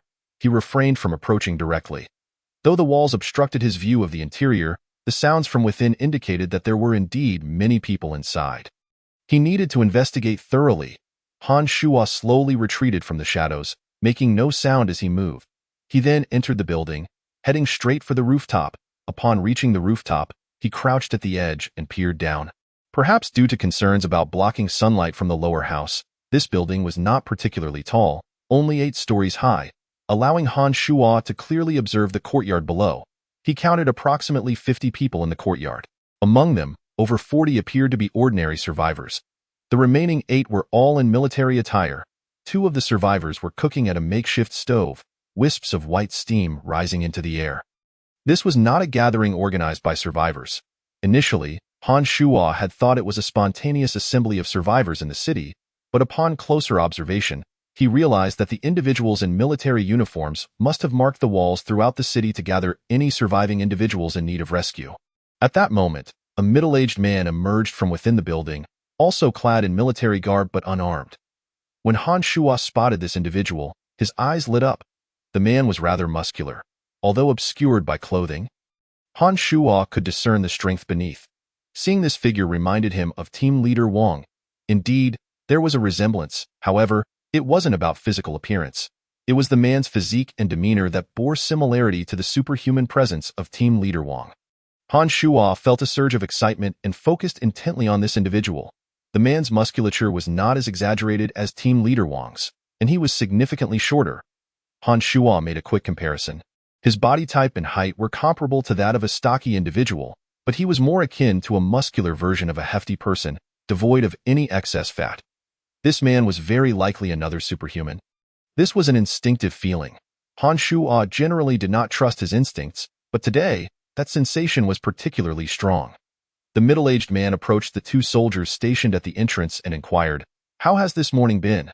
One of the soldiers, upon seeing the middle-aged man, straightened up and saluted sharply before responding, "Report, Captain. No zombies have been detected, nor have any survivors arrived." The middle-aged man nodded thoughtfully and turned back into the building. Upon hearing this, Han Shuo's heart raced. Indeed, this is what true soldiers are like. The soldier's response led Han Shuo to a decisive conclusion. The soldier's posture and discipline language were worlds apart from those of team leader Wang's group. Furthermore, the middle-aged man's gait as he re-entered the building was steady and firm, exuding no signs of sloppiness. They were not merely putting on a show. Although Han Shuo could not ascertain whether the middle-aged man was indeed a superhuman, he was now certain that, along with the 9 soldiers beneath him, they were all genuine military personnel. Military rescue? Han Shuo reached this conclusion. For the first time in such a long while, he had encountered individuals from the military. He had always believed that the military had completely fallen, yet here he was, witnessing them once more. Should he go or not? Han Shuo found himself in a quandary. According to his previous plan, he needed to enter the courtyard, integrate himself, and gradually gather information regarding superhumans and mutants. However, glancing down at his own attire, a hunting rifle, a Dao sword, and his clothing, which showed little sign of wear, he realized that if he approached in this manner, he would hardly resemble a survivor. Instead, he would appear more like a nefarious intruder. Perhaps he should conceal the hunting rifle and Dao sword. Han Shuo contemplated this, but quickly dismissed the notion. Those 2 weapons were his lifeline. While not carrying them might allow him to masquerade as a typical survivor and safely enter the courtyard, in the event of an unexpected situation, he would be left defenseless without his trusty weapons. After observing for a while longer, Han Shuo decided against approaching directly for the moment, for the survivors in the courtyard were gathered together, while the soldiers were stationed elsewhere. Although they were within the same courtyard, Han Shuo had noticed that whenever a survivor attempted to stray beyond their designated area, they were promptly admonished by the soldiers. Han Shuo could understand this. The military could provide food, shelter, and security for those in need. However, in today's world, it is widely acknowledged that one cannot easily trust others. If a few individuals with ulterior motives manage to infiltrate the ranks of the survivors, it would be difficult to discern their true intentions at first glance. Thus, the soldiers stationed in the courtyard remained somewhat vigilant. For instance, the mere presence of firearms in the hands of these soldiers can evoke envy among countless survivors. A strategy must be devised to blend in seamlessly. Although Han Shuo's life is spared, he cannot approach that middle-aged man he encountered earlier. He must await a suitable opportunity to reveal himself, ideally in the guise of a free individual, ensuring he is not bound like the other civilian survivors once he enters the courtyard. Patience is paramount. Having identified his next target, Han Shuo feels a sense of relief. At least he is no longer wandering aimlessly as he did a couple of days ago. Today marks the 3rd day since leaving the farm, and he needs to allocate 2 days for the return journey. This leaves him with 5 days. Han Shuo believes this time frame is sufficient, as he merely requires the right moment and an appropriate identity. An inkling of a plan begins to form in his mind. Chapter 43. Encountering the aberrant in the blink of an eye, 2 days have passed. Han Shuo has found a room in this building, with windows that afford him a clear view of the courtyard below. He has been observing intently. Over the past 2 days, guided by the markers scattered throughout the city, 3 more civilian survivors have arrived. Without exception, upon seeing the armed soldiers guarding the gathering point, each bore the expression of one who has narrowly escaped death. However, once the soldiers finished inspecting their bodies and confirmed there was no risk of infection from wounds, they were unceremoniously thrown into the crowd of survivors from the initial batch. Thereafter ignored. Han Shuo's suspicions were correct. While these newcomers had evaded the risk of falling prey to the undead, the atmosphere here felt more akin to confinement. This further solidifies Han Shuo's belief that his earlier decision to refrain from recklessness was astute. In addition, every day, the middle-aged man ventures out accompanied by 3 or 4 soldiers, leaving half to guard the courtyard. Han Shuo stealthily followed yesterday and discovered that this group, led by the middle-aged man, primarily scours the city for supplies, clearing out scattered zombies and avoiding large hordes. Their method of clearing, apart from the occasional gunfire, predominantly relies on melee weapons, likely as a means to conserve ammunition. On this day, the middle-aged man indeed called upon a few of his men to venture out once more. "You 3, come with me," he ordered casually, pointing to 3 soldiers. "Yes, Captain," they replied in unison. Han Shuo quickly grabbed his belongings and hurried out of the room, stealthily trailing behind them. Fortunately, the middle-aged man and his team did not take a vehicle, allowing Han Shuo to keep pace easily. How curious, he mused, that this captain never takes action himself. After following them for over an hour, Han Shuo lost track of the distance traveled. He noted that the middle-aged man had yet to engage any zombies himself. It was always the other soldiers who took the initiative. Is he truly a superhuman? Han Shuo pondered, for without direct action, he could not ascertain the man's capabilities. Lost in thought, he unknowingly followed them to the vicinity of a large shopping mall. "Captain, should we go in and search?" One of the soldiers suggested. "How much food do we have left?" the middle-aged man inquired. "The gathering point is becoming increasingly crowded. We likely have enough food for about a week." The middle-aged man contemplated this. Their recent hauls had been lackluster, with daily finds failing to meet consumption rates. If this continued, they would either need to reduce their numbers or return with their current group. Their mission in the city was to find as many survivors as possible. With a minimum target of 100. Presently, they were still short by half.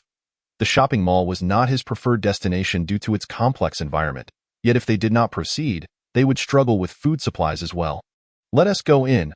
Ultimately, the middle-aged man issued the command, compelled to fulfill his mission. "Understood." The three subordinates replied in unison. They really dare to enter, Han Shuo thought, admiring their courage from his concealed vantage point. The shopping mall, being a hub of human activity, would undoubtedly be swarming with zombies. Han Shuo refrained from entering, instead finding a room in a nearby building with a wide view, where he settled in to wait quietly. Bang! Merely 5 minutes after Han Shuo entered the room, a gunshot echoed from the direction of the mall. "It seems, indeed, that cold weapons cannot suffice in there," he mused, continuing to observe the entrance of the mall. No one emerged.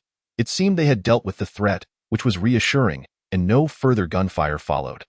Approximately 20 minutes later, a sudden flurry of gunfire erupted from within the mall. They must be in danger. Han Shuo dared not blink, fixating intently on the scene. The gunfire erupted again, a cacophony of shots echoing for a full minute. The soldiers wielding rifles were likely facing over 100 zombies. Han Shuo quickly deduced that the three men under the middle-aged man exhibited abilities and reflexes far exceeding those of the average person, clearly indicating they were well-trained professionals. The fact that they had to shoot for so long suggested they were in serious trouble. 2 minutes later, Han Shuo witnessed the soldier who had previously spoken burst out of the mall, followed closely by all four, including the captain. Upon exiting, they quickly took cover at the entrance, rifles raised. Firing into the mall, through the glass, Han Shuo could see the entrance was congested with zombies, several attempting to squeeze through. Remarkably, they maintained their composure, suffering no casualties. Han Shuo silently commended their coordination as he noticed a significant number of zombies already lying motionless at the mall's entrance. Although he could not see how many remained inside, it appeared the four were efficiently clearing the area. "Keep it up, everyone. Once we clear out the zombies inside, we won't have to worry about supplies for a while." The middle-aged man encouraged his subordinates. Unintentionally, he caught sight of a zombie emerging from the west corner. This particular zombie, approximately 100 meters away, was quite unusual.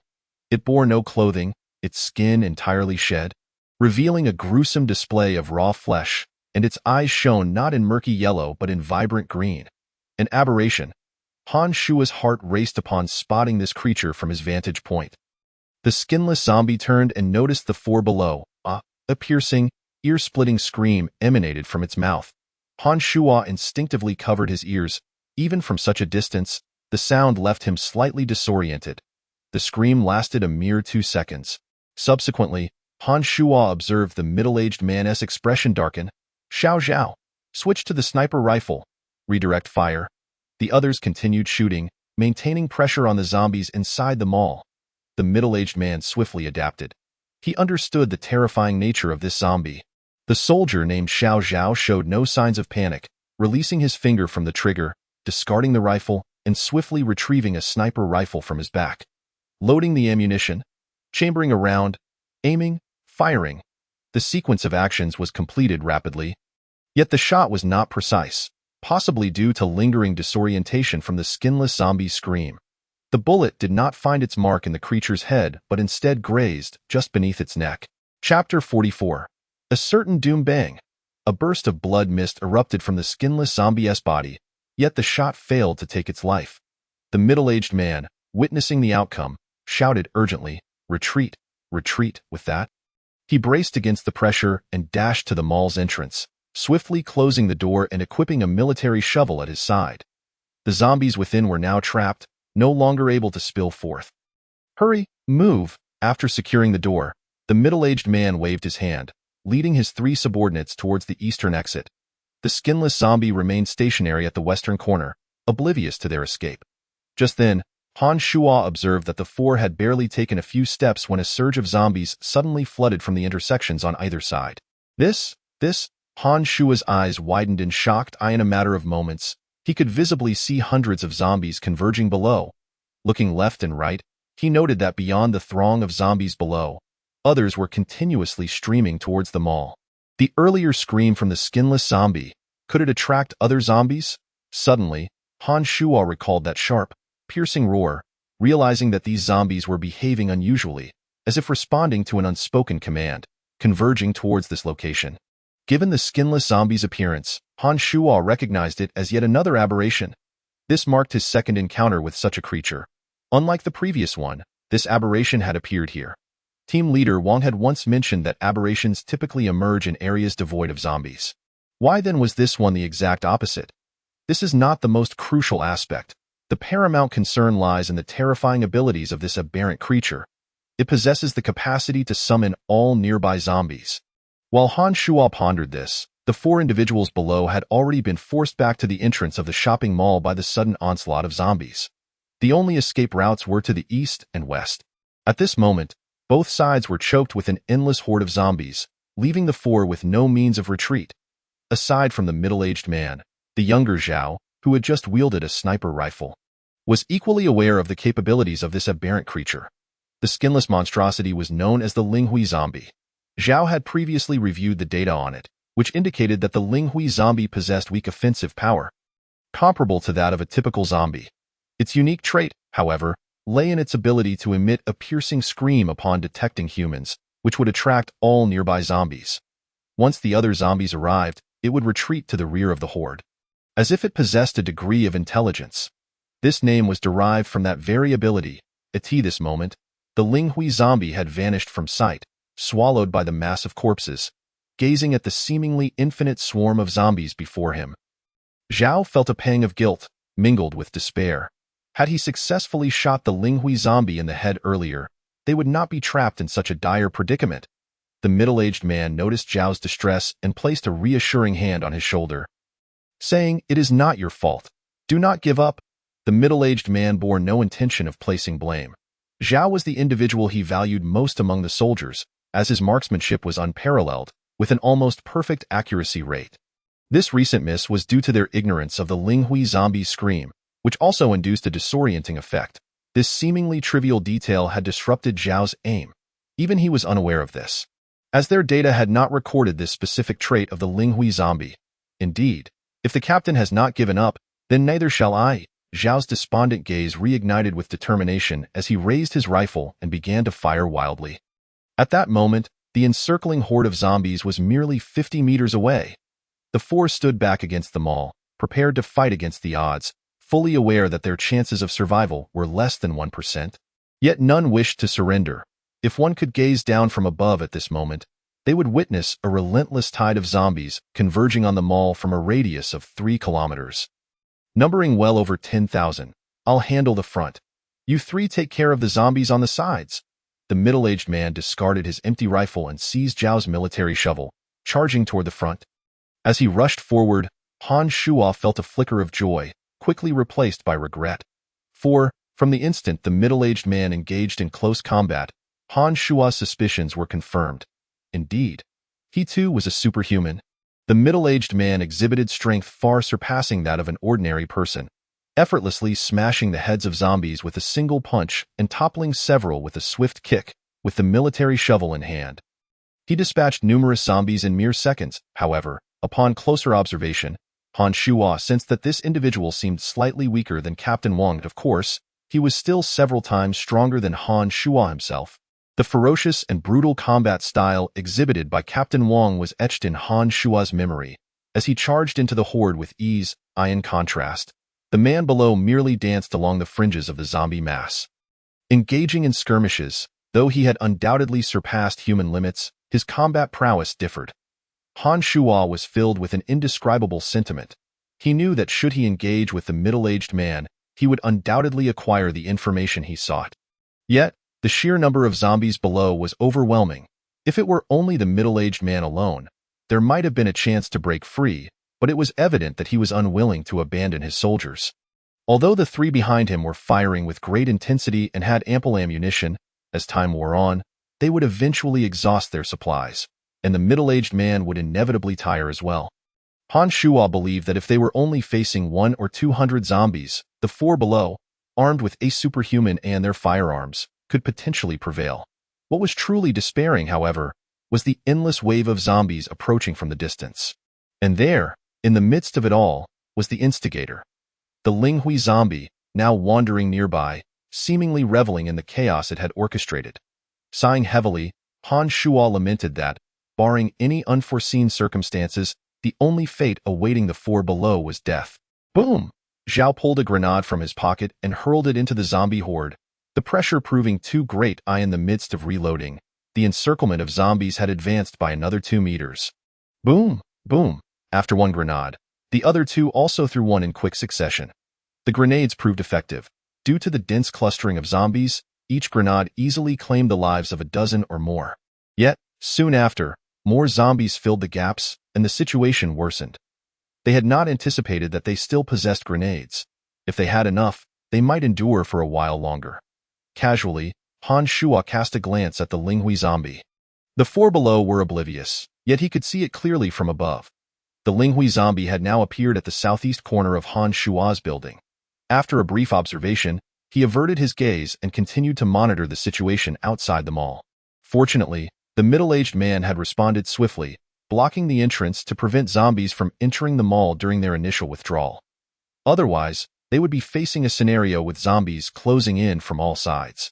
If trapped in such a situation, even the most ferocious firepower would be overwhelmed in a matter of moments. Zhao, how many zombies have we taken down? Surely over 100. Yet why are there still so many? One soldier's voice trembled with growing panic. Zhao continued to pull the trigger, firing at the zombies on the right.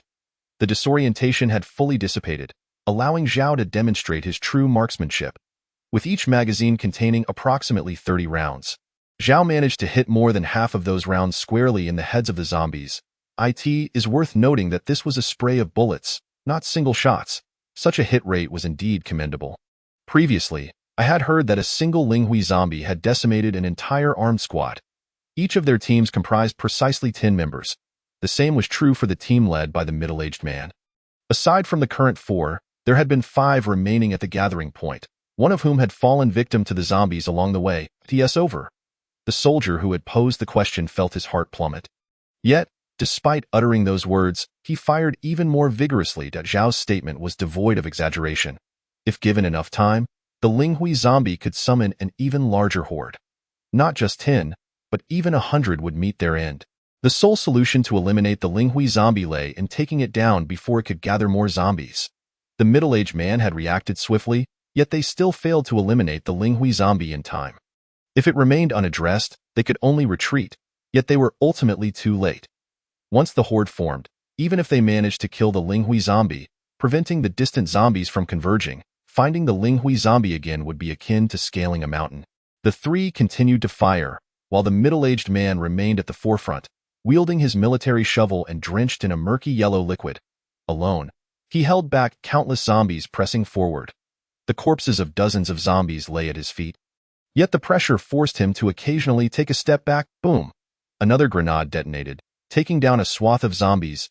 As of now, the encircling horde had shrunk from the initial 50 meters to less than 30. Yet, merely 5 minutes had passed. Han Shuo, observing from the upper floor, felt an intense gravity in his heart. He did not wish to witness the demise of these individuals, yet he felt utterly powerless. Especially witnessing the middle-aged man's unwavering loyalty to his comrades filled Han Shuo with immense admiration. The middle-aged man could leap 3 meters high. He could easily use the rooftops of the abandoned vehicles in the distance to escape the encirclement bit by bit. Given a little time to distance himself by several dozen meters and slip into the building, Han Shuo was convinced the middle-aged man would survive. Yet, he did not take that course of action. For behind him were his soldiers. Han Shuo realized that now was not the time for reckless actions. Although he yearned to rescue them, with his limited strength, adding one more person would merely lead to another death. Given the current rate at which the zombie encirclement was closing in no more than 15 minutes, it would completely engulf the four below. And could their ammunition last that long? What awaited them was an inescapable dead end. Han Shuo's eyes glistened with unshed tears. These people were utterly different from Captain Wang and his team. Han Shuo did not understand why they sought to rescue the survivors at the gathering point. Yet through their conversations, he learned it was in pursuit of food for them. Though the survivors lacked freedom, they still clung to life in these times. What could be more important than living? These individuals were the ones making it happen. They were heroes, unable to bear the sight any longer. Han Shuo turned away and sank onto a nearby sofa, retrieving a cigarette from his pocket, igniting it, and taking a deep drag. He needed to suppress the impulse within him, the urge to rescue them. Soldiers, they had always been the embodiment of Han Shuo's aspirations. They saved others, yet could not save themselves. Suddenly, Han Shuo recalled the faces of the chubby man and Li Shuru. Yes, think of them. Han Shuo made every effort to divert his attention. If he lost his composure and rushed out, he would never see his two closest friends again. Wasn't my goal simply to survive alongside them? As Han Shuo continued to ponder, he repeatedly reassured himself. If I go out, I will surely perish. Yes, I shall consider them as mere passers-by. Hadn't I witnessed such individuals in the past, only to find that they were beyond salvation? This time, I can achieve the same. My own life is of paramount importance. I must not act impulsively. At this moment, being a bit selfish is not a fault. Meanwhile, as Han Shuo contemplated, the situation of the middle-aged man below was dire. After all, he was directly facing the zombies. Regardless of his strength, he remained but a mortal. The extreme intensity of concentration had rendered the man's eyes weary, and just moments ago, he had been caught off guard. With several zombies tearing at his clothing, fortunately, he wore a bulletproof vest beneath, sparing him from their grasp on his flesh. Captain, you should go. Don't concern yourself with us any longer. At some point, Xiao Zhao, gazing at the captain's silhouette, could no longer hold back her tears, shouting desperately. Han Shuo heard this voice clearly from within the room. He remained seated on the sofa, motionless. Xiao Zhao pleaded fervently, attempting to persuade the middle-aged man. To him, this man represented their most crucial combat strength. That place was a mysterious sanctuary. Xiao Zhao and the others had received their mission from that enigmatic location. A man like the middle-aged one held an importance there comparable to that of 100 ordinary individuals. Xiao Zhao wished for the captain not to perish alongside them. Hearing Xiao Zhao's voice, the middle-aged man took 2 steps back and turned his head. Xiao Zhao noticed a smile adorning the captain's face. The middle-aged man then spoke. As long as you live, I shall live. If you perish, I will accompany you. With that, he charged once more into the horde of zombies. Han Shuo sat dazed on the sofa, his mind echoing the words he had just heard. If you perish, I will accompany you. If you perish, I will accompany you. If you perish, I will accompany you. Suddenly, Han Shuo's gaze became resolutely steadfast, as if ignited by flames, instantly casting aside the self-comforting thoughts that had lingered in his heart. To hell with this. He discarded the cigarette, but in his hand, and resolutely rose from the sofa. Chapter 46. Salvation. Han Shuo walked back to the window. Ultimately, he could not betray his conscience. He was determined to save them. If he could abandon these people, Han Shuo felt he was unworthy of life. He opened the window and retrieved his hunting rifle. Although he intended to save them, Han Shuo did not allow himself to be overcome with recklessness.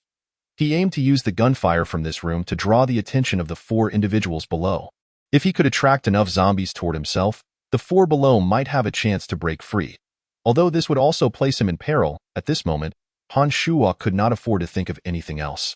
The 4 below were now in a deadlock, and Han Shuo wished to be the one to break it. In less than 2 minutes, the situation of the 4 worsened. They were now less than 20 meters from the encircling zombies. Captain, there are people in the building across. The moment Han Shuo opened the window, Xiao Zhao noticed him. Without needing Xiao Zhao's reminder, the middle-aged man also spotted Han Shuo. Then, upon seeing Han Shuo draw a hunting rifle from behind him, it was evident he intended to fire to save them. Stop! Don't shoot! The middle-aged man shouted loudly toward Han Shuo. Although Han Shuo's action moved the middle-aged man deeply, the circumstances here were clearly not something that could be resolved with mere passion. If Han Shuo fired, the gunfire would instantly attract the zombies.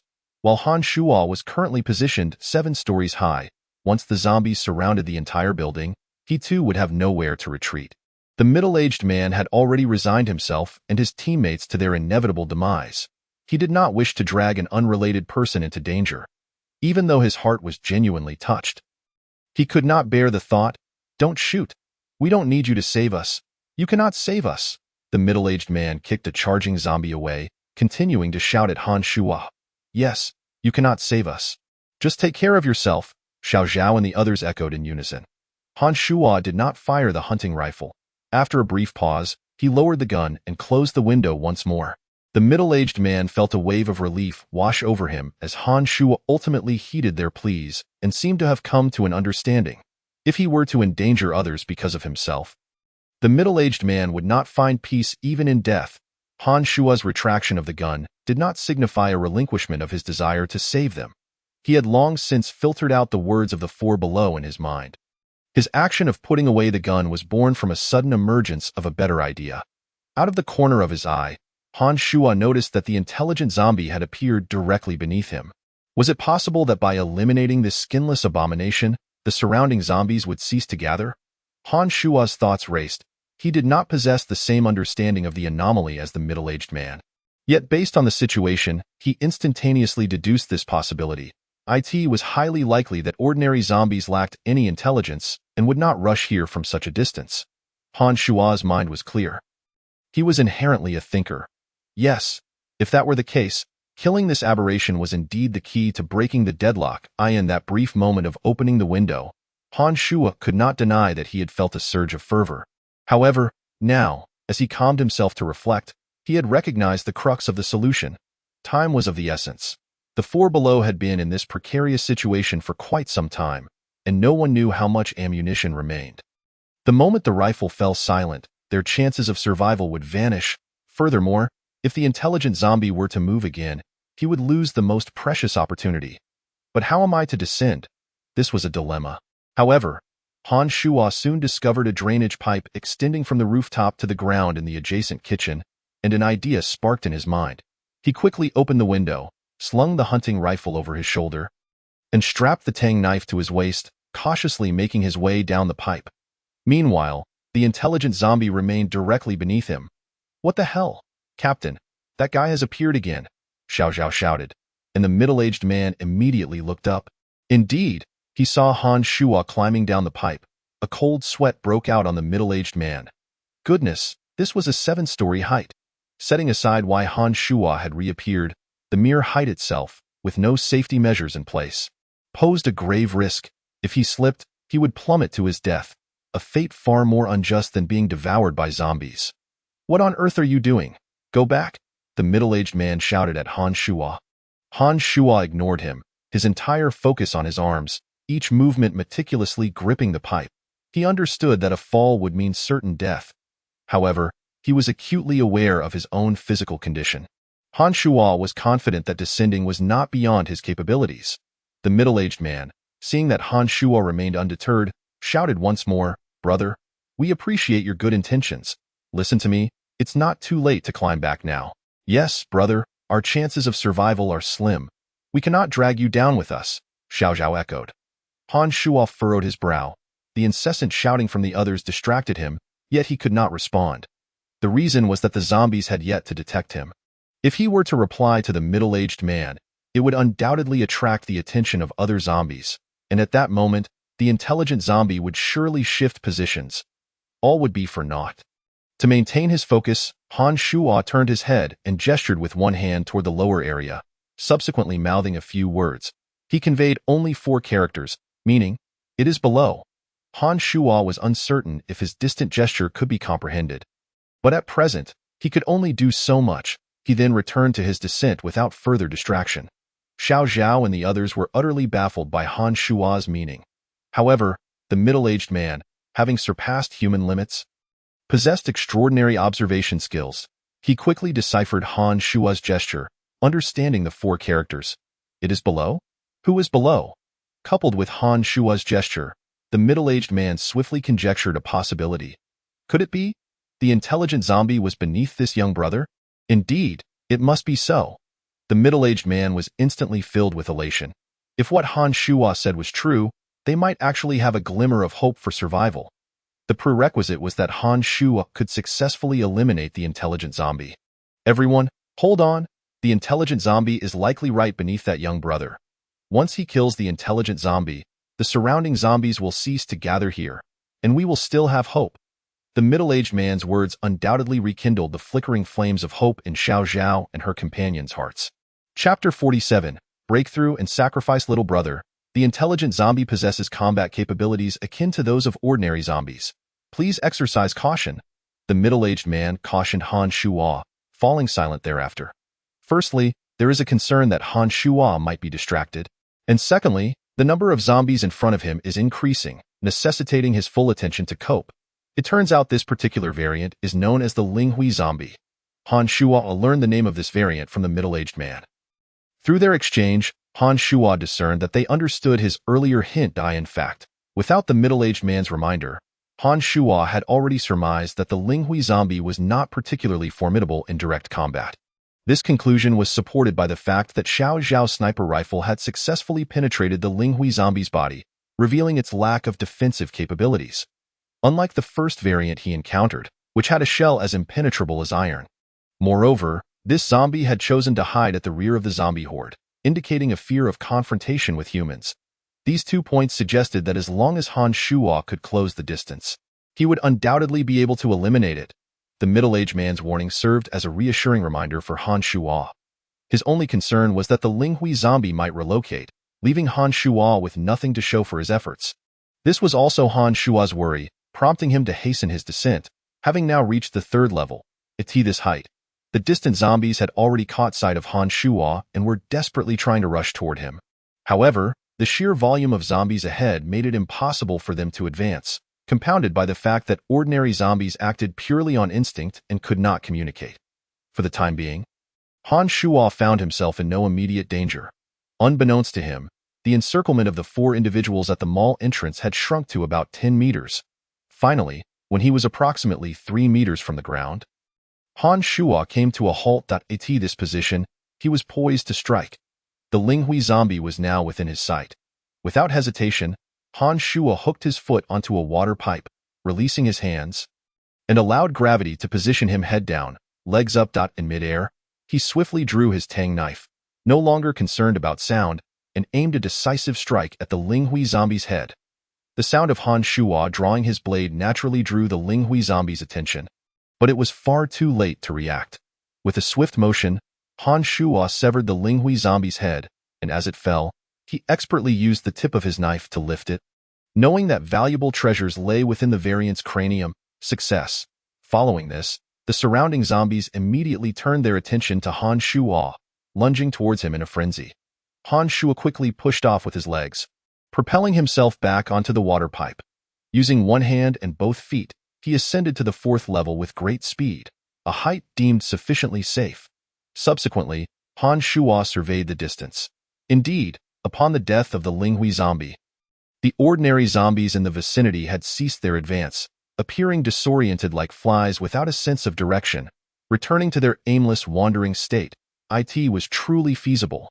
With a heart brimming with joy at the success of his plan, Han Shuo shouted towards the middle-aged man, waving the Tang knife that displayed the Linghui zombie's severed head. "Hey, I did it! What the hell? It really worked!"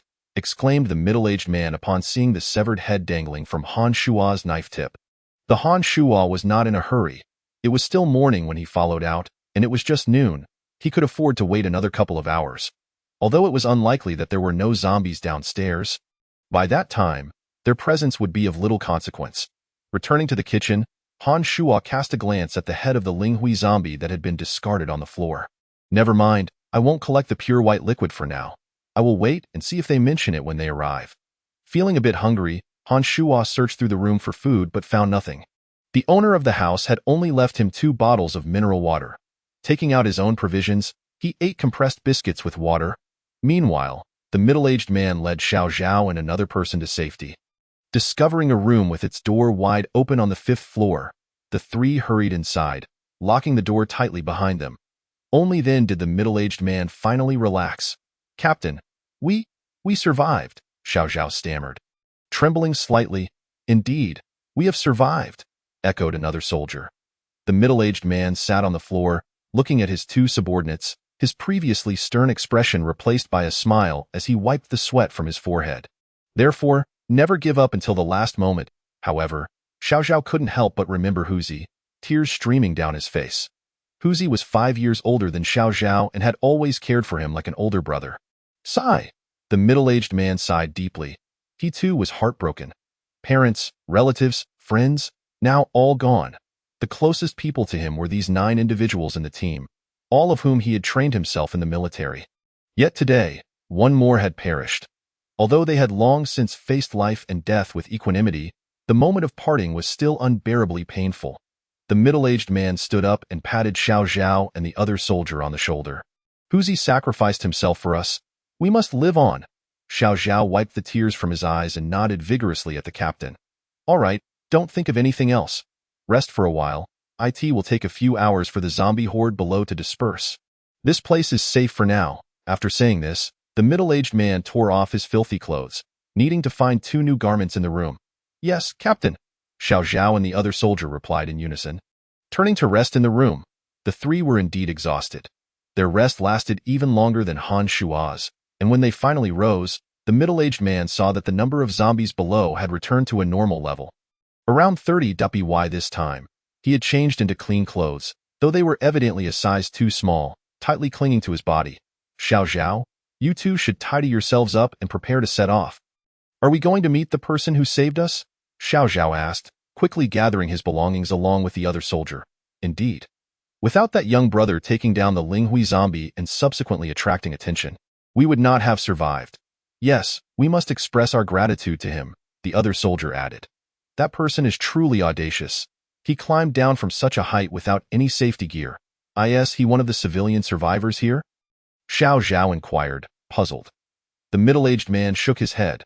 Although he had only glimpsed Han Shuo from a distance, his appearance was clearly distinct from other survivors, especially since Han Shuo was armed with a hunting rifle. I suspect that young brother is more of a lone wolf. Huh. Is there still someone brave enough to go solo? Thus, that young brother is indeed extraordinary. The middle-aged man asserted with conviction. After their brief encounter, he had formed a profound impression of Han Shuo, especially noting that he remained completely composed in the face of so many zombies. Bold, attentive, unflappable. These were the impressions Han Shuo left on the middle-aged man. If possible, he was determined to have this person join their ranks. Soon, in less than half a minute, the group had finished packing. The middle-aged man opened the door and stepped out with a firm stride. Let us go meet him. Chapter 49. Qingyu around 2 in the afternoon, Han Shuo looked down from the window. The entrance to the large shopping mall was shaped like a crescent. Stacked one on top of another, countless zombie corpses littered the ground, and a murky yellow liquid flowed incessantly down the stone steps below. This was the blood of the zombies. A foul stench wafted into Han Shuo's room. He frowned but had no choice. The glass of the window had been shattered by his gunfire, and there was nothing suitable to block it, forcing him to endure the noxious odor they're coming. Han Shuo murmured to himself as he observed the middle-aged man and his companions emerging from a nearby building. He understood they had come to seek him out. Remaining silent, he watched intently. The middle-aged man was already aware of Han Shuo's location, so finding him posed no challenge. After dispatching a few blocking zombies with ease using a military shovel, the middle-aged man now stood directly beneath Han Shuo. Precisely where the Linghui zombie's corpse it was evident that Han Shuo's strike had been remarkably precise, smoothly severing the Linghui zombie's head, although the remaining body had long since been trampled into a pulp by other zombies. Han Shuo withdrew his gaze, no longer looking down, and turned to sit on the sofa, for the middle-aged man and his companions had ascended the stairs. Half a minute later, there came a knock at the door. Han Shuo approached and opened it, finally meeting the middle-aged man who could resolve all his queries. You've arrived, Han Shuo greeted with a smile. Indeed. The middle-aged man's heart fluttered unexpectedly. He was a man of the world. Typically, he was the one rescuing others, never needing anyone to save him. The young brother before him appeared to be over a decade his junior, yet he was their savior. This feeling left the middle-aged man with a sense of unease. Please, come in. Han Shuo ushered the three inside and shut the door behind them. Upon turning back, he found the three standing upright, saluting him with impeccable military precision. "Thank you for saving us," the middle-aged man said earnestly. "Thank you for saving us," Xiao Zhao and the other soldier echoed from behind, and together they bowed deeply to Han Shuo. "What are you doing?" "I merely lent a hand," Han Shuo quickly said, stepping forward to help the middle-aged man up. He had noticed the military insignia on this man's uniform, indicating a high rank. Such a person bowing to him made Han Shuo feel somewhat unworthy. Although he recognized that he had saved their lives, it still felt a bit awkward. The middle-aged man stood straight again, laughing heartily. "Come now, young brother, don't be modest. What you did was quite perilous." Han Shuo gave an embarrassed smile and led the three to the sofa. "Please, everyone sit down. I acted impulsively. The outcome is what matters." The middle-aged man made himself comfortable on the sofa alongside Han Shuo, while Xiao Zhao and the other soldier remained standing at the side of their captain, not taking a seat. Han Shuo noticed this but refrained from insisting they sit again. After all, they were soldiers. Despite the current extraordinary circumstances, the habits formed over many years deserve respect. "May I ask your name, young brother?" the middle-aged man inquired, wearing a smile. "Han Shuo, from Shurya," Han Shuo replied. "Han Shuo? Not bad, young man, quite impressive. By the way, I'm Qingyu.So." The middle-aged man's true name was Qingyu. A fine name, albeit somewhat mismatched with his physique. "Qingyu? That surname is quite rare. Hello, Captain Qingyu." Han Shuo nodded with a smile, extending his right hand. The two shook hands, officially introducing themselves. "Just call me old brother. It feels odd being addressed as captain. I'm accustomed to my subordinates calling me that, but I'm not used to others doing so." Qingyu remarked. "All right, old brother Qingyu. Let me introduce you to my companions. This is Zhao Yu, and this is Zheng Deliang." Zhao Yu was, of course, the earlier Xiao Zhao, and Zheng Deliang was the other soldier. Han Shuo greeted them all in turn, and then the four engaged in casual conversation. Through their dialogue, Han Shuo learned that the three had all undergone special training as soldiers, thus possessing considerable strength. Qingyu was 45 years old, Zheng Deliang was 34, and surprisingly, Zhao Yu was 2 years younger than Han Shuo, only 28. Henceforth, Han Shuo also referred to Zhao Yu as Xiao Zhao. After their idle chatter, Qingyu's interest in Han Shuo became markedly strong. He felt that Han Shuo was quite remarkable, prompting him to extend an olive branch, which was the primary reason for his visit apart from expressing gratitude. "Young brother Han, while you possess formidable survival skills, the strength of one person is always limited. We have a gathering point in the city. Would you like to join us?" Since Han Shuo had saved their lives, Qingyu would not confine him like other survivors at the gathering point. He expressed these words out of genuine concern for Han Shuo's safety in such a perilous world. "Here we go." Han Shuo thought to himself, his heart lifting. He had been waiting for Qingyu to extend this invitation, as it provided him with a legitimate identity. Qingyu's invitation was sincere, so Han Shuo decided to reveal some truths. "In truth, I am aware of your gathering point." Qingyu felt a spark of curiosity, but quickly regained composure. The numerous indicators they had placed on the city walls must have been seen by Han Shuo before. "Yes, I almost forgot. There are marks throughout the city. No, what I mean is, just a couple of days ago, I observed from the building right next to your gathering point. In fact, I arrived here today by following you from behind." Subsequently, Han Shuo disclosed the details of his covert observations over the past 2 days, including his reasons for not approaching directly that day, sharing all his concerns candidly. These were not matters that were unspeakable. He trusted that Qingyu would not be wary of him due to his caution. Indeed, upon hearing Han Shuo's account, Qingyu burst into hearty laughter. "Little brother Han Shuo, you certainly consider everything. Rest assured, I won't take it to heart." "I understand." In the midst of this apocalypse, Qingyu recognized the necessity of being cautious, and Han Shuo's meticulousness not only did not bother him but rather highlighted Han Shuo's extraordinary qualities. After exchanging a few playful jests, Qingyu continued, "So, you can now confidently join us, right?" Han Shuo nodded, secretly relieved. "Excellent, the issue of integration has been perfectly resolved." Now, the two matters that concerned Han Shuo the most were at hand: the pathway to becoming a superhuman, and the purpose of the pure, mercury-like liquid left by the aberrant creatures. Chapter 50. Gene humans. With Han Shuo's consent, Qingyu appeared significantly more cheerful. "Rest assured, it won't be as you imagine. Your significance to us is unique. Once we reach the gathering point, your freedom will not be curtailed.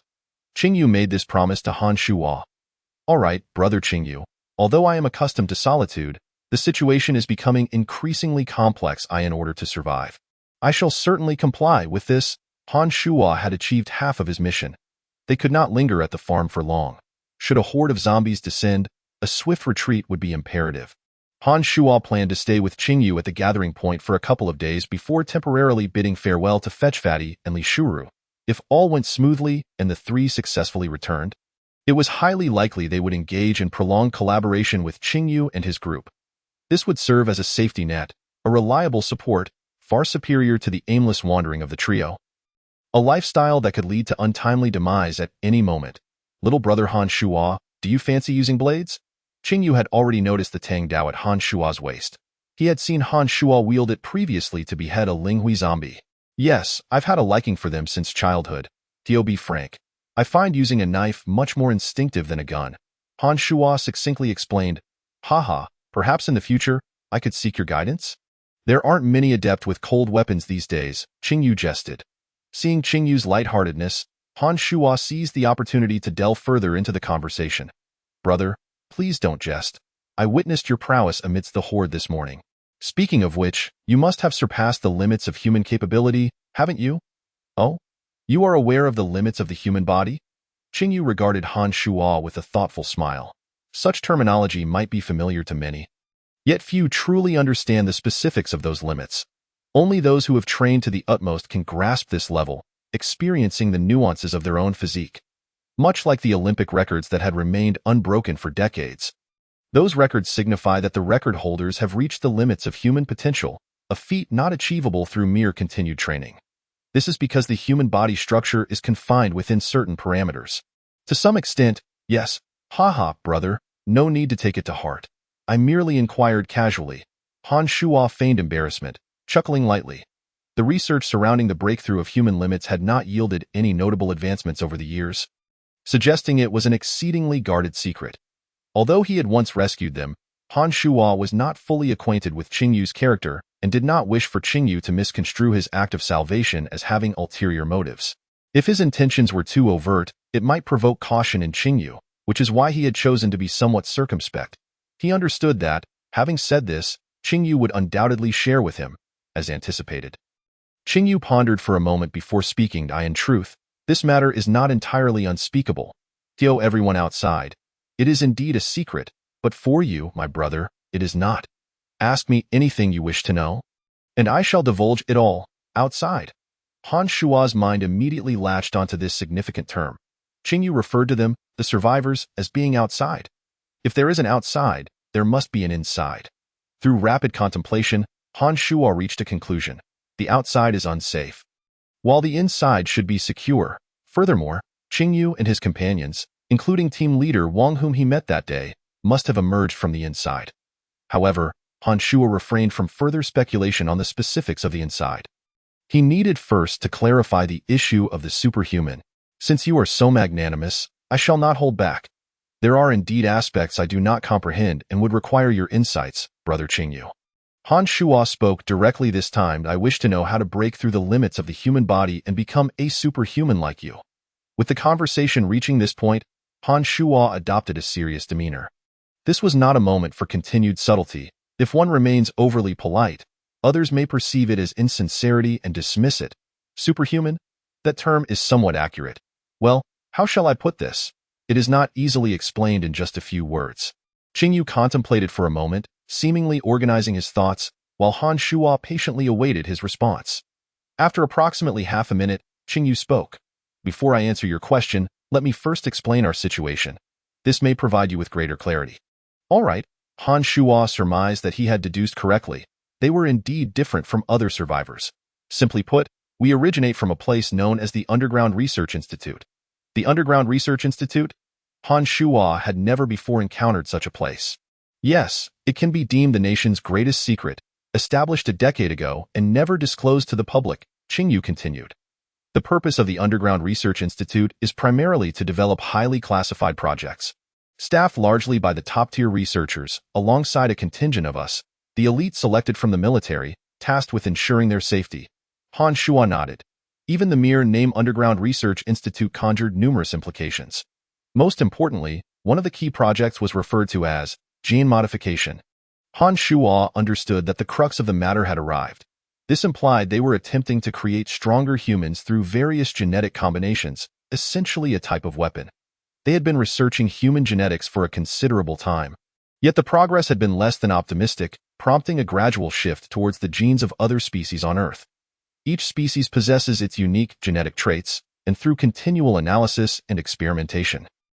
Finally, 2 years ago, they succeeded in merging these with human genetics.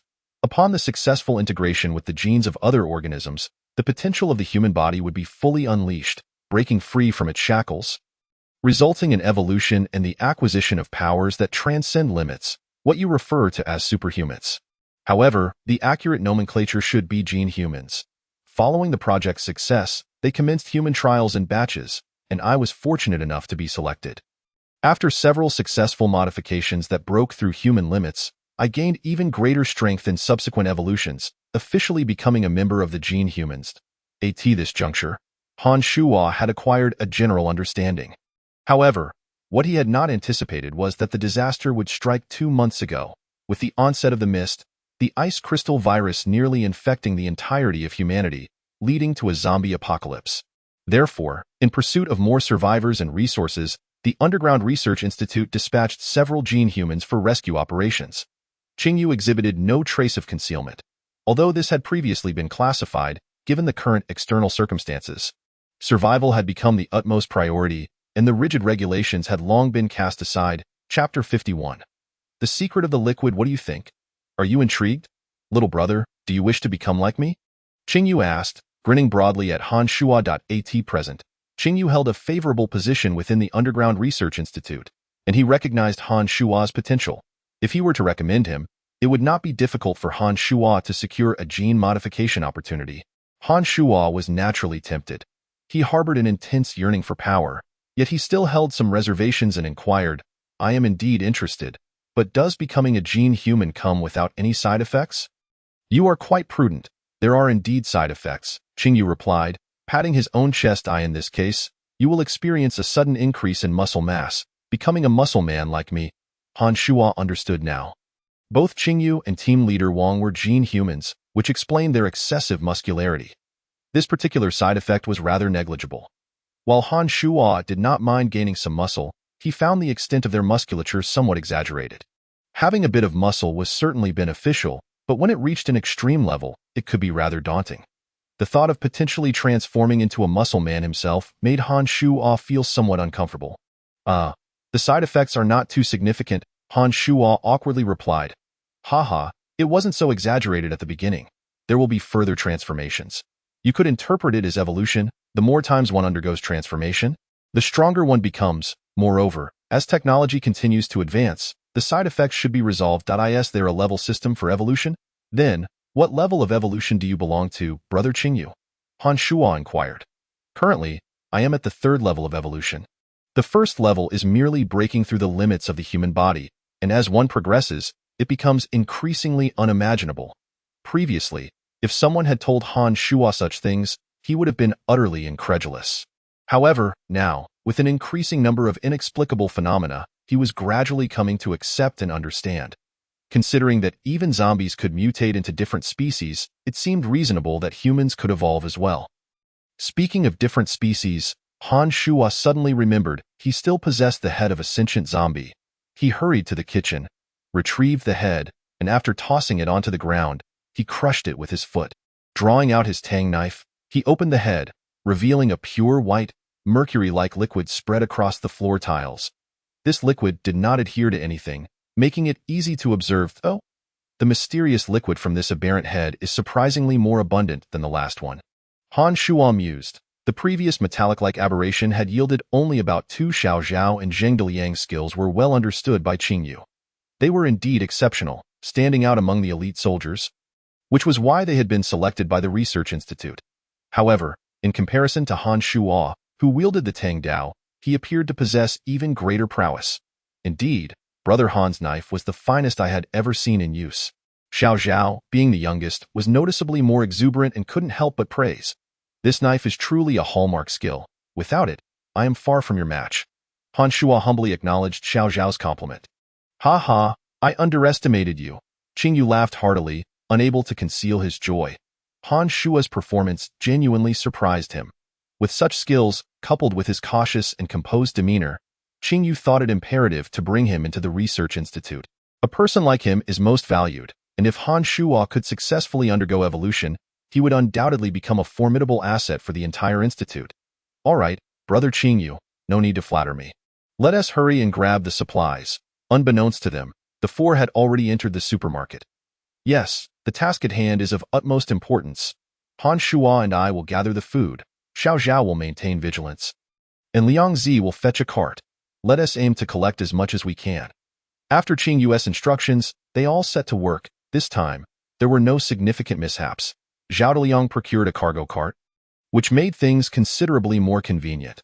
The large commercial space was perilous, yet the items within the supermarket had remained largely untouched. Before long, Han Shuo and the others filled the cart to the brim.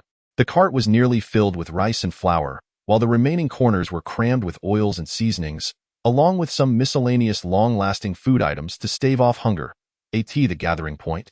There were survivors skilled in cooking, thus these supplies were the most cost-effective. Observing the cart brimming with goods, Qingyu burst into laughter, declaring that this single trip was worth more than all their previous endeavors combined. Even with over 50 people at the gathering point, it would conservatively last them a month. Brothers, let us head home. With a grand wave of his hand, Qingyu led the four back on their journey. However, a minor inconvenience arose while ascending the stairs. After such a lengthy period, the power system had long since collapsed, rendering the freight elevator unusable. The group had no choice but to carry the cart up the stairs to the ground floor. To Han Shuo's astonishment, Qingyu took it upon himself to bear the heaviest burden from the rear, allowing the other three to focus solely on the front, single-handedly supporting the weight from behind. Such strength! It was truly remarkable. No wonder he was a genetic human who had surpassed human limits. The weight of the cart must be several thousand pounds in terms of sheer strength alone. Qingyu was comparable to multiple weightlifting champions. Han Shuo felt increasingly envious. As evening approached, the four successfully pushed their cargo back to the gathering point. Chapter 53. Will that day ever come? Open the door. Without needing Qingyu to shout, the soldier on duty at the entrance had already spotted them and hurriedly opened the gate to let them in. Captain, you brought back so much?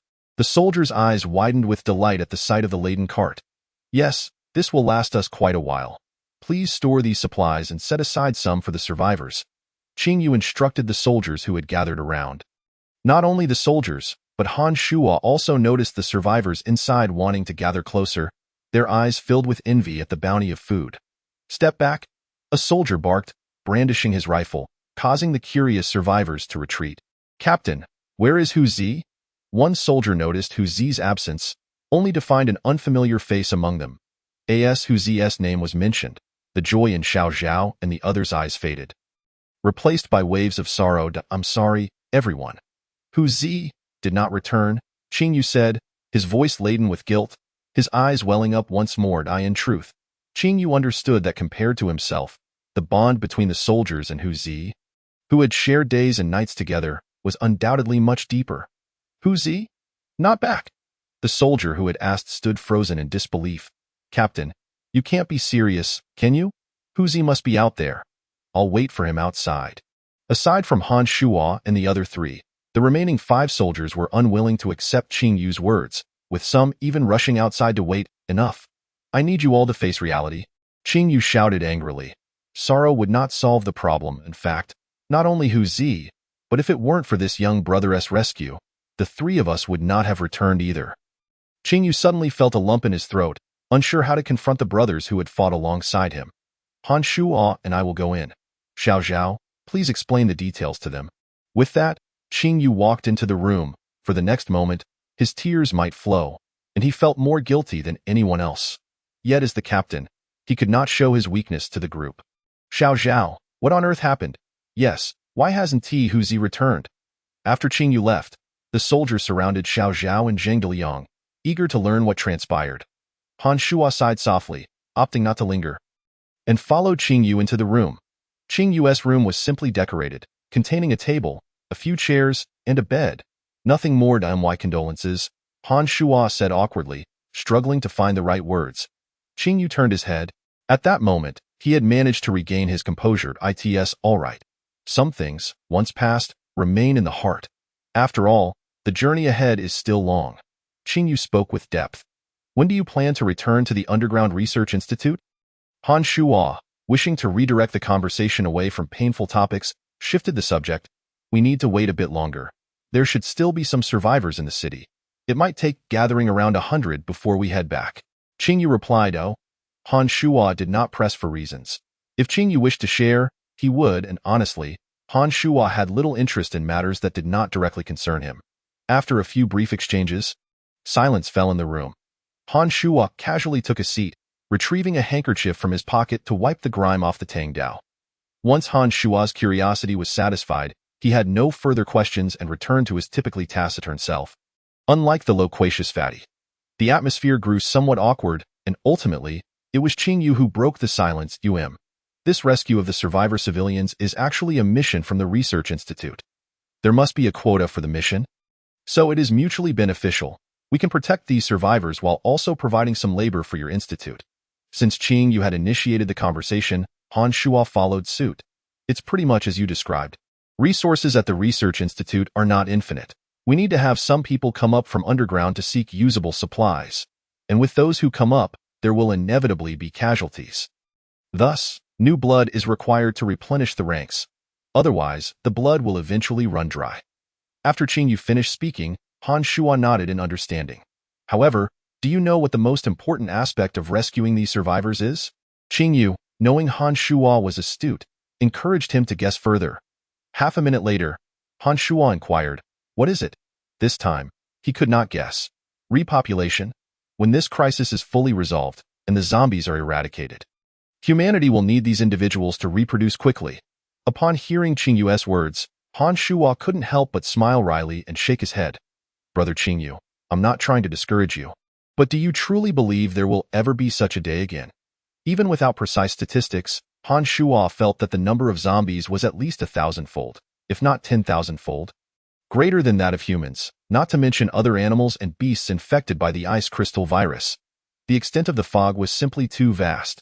Within a day and night, anyone who had come into contact was infected. The sheer scale of this was unimaginable for Han Shuo. Moreover, in the brief 2 months since the fog cleared, how many people have perished and how many have been assimilated? This was another terrifying reality. The most despairing part was that there was no cure for the ice crystal virus. These zombies could no longer be considered human. They were more akin to corpses reanimated after death. To resurrect the dead, that would require divine intervention, and in this world, there are no gods. Though it is arduous, we must always hold on to our dreams. Qing Yu still harbored a glimmer of hope in his heart. Let us hope for the best. At that moment, Han Shuo had finished cleaning the Tang Dao and lifted his head, his expression inscrutable as he responded mildly to Qing Yu. Han Shuo chose not to continue debating this topic with Qing Yu. It was apparent that Qing Yu was an optimistic individual. As a soldier, his sentiments and convictions differed from those of Han Shuo. Whether before the disaster or now, Han Shuo understood all too well that in this world, amidst so many people, he was merely one among the masses, an utterly ordinary individual. Han Shuo would strive for what he could attain, and for what was out of reach, he would not waste time pondering. His focus lay solely on the most pragmatic goals. Before the disaster, Han Shuo believed his objective could be summed up in one phrase: how to live easily and without worry. After the disaster, however, Han Shuo's goal had shifted to how to survive. Chapter 54. The battle begins that evening. Qing Yu settled Han Shuo in an unoccupied room. This space was solely occupied by Han Shuo, and aside from the captain, Qing Yu, who had the privilege of having a room to himself, he was the only one granted such an accommodation. Understanding that Han Shuo preferred solitude, Qing Yu thoughtfully assigned a soldier to deliver dinner to him. The meal consisted of a bowl of thin porridge, a steamed bun, and a few side dishes. Han Shuo had not had a decent meal in days, and although this dinner was simple, it considerably satisfied his hunger. After the meal, Qing Yu visited briefly, and the two exchanged a few light-hearted words. Shortly after Qing Yu's departure, Han Shuo, feeling somewhat restless, decided to retire early for the night. The courtyard was under constant guard by soldiers around the clock, and Han Shuo slept soundly during the night. The next day, Han Shuo was awakened by voices outside. As he opened his eyes, he realized that dawn had already arrived. He donned his outer coat and stepped out of the room. To his surprise, two survivors had arrived, following the markers, a man and a woman in their 30s, likely a couple. After a quick inspection by the soldiers, who confirmed that the two bore no injuries, they were assigned to a room in the western corner of the courtyard, just like the other survivors. Han Gu, you're awake? Xiao Zhao turned upon seeing Han Shuo and greeted him with a smile. Indeed, Han Shuo replied. Did you sleep well? Very well. Although Han Shuo was only 2 years older than Xiao Zhao, the respect Xiao Zhao held for him was akin to that he showed to Captain Qingyu. As Han Shuo had once saved their lives. Han Gu, it's still early. Captain said we want to be heading out today. Why don't you rest a bit longer? I can bring you some food once it's ready. Noticing that two survivors were already preparing breakfast in the western part of the courtyard, Han Shuo felt content after a good night's sleep, and no need. It seems the meal will be ready shortly. I'll join you all for breakfast. It wouldn't be right to always indulge in special treatment. Han Shuo politely declined Xiao Zhao's kind offer. Xiao Zhao scratched his head, appearing somewhat embarrassed. Although he didn't mind the small favor, he complied with Han Shuo's wishes. All right, then, feel free to wander a bit. I'll call you when the food's ready. With that, Xiao Zhao dashed over to the survivors. Closely observing their cooking, the courtyard was small, easily seen in its entirety. Han Shuo had little to explore, so after some contemplation, he decided to engage in a morning workout. After a brief warm-up, he began practicing military boxing on the spot. Each punch and kick was executed with precision, showcasing his well-honed skills. This was Han Shuo's usual exercise routine, and he found it quite beneficial. After several rounds, he paused to draw his Tang Dao, resuming his swordplay practice. Unbeknownst to him, all the soldiers' attention was drawn to his performance, including Qingyu, who emerged from the room upon hearing the sounds. Good lad, you truly have opened my eyes. Qingyu approached Han Shuo as he finished. Your military boxing is quite impressive. Have you served in the army before? Qingyu had never inquired about this before. Wiping the sweat from his brow with his sleeve, Han Shuo replied, slightly breathless, No, I considered it but never followed through. I learned all this online, and through practice, I've become somewhat skilled. Joining the army had once been Han Shuo's dream, but circumstances had prevented him from realizing it. Being an orphan, he had focused solely on his studies during his youth, managing to enter a respectable university. By the time he considered joining the military again, he had missed the optimal age, and without family connections to support him, he ultimately failed to enlist. This remained a regret in Han Shuo's heart, though time had allowed him to gradually let go of it. What a shame, such a promising candidate, Qingyu mused, aware that some matters, while seemingly simple on the surface, were fraught with complexities beneath. He understood that even if he were to inquire now, it would be entirely pointless. Captain Han Gu, breakfast is ready. Let us eat. Xiao Zhao hurried over to summon them both. Understood, Han Shuo replied. The breakfast was somewhat less extravagant than the previous night's meal, consisting only of porridge and some pickled vegetables. The survivors who had been rescued dined together, while Han Shuo joined Qingyu and the soldiers. The meals were identical on both sides, as Qingyu had not instructed his men to provide special treatment. Though simple, the food was filling, perhaps due to Xiao Zhao recounting their harrowing experiences the previous day.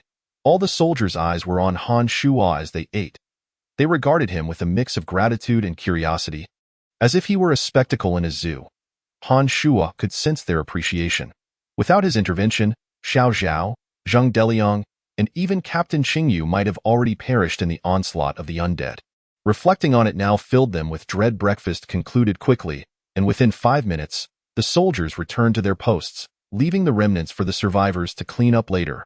With nowhere else to go, Han Shuo prepared to return to his room. Just as he turned, Xiao Zhao called out to him from behind. Han Gu, if you're not busy, I'd like to spar with you. Xiao Zhao rubbed his hands together, cautiously making his request.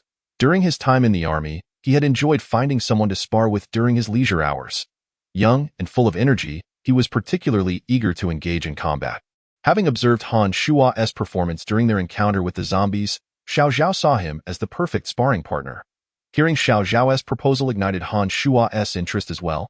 For martial artists like them, practical sparring was often the most effective means to enhance their skills. Han Shuo was eager to see just how he measured up against an elite soldier. I share the same sentiment. Let us battle. Chapter 55. Who will prevail? Xiao Zhao was taken aback by Han Shuo's swift agreement and felt a surge of excitement. He quickly shed his outer coat and began to warm up. Han Ge, please allow me a few moments to prepare, he said. Take your time, no rush. Han Shuo smiled in response, having already warmed up earlier and simply waiting patiently. Their conversation naturally drew the attention of the surrounding soldiers, who gathered to witness the spectacle.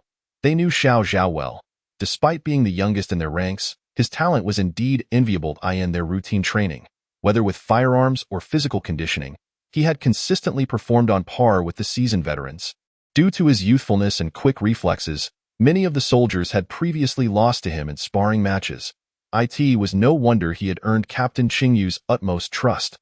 Ah, a spectacle to behold. Qingyu leaned against the wall, arms crossed, as an older soldier approached him. Captain, which one do you think will win?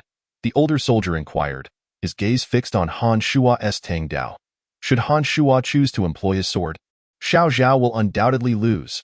Qingyu asserted confidently. Is this young man truly that formidable? What if neither uses weapons? The older soldier expressed surprise at Qingyu's high regard for Han Shuo. In my estimation, their overall prowess is quite comparable. Without weapons, it's hard to say. It will depend on their performance in the moment, Qingyu replied. After saying this, the older soldier ceased his inquiries and stood quietly, preparing to watch, as Xiao Zhao had completed his warm-up. My apologies for keeping you waiting, Han Ge. Shall we begin?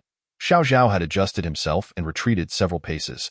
With the distance established, Han Shuo tossed his Tang Dao aside, opting not to use any weapons for this spar. All right, let us start. Xiao Zhao was undeterred by Han Shuo's decision to forego weapons.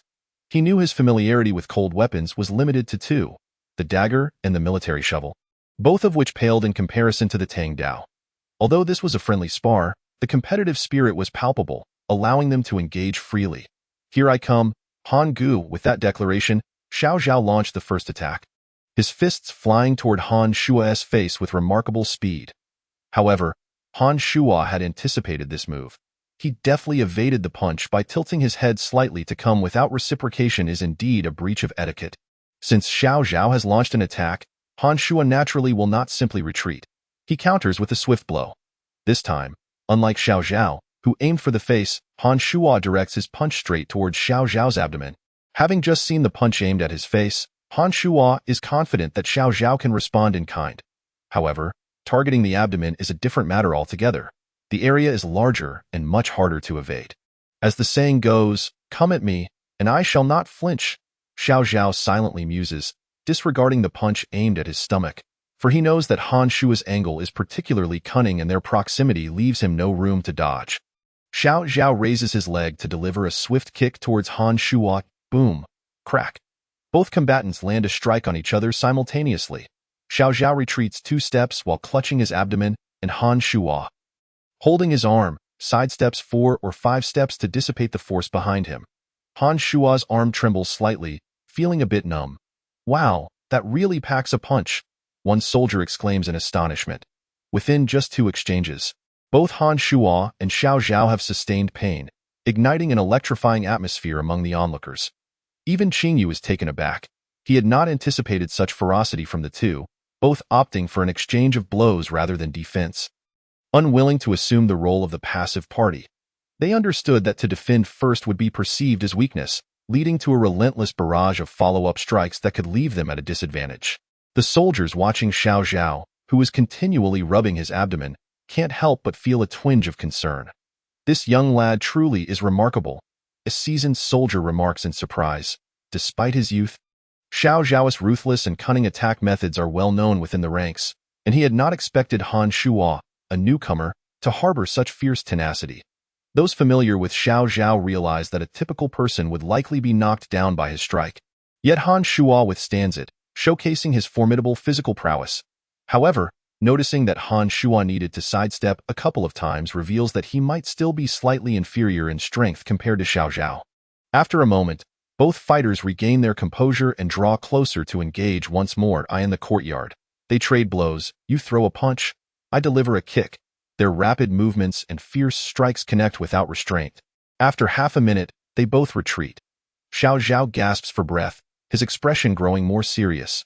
Brother Han, you truly are formidable. Though Han Shuo bears some injuries, he grows more valiant with each encounter. It has been many years since he has found an equal to spar with.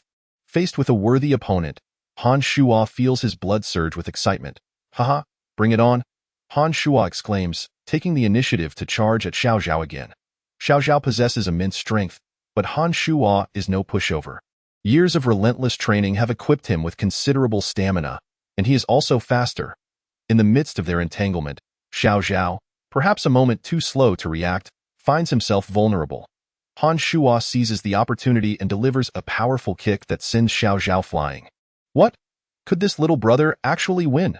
The seasoned soldier exclaims in shock. At this moment, the fierce battle has completely ignited the crowd. Incredible, amazing. Upon witnessing Xiao Zhao being sent sprawling, the soldiers erupt in applause and cheers for Han Shuo. Though they generally support Xiao Zhao, they hold great respect for a true champion.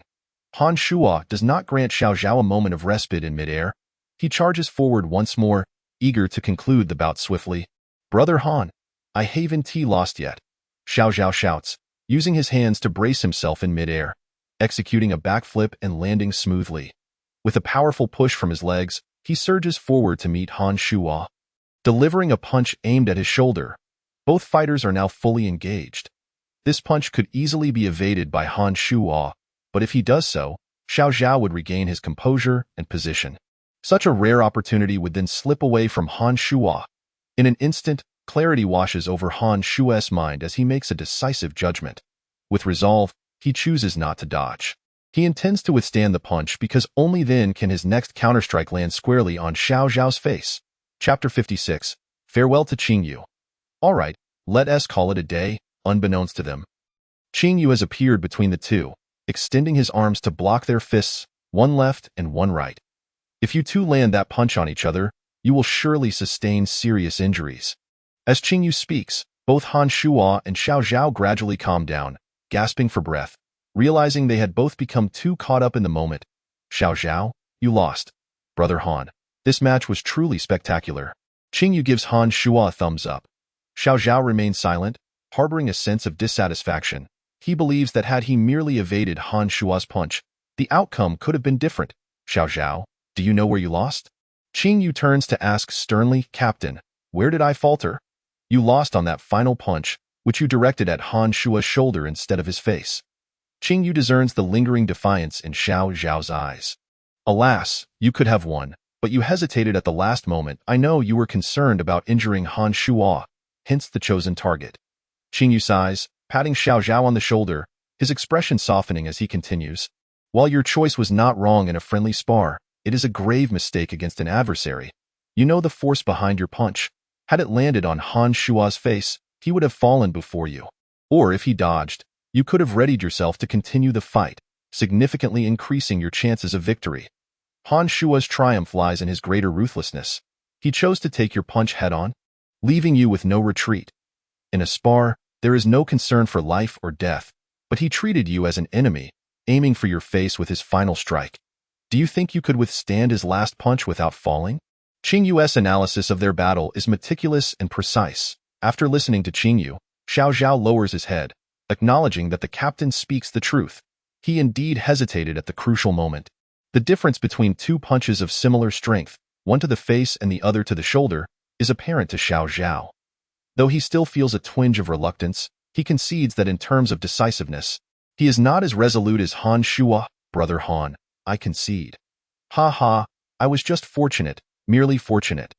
Han Shuo humbly deflects the praise, feeling no guilt over his fierceness. This intensity has accompanied him since his days of training with a blade.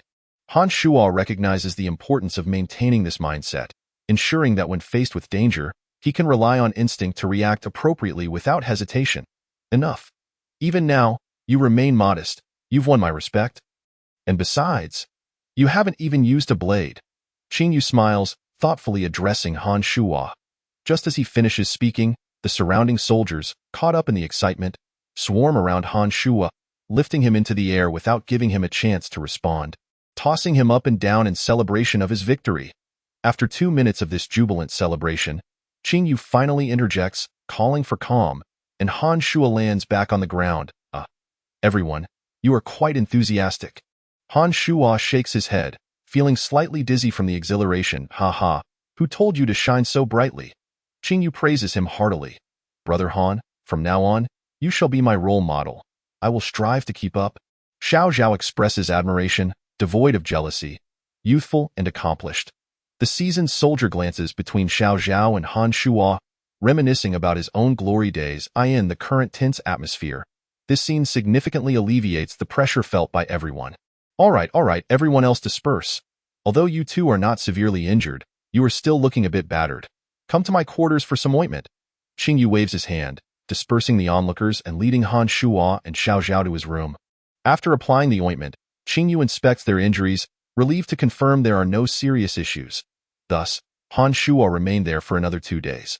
Perhaps due to his impressive performance that day, he found himself surprisingly well acquainted with Qingyu's subordinates. Despite his usual discomfort in social situations, of course, the closest relationship was still with Xiao Zhao. Though Han Shuo excelled with a blade, his marksmanship left much to be desired, and upon discovering this, Xiao Zhao frequently came by to offer guidance. While they could not practice shooting here, Han Shuo learned a considerable amount about firearms over those 2 days in the realm where Xiao Zhao excels.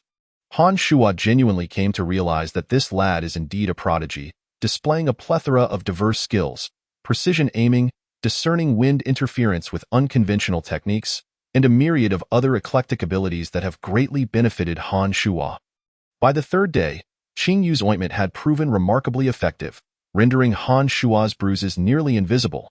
As the days passed, this marked the 8th day since Han Shuo had departed from the farm. With merely 2 days remaining until his rendezvous with the rotundly Shuru, Han Shuo resolved to bid a temporary farewell to Qingyu in return for them. What? You intend to leave? Just moments ago, Han Shuo had expressed to Qingyu his desire to depart the following morning. Qingyu was somewhat perplexed. After all, Han Shuo had been quite content during his stay. Why would he choose to leave? Han Shuo felt a tinge of embarrassment for only now bringing up the matter after so many days. I have 2 friends awaiting me from afar. I wish to bring them here. Afar? How far? Qingyu inquired. Approximately 2,000 kilometers? Are you insane? That's nearly crossing half the country. Qingyu's irritation was not directed at Han Shuo for mentioning this now, but rather at the recklessness of such an idea. 2,000 kilometers? That seemed far too distant under the current circumstances. I believe it shouldn't pose much of a problem. 8 days ago, I set out from there and had a relatively safe journey. I am confident in retracing my steps, Han Shuo asserted resolutely. Here, he enjoyed his freedom. Although he held deep respect for Qingyu, he viewed this matter as a farewell rather than a negotiation. He would never abandon his friends, Fatty and Li Shuru. Chapter 57. Xiao Zhao accompanies. So, you came here in search of an escape route. Should I commend your audacity or criticize your recklessness? From Han Shuo's words, Qingyu could glean a rough understanding of the situation. It turned out that Han Shuo was not alone in his endeavors. He had 2 friends left behind while he ventured to such a distant place to scout. Are those 2 friends of yours significant? Qingyu pressed further. If their connection were merely casual, he felt Han Shuo need not take such risks. Life and death. Han Shuo replied succinctly, underscoring his determination. Alas, this complicates matters, Qingyu lamented. After spending several days together, he had come to understand Han Shuo quite well.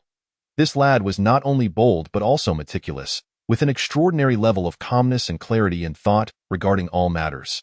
With further cultivation, he would undoubtedly be entrusted with significant responsibilities.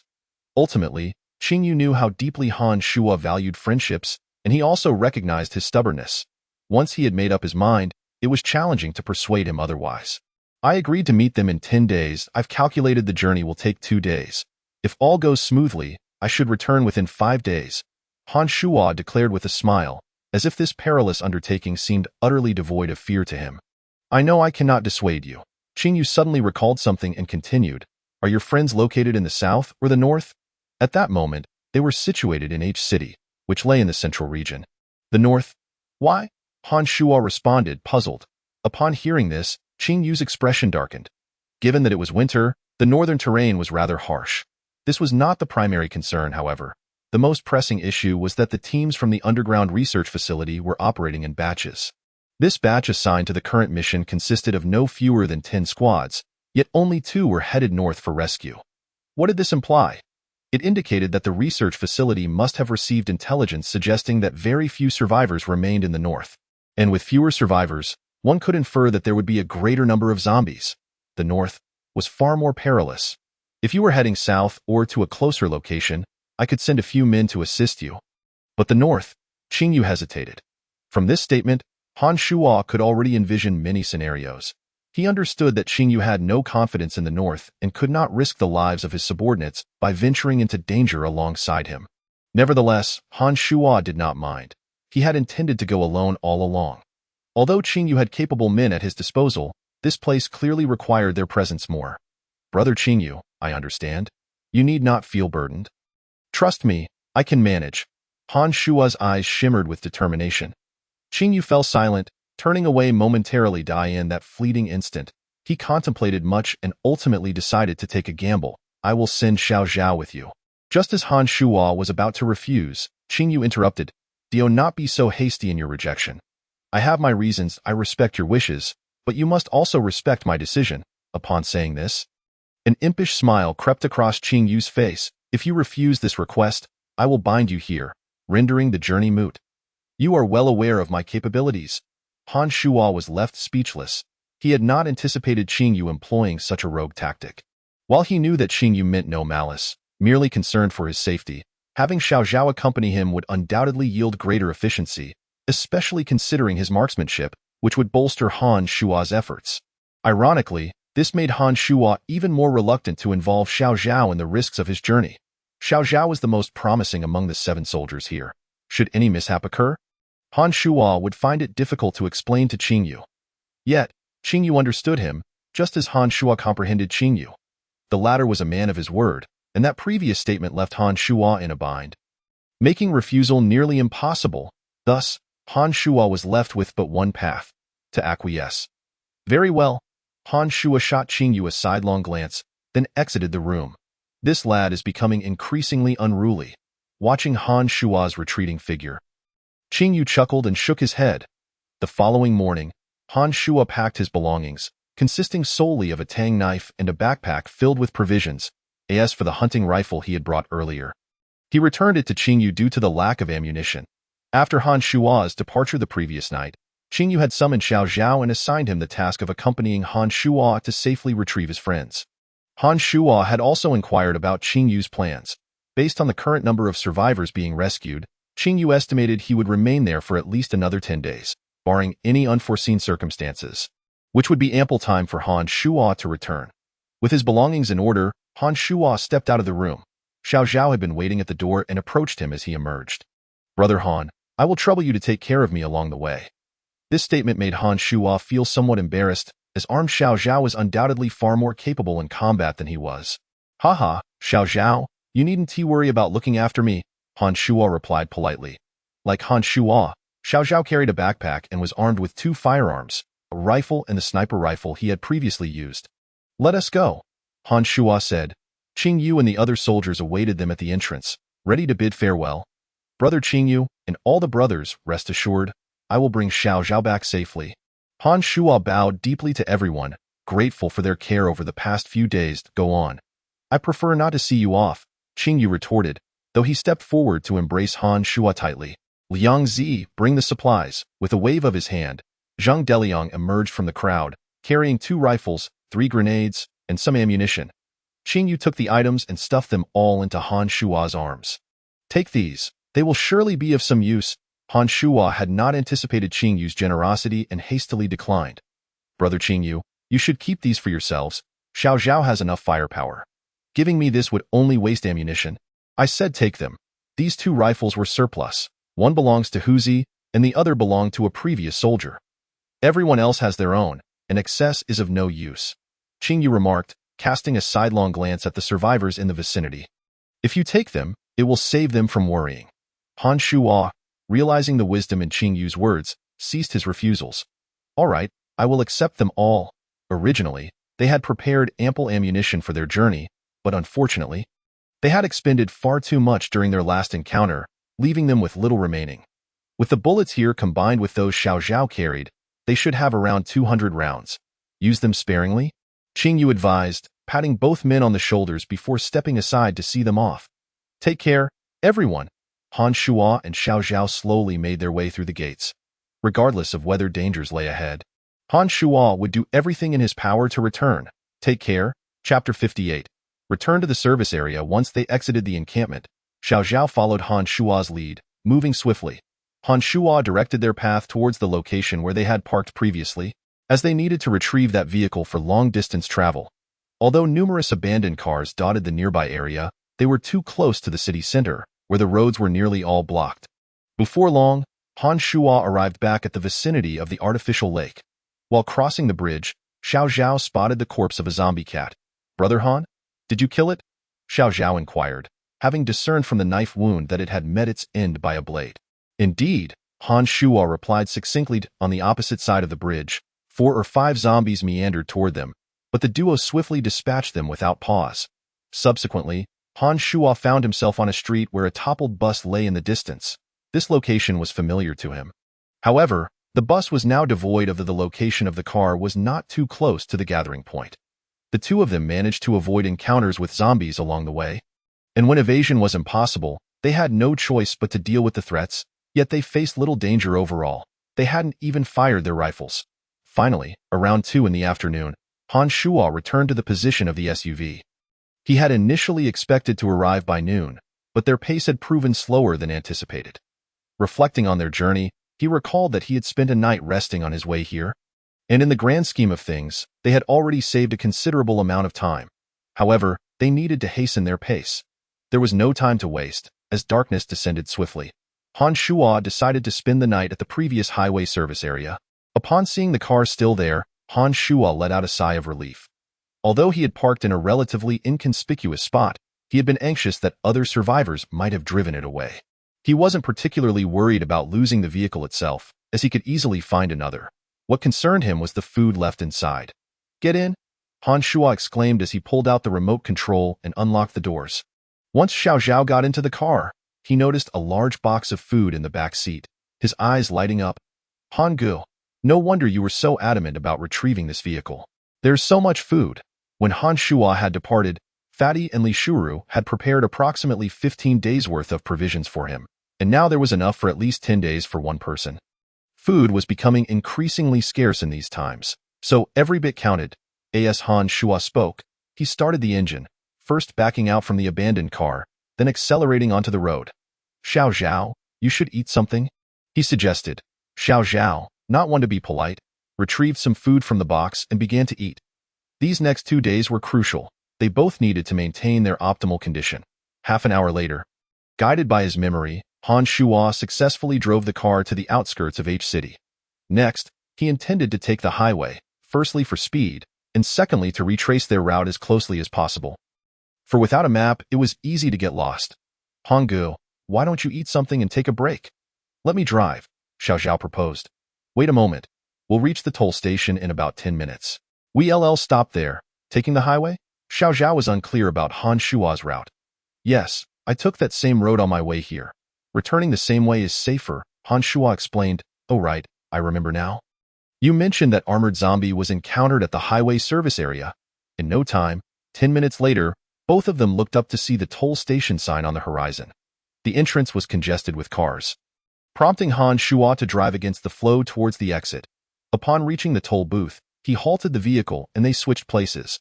"All right, Xiao Zhao, you drive, and I'll navigate," Han Shuo instructed, settling into the passenger seat to enjoy some food.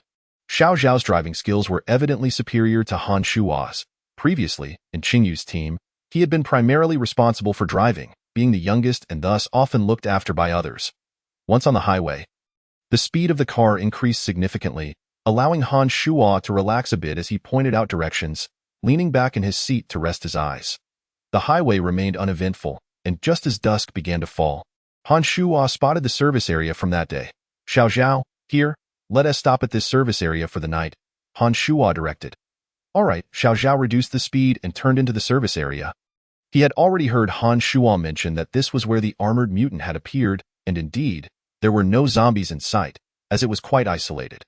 However, Han Shuo had specifically asked Xiao Zhao earlier, "Aren't mutants usually found in places devoid of zombies?" Why was that intelligent zombie an exception?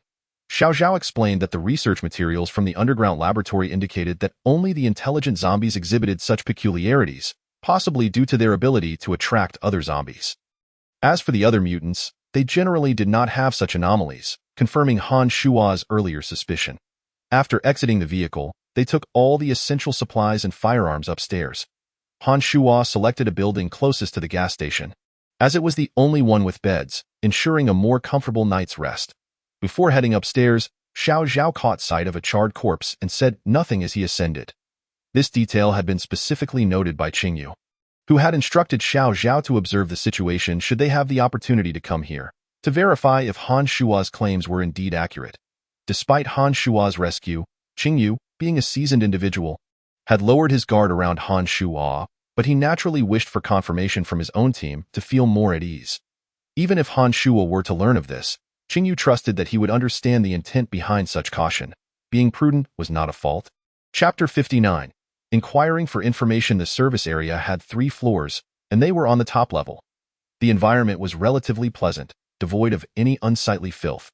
Han Shuo found a room with bunk beds, likely designated for staff to rest. It might be a bit chilly, but we can manage for one night, Han Shuo remarked. No worries, we've endured harsher conditions during our training. At least there's a bed here, Xiao Zhao replied nonchalantly. After several hours of driving, Xiao Zhao felt fatigued and lay down on the bed. With only Han Shuo present and no captain around, he felt he could relax. It was still early, and neither of them felt like sleeping, so they began to chat. Xiao Zhao, tell me about the underground research facility, Han Shuo said, intrigued by the enigmatic place. Sure, but I don't know much, Xiao Zhao replied, sitting up straight. What's the headcount there?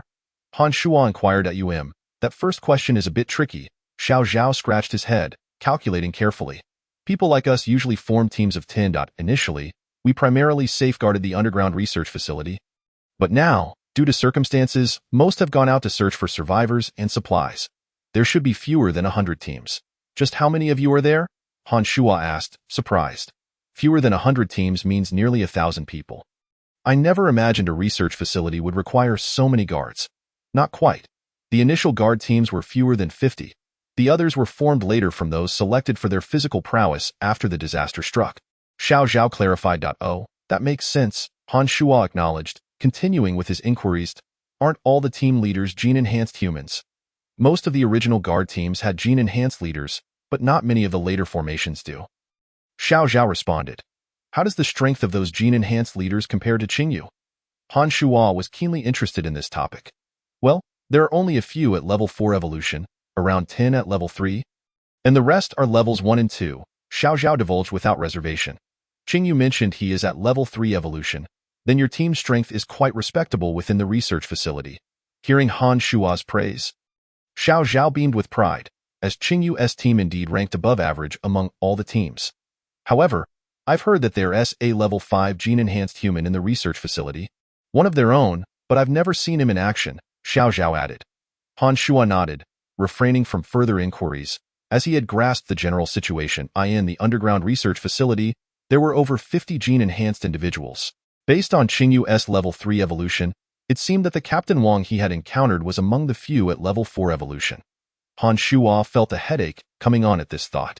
He was well aware of Wang's brutal and cold-blooded nature, and he couldn't fathom how such a person had gained entry into the research facility, not to mention undergone multiple rounds of enhancements.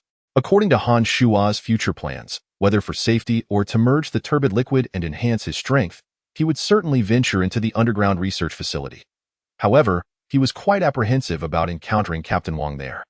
Should a confrontation arise, given his current skills, even 5 of him would be insufficient to stand against Wang's might. The only consolation was that Wang was aware of them, while they remained in the shadows. Wang was oblivious to Han Shuo's existence, yet Han Shuo understood Wang's character. Sighing, he thought it was better to postpone any further contemplation until the moment arrived, and then he would adapt accordingly.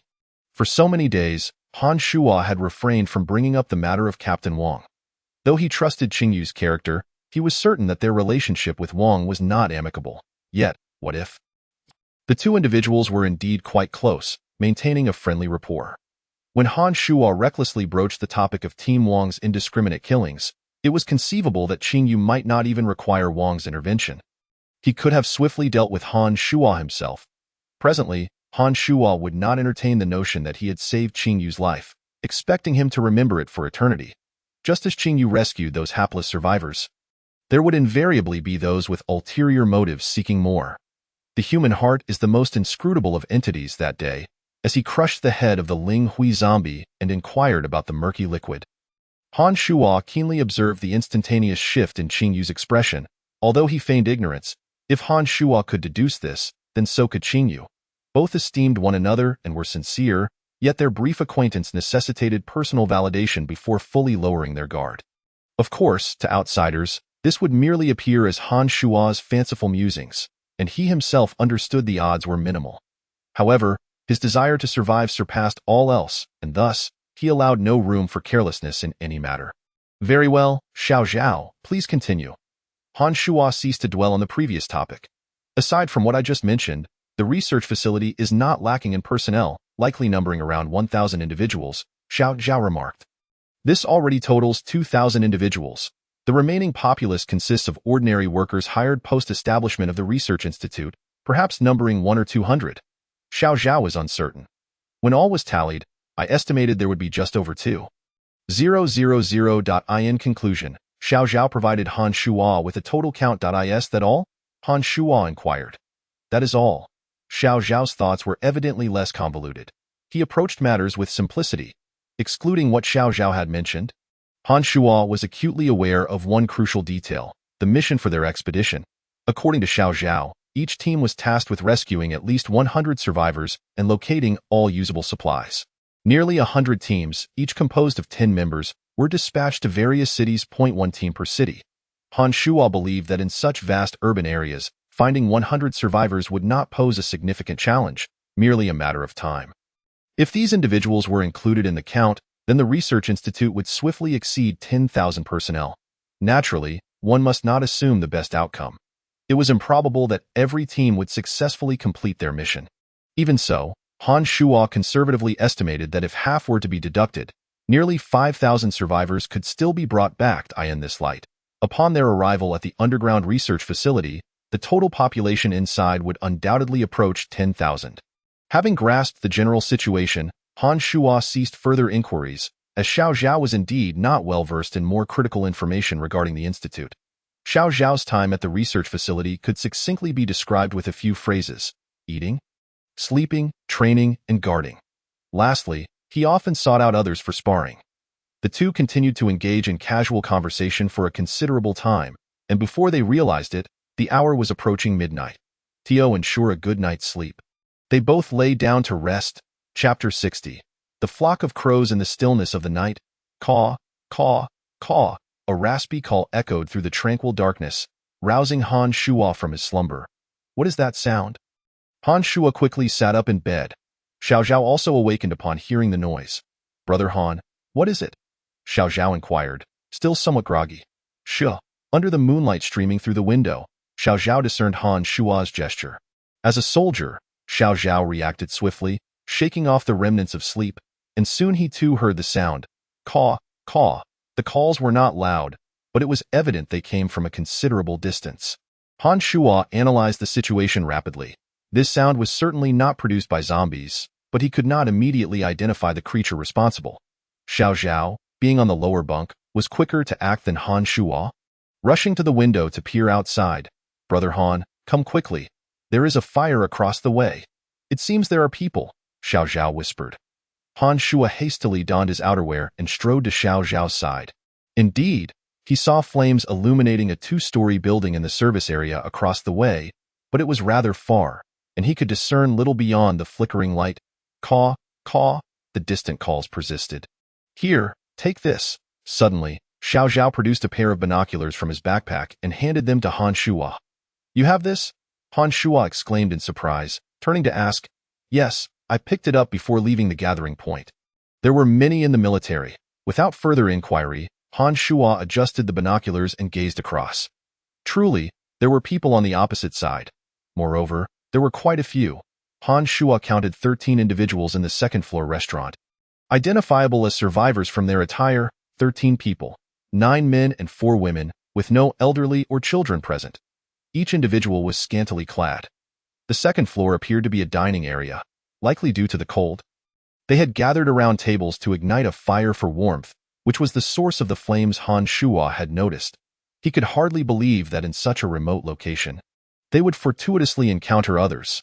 Yet, upon reflection, it made sense. Due to the prior encounter with the armored zombie, there were no other zombies present, and any survivors would undoubtedly seize such a prime location. Indeed, there were 13 individuals, gathering around a fire for warmth.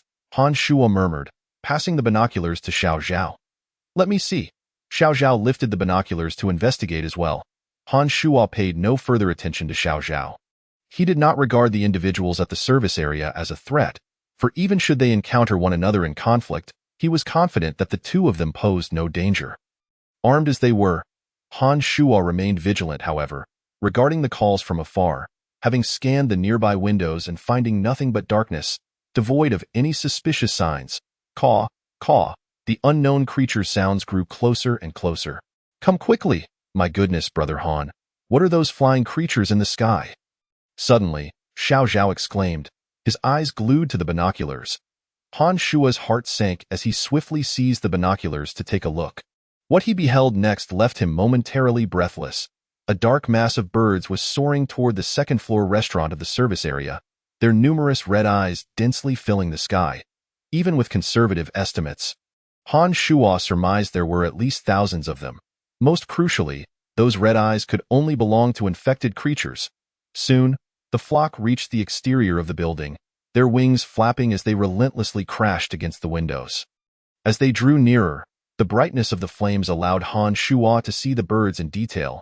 Black feathers, black beaks, black legs, black claws. Save for their crimson eyes, they were entirely shrouded in darkness. A murder of crows. Crows infected by the ice crystal virus. Han Shuo could not suppress a gasp. "What?" Xiao Zhao stood rooted in place. "Quick, close all the windows in this building," Han Shuo suddenly shouted. For through the binoculars, he had spotted an unlatched window in the restaurant across.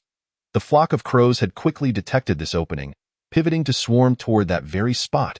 At that moment, it was already too late for the survivors inside to secure the window. One by one, the crows surged in, overwhelming the interior. "It's over," Han Shuo silently thought, lowering the binoculars and hastily checking all the windows with Xiao Zhao. Once they had secured all exits, the two returned to their room, sighing in relief. Once they had settled down, Xiao Zhao also took a turn with the binoculars. "It's terrifying. How frightening. How can anyone withstand such a flock of crows?" Xiao Zhao was drenched in cold sweat, simultaneously grateful that the crows had not targeted their position first. When Han Shuo raised the binoculars again, the restaurant across was already in utter disarray, though the distance rendered their voices inaudible. Han Shuo could see the survivors within, all displaying expressions of sheer terror, their mouths agape in cries. Particularly evident in their eyes was a profound despair. This was a one-sided massacre, entirely devoid of any capacity for resistance. The survivors were felled one after another, the restaurant littered with feathers shed by the crows, bodies strewn about, and blood splattered across the glass windows. Ultimately, the last man succumbed beneath the onslaught of countless crows. Never to rise again. "They are all dead," Han Shuo murmured to himself, his face devoid of expression, yet his heart was heavy with dread, for he feared that the crows would soon discover their presence. "Do not make a sound, do not create any light. The crows must have been drawn here by the fire we lit." Han Shuo's thoughts raced as he swiftly made his assessment. He cautioned Xiao Zhao. Xiao Zhao covered his mouth and nodded. Just then, as Han Shuo's warning left his lips, he suddenly noticed two survivors, a man and a woman, still on the first floor. They must have been preoccupied with something private, thus escaping the fate of the others. These two survivors also spotted the crows and hurriedly donned their clothes, fleeing out of the building to the nearest vehicle. Ignition, gear shift. They swiftly departed from this horrific place of death. The roar of the engine quickly caught the attention of the crows, who took flight after the vehicle. Observing the direction in which the car was headed, Han Shuo realized, to his dismay, that it was indeed towards their building. Han Shuo's pupils instantly contracted, for they had forgotten to check the front door. He was uncertain whether Xiao Zhao had locked the door downstairs after he ascended. Chapter 61. No way out, Xiao Zhao. Did you secure the downstairs door when you came up this evening? Han Shuo inquired, setting down his binoculars, his eyes wide with alarm as he turned to Xiao Yuan. I think I might have locked it, but I wasn't paying attention. I forgot. Xiao Zhao replied softly, a hint of fear in his voice at Han Shuo's intense gaze. This is bad. Han Shuo thought to himself, realizing Xiao Zhao's response did little to allay his concerns. He quickly recalled that he had gone upstairs first to retrieve supplies from the car, his hands full. Xiao Zhao had followed closely behind, carrying just as much. There had been no opportunity for either of them to return downstairs after entering the building. In that fleeting moment, Han Shuo deduced the answer. The door downstairs had most likely been left unlocked. Quickly, we must lock the door, Han Shuo exclaimed, darting downstairs without a moment's hesitation. He had no time to blame Xiao Zhao. He understood it was not intentional. The area was devoid of zombies, and it was only natural for Xiao Zhao to have become a bit relaxed after ascending. Without needing a prompt from Han Shuo, Xiao Zhao hurriedly followed suit, having seen the approaching vehicle outside. Behind the car, a flock of crows was hot on its heels. The suffocating sensation and their harsh caws sent shivers down Xiao Zhao's spine. Boom! The vehicle, unable to stop in time due to its speed, crashed into the wall beside the door. Just as Han Shuo reached the stairwell, he felt the entire building sway as he stumbled. Damn, that was fast! He cursed inwardly, his pace unwavering. Meanwhile, the occupants of the vehicle, dazed from the impact, quickly regained their senses and rushed into the building, one after the other. The woman, seated in the front passenger seat, was elated when she pushed the door open effortlessly. The man, needing to navigate around the rear of the vehicle, was slightly delayed, and by then, several of the fastest crows had already swooped in behind him. Their sharp claws tore through his clothing, and their beaks lunged viciously. The man was injured, yet he endured the excruciating pain and staggered after the woman into the building. Han Shuo leaped directly from the second-floor staircase at the precise moment the two entered the building. Their eyes met, three pairs locking in a tense standoff. The fortunate duo had not anticipated the presence of others. Who are you? The woman cried out, her voice trembling with fear. Get lost, you bastard! Han Shuo shouted, shoving them aside without acknowledging the woman. Behind the man, a few crows had already flown in. With swift precision, Han Shuo drew his Tang knife and charged forward. Swish, swish, swish. In an instant, the 5 crows that entered were dispatched. Han Shuo rushed to the entrance, wedging his Tang knife into the doorknob, bracing his body against the door. At that moment, he had noticed the man's injury, realizing he had been bitten by a crow and was infected with the ice crystal virus. Han Shuo had no time to concern himself with the man. There was still a window before he would transform into a zombie. However, the main flock of crows was already converging, slamming against the door. Han Shuo had to hold this line. If the door fell to the crows, everyone here would perish. Xiao Zhao, quickly, find some sticks. Han Shuo shouted frantically. Xiao Zhao, having descended from above, heard Han Shuo's call and hurriedly searched nearby for something. Soon, he found a wooden stick in one room and pried a metal rod from a chair, bringing them both to Han Shuo. Here, Han Shuo took the 2 sticks, swiftly replacing his Tang knife with them. Securing the door tightly, still feeling uneasy, he and Xiao Zhao pushed a table against the door. Seeing the entrance firmly blocked, they finally breathed a sigh of relief. The crows would not break through for the time being. I'm sorry, Han Gu. It's all my fault for being careless, Xiao Zhao lamented, lowering his head in guilt. Just a moment more, if I had reacted even slightly slower, we might have been devoured by the crows. He reflected, feeling the weight of his earlier negligence. It's all right. We must be more cautious next time, Han Shuo reassured, patting Xiao Zhao on the shoulder, choosing not to dwell on blame. Not everyone could be as meticulous as he was, and a moment's lapse was understandable. Xiao Zhao felt immense gratitude that Han Shuo bore no grudge against him. With the immediate crisis averted, Han Shuo turned his attention to the 2 survivors. They had nearly brought ruin upon them. The couple huddled in the corner, trembling and pale with fear, unable to utter a word, having witnessed Han Shuo's impressive skills and the firearm that Xiao Zhao carried. They were terrified that Han Shuo might take vengeance upon them at any moment. You two, come here, Han Shuo barked, glaring fiercely at them one after the other. They climbed the stairs with Xiao Zhao back to the 3rd floor and into the previous room. Outside, The crows continued to batter against the windows. Fortunately, the glass remained sturdy. For now, it showed no signs of cracking. Han Shuo leaned against the window, his expression impassive, filtering out the cacophony behind him. Xiao Zhao stood beside him in silence, his gaze fixed on the two survivors, wary of any erratic movements. At that moment, the couple dared not entertain any thoughts of rebellion. They supported each other, trembling, having been intimidated by Han Shuo's imposing presence. Without such support, they would likely have collapsed to the ground. Meanwhile, Han Shuo contemplated how to deal with the two and how they could escape this building alive. The crows, having discovered their presence, would not relent easily. Han Shuo understood the nature of creatures infected with the ice crystal virus, be they zombies or other animals. Once they detected humans, they would instinctively attack, relentless until death claimed one side or the other.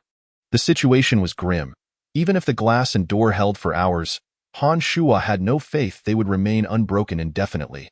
They were entirely surrounded, every exit sealed with crows, and even if they could escape, they could not contend with the overwhelming flock. The sheer number was terrifying, and even Han Shuo, usually calm and collected, felt a twinge of despair deep within. All signs pointed to a dead end. They were left with no alternative but to face death. Chapter 62. Leaving no loose ends, will you do it yourself, or shall I assist you? Han Shuo's icy gaze fixed on the man, his finger pointing accusingly. Upon hearing Han Shuo's words, the man collapsed to the ground in terror. He understood the implications. Han Shuo had discovered the wound on his back. No, please, I don't want to die. The man cried out, desperately pleading for mercy. Soon, the man's pants were wet, a stream of yellow liquid trickling down his thigh. He had lost control. A foul odor permeated the art, the brink of death. The man's mental defenses shattered. He could feel the murderous intent radiating from Han Shuo's eyes. Meanwhile, the woman noticed the injury on the man's back, tears welling in her eyes as she clamped her hands over her mouth. In truth, the couple were husband and wife, having carefully evaded zombies since the disaster struck. They had only recently joined the group of survivors. Their luck had held out until now, and their bond had deepened through shared peril, evident in their earlier intimacy on the first floor. Anyone bitten by a creature infected with the ice crystal virus was doomed, and the woman knew this all too well. Please, don't kill him, she implored, her heart aching at the thought of her husband succumbing to zombification. Han Shuo's expression grew colder as he unsheathed his Tang knife. He was unwilling to waste any more time. The transformation into a zombie occurred within approximately 20 minutes, and he could not afford to wait until the man changed before putting him down. The cawing of the crows outside never ceased. Han Shuo needed to resolve this unstable situation quickly, leaving himself time to devise an escape plan. Han Gu, let me handle this, Xiao Zhao interjected, feeling guilty over the earlier incident with the door. He wished to alleviate Han Shuo's burden in any small way.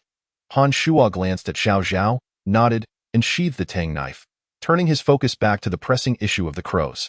Receiving Han Shuo's consent, Xiao Zhao drew a dagger and approached the man slowly. Don't come any closer. Stay away, the man shouted, backing away, viewing Xiao Zhao as a harbinger of death. Xiao Zhao stood before the man. Please, don't kill him. He's my only family left, the woman cried, clinging tightly to her husband. Rest assured, it won't hurt. I'll be swift, Xiao Zhao reassured. His voice steadied. As the words fell, Xiao Zhao's gaze sharpened, and he seized the woman. Raising his hand, it descended. The dagger plunged ruthlessly into the man's crown. Xiao Zhao withdrew the blade, and blood gushed forth like a fountain from above. The man stared wide-eyed, his breath extinguished in an instant. His body knelt rigidly for a few seconds before collapsing into a pool of blood. In his final moments, even he could not discern whether he felt pain, for Xiao Zhao's strike was executed with such swiftness, targeting the instant of death. The woman cried out to the heavens, frantically lunging forward, shoving Xiao Zhao aside, and throwing herself upon her husband's lifeless body. No, you cannot die. You cannot leave me. Did we not promise to live together? To grow old side by side? Speak to me. Why do you no longer speak? Do not frighten me. What shall I do if you leave? The woman wailed, shaking the man's corpse incessantly, and from that moment on, she was left utterly alone. Sighing, Xiao Zhao recalled Huzi. The woman's reaction stirred memories within him. evoking a sense of empathy. Yet, there was nothing to be done, as the man had already succumbed to infection. Turning away, Xiao Zhao began to depart. Suddenly, the woman's expression turned. "I see why, dear. I shall avenge you." This declaration came from the depths of her heart.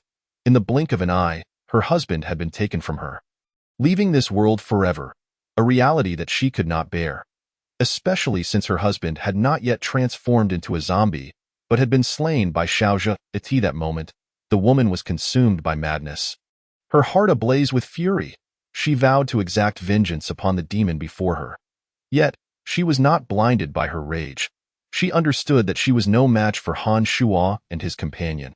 Thus, she resolved to wait for the opportune moment to strike when Xiao Zhao was unguarded, to kill him in revenge for her husband. She was cunning. As Xiao Zhao turned to leave, she cast a cold glance at his retreating figure, instantly masking her demeanor with feigned sorrow.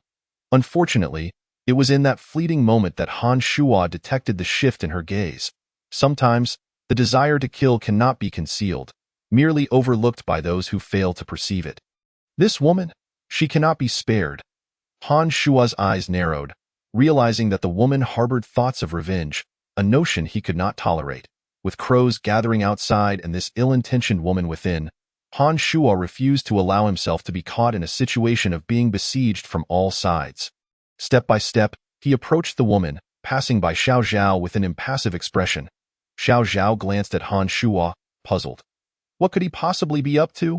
Unbeknownst to Xiao Zhao, he was oblivious to the woman's murderous intent directed at him moments prior. Han Shuo reached the woman. Upon hearing his footsteps, she looked up, her face still streaked with tears, her eyes reflecting profound sorrow in a swift motion.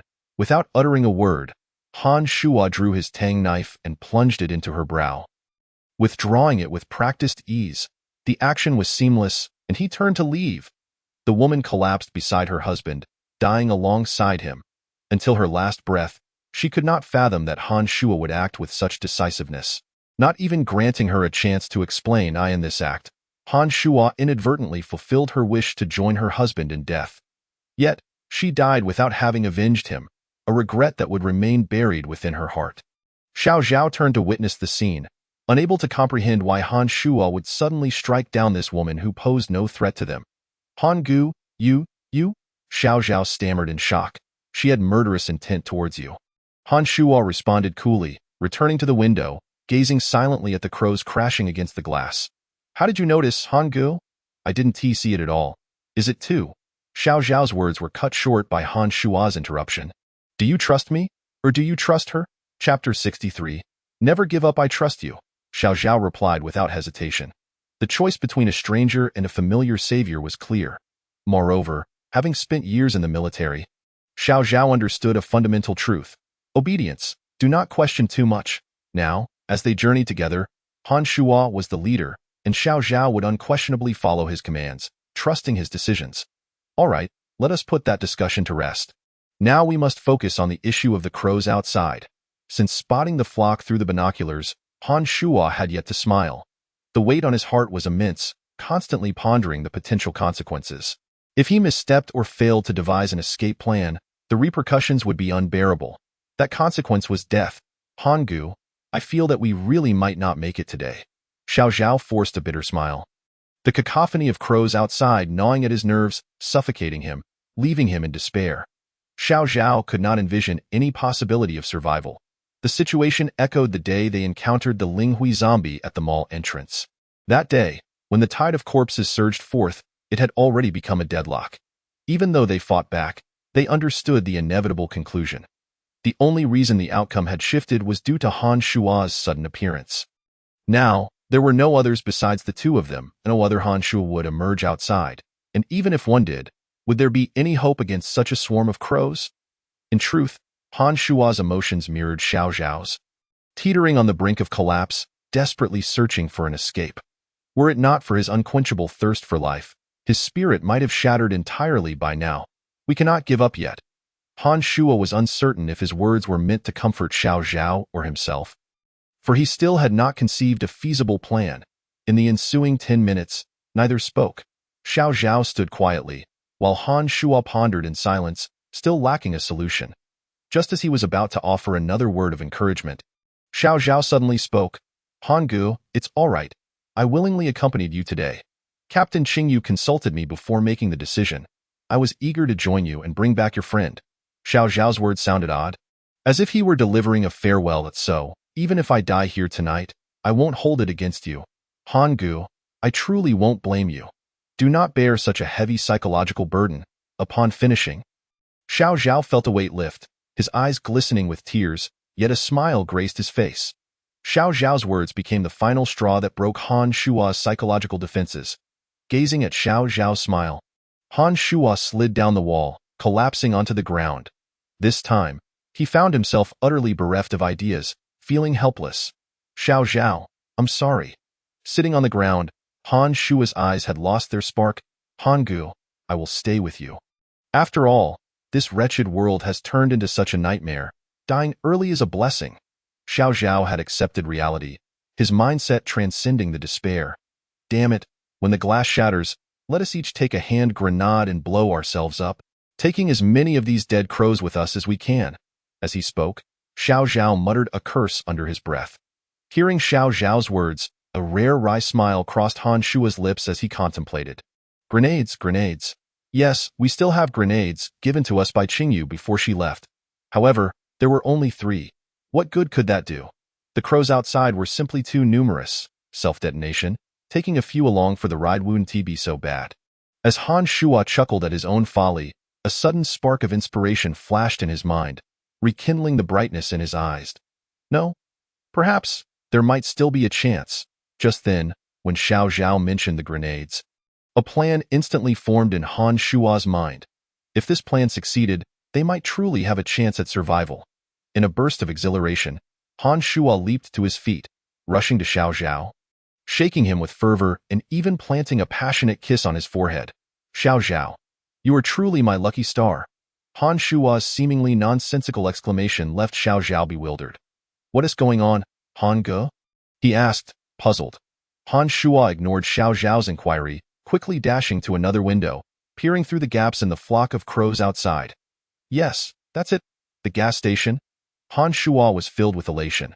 The distance from this window to the gas station was incredibly short.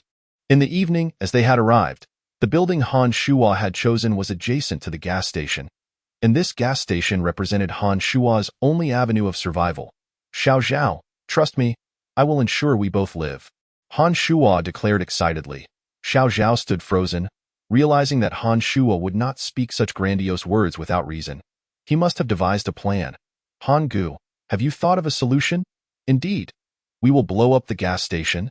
Burn these damned crows to ashes. Upon hearing Han Shuo's words, a flicker of hope ignited in Xiao Zhao, though he quickly recalled a pressing question. That sounds feasible, but how do we ignite it? With rifles? It will take a considerable amount of time, which we simply do not possess. Are you foolish? The grenades? Had you not mentioned grenades just now, I would have completely forgotten that we even had them. As long as we throw them accurately, the grenades could undoubtedly ignite the gas station in one fell swoop. Even if an explosion occurs, with the crows so dispersed, it is unlikely that we could eliminate them all. Right? There are thousands of crows here. Leaving even a few could spell our doom. Although the plan is feasible, Xiao Zhao still feels there are too many loopholes. Thus, we must first gather all the crows together. Han Shuo exclaimed excitedly. How do we do that? Han Shuo slapped his forehead. Although Xiao Zhao possesses considerable combat prowess, his intellect is evidently lacking. If Xiao Zhao were replaced by Fatty at this moment, Fatty would have instantly grasped Han Shuo's plan. Turning to the doorway, Han Shuo noticed that Xiao Zhao's gaze followed suit. Xiao Zhao's eyes fell upon the corpses of the couple they had just slain. We need to toss their bodies at the gas station. The crows will undoubtedly be drawn there, and then we can ignite the gas station and catch them all in one fell swoop. Han Shuo articulated the entirety of his plan. If the narrative unfolds according to his direction, there would be no issues. At this moment, having regained a glimmer of hope for survival, Han Shuo transformed back into his familiar self, composed, calm and resolute, never to concede until the final moment. Indeed, this is who he is. Upon hearing Han Shuo's impeccable plan, Xiao Zhao became equally exhilarated, as if everything were perfectly seamless. Should there be a chance to continue living? No one wishes for death. Xiao Zhao rubbed his fists together, nodding at Han Shuo, proclaiming, "It's feasible." Chapter 64. Seeking survival amidst the explosion. Time is of the essence. Neither the door nor the glass can be relied upon to hold for long.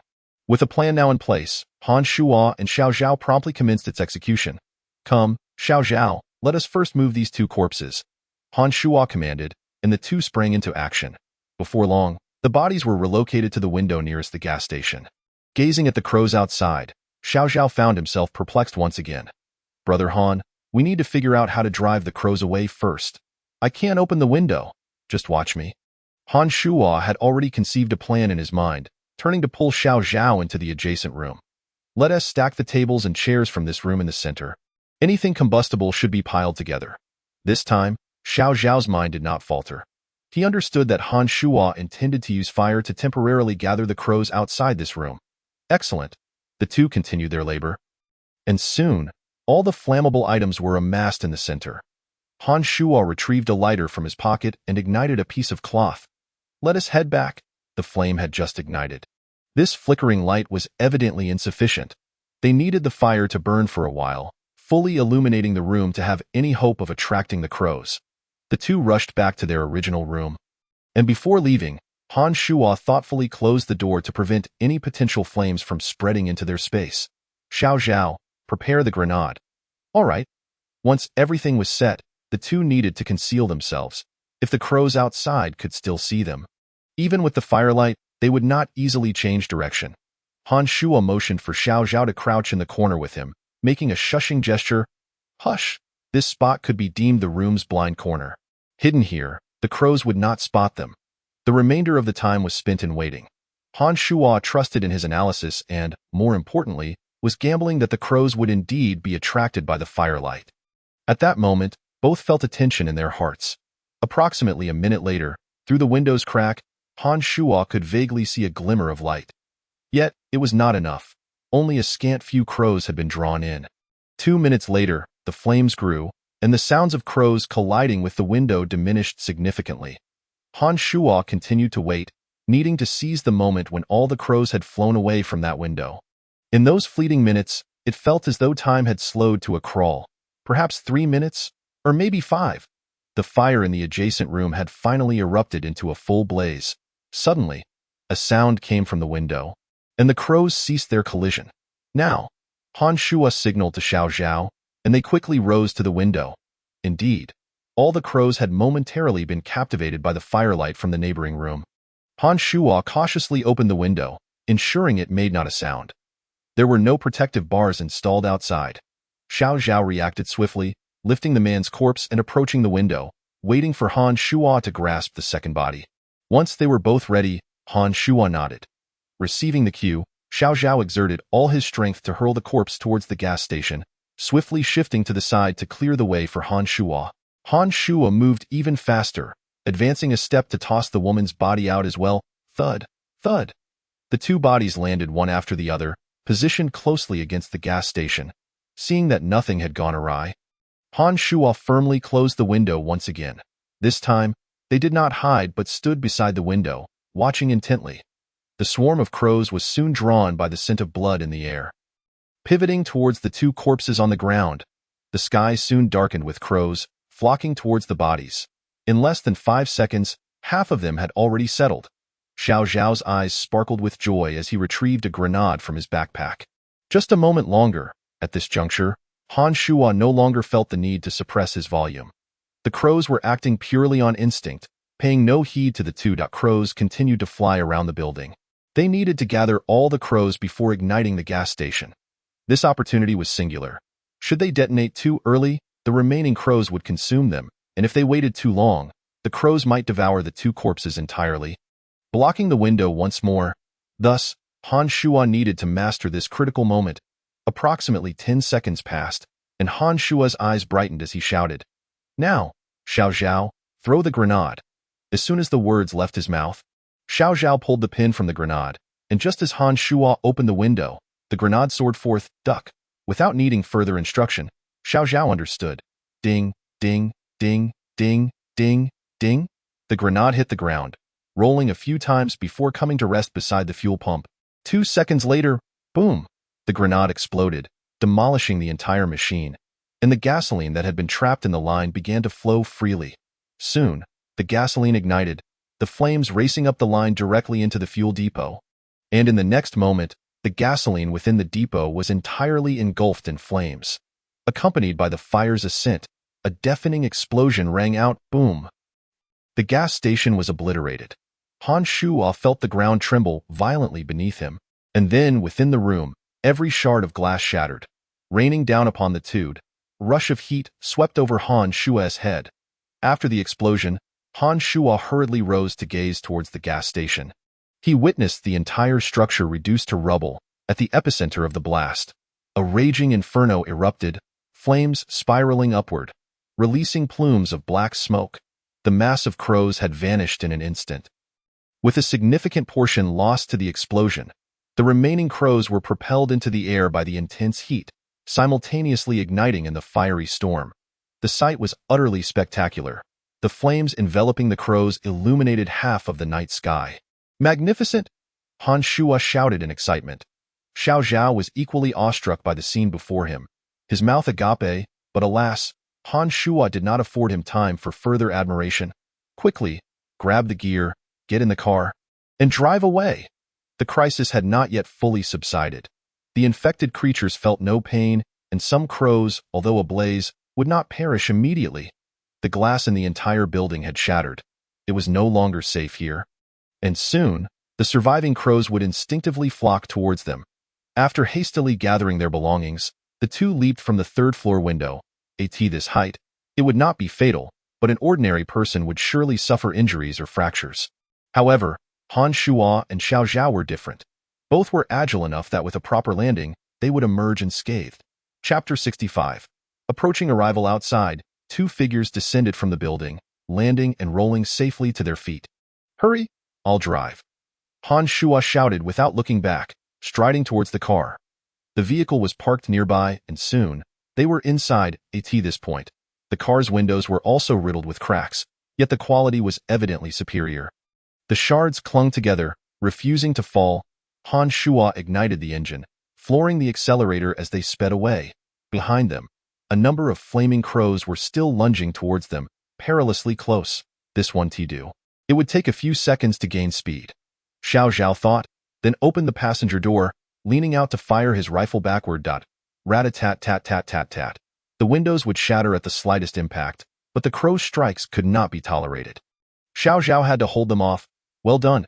Han Shuo could see in the rearview mirror as one by one, the crows fell to Xiao Zhao's shots. Soon, the car's speed increased, and Xiao Zhao withdrew, shutting the door behind him. Until now, the two had finally escaped the crisis, for the flames engulfing the crows behind them had fully consumed them, causing them to fall from the sky one after another without the need for Xiao Zhao to continue firing. Huh? Han Shuo exhaled deeply, exhilarated by the night's thrilling events. Awesome, Brother Han. That move of yours was spectacular. Previously, Xiao Zhao had only felt gratitude and admiration towards Han Shuo, but after tonight, he truly began to idolize him. Xiao Zhao burst into laughter. Only those who had personally experienced such peril could truly comprehend the bliss of surviving against all odds, if they could safely return to the gathering point. Xiao Zhao was determined to regale everyone with tales of the night's escapades. He had to boast. Who could rival my prowess? How many zombies have you all slain in your lifetimes that night? Brother Han and I took down thousands of crows infected by the ice crystal virus in one fell swoop. We have fought hard to survive until now, and even if we encounter similar dangers in the future, we will continue to exert every effort to endure. Han Shuo sighed, a genuine smile spreading across his face. The car continued to drive ahead. Perhaps the swarm of crows at the service area had already turned to ash. Yet Han Shuo chose not to return. If even that small flicker of fire could attract the crows, then the inferno they had just created must have illuminated half the night sky. Han Shuo could not fathom what more terrifying entities might be drawn to it. He needed to flee this perilous place as soon as possible. Xiao Zhao, we won't be stopping tonight. Let us head straight down the highway. All right, we'll take turns resting. Brother Han, remember to wake me up later. After such a long ordeal, Xiao Zhao felt fatigued and soon dozed off in his seat. That night, the two of them managed only about 3 hours of sleep combined. Han Shuo drove alone on the highway. The night was tranquil, the air cooled, to ensure Xiao Zhao could sleep comfortably. Han Shuo had turned on the warm air conditioning early on, though occasionally, gusts of cold air seeped through the cracks in the windows. He casually retrieved a jacket from the back seat and draped it over Xiao Zhao. While Xiao Zhao slept soundly, Han Shuo remained alert, invigorated by the chilly breeze. He did not wake Xiao Zhao during their journey. After an indeterminate amount of time, dawn began to break. The ground was shrouded in a silvery gray mist, and the horizon in the east glowed with a pale light, gradually illuminating the earth. As Han Shuo exited the highway, Xiao Zhao stirred awake. Blinking his eyes, he realized the outside world was already dimly lit. "Brother Han, why didn't you wake me? You were sleeping so soundly." "It was no trouble," Han Shuo replied with a smile. Having agreed to take turns driving, Xiao Zhao felt somewhat embarrassed for having slept through the journey. "Brother Han, you should rest a bit. I'll take over." Han Shuo glanced at the fuel gauge, which was nearly empty. We've run out of fuel, and the car windows are also in poor condition. We'll switch vehicles shortly. Not long after, Han Shuo spotted a golden business vehicle in a nearby field, its tank full.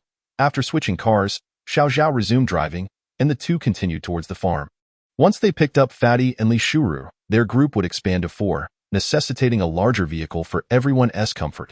If everything proceeded smoothly, Han Shuo estimated they would arrive at the farm by afternoon. The thought of Fatty's face made Han Shuo smile involuntarily. Although their trip had spanned just 10 days, there had been 2 or 3 close calls where they had narrowly escaped death, making the time feel akin to an eternity in retrospect. Particularly with Fatty, who was truly his first friend in this apocalyptic world, held a special place in Han Shuo's heart. As for Li Shuru, despite some misunderstandings between them, her act of saving Fatty's life and her subsequent genuine changes made her significant to Han Shuo as well. Lost in these thoughts, Han Shuo gradually fell asleep. Xiao Zhao, holding the hastily drawn route map created by Han Shuo before he dozed off, continued driving. The map was scribbled with notes, yet Han Shuo had marked the directions at each intersection in detail.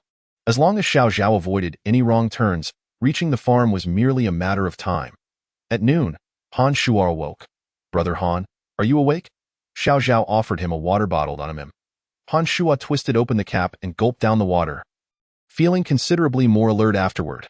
"This car is spacious. Sleeping is much more comfortable. I must have slept for about 4 or 5 hours, right?" Xiao Zhao glanced at the clock beside him. 12:34. He replied. "Just a little over 4 hours. We still have some distance to cover, so Brother Han, you should rest a bit longer. I won't sleep anymore. 4 hours is sufficient. Now that I'm awake, I want to be able to sleep again for a while. Let us chat." The two engaged in casual conversation. At that moment, the car was still on the national highway, yet to reach the outskirts. An hour later, Han Shuo spotted a lone tree in the distance. A conspicuous red cloth was tied to its trunk, fluttering in the wind. "Brother Han, is this where we turn?" Xiao Zhao asked excitedly. Noticing the tree as well, "Indeed. We turn here and follow the dirt road straight ahead." This was the marker Han Shuo had left previously. Upon seeing the tree, they were very close to the farm. "Let us stop here first. We're not far now, and you've driven for quite a while. Let us eat something and take a break." "All right." The two retrieved some food from their backpacks and took a few bites. However, it was unfortunate that when they fled the service area last night, they had no time to retrieve the box filled with food. Xiao Zhao grumbled about this for a moment, but he understood that the situation had been urgent. Managing to grab the guns and backpacks was already commendable. Compared to food, his life was undoubtedly more vital. Chapter 66. Just as one wave calms, another surges around 2 o'clock. The two finished eating and got back into the car. After driving for less than 2 hours, Han Shuo gauged the distance and abruptly stopped the vehicle behind a dirt mound. They were now merely 3 kilometers from the farm. "Huh? Brother Han, why did we suddenly stop here?" Xiao Zhao asked, surprised. "We're almost there. Let us walk the rest of the way and scout the situation. I'm concerned about unforeseen events." With that, Han Shuo turned off the engine, opened the car door, and reminded, "By the way, bring the binoculars and the gun." Oh. Xiao Zhao, slightly bewildered, obediently complied with Han Shuo's request. As they walked, they chatted casually. "Brother Han, are your 2 friends as formidable as you?" Xiao Zhao inquired excitedly. If that were the case, he would have someone to spar with again. "Not quite. One is named Wu Chengbin, and the other is Li Shuru." Previously, one was a recluse, and the other was a doctor. Han Shuo explained with a smile, quickly grasping Xiao Zhao's thoughts. Oh, I see. Xiao Zhao appeared a bit disappointed. How did you meet them? He asked again. Han Shuo suddenly felt that Xiao Zhao's loquacity rivaled Fatty's. But since they had time, he briefly recounted how they met.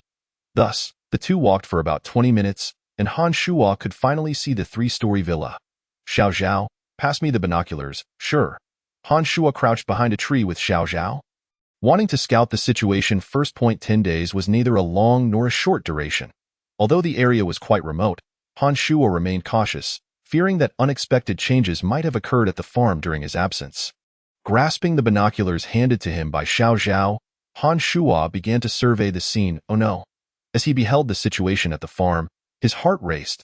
The farm was no longer the familiar sight he remembered. At first glance, he noticed two unfamiliar vehicles parked beneath the villa. Then, peering into the villa, he saw 4 men gathered in the lobby, chatting, while a woman was cooking in the kitchen. Han Shuo did not recognize any of these 5 individuals, particularly as they wore expressions of joy and relaxation. Moreover, he spotted a submachine gun in one of the men's hands. Han Shuo shifted his gaze from them to other rooms, meticulously searching each floor and window for any sign of Fatty and Li Shuru. None. Why were they not there? Han Shuo's heart raced with anxiety, unable to believe his eyes as he scanned the 3rd floor and then the lower levels again. Yet still, there was no trace of either of them. Lowering the binoculars, Han Shuo leaned against the tree in a daze. Brother Han, what's wrong?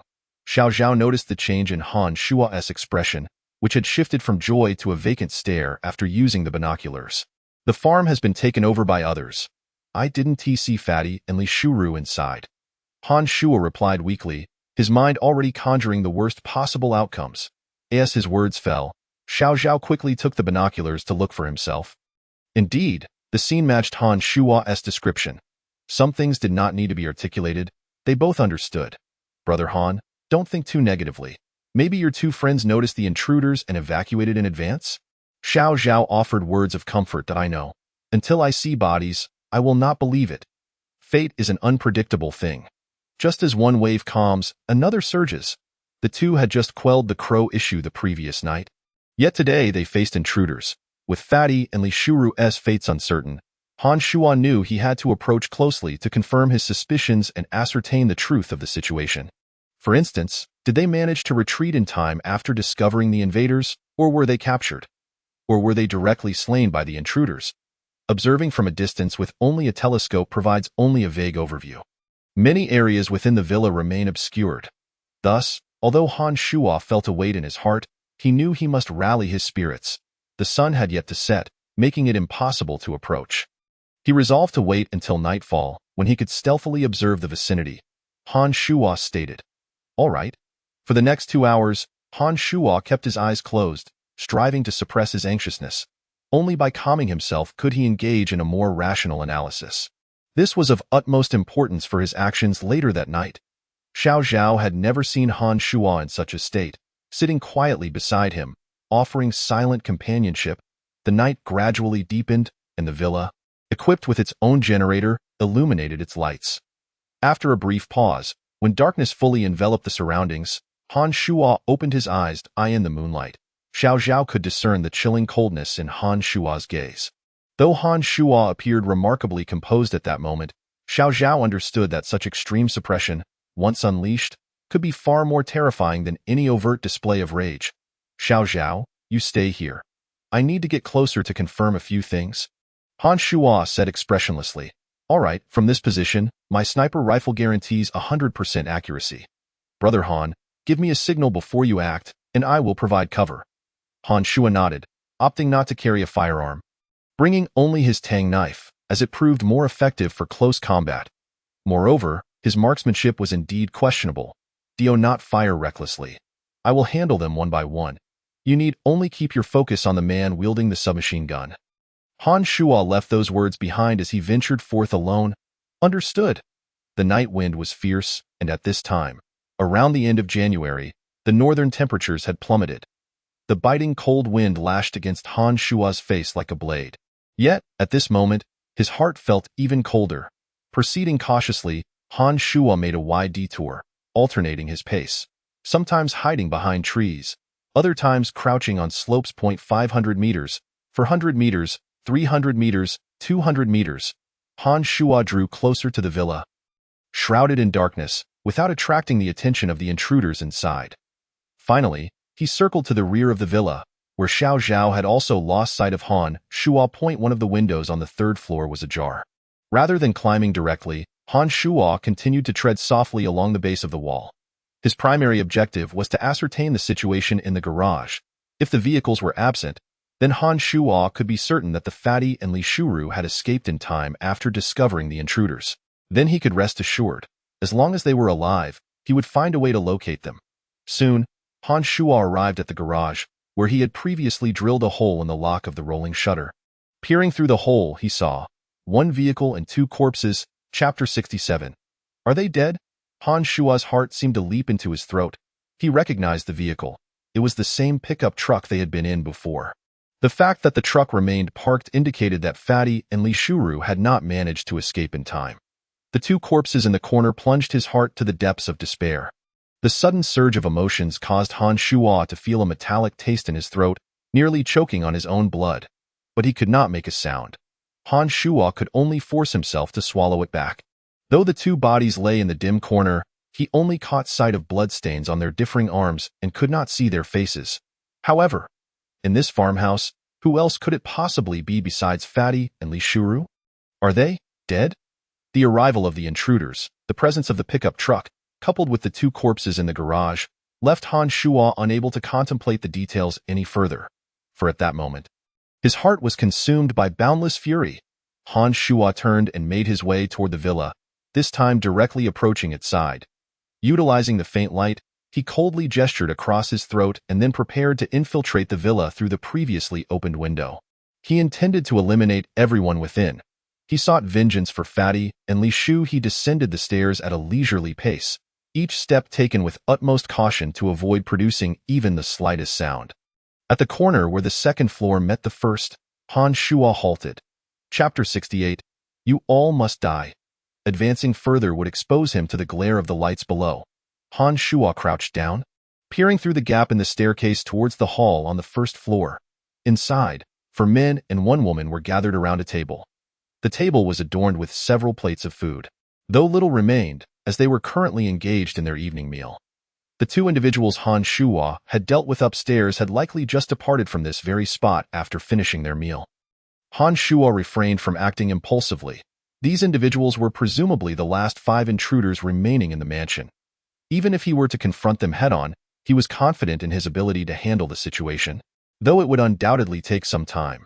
Behind one of the men, a submachine gun rested on a cabinet, within arm's reach should they turn around. If he were to charge in recklessly, he would likely have to endure a hail of bullets.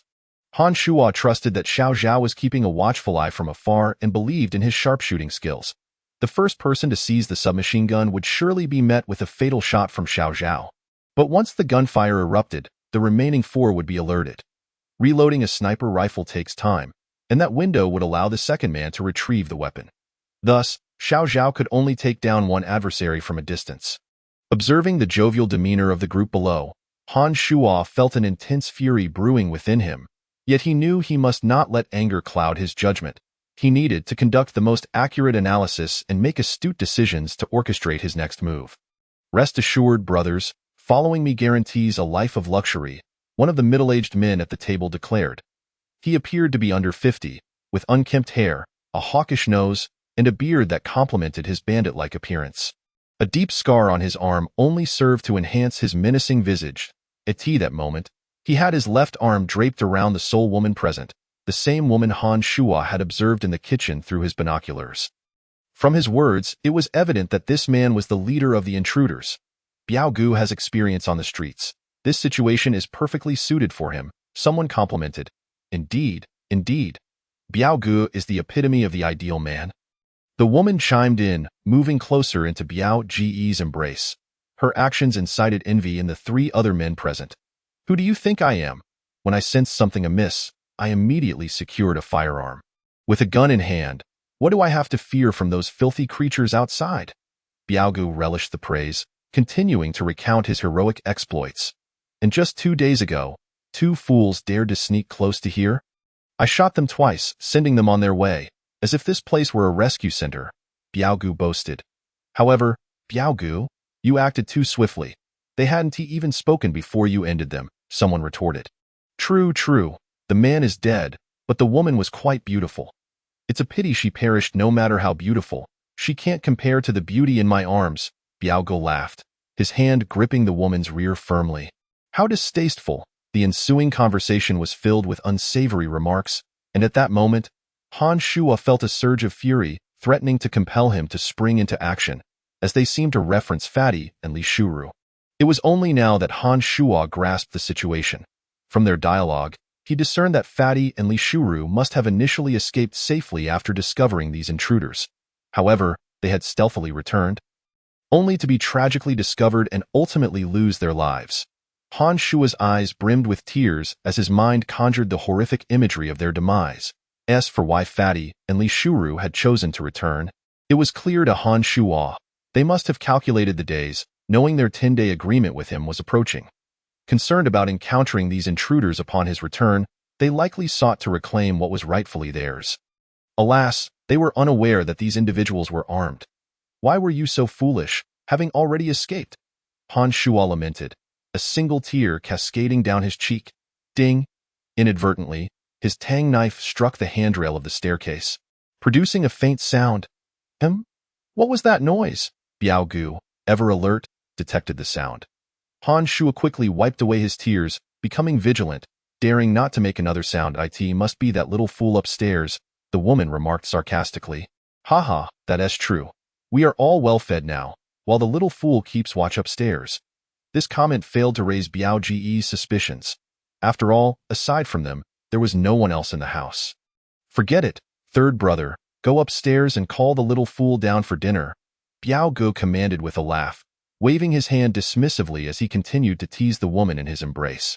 Understood, boss, I'll go fetch him.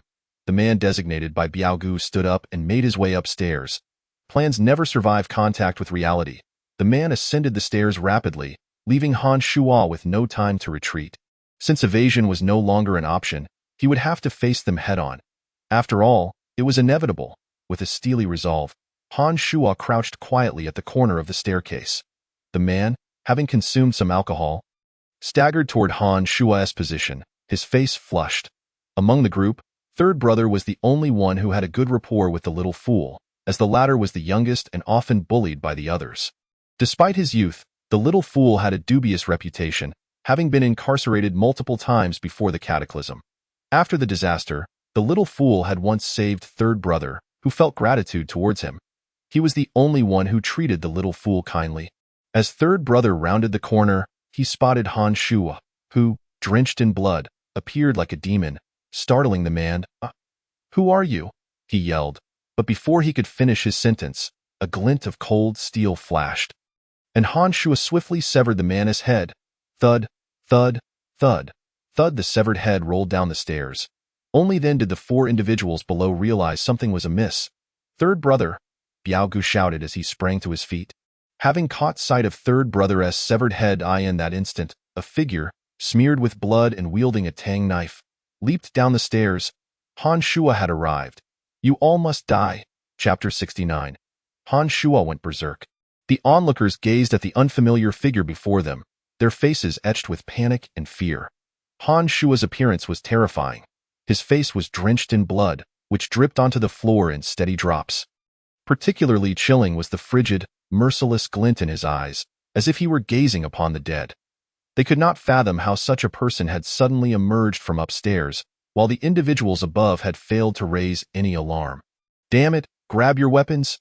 Biao was the quickest to react.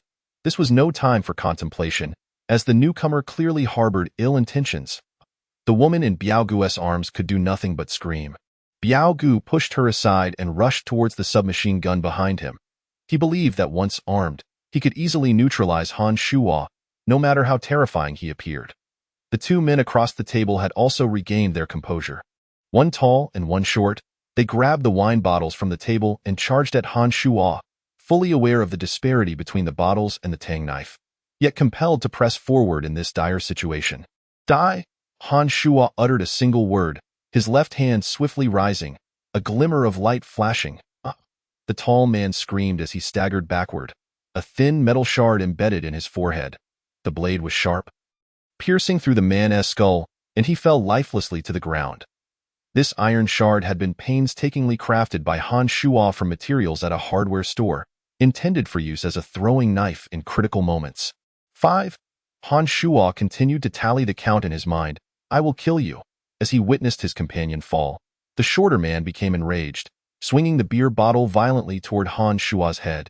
Han Shuo deftly dodged the incoming bottle, positioning himself close enough for the Tang knife to strike. With a swift motion, he slashed at the shorter man's neck. However, to his surprise, the shorter man reacted swiftly. Ducking just in time to evade the lethal blow. In retaliation, he launched a kick at Han Shuo. Humph! Han Shuo scoffed coldly, lifting his leg to deliver a crushing kick to the shorter man's knee. A sickening crack echoed as the man gasped, collapsing to one knee. But that was not enough. With a swift twist of his wrist, Han Shuo redirected the Tang Dao in his palm by a full 180 degrees.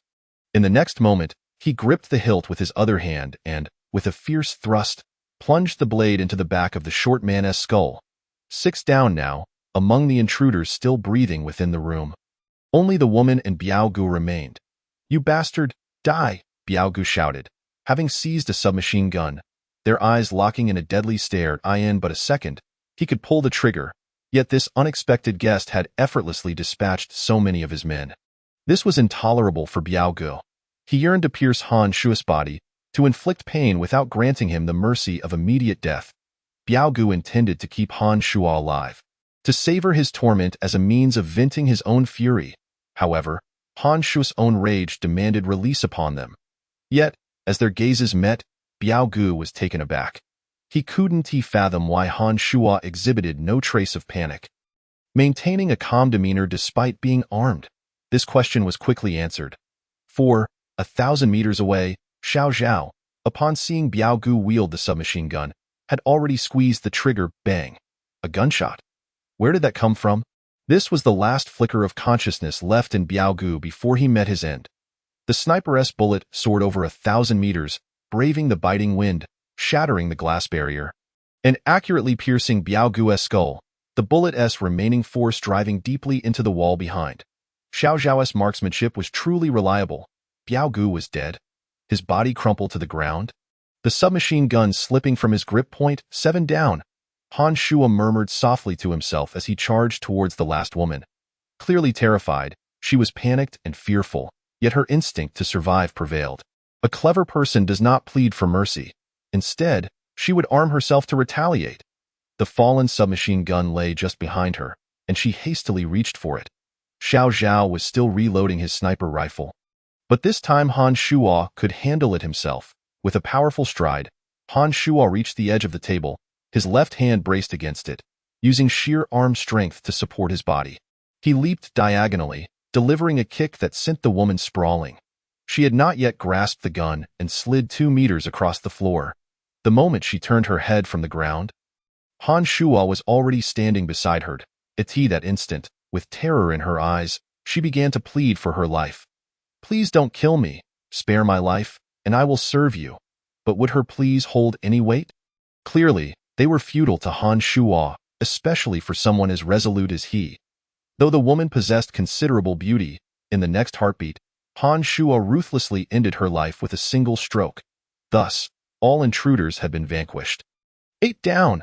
Having eliminated the last of the intruders, Han Shuo's gaze softened, and he quietly murmured, Fatty, Shuru, I have avenged you. After standing in place for a minute, Han Shuo collected his thoughts, stepping over the woman's corpse as he made his way towards the window. He gestured to Xiao Zhao in the distance, signaling that the situation here was resolved. Han Shuo then turned to sit in the living room chair. What had once been a beautiful scene now lay forever altered. A chasm of separation between the living and the departed. Gazing at the disarray of the room, the Tang Dao slipped from his grasp to the floor, and he lifted his eyes to the heavens. Leaning back against the chair in a daze, a few minutes later, footsteps echoed outside the mansion. Xiao Zhao pushed open the door, panting as he entered. Brother Han, are you hurt? Ignoring the corpses scattered about, Xiao Zhao approached Han Shuo with concern. Han Shuo was smeared with blood, unable to discern whether it was his own or that of others. I'm fine. Han Shuo slowly rose from the chair, forcing a smile that appeared more painful than tears in Xiao's eyes. Let us go. Pay our respects to them. Han Shuo bent to retrieve the Tang Dao from the floor, sheathing it before slowly heading towards the garage. Oh, very well. Chapter 70. Sorrow and joy. Han Shuo's steps were slow, his heart heavy with complexity. Having avenged Fatty and Li Shuru, he was torn between sorrow and relief. Xiao Zhao, sensing his turmoil, followed closely behind in silence. The night was eerily quiet. Soon, Han Shuo returned to the garage door, standing still, hesitating to open it. He wished to preserve the most beautiful images of Fatty and Li Shuru in his mind, fearing that upon opening the door, he would see their faces twisted in agony before death. Yet, he also yearned for one final glimpse of them, to honor their memory. He could not bear the thought of their remains languishing in this dark corner. Forgotten by time. Sigh. With a heavy sigh, Han Shuo finally stepped forward, pulling open the garage door. Creak, creak, creak. The door slowly parted, and in the moonlight, Xiao Zhao stood beside Han Shuo, his gaze falling upon the two bodies in the corner. Indeed, Brother Han's friends had not escaped.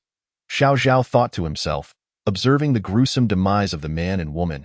Yet, he found it curious. He had heard Han Shuo repeatedly call for Fatty. Yet the man's physique bore no resemblance to that moniker.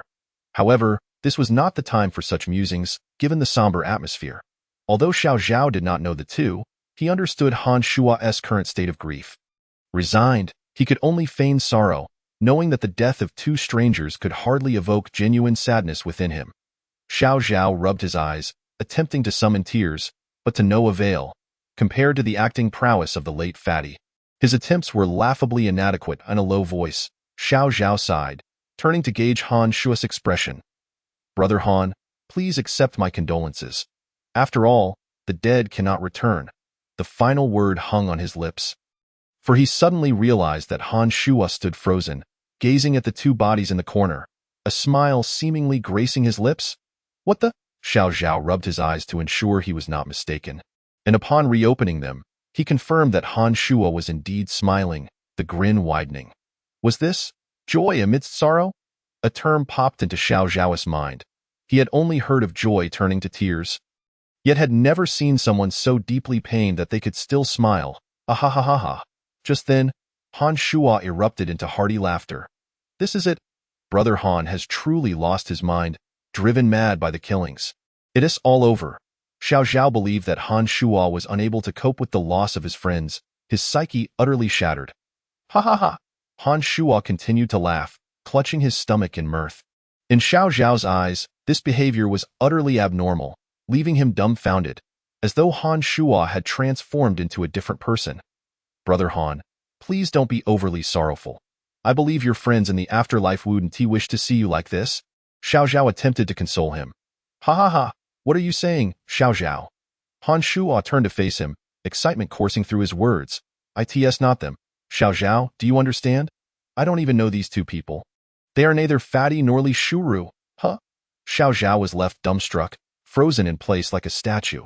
So his earlier display of grief and sorrow had been in vain. Xiao Zhao, my friends are alive. They must be. Han Shuo continued to laugh, utterly shocked by this turn of events. Who were these two? Han Shuo didn't care to know. All that mattered was that they were not Fatty and Li Shuru. Suddenly, Han Shuo recalled something and ceased his laughter, turning to dash back into the mansion. Xiao Zhao, come quickly. Xiao Zhao was utterly bewildered by Han Shuo's thoughts, but he could only follow closely behind. Han Shuo sprinted into the mansion, heading straight for the innermost room on the first floor. He flung open the door, lifted the carpet, revealing the trapdoor to the cellar before him. Without hesitation, Han Shuo yanked the trapdoor open. At that moment, a man and a woman lay sprawled at the top of the cellar stairs, gasping for breath. It was too stifling below, and they could only inhale fresh air through the cracks of the door above. These two, who else could they be but Fatty and Li Shuru? It was indeed them. Fatty squinted his eyes, having been in darkness for too long, struggling to adjust to the sudden light. Once he acclimated, he lifted his head to look up. What the hell is that? You scared the life out of me. Han Shuo, covered in blood, was momentarily unrecognizable, causing Fatty to jump back in shock. "Fatty, Shuru, it's me. I am back."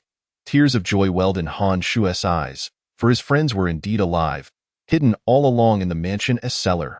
With that, Han Shuo rushed forward, embracing Fatty and Li Shuru tightly. At this moment, the two finally reacted, and the voice they heard was exceedingly familiar. "Cough, cough, damn you. You even know how to come back." Tears instantly welled up in the fat man's eyes. "Han Shuo, we thought we would never see you again." Li Shuru also shed tears. During these days, they had been hiding in this dark cellar, afraid to make any sound, with no food, no water, and nearly suffocating to death.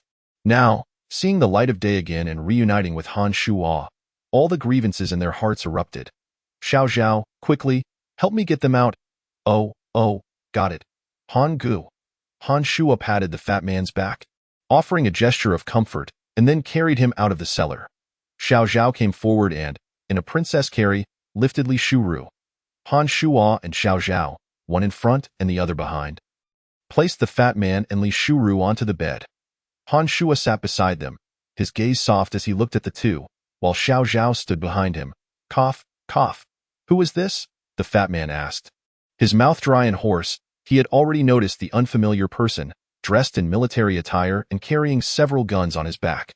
To his surprise, Han Shuo had returned with others. "This is Zhao Yu, who came with me to pick you up," Han Shuo explained, then remembered that the two had not eaten for several days. "Xiao Zhao, go get some water and food." "All right, Han Gu." Chapter 71. The situation stabilizes soon. Xiao Zhao returned to the room, running with 2 bottles of mineral water tucked under his arm and holding 2 bowls of porridge in his hands. The porridge was what Xiao Zhao had found in the kitchen pot, evidently left uneaten by those who had been there earlier, likely intended for that little fool on the 3rd floor. Han Gu. "Here, fat man, Shuru, drink some water and eat something first." Han Shuo opened a bottle of mineral water and brought it to their lips. After drinking, the color returned to the faces of the fat man and Li Shuru. Then, Xiao Zhao came over to assist, and together with Han Shuo, they fed the porridge to the two, since their stomachs had been empty for several days. It was not advisable for them to consume too much food at once. After a few sips, they lay back down again. Fatigue was evident in their eyes as they wished to say something. But Han Shuo stopped them. "Tonight, do not ask or say anything. You are too weak. Rest well. I'm back. You can sleep peacefully now." Han Shuo finished speaking, smiling and nodding at them. "Good." The fat man and Li Shuru were indeed exhausted. And Han Shuo's 4 words, "I'm back," filled them with immeasurable reassurance. Soon, both drifted off to sleep. This was not merely a physical rest. After being tense for so long, their spirits needed to unwind as well. Seeing that the two were peacefully asleep, Han Shuo went to the bathroom for a shower. After being out for such a long time without a proper wash, especially with his body covered in blood from the night, it took Han Shuo quite some time to cleanse himself of all the grime. Afterwards, he called for Xiao Zhao to wash up as well. Like Han Shuo, he hadn't taken a hot shower in days. Currently, the water resources outside were nearly all contaminated, with only the underground water being usable. Fortunately, the farm had a deep well they had previously dug, which made things much easier. Thus, the night finally settled down peacefully. The next day, Han Shuo and Xiao Zhao woke up early. They briefly dealt with the bodies in the room. Han Shuo went to the kitchen to cook, while Xiao Zhao drove back the business vehicle that had been parked some distance away. It wasn't until nearly noon that the fat man and Li Shuru woke up one after the other. Hearing movement in the room, Han Shuo and Xiao Zhao rushed over. "How are you feeling? Any better?" Han Shuo offered them water. After drinking some, they nodded at Han Shuo. "Much better.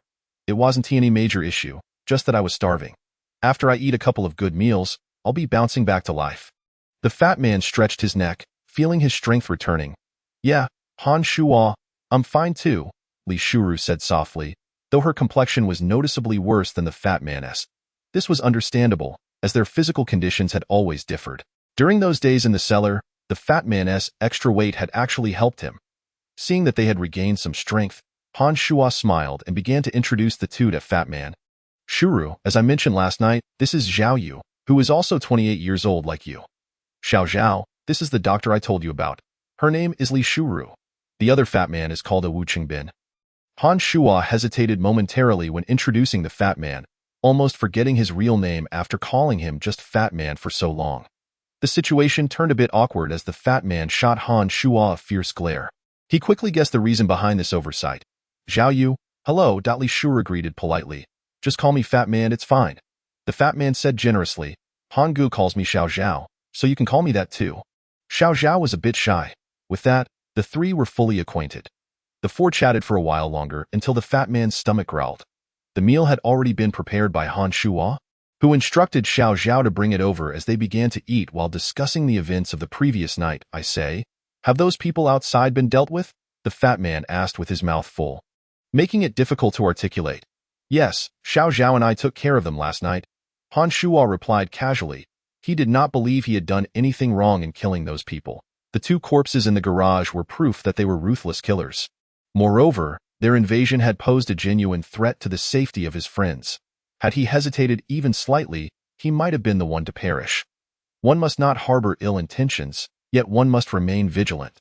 If you do not kill them, they will come for you. The outside world had already descended into chaos. At this moment, Han Shuo needed to be ruthless and decisive. Han Shuo, impressive. Li Shuru gave a thumbs up. But, speaking of which, what exactly was going on with those people? Han Shuo inquired. You wouldn't believe it. They arrived just days after you left. They were numerous and looked unfriendly. It was just the Fat Man and me here. Clearly unable to resist, the Fat Man and Li Shuru explained in turn. You couldn't resist, so why didn't you run? Didn't we leave you a vehicle? We originally planned to run. But we were worried you wouldn't find us if you came back. In the end, the Fat Man devised a plan for the two of them to hide in the cellar. Li Shuru set down her bowl and chopsticks to recount the events to Han Shuo. Yes, for the Fat Man. He was too busy eating, his hands and mouth occupied. You two weren't afraid I wouldn't return on time and you'd starve to death in there? We believe in you, the Fat Man suddenly chimed in, looking up to respond. That simple phrase, "we believe in you," touched Han Shuo deeply. Then, recalling the two corpses in the garage, Han Shuo continued to ask, "Who were the two corpses in the garage?" Upon hearing this, both the Fat Man and Li Shuru appeared puzzled. "We don't know. It's anyone's guess. They probably belong to survivors who unintentionally found their way here." Oh, with that, Han Shuo thoroughly understood the situation. Since it was all in the past and his two friends stood before him unscathed, he felt a great weight lifted off his heart. After finishing their meal, the Fat Man stretched lazily. This fellow, carefree and plump, was already bouncing back to life after just one night. The Fat Man's eyes had long been on the guns Xiao Zhao was carrying, and he felt an itch to get closer. "I say, Xiao Zhao, that gun of yours is quite nice," the Fat Man said with a twinkle in his eye, almost wanting to press his face against the gun for a closer look. Cough, Han Shuo cleared his throat, having seen through the Fat Man's little scheme. He couldn't fathom why this fellow was so enamored with firearms. Chapter 72. Relaying the events you all chat. I'll go take a shower first. Li Shuru recognized that the ensuing topic would revolve around this matter, which did not pique her interest. Having spent several days in the cellar, she felt dirty and sought an excuse to leave. This was a clear indication that women often prefer to be clean. "Sister Ruru, you look a bit unsteady. Need me to help you?" the Fat Man joked. "Get lost, you fat fool." Li Shuru shot him a glare before leaving the room. With three men left in the room, the conversation inevitably returned to the previous topic. Fat brother. Here, Han Gu and I brought back several guns this time. Feel free to look." Though they were of the same age, Xiao Zhao was noticeably more polite. This was undoubtedly due to Han Shuo. Xiao Zhao held a deep respect for him. He could see that Wu Qingbin and Li Shuru were special to Han Shuo. So in his admiration for Han Shuo, Xiao Zhao treated his friends with genuine courtesy as well. Speaking, Xiao Zhao took down the sniper rifle from his back and handed it to the Fat Man. The Fat Man eagerly reached out to receive it, cradling it in his arms as he examined it closely. "Splendid, Xiao Zhao. You are quite perceptive. Rest assured, Pang Gu will look out for you from now on." The way Xiao Zhao addressed Pang Gu brought a sense of comfort to the portly man. "Enough of that. Allow me to inform you, even without weapons, Xiao Zhao's abilities are on par with mine. Your meager skills? Are you not embarrassed to flaunt them?" Han Shuo, unable to contain himself, felt the need to temper Pang Ji's enthusiasm, lest the young man's pride soar too high. No, Han Gu is being modest. I still fall short compared to him," Xiao Zhao replied, his cheeks flushed with embarrassment. From the manner of speech between Xiao Zhao and Pang Gu, Han Shuo could discern the differences in their maturity and worldliness. Despite being of similar age, Pang Gu displayed a more polished and assertive demeanor. A result of his years in the society, even as a reclusive individual. Xiao Zhao, having spent almost a decade in the military since childhood, had little exposure to the outside world, rendering him somewhat naive. Is he really that formidable? Pang Gu exclaimed in astonishment after hearing Han Shuo's words. He had first-hand experience of Han Shuo's prowess and was taken aback by the capabilities of the seemingly shy Xiao Zhao. Indeed, Xiao Zhao was an elite among special forces in the army. You should ponder that, Han Shuo continued. By the way, once you fully recover and resume training, Xiao Zhao is free. Since you wish to protect him, I trust you won't hesitate to show him a thing or two. Absolutely.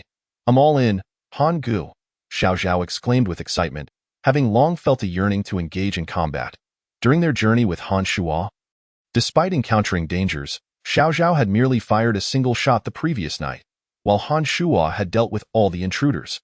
The prospect of having a training partner invigorated Xiao Zhao, as he had always relished a good fight. What? Pang Gu groaned reluctantly, realizing that he had unwittingly been roped into this. Although he contemplated refusing, he understood Han Shuo's intentions were well-meaning and chose to remain silent. All right, this weapon isn't suitable for you. Return it to Xiao Zhao. I've prepared new weapons for you all. Han Shuo clapped his hands, rising to retrieve all the firearms from the living room. With the addition of the submachine gun from the previous night's intruders and 2 rifles gifted by Qingyu, each of the 3, Han Shuo, Pang Gu, and Li Shuru, was now equipped with a weapon. Xiao Zhao, however, retained his original combination of a rifle and a sniper rifle, allowing him to unleash his full potential .2 rifles. 1 submachine gun and 2 grenades were all tossed onto the bed. Wow! The sight of such an impressive array of weaponry thrilled Pang Gu more than the presence of a beautiful woman. You even have grenades? Incredible! Han Shuo, did you rob a police station on this trip? He exclaimed dramatically. Han Shuo chose not to respond to Pang Gu's antics, as he intended to explain the events of his trip later. Preferring to wait for Li Shuru to return to avoid repeating himself. Choose one of the firearms. The remaining 2 will be for me and Shuru. Oh? Hey, don't touch that grenade unless you wish to blow us all up. Han Shuo exclaimed, noticing Pang Gu examining a grenade with curiosity. Relax, I'm not foolish, Pang Gu muttered, exploring the assortment of firearms before him. After a brief exchange, Li Shuru entered, towel in hand, drying her hair. Are you 3 still at it? I really don't understand why men are so enamored with these things, she commented casually, glancing at the weapons on the bed, surprised by Han Shuo's substantial haul. All right, settle down. I have some important matters to discuss regarding my recent explorations. Han Shuo beckoned Li Shuru over, and the 4 of them sat at the edge of the bed. Acknowledging the seriousness of the conversation, everyone ceased their playful banter and focused intently. After organizing his thoughts, Han Shuo began recounting his journey, starting from the farm, detailing his encounter with the armored zombies in the service area, his arrival in H City, discovering the gathering points, meeting Qingyu and the others, and how he ultimately returned, including the incidents involving the intelligent zombies and the underground research facility. Throughout Han Shuo's narrative, the 3 listened intently, their expressions growing increasingly grave as they imagined the dangers he had faced. Finally, Han Shuo briefly mentioned how he and Xiao Zhao returned, glossing over the perilous encounter with the Crow Swarm. The rest of the story, including their confrontation with the invaders, was already familiar to them. After speaking for over an hour, having condensed many details, Han Shuo felt parched. Han Shuo, may I ask you for one favor? Li Shuru interjected, her gaze resolute. What is it? Regardless of what the future holds. As long as we are together, you must never undertake such solitary ventures again. Considering the previous times Han Shuo had saved her life, Li Shuru had come to regard him and Pang Gu as her own. She had resolved not to act recklessly and recognized their genuine concern for her well-being, reciprocating that sentiment wholeheartedly. Exactly. Sister Shuru is right. If you ever abandon us again, we'll be waiting to collect your remains when you return. Pang Gu added, his tone filled with indignation. With Pang Gu initiating the admonishment, Li Shuru joined in, and the 2 proceeded to voice their concerns in rapid succession. Through their interactions, they had come to understand Han Shuo's character. Though mature and serious, he was also amiable and kind to his friends, never quick to anger. Their reprimands, tinged with blame and complaint, were nonetheless laced with genuine care. "All right, I understand. I promise." Han Shuo quickly conceded during a lull in the conversation, fearing that if he allowed them to continue, he would soon find himself with calloused ears. "Humph, that's more like it." Satisfied with his agreement, the two momentarily spared him. Just then, Han Shuo noticed several zombies wandering outside. He signaled to Xiao Zhao, and the two prepared to deal with the threat. "Pangu, Shuru, you both take a break. Xiao Zhao and I will handle this," he instructed. "Go ahead," Pangu replied without lifting his head, engrossed in his fascination with the firearms. Upon exiting the building, Han Shuo was confronted by 7 zombies, causing him to furrow his brow at the unusual frequency and quantity. The previous night, they had successfully repelled 3 waves of zombies, each consisting of only 3 or 4. The sudden appearance of 7 was alarming, especially considering that when he first arrived at the farm, there would only be 1 or 2 every couple of days. Without further contemplation, he and Xiao Zhao swiftly dispatched the zombies without firing a shot, employing a Tang sword and a military shovel respectively. They left the corpses unattended, as they would soon be vacating the premises. "All done?" Li Shuru inquired as they returned. "Yes, but why is the frequency of zombie appearances increasing?" Han Shuo pondered aloud. "It's been quite some time, and with winter approaching, most survivors are fleeing south." Inadvertently drawing the zombies with them, Pangu theorized, his mind sharp. "Oh well, you two rest well. We'll be leaving shortly," Han Shuo concluded. "When do you plan to depart?" Li Shuru asked. "The day after tomorrow." "That should give you both enough time to recuperate," he replied. "With just a few days of hunger and no significant injuries, 2 days would suffice for their bodies to recover." On this occasion, the journey back from the gathering point in City H took 2 days. By the time the 4 individuals were scheduled to return, half of the agreed-upon time had already elapsed. Qingyu had promised to wait for them at the original location for 10 days. Han Shuo had initially believed that, under favorable circumstances, they would be able to reach the gathering point within 5 days. However, reality proved to be contrary to his expectations, as they encountered unforeseen circumstances repeatedly. It now seemed that, if all went well, they would arrive around the 7th or 8th day. During this period, Han Shuo took the opportunity, when Xiao Zhao was not present, to discreetly inform Fatty and Li Shuru not to mention their encounter with Captain Wang again. This matter required Han Shuo to reach the underground research facility to verify personally, and he had other plans in mind. Naturally, Fatty and Li Shuru had no objections and nodded in agreement. The following evening, as Han Shuo stepped out of the villa, he spotted Fatty and Xiao Zhao engaged in a spirited sparring match. Fatty's physical condition was indeed impressive. Having only rested for 2 nights and 1 day, he had nearly fully recovered. With his health restored, Fatty called upon Xiao Zhao for a practice session without needing Han Shuo's prompting. "Hey, take a punch from Fatty," he shouted as he charged towards Xiao Zhao, his mouth proclaiming a strike while, in reality, he executed a kick. Employing strategy, "Are we?" Han Shuo mused approvingly. This misdirection nearly caught Xiao Zhao off guard, but with over a decade of training, he ultimately managed to evade it. In response, Xiao Zhao delivered a swift kick to Fatty's rear. Fatty rolled on the ground, akin to a plump ball, appearing quite comical. Dusting himself off, he grinned and charged forward once more. This lad must be a bit unhinged. Han Shuo thought to himself, increasingly sensing Fatty's penchant for self-inflicted punishment was growing more pronounced. After 2 minutes, they ceased their sparring. Xiao Zhao panted lightly, while Fatty lay sprawled on the ground, gazing skyward and breathing heavily. The disparity in their strength was evident. Han Shuo could tell that Xiao Zhao had held back significantly, using only 50% of his strength to easily defeat Fatty. "That's enough for today. You've just recovered, so take care," Han Shuo called from his position leaning against the wall, arms crossed. "All right, Han Gu," Xiao Zhao replied as he jogged over. Fatty slowly got to his feet and ambled over as well. "Xiao Zhao is indeed fierce. He has me aching all over now." "Now you see. You ought to learn from him moving forward," Han Shuo retorted with a feigned glare at Fatty. Though he spoke this way, he felt a sense of satisfaction. Fatty truly had talent and was making rapid progress. "Enough of your jibes. Let us head inside. It's rather chilly out here." Fatty had not felt the cold while moving. But as he stood still after breaking a sweat, a gust of cold wind sent a shiver down his spine. Shuru ist as resilient as you. She should rest well tonight, and she'll be fine by morning. "Let us go inside and gather our things," Han Shuo concluded, and the three of them returned to the house. Chapter 74. Farewell to the farm, departing simultaneously that evening, after the four had finished their meal. Han Shuo sent Li Shuru off to rest early, leaving the three men to pack their belongings. Before long, they had gathered all the food together. What a stroke of bad luck. We had stored so much food, and it was all wasted by those intruders, Fatty complained, noting that the previous 8 invaders had consumed nearly half of their supplies in just a few days.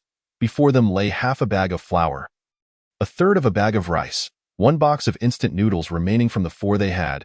Nearly all the alcohol and drinks had been consumed, leaving only a few scattered bottles, while a full case of bottled water remained. There were also some miscellaneous cookies, candies, and snacks. Enough of the complaints. You didn't lose your life, and this is sufficient for a while, Han Shuo continued. By the way, you two should fetch a few large barrels. We have our own well, so let us stock up on water. Also, siphon the gasoline from those 2 vehicles into the van. A spare barrel will suffice. We don't need too much gasoline. There are plenty of abandoned vehicles on the way, and we can siphon more if we run out. Got it? Stop being so nagging, Fatty muttered under his breath as he followed Xiao Zhao to get to work. Fortunately, Han Shuo did not catch what he said. Otherwise, he would have received another beating. After the two left, Han Shuo retrieved a box from upstairs, containing the medications he had taken from the hospital. Aside from using some to save Fatty that day, they had not been needed since. However, it was essential to bring them along this time. Better safe than sorry. After such a long time, returning to the hospital to fetch more would be quite troublesome. He contemplated for a moment and fetched some extra clothing for everyone. Food, water, and daily necessities. That should cover it, he thought to himself, feeling that the preparations were nearing completion. As for the unnecessary odds and ends, overpacking would only clutter the vehicle. After confirming that nothing was overlooked, Han Shuo gathered all the supplies into one place to load into the vehicle the following morning. 10 minutes later, Fatty and Xiao Zhao returned after finishing their tasks. Wow! You've already packed everything? Fatty exclaimed as he saw the supplies Han Shuo had assembled. Yes, there's nothing else to be done tonight. You two should get some rest, Han Shuo replied. All right, you go ahead and sleep. Xiao Zhao and I have decided to take turns keeping watch tonight, Fatty said with a grin, eager to contribute now that he had fully recovered. The situation was different now than when they first arrived. For safety's sake, it was still necessary to have someone on guard. Okay, appreciate the effort, Han Shuo acknowledged, waving his hand as he turned to head upstairs. He had indeed grown weary over the past few days. Suffering from inadequate sleep, coupled with the series of unexpected events, his mind was constantly racing. It was high time he got some proper rest to maintain his best state. After all, as the leader of the team, he could not afford to make erroneous decisions due to a muddled mind. It was not just for himself, but for everyone involved. That night, Han Shuo slept soundly, and for the first time in a long while, he dreamt of events from before the catastrophe. It was a beautiful scene. Rivers, the shore, a solitary figure, dancing with a blade. That period had been the most relaxed and carefree time in recent years for Han Shuo. As dawn's light filtered into the room, Han Shuo awoke, knowing that such dreams would be difficult to revisit. In the early morning, the four gathered in the living room for a simple breakfast. Today marked the 5th day since Han Shuo had left the gathering point, and it was also the day they would bid farewell to the farm. Although many events had transpired here, it was the place where Han Shuo, Fatty, and Li Shuru had lingered the longest since the disaster. It was indeed a good place. Yet the times had changed. The situation in the north had become exceedingly perilous. In order to survive, Han Shuo had no choice but to lead everyone away. After breakfast, they loaded all the packed belongings into the vehicle. Xiao Zhao had arrived early to wait in the car, leaving the three to stand silently outside the villa, reflecting on their memories. Moments later, a voice broke the silence. Let us go. It's time to say goodbye. Fatty glanced back at the farm with a complex expression before turning to board the vehicle. Li Shuru said nothing, simply turning away. She had undergone significant change during her time here. Han Shuo stepped forward and gently closed the villa's door behind him, being the last to enter the vehicle. Drive on, Xiao Zhao. You know the way. Okay, Xiao Zhao replied, starting the engine. The golden-hued van, laden with the four of them, slowly departed from the farm, gradually distancing itself, until at last, the villa was no longer visible. Simultaneously, at the moment Han Shuo and his companions left the farm, at the gathering point in City H, chaos reigned. Captain, There are far too many zombies outside. If we don't leave soon, we'll be surrounded. Captain, we spotted another group of no less than 100 small zombies approaching from the west. Captain, zombies are also advancing from the north. The soldiers stationed at high points relayed continuous reports to Qingyu, who remained vigilant. The sounds of gunfire and explosions echoed relentlessly. The soldiers were compelled to fight back. Otherwise, a wall of zombies would soon stack up and breach the gates. Qingyu swiftly scaled the walls of the courtyard. Leaping into an adjacent high-rise, with utmost speed, he reached the rooftop. From his elevated vantage point, Qingyu surveyed the scene, noting that, likely drawn by the gunfire, an increasing number of zombies were converging on the gathering point. Alas, Han Shuo, I'm sorry. I misspoke that I cannot wait for your return. Just the night prior, a sudden influx of survivors had arrived at the gathering point, over 20 in total. With their addition, the gathering point had finally amassed over 100 people. Regrettably, one among them was gravely injured, blood flowing profusely and leaving a trail that attracted more zombies to their location. Sighing deeply, Qingyu steeled his resolve and descended from the rooftop, returning to the gathering point. We must evacuate, he commanded, gesturing to his soldiers. But Xiao Zhao and Han Shuo have yet to return. Zheng Deliang, blinded by rage, could not help but shout towards Qingyu. I said, retreat, retreat. Xiao Zhao was aware of the route back to the underground research facility. Leaving their fate to their own devices, yes. Qingyu, accompanied by all the soldiers, survivors, and supplies gathered at the point, boarded several vans in the courtyard. Bang bang, 2 grenades exploded, creating a breach in the rear wall, allowing the vans to exit one after another through the opening. The gathering point had fallen. Qingyu was retreating. Meanwhile, Han Shuo, far away, remained oblivious to the unfolding events. Chapter 75. Mysterious footprints. What a spacious vehicle. It was far more comfortable to sit in. The plump man occupied the passenger seat, adjusting the seat and backrest from time to time. The change was made by Han Gu midway. With more people, it's definitely more comfortable, Xiao Zhao remarked, driving while turning to respond with a smile. Aren't you going to rest? It's your turn to drive in the afternoon. Han Shuo, seated in the driver's position, leaned forward and poked the plump man's shoulder with his finger. I know. After the novelty of the new vehicle wore off, the plump man began to feel drowsy. He had kept watch the previous night, and thus had not closed his eyes until now. He soon fell asleep, snoring away.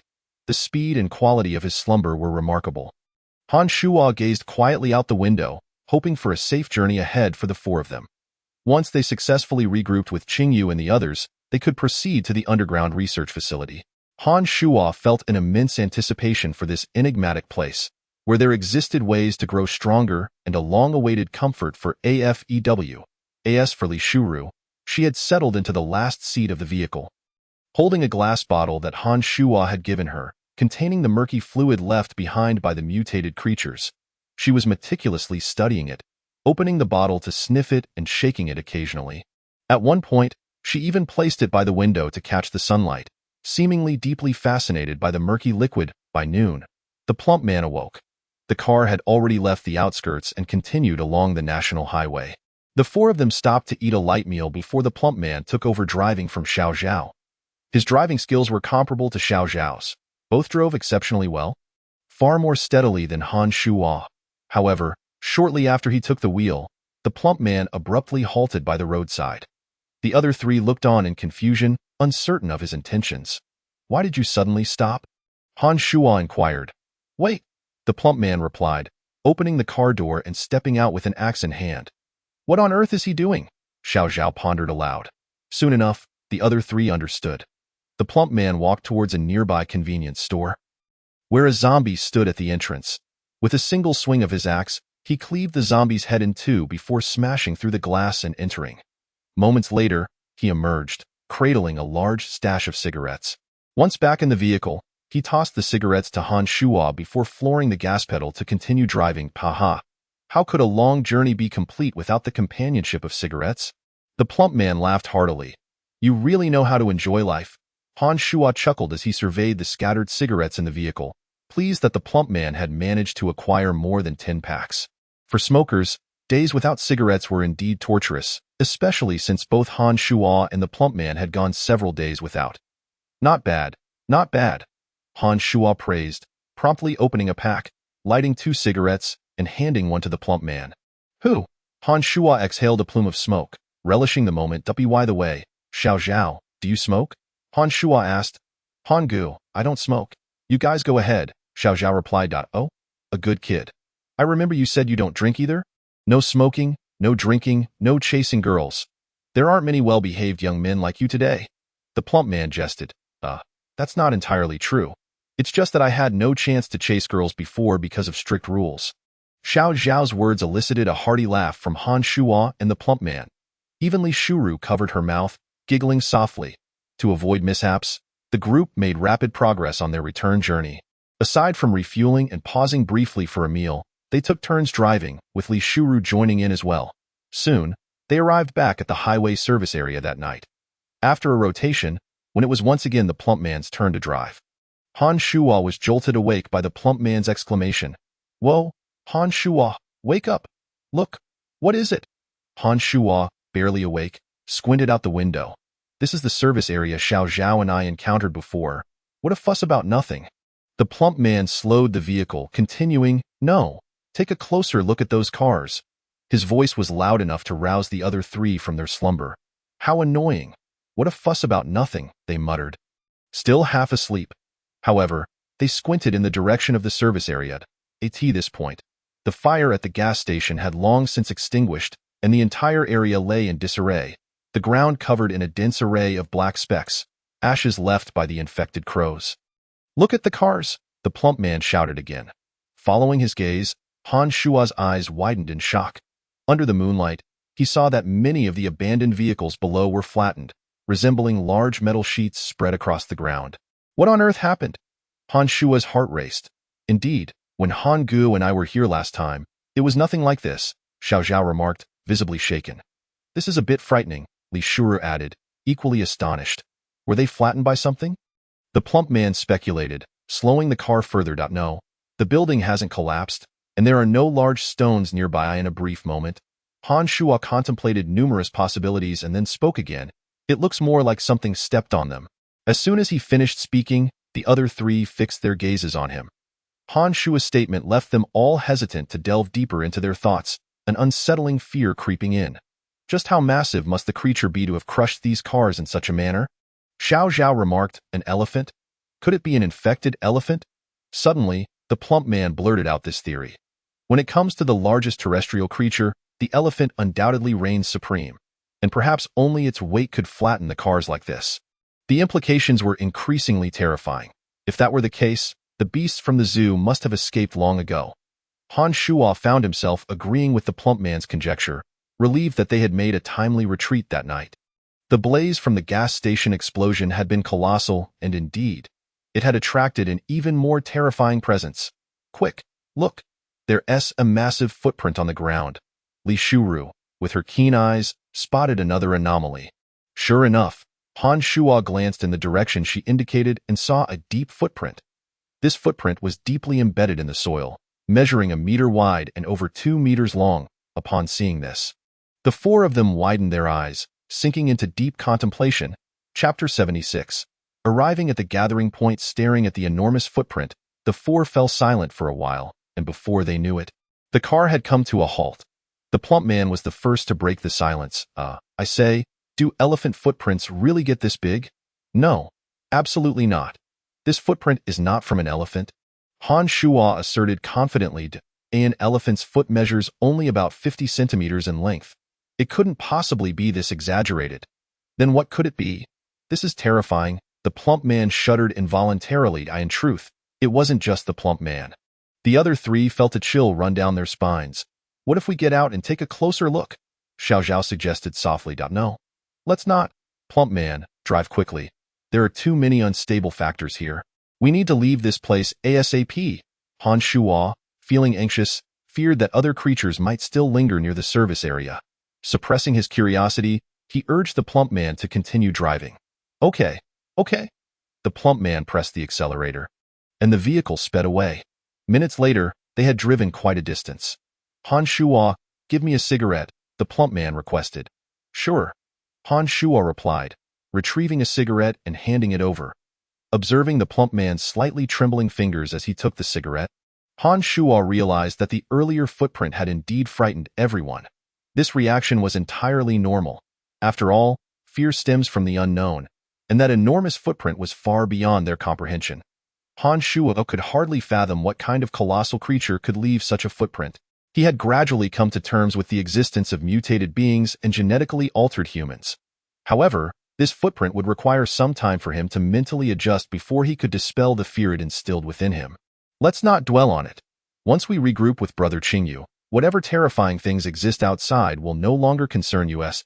As long as we enter the underground research facility, we will be safe. Han Shuo reassured them, worried that this incident might leave them with psychological scars. Yes, if all goes well, we should reach the gathering point by tomorrow night. Xiao Zhao's thoughts were not overly complicated. He recovered swiftly. The mention of the gathering point evoked a sense of longing for his former comrades. Well, soon it will be safe. The portly man's hands ceased their trembling, gradually finding steadiness.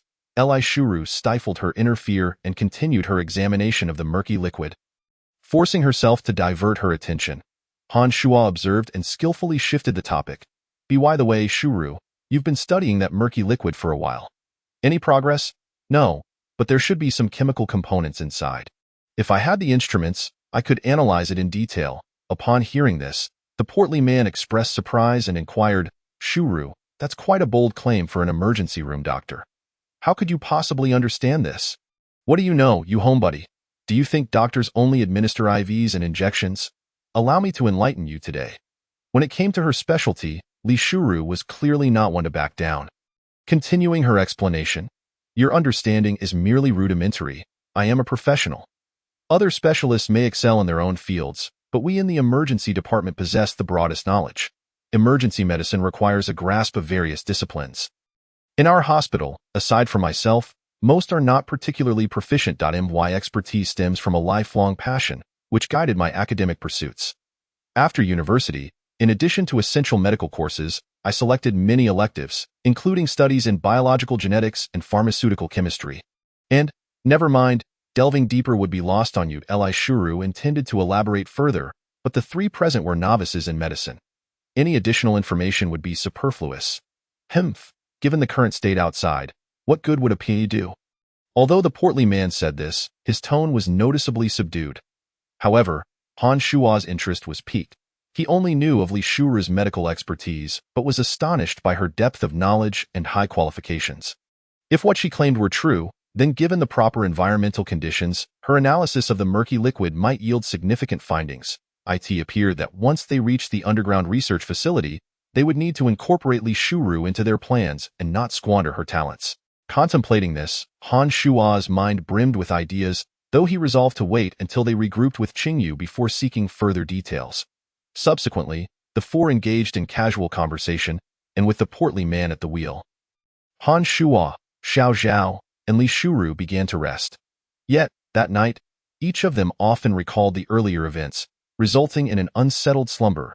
As dawn broke and the sun appeared on the eastern horizon, the portly man exited the highway, refueled the vehicle, and handed the keys to Xiao Zhao, who was most familiar with the city. Due to the abundance of supplies in the car, Han Shuo could not afford to leave it in a distant location. Xiao Zhao navigated through H-City, continually attempting different routes, steering clear of any blocked areas. Following Han Shuo's instructions, Xiao Zhao drove as close to the gathering point as possible. Although it took considerable time, their efforts bore fruit. After navigating numerous routes, Xiao Zhao successfully avoided all impassable roads, parking the vehicle approximately 1,000 meters from the gathering point. Beyond that distance lay genuine obstructions, and the remaining 1,000 meters would take the group merely 10 minutes to walk. Han Shuo decided to first regroup with Qingyu and the others, bringing along some soldiers to clear the abandoned vehicles. 4 individuals alone would struggle to manage the task. Thus, they set off towards the gathering point. Armed only with their weapons, after exiting the vehicle, the portly man casually draped an arm around Xiao Zhao's shoulder, playfully asking, "So, Xiao Zhao, are you excited to see your comrades again?" "Excited, indeed. Though it's only been a few days. I nearly thought I wouldn't see them again," Xiao Zhao replied without hesitation. Han Shuo could discern Xiao Zhao's enthusiasm. Even he had not anticipated that their return journey would proceed so smoothly and safely. At that moment, Han Shuo noticed no living zombies on the street, although several corpses lay scattered by the roadside. It seems Qingyu and the others cleared this area earlier, but we must remain vigilant, he remarked. Understood, understood, the others replied, continuing their walk. They covered 500 meters, then 400 meters, and finally 300 meters. Just ahead, a left turn would reveal the entrance to the gathering point. Chapter 77. Clawed zombies as they neared a reunion with his former comrades. Xiao Zhao quickened his pace, reaching the corner. Upon turning left, he froze in place. Xiao Zhao, is there really such a rush? It's only a couple of steps, the portly man teased. However, curiously, Xiao Zhao did not respond to his jest. The other three detected Xiao Zhao's unusual demeanor. His face bore little excitement, instead appearing somewhat vacant. Let's go check it out, Han Shuo urged, his expression growing serious. He suddenly noticed a detail. The atmosphere felt eerily quiet. Han Shuo recalled that during his last visit, he could hear sounds from within the gathering point's courtyard. Today, however, the direction of the gathering point was ominously silent. Upon hearing Han Shuo's words, the portly man and Li Shuru sensed something was amiss, and the three hastened towards Xiao. No, it can't be. As Han Shuo reached the intersection, he heard Xiao Zhao shout, tears brimming in his eyes, as he dashed towards the gathering point. At that moment, Han Shuo glimpsed the scene before him. Countless zombie corpses were piled against the entrance of the gathering point, and the iron gate had been forced ajar, slightly deformed from the pressure. Quick, follow Xiao Zhao. The gathering point has fallen. Xiao Zhao, slow down and be cautious of your surroundings. Han Shuo shouted, closely trailing Xiao Zhao. He could not fathom how, in just a few days, the gathering point under Qingyu's guard had transformed into such a state. Why had so many zombies appeared suddenly? What had happened to Qingyu and the others? Han Shuo was oblivious to these questions, feeling increasingly anxious that Xiao Zhao might recklessly encounter danger. Fortunately, upon entering the courtyard, Han Shuo found no living zombies, and the area was devoid of any people. Where is everyone? Where are the captain and the others? Xiao Zhao appeared visibly distressed, losing his composure. Xiao Zhao, calm down. There are no bodies of Qingyu and the others in the courtyard. It's likely they couldn't hold their position and chose to retreat. Han Shuo reassured him. Then, from the corner of his eye, he caught sight of a breach in the back wall. Look, the vehicles are gone. They must have safely evacuated through that gap. Hearing Han Shuo's words, Xiao Zhao gradually regained his composure, staring blankly at the opening. Yes, they must have escaped. There are no signs of a struggle here. What happened? How did this place end up like this? The portly man and Li Shuru approached, concern etched on their faces. Who knows what transpired to attract so many zombies? Han Shuo shrugged, helplessly explaining. But it's good news that Qingyu and the others should have evacuated safely. Alas, the portly man sighed. He had long cherished this place, but now it seemed lost. Han Shuo placed a reassuring hand on Xiao Zhao's shoulder. After a few minutes, Xiao Zhao's emotions stabilized. What should we do now? Where do we go next? The portly man asked, seeking Han Shuo's guidance. Before Han Shuo could respond, Xiao Zhao suddenly interjected, I know the route to the underground research facility. I'll lead you. Then what are we waiting for? Let us hurry. Perhaps your captain and the others just evacuated, and we can still catch up. The portly man was filled with excitement upon learning that Xiao Zhao was familiar with the route to the underground facility. As the three prepared to leave, Han Shuo suddenly called for them to halt. The portly man looked back, puzzled. What now? There's nothing left here. Why waste any more time? Shuo, don't speak. Listen closely. Is there a sound nearby? Han Shuo instructed. The group fell silent, straining to hear. Indeed, a faint sound reached their ears, rhythmic and subtle. It was almost undetectable without careful attention. It sounds like something gnawing, Li Shuru whispered. Indeed, could there still be someone hiding here? The portly man questioned in confusion. I'll go check, Xiao Zhao exclaimed, excitement coursing through him.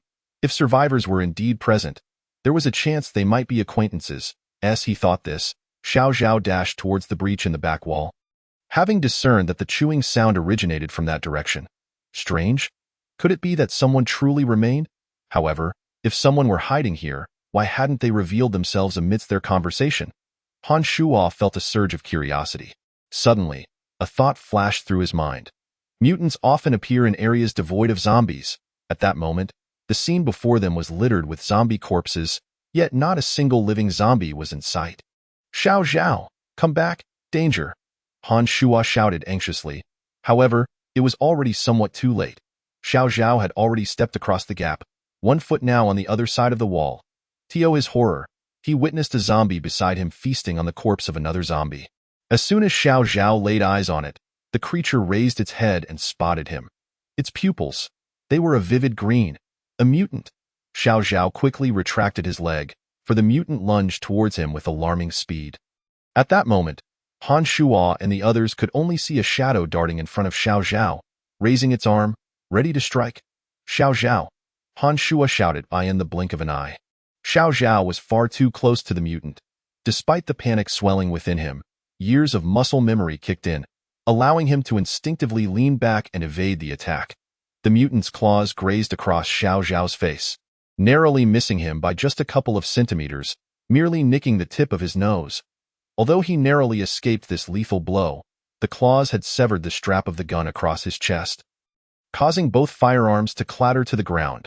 Seizing the moment, Xiao Zhao kicked the mutant away, losing his balance and tumbling to the ground, but managed to create some distance. I'm fine.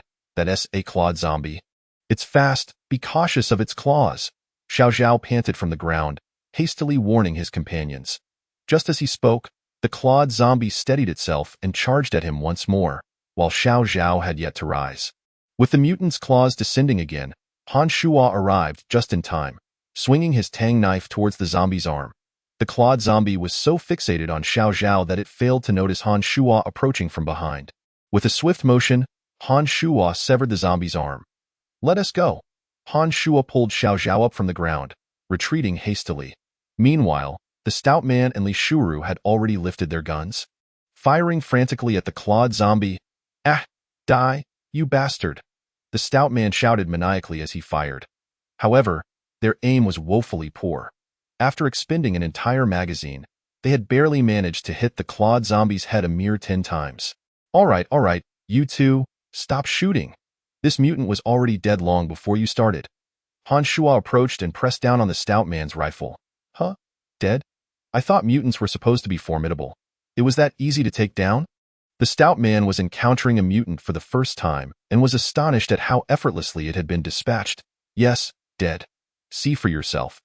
Han Shuo ignored the stout man and carefully examined Xiao Zhao's condition. Brother Han, I'm fine, but that was indeed a close call. Xiao Zhao sighed with relief, shaken by the near encounter. Had he reacted any slower, he might have been clawed and infected by the zombie.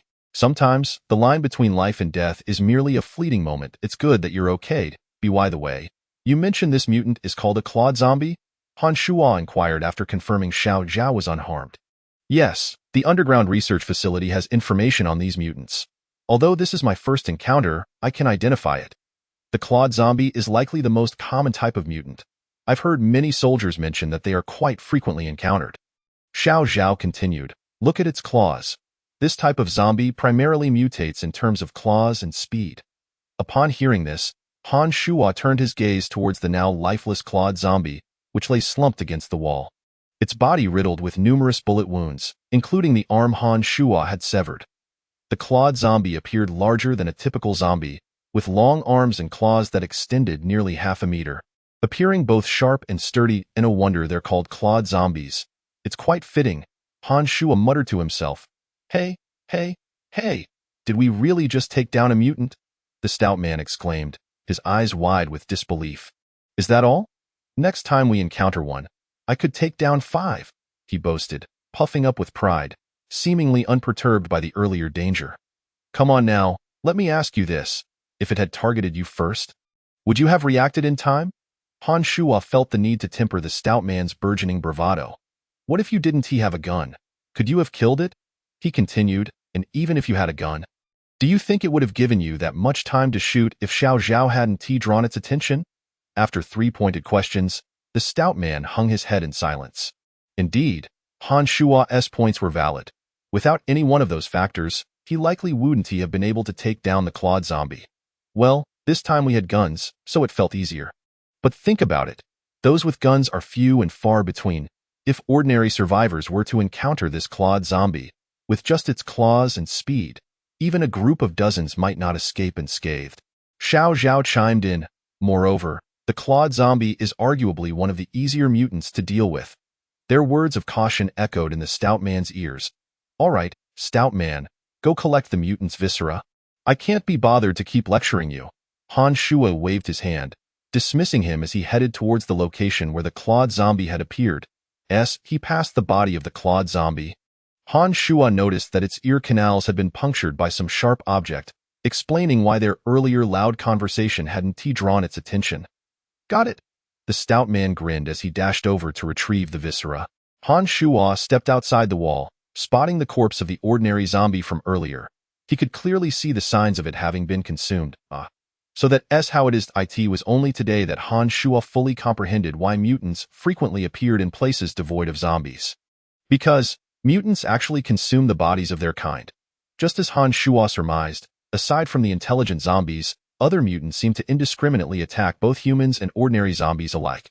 However, when comparing the two, humans hold a greater allure for mutants. To this day, even the underground research facility has yet to unravel this mystery. Most mutants seem to possess a bloodline suppression. Wherever they appear, ordinary zombies instinctively keep their distance. It's akin to the relationship between dogs and lions. No matter how ferocious a dog may be, standing before a lion, it would likely tremble in fear. Having gained this insight today, Han Shuo felt he had gleaned a considerable amount of knowledge. All right, let us check the rooms in the courtyard for anything useful. We should take whatever we can. With Qing Yu and the others having already retreated, lingering in this place held no purpose. Han Shuo decided to leave, with Xiao Zhao leading the way to seek out the underground research facility. Okay, the three replied in unison. The stout man had returned with the viscera, though the amount extracted from the clawed zombie's head was minimal. Barely a drop. After retrieving it, Han Shuo handed the viscera over to Li Shuru for safekeeping. Soon, the group had scoured all the rooms, finding nothing of value, and they wasted no time returning to their earlier parking spot. Xiao Zhao, which way do we go? Han Shuo asked as he prepared to drive. We should head out of the city first. All right, in the vehicle, Li Shuru took out a medical kit. Though Xiao Zhao had avoided being clawed by the zombie, he had sustained a deep gash on his arm from falling onto the rocky ground. Despite Xiao Zhao insisting it was merely a minor injury, Li Shuru meticulously tended to his wound. The atmosphere in the vehicle was somber, with little conversation among the Ford. Han Shuo understood that while Xiao Zhao was aware of the route to the underground research facility, their small group was still at great risk. According to Xiao Zhao, the facility was located in the far south, several thousand miles away from City H. Moreover, they could no longer use the highway. Xiao Zhao's team had encountered a horde of zombies on their way, resulting in the loss of a comrade on their very first day out of the underground research facility. Qing Yu's team consisted of 10 fully armed members. It would not be an exaggeration to say that their strength was tenfold compared to Han Shuo's small group, and the sheer scale of the zombie horde that could inflict casualties upon them was unfathomable to Han Shuo. Thus, he could only rely on Xiao Zhao's guidance to chart a new route. And so, the four of them embarked on a new perilous journey, one fraught with uncertainty. Chapter 79. Stumbling along in the following days, Han Shuo and his companions proceeded with utmost caution. They encountered no good fortune, but misfortune seemed to stalk them relentlessly. On the very first day after departing the gathering point in City H, the four drove towards their goal, only to be deterred after covering just over 100 kilometers by a small horde of zombies. Although it was described as a small horde, it still numbered over 100 zombies in total. With a sense of helplessness, Han Shuo had no choice but to direct everyone to take a detour. This deviation led them through countless intersections and an indeterminate distance, ultimately resulting in Xiao Zhao getting lost on the following day. Due to Xiao Zhao's inability to discern the new route, Han Shuo was compelled to steer the vehicle into a nearby city in search of a map. In an age dominated by digital maps, locating a detailed paper version proved to be exceedingly challenging. Whenever they encountered a bookstore, they would stop, but regrettably, their efforts yielded nothing. It was only as dusk approached that they finally found a comprehensive paper map in a large bookstore. During this time, the plump man had mysteriously procured several cans of meat. The four of them had gone nearly 10 days without consuming meat, and the mere sight of those cans made their mouths water and their eyes sparkle. Then came the third, fourth, and fifth days, during which Han Shuo and his companions traveled a distance of precisely 0. Indeed, you read that correctly, 0. Because they had all succumbed to food poisoning, the culprit being those very cans of meat. Curse you, fatty. Why did you have to bring those cans? Li Shuru, looking haggard, clutched her stomach and rested in a corner. I've made 4 or 5 trips to the restroom today. Oh no, not again. Before Xiao Zhao could finish his sentence, he sprang up and dashed out of the room towards the restroom. I can't even bear to talk to you. Even Han Shuo lay on the bed, grumbling. Just 3 nights prior, after acquiring the map, Han Shuo had parked the vehicle in an abandoned factory on the outskirts of the city. The factory had clearly been deserted for quite some time, with dust coating the interiors. The 4 of them conducted a brief cleaning before gathering to share dinner. Naturally, the cans of meat were consumed in their entirety, swiftly vanishing into their stomachs. Shortly thereafter, the plump man was the first to feel unwell, followed closely by Xiao Zhao, and then Li Shuryu.as for Han Shuo. He was the last to experience discomfort, having consumed the least. All exhibited similar symptoms, prompting Li Shuru, a doctor by profession, to immediately deduce that they were suffering from food poisoning. Everyone had eaten the same meal, and since they had consumed other foods daily without incident, the blame for their malaise was naturally placed upon the cans of meat. The plump man was thus burdened with guilt. Don't blame it all on me. You all enjoyed it just as much, he protested, his face pale as he mournfully touched his belly. Those morsels of meat had been hard-won, and after 3 days of vomiting and diarrhea, he feared he had lost several pounds. Yet, how peculiar. They had checked the seals and found no issues. How could they have been poisoned? Li Shuru, too, was too weary to berate the plump man further. For such occurrences were beyond anyone's foresight. I even checked the expiration date, and it wasn't expired, Han Shuo interjected. It must be shoddy products from a small workshop, the plump man exclaimed indignantly, only to be interrupted by a sudden churn in his stomach, prompting him to rush outside. Oh no, I'm coming too. Xiao Zhao, is the restroom free? Just a moment, fatty. Find a spot outside to take care of it, came Xiao Zhao's distant reply. Damn it, Han Shuo sighed, overwhelmed by the unexpected turn of events that had disrupted their plans. Originally, according to Xiao Zhao's analysis, if all went smoothly, they could have reached the underground research facility within 10 days, even without taking the highway. Regrettably, fate had conspired against them, and in a haze of confusion, they had squandered 5 days that evening. The 4 of them had little appetite and merely nibbled on some food. Li Shuru retrieved medicines from the first aid kit and urged everyone to take them.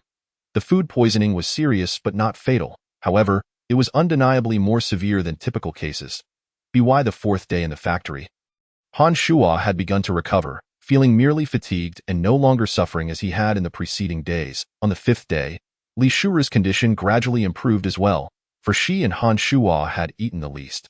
Meanwhile, the plump man and Xiao Zhao, driven by gluttony, had consumed more than half of the meat cans and required a full week to recuperate, only beginning to feel better on the 7th day. Today marked Han Shuo's 8th day in the factory, his health completely restored as he patrolled the premises alone. Having wasted over 10 days here, he knew he couldn't rush things. They would wait another 2 days until the plump man and Xiao Zhao regained their strength before proceeding. Patience is a virtue, he muttered to himself, fully aware that haste would not yield favorable results. The factory had yet to receive a thorough inspection, as he had been preoccupied with recovery. Today, he resolved to search for any useful supplies nearby and eliminate potential dangers. Unbeknownst to him, a figure lurked a kilometer away, concealed behind a tree, peering through binoculars toward the factory. After observing for several minutes, the figure smirked with a sinister grin and stealthily departed 0.4 miles away from the abandoned factory where Han Shuo and his companions resided. Lay a small survivor camp. The camp housed approximately 20 individuals, predominantly men, with women in the minority, and the average age ranged from 30 to 50. The figure who had been stealthily observing the factory entered the camp, heading straight for the innermost tent. Inside sat a tall woman with short hair, one of her eyes obscured by an eye patch. Upon noticing the newcomer, the one-eyed woman raised her head and spoke. Xiaojio, you're back? This individual was indeed Xiaojio, a nickname, and a member of the camp responsible for reconnaissance. Yes, boss, Xiaojio replied respectfully. To her surprise, the leader of this camp was the one-eyed woman herself. What did you discover during your reconnaissance?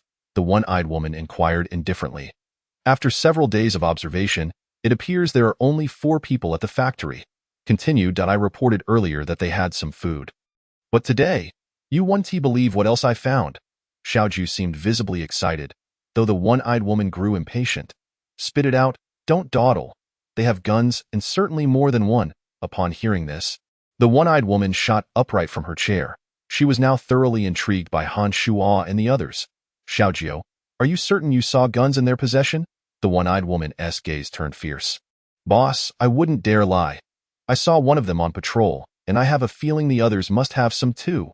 Xiaojio, deeply fearful of the one-eyed woman, understood that her ruthless and cunning nature had earned her the leadership of the camp. He refrained from speaking further, detailing everything he had observed that day. Besides the one carrying a gun, there was another dressed in military attire. Boss, if there's a soldier among them, they can't possibly have just one gun. Right? The woman sat back in her chair, deep in thought of a soldier. Are all four of them military personnel? There's likely only one. The others don't seem to behave like soldiers. One woman I saw had a medical kit. She might be a doctor. Unbeknownst to Han Shuo, Xiaoju had been observing them for 2 to 3 days, piecing together their daily activities with surprising accuracy. Boss, if we can seize their guns, life will surely improve for us. I know that, but regrettably, we lack firearms. Although we have numbers, we stand little chance in a direct confrontation. Hearing the one-eyed woman's words, Xiaoju felt anxious. He knew her well enough to recognize that she was not one to surrender easily. So we're just going to give up? Won't we fight for it? Humph. The one-eyed woman scoffed, a wicked smile creeping across her lips. Give up? How can a bird in hand fly away? Then, what do you intend to do? The one-eyed woman tapped her slender fingers against her temple and said, when brute force fails, we must rely on our wits. Xiaojio, do you understand the concept of cunning?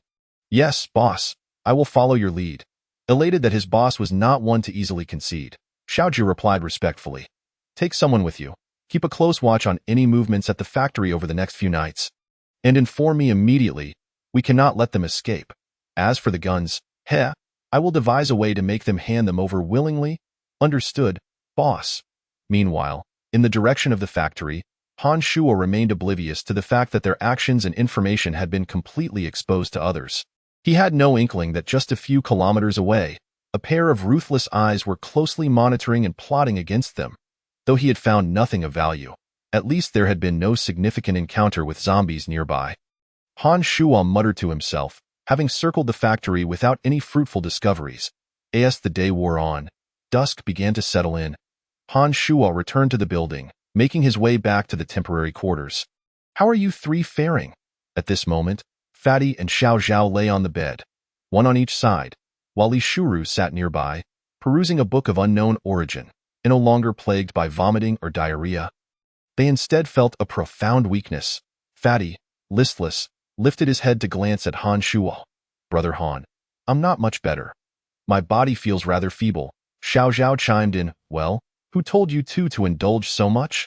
Now you're reaping the consequences. Come on, take your medicine first, Li Shuru said, a hint of schadenfreude in her tone, though she still attentively cared for the two, stepping forward to assist them in taking the medicine.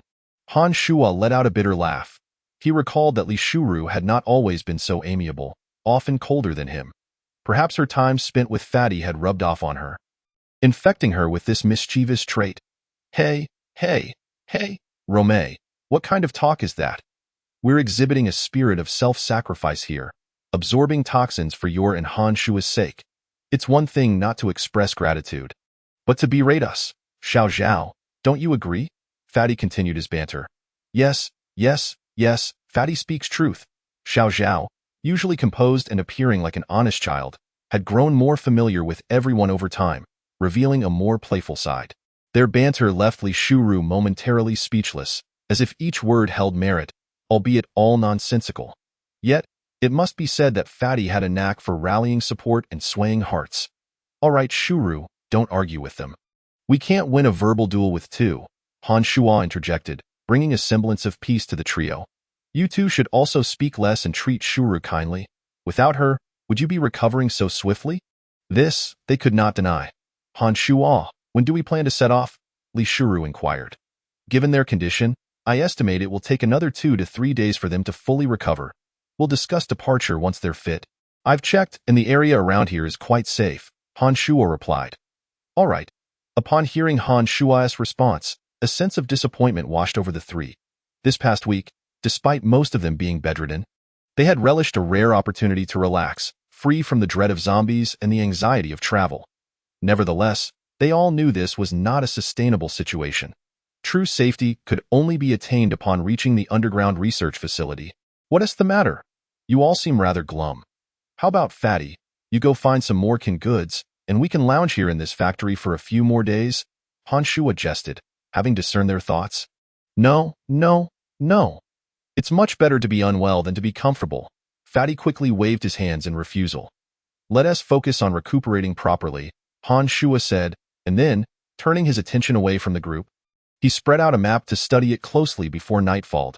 At the southernmost center of the map, Xiao Zhao had circled a spot in red ink, marking the location of the underground research facility.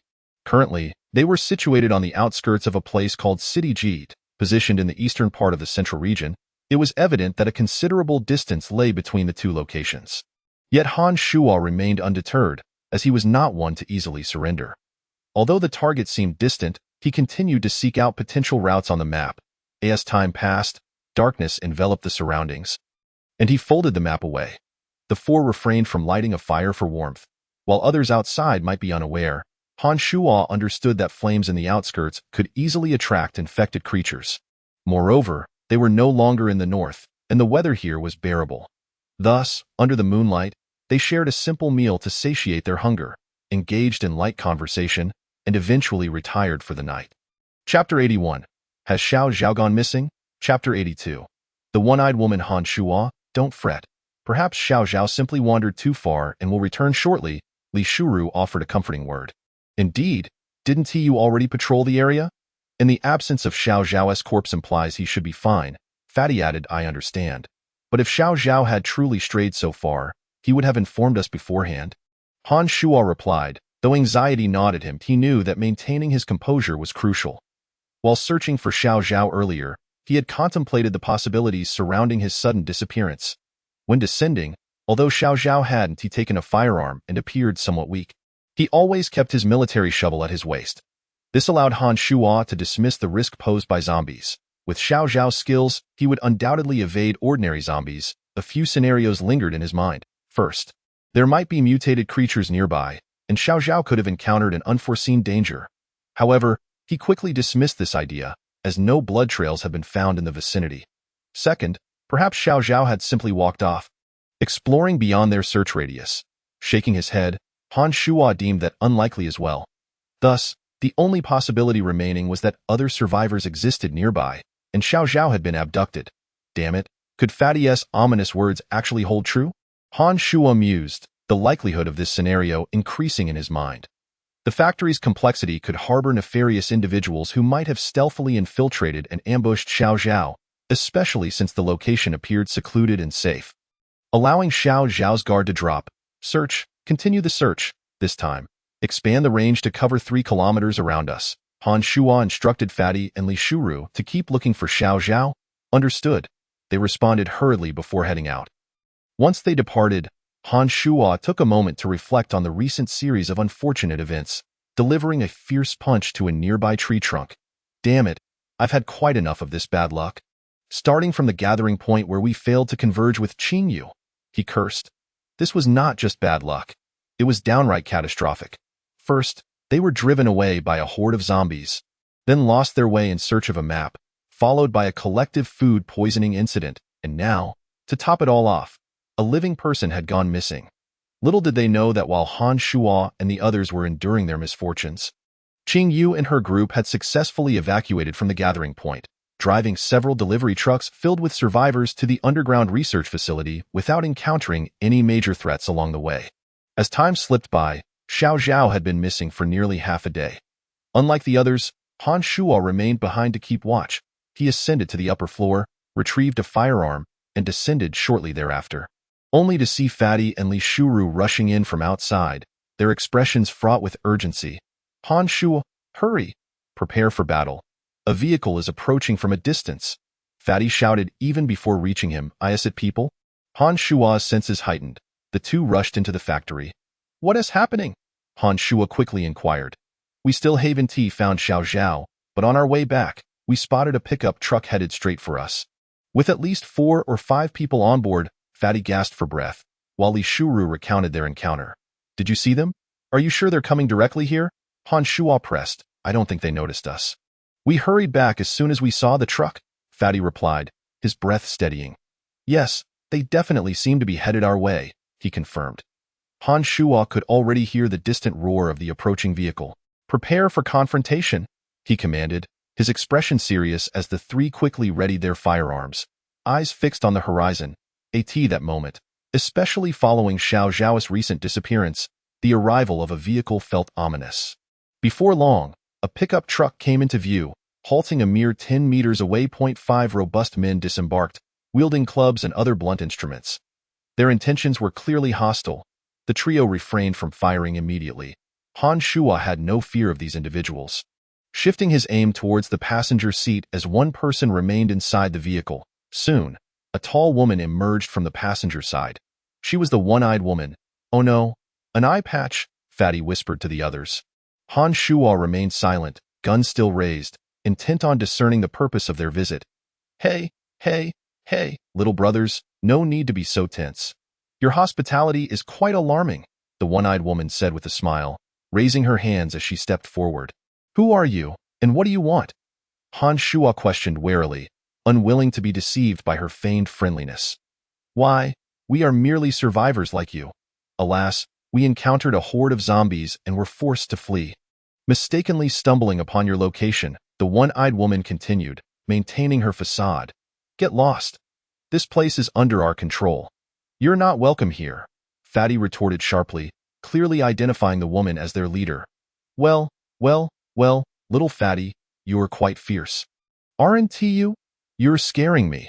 The one-eyed woman feigned a pitiable demeanor. Yet the fact that she was blind in one eye and donned an eye patch hardly aligned with the essence of pity. Bang! A gunshot echoed. Suddenly, Han Shuo fired a shot into the air, startling everyone present.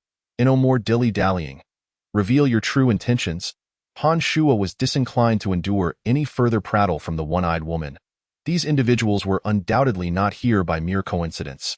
It was evident that the one-eyed woman, having ascended to the position of leader, possessed certain qualities that rendered her unfazed by the recent gunshot. Humph! The previously smiling one-eyed woman emitted a cold snort. Her expression transforming in an instant. Her eyes narrowed as she cast a frigid gaze upon Han Shuo and his companions, speaking with a tone of disdain. I hear you're searching for someone? How unfortunate, for I happen to know exactly where that person is. Upon her utterance, the countenance of Han Shuo and his companions darkened instantly, as if at any moment they would pull the triggers of their weapons. Indeed, Xiao Zhao's disappearance was directly linked to these individuals. Chapter 83. Preparing for rescue. Vile woman, speak. Has Xiao Zhao been captured by you? The stout man erupted in anger, shouting at the one-eyed woman. Return Xiao Zhao to us. At this moment, a murderous glint flickered in Li Shure's eyes. Han Shuo's gaze hardened. The one-eyed woman's words had clearly struck a nerve. If anything happens to my people, you will all pay with your lives.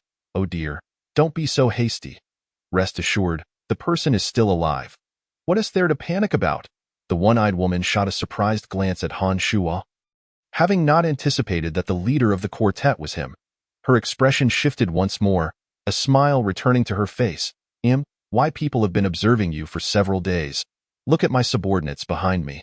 They are quite the motley crew and hardly pique my interest. The one-eyed woman remained unruffled, seemingly assured that Han Shuo and his companions would not dare to act rashly as she finished speaking. Her subordinates displayed no signs of anger. They, along with the remaining members in the camp, had long been thoroughly subdued by the one-eyed woman, fearing to harbor any rebellious thoughts, for they understood just how terrifying this woman could be. The one-eyed woman continued, Thus, my demands are quite simple. I've been lonely for too long and require a charming young man like you to alleviate my boredom. It's been ages since I encountered such an appealing man. She pointed at Han Shuo, then directed her long, delicate finger toward the stout man, teasing further, "S for this little chubby fellow. Though he's a bit plump, he's still quite sturdy. I wouldn't he mind a change of pace every now and then. Damn it, I can't take this anymore. This woman is utterly repugnant," the stout man exclaimed, gripping the axe beside him, ready to charge forward. "Steady. She is trying to unsettle us." Han Shuo restrained the stout man. He knew that in such a tense moment, Allowing anger to dictate their actions would be folly. Xiao Zhao was in their clutches, and they could not afford to act recklessly. Yet, despite his inner admonitions, Han Shuo fired another shot. Bang. This time, the bullet struck the ground at the woman's feet. Reveal your true purpose. If you dare to continue to toy with us, believe me, the next bullet will blow your head off. The one-eyed woman Han Shuo was exceedingly cautious. He first circled around the back of the factory before stealthily making his way toward the direction in which the pickup truck had departed during daylight. Of course, this solitary piece of information was insufficient. Han Shuo could only make a rough estimation of the location, and for the rest, he would have to search meticulously, bit by bit. Nevertheless, he was confident that the camp of the one-eyed woman would not be too far away. The time that elapsed from Xiao Zhao's disappearance to the one-eyed woman's return spanned only a few hours. If the camp were stationed too far, the time required for a round trip would be inadequate. Just as Han Shuo had surmised, the path he was traversing led directly to the camp's location. Although there was a slight deviation in direction, ultimately, he did not squander much time and successfully located the one-eyed woman's camp. Indeed, it was here. Han Shuo immediately spotted Xiao Zhao. The camp was not particularly large, surrounded by sharp wooden stakes, with barbed wire coiled between the gaps. At present, only about 10 individuals were scattered around, idly observing the spectacle. This was because Xiao Zhao was bound to a wooden stake, enduring a merciless beating from the one-eyed woman. Tell me, how many guns do you have in total? With that, the one-eyed woman raised her whip and struck Xiao Zhao fiercely. Crack! Xiao Zhao yelped in pain. This was not the first lash. Ever since the one-eyed woman had returned, she had relentlessly whipped and interrogated Xiao Zhao. She needed to ascertain the precise number of firearms possessed by Han Shuo and his companions for tomorrow's procurement inspection. If even one gun were overlooked, it could alter the course of events. Spitting out a mouthful of saliva, Xiao Zhao, after a brief respite, weakly lifted his head to aim at the one-eyed woman's face. Crack! Another lash struck him. Humph! Truly deserving of a soldier, his tongue was as tough as steel. The one-eyed woman's expression was filled with ferocity as she continued to lash the whip upon Xiao Zhao. Before long, he fainted again, having succumbed to the agony for the 4th time. Yet each time, cold water would be splashed upon him to rouse him. This time was no different. One of the one-eyed woman's subordinates doused him with a basin of cold water. However, Xiao Zhao remained unconscious. Oh, so you've learned to feign death, have you? Do you think I'm so easily deceived? The one-eyed woman scoffed derisively, delivering another lash to Xiao Zhao's body. Boss, please stop. If you keep this up, he might truly die. One of the men approached to check Xiao Zhao's breath. There was still a faint pulse. This time, he's genuinely passed out. Fortunately, he still has a breath left. If you kill him, we won't be able to make the deal tomorrow. Hearing her subordinate's persuasion, the one-eyed woman finally relinquished her whip, acknowledging that she could not afford to kill Xiao Zhao just yet. That life was still of great utility. Once she obtained the firearms tomorrow, Humph! Han Shuo and his companions would become mere playthings in her hands. Boring. I'm tired today. The rest is up to you. Remember, keep an eye on him and do not let this brat die. With that, the one-eyed woman returned to the tent. Yes, boss. At this moment, hidden in the shadows, Han Shuo's eyes had turned red. He knew the woman would not easily relent in her punishment of Xiao Zhao. But he had not anticipated the extent of the brutality. Despite Xiao Zhao's repeated fainting, he had not divulged any information. Observing Xiao Zhao, now covered in wounds, Han Shuo felt a profound ache in his heart. Yet, he knew he could not act impulsively. There were too many people in the camp. Rushing in recklessly to rescue him would be tantamount to seeking death. Most crucially, the instant he revealed himself, the one-eyed woman would undoubtedly end Xiao Zhao's life without hesitation. Suppressing the fury within, Han Shuo quietly observed the situation in the camp. After half an hour of reconnaissance, he estimated the total number of individuals in the camp to be around 20. Excluding the women, the remaining men were robust. While they might not be able to take on multiple opponents at once, defeating 2 or 3 ordinary individuals would be well within their capabilities. Although the number was not overwhelmingly large, they constituted a force that could not be disregarded. The only solace for Han Shuo was the absence of any visible firearms. All the individuals were armed only with melee weapons. Having gathered the information he sought, Han Shuo stealthily retreated. He had already formulated a plan, and knew he had to return to enlist the help of Fatty and Li Shuru to mount a rescue. The return journey was uneventful. From the time Han Shuo left to when he returned to the factory, approximately 3 hours had passed. Upon seeing Han Shuo return safely, Fatty and Li Shuru hurriedly approached to inquire about the situation. "How did it go? Did you find anything?" "Yes, they are located about 4 kilometers northwest of the factory. Can we take them on?" "How is Xiao Zhao?" the two asked in rapid succession. Han Shuo took a sip of water to calm his nerves before responding one by one. "It's going to be difficult. There are around 20 of them, too many to deal with all at once. As for Xiao Zhao, come on, just say it." Fatty pressed on. "It's bad. Xiao Zhao has been beaten severely. Although he is still alive, he is unconscious. Damn it.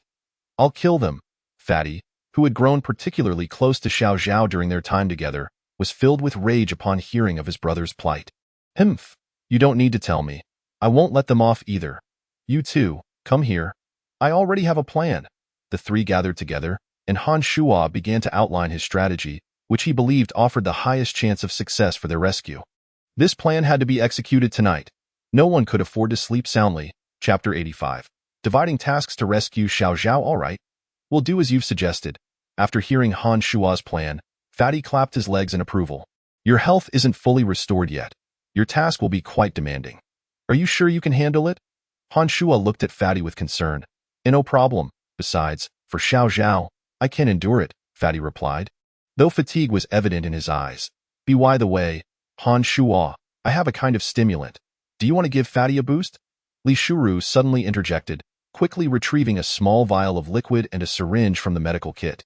This liquid could invigorate a person for a short time, allowing for vigorous activity without feeling too fatigued. "Isn't that just a stimulant? Hurry, give Fatty a shot." Fatty eagerly bared his shoulder. He was well aware of his own "oh my goodness. The pain is excruciating for the robust fellow." The hefty man gasped, enduring the agony while disregarding his wound, hastily setting off at a brisk pace along the road. The scent of blood on the ground swiftly caught the attention of nearby zombies, who promptly altered their course to closely follow him. "Come, you wretched zombies, come feast upon me. Your grandpa awaits you ahead," he bellowed, his mission being to attract a sufficient number of zombies and lead them all to the camp. Only by inciting chaos within the camp could Han Shuo have the opportunity to rescue others.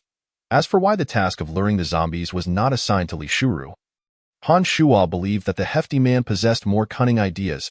If he failed to attract enough zombies, it would jeopardize the subsequent operation. Unbeknownst to him, the nearby zombies had already converged upon him. The hefty man was audacious, perhaps even more so than Han Shuo could have imagined, employing such a method to gather zombies. Drawing blood to attract them was indeed the swiftest approach, yet it was also uncontrollable. If he were not careful, he could easily find himself surrounded by the undead. In his quest to save Xiao Zhao, he had already burned his bridges. Huffing and puffing, he sprinted, occasionally raising his axe to dispatch a zombie obstructing his path, sweat beading on his forehead.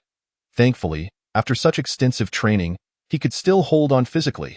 It was unclear how much time had passed or how far he had run, but the few zombies trailing him had transformed into dozens, and then into hundreds. Suddenly, he glanced back, startled. Enough already.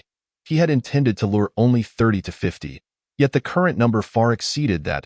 As previously mentioned, drawing blood was indeed the quickest method, but it was also utterly uncontrollable. With the initial task accomplished, the hefty man hurried towards the camp. Blood continued to drip beneath his feet as more and more zombies closed in from behind. In the factory direction, Li Shuru stood by the window, her gaze fixed on the distance, remaining there since Han Shuo and the others had departed. Her task was to wait for Han Shuo's signal. Once she spotted it, she would immediately set off to pick them up. Timing was crucial. She had to strike precisely when the signal was released. Not too early, lest the lookout Xiaoju notice the disturbance at the factory and report it back. Of course, she couldn't be too late either, for then Han Shuo and the others might not wait for her arrival. In the dark recesses near the camp, Han Shuo had been lying in wait for over an hour, fully aware that patience was essential. The hefty man required time to draw the zombies. Inside the camp, Xiao Zhao had awakened from his unconsciousness, his head bowed in silence. His injuries were severe, and all he felt was an unending pain. The night wind was cold, and Xiao Zhao felt an overwhelming chill, not merely from the breeze, but from the slow fading of his body's vitality, he could barely see his own feet, his vision growing increasingly blurry. He bore no grudge against anyone, nor did he wish for Han Shuo and the others to come to his rescue, for that would only make him a bargaining chip against them. In this moment, he lacked even the strength to end his own life, as images of Han Shuo, the hefty man, Li Shuru, and Qing Yu flashed through his mind, alongside those of his former comrades. His only regret lay in the fact that he would never again see their faces. He felt weary, so very weary. Chapter 86. The rescue in progress. Another half-hour slipped by, and Han Shuo remained fixated on the camp ahead, which still showed no signs of activity. The one-eyed woman was also quite cautious, instructing her subordinates that no one was to sleep that night, taking turns to guard the hostages. Han Shuo and his companions were armed. If only a few guards were left, it could truly present Han Shuo and the others with an opportunity. She aimed to completely thwart any chance of a rescue, yet she remained oblivious to the fact that Han Shuo excelled at creating opportunities in such situations. Suddenly, Han Shuo heard a faint sound from behind. Although his hiding spot was well concealed, it was not a complete blind spot. He quickly turned to look, and a figure emerged from the darkness. Han Shuo squinted, slowly drawing his Tang Dao. "Don't move. It's me." The voice was familiar. It was the hefty man. "You startled me. How did you find me here?" Han Shuo had not anticipated that the hefty man would discover his location. There are only a few good hiding spots nearby, and this is the only high point, the hefty man replied quietly, crouching beside Han Shuo. "What happened? Did you complete the task? I told you to hurry back once you finished. I was worried you couldn't handle it alone," the hefty man panted, a smile creeping onto his lips. Han Shuo felt a twinge of emotion at these words. As he drew closer, Han Shuo suddenly noticed the hefty man's pallor. In the moonlight, his lips appeared frightfully pale. "You look unwell. Why are you so weak? The aftereffects of the stimulant shouldn't be this soon." The hefty man extended his arm, revealing a wound inflicted by a knife. "You attracted the zombies with blood? Are you insane?" Han Shuo realized the danger of such actions. "It's fine. Nothing to worry about. Nothing to worry about. Damn it. You truly have a penchant for self-harm." Han Shuo muttered under his breath. "Get away. There's not much time. This is the fastest and most effective method." Han Shuo ceased to argue with him. "Where are the zombies? Where did you lead them? Don't rush. Just create some distance and wait for the show." Sure enough, shortly after the hefty man spoke, Han Shuo noticed some commotion within the camp. Little over half an hour prior, while luring zombies, the hefty man had conveniently picked up a bicycle from the roadside, using it to create distance from the zombies behind him. Upon nearing the camp, he had left a substantial amount of blood behind. With these blood trails, it was more than sufficient to attract the zombies from the rear. And he could see Xiao Zhao in the center of the camp. Xiao Zhao was also stained with blood, and based on these 2 points alone, he was confident that the zombies would undoubtedly converge upon the camp. Having completed his task, he rushed to regroup with Han Shuo. After all, 2 were always stronger than 1. Although excessive blood loss left him slightly dizzy, the effects of the stimulant still lingered, allowing him to hold on. "They're coming," Han Shuo whispered. From their elevated position, they could see clearly. At that moment, he observed hordes of zombies surrounding the camp, their numbers reaching into the hundreds. "What on earth? Why did you gather so many? Didn't I say a few dozen would suffice?"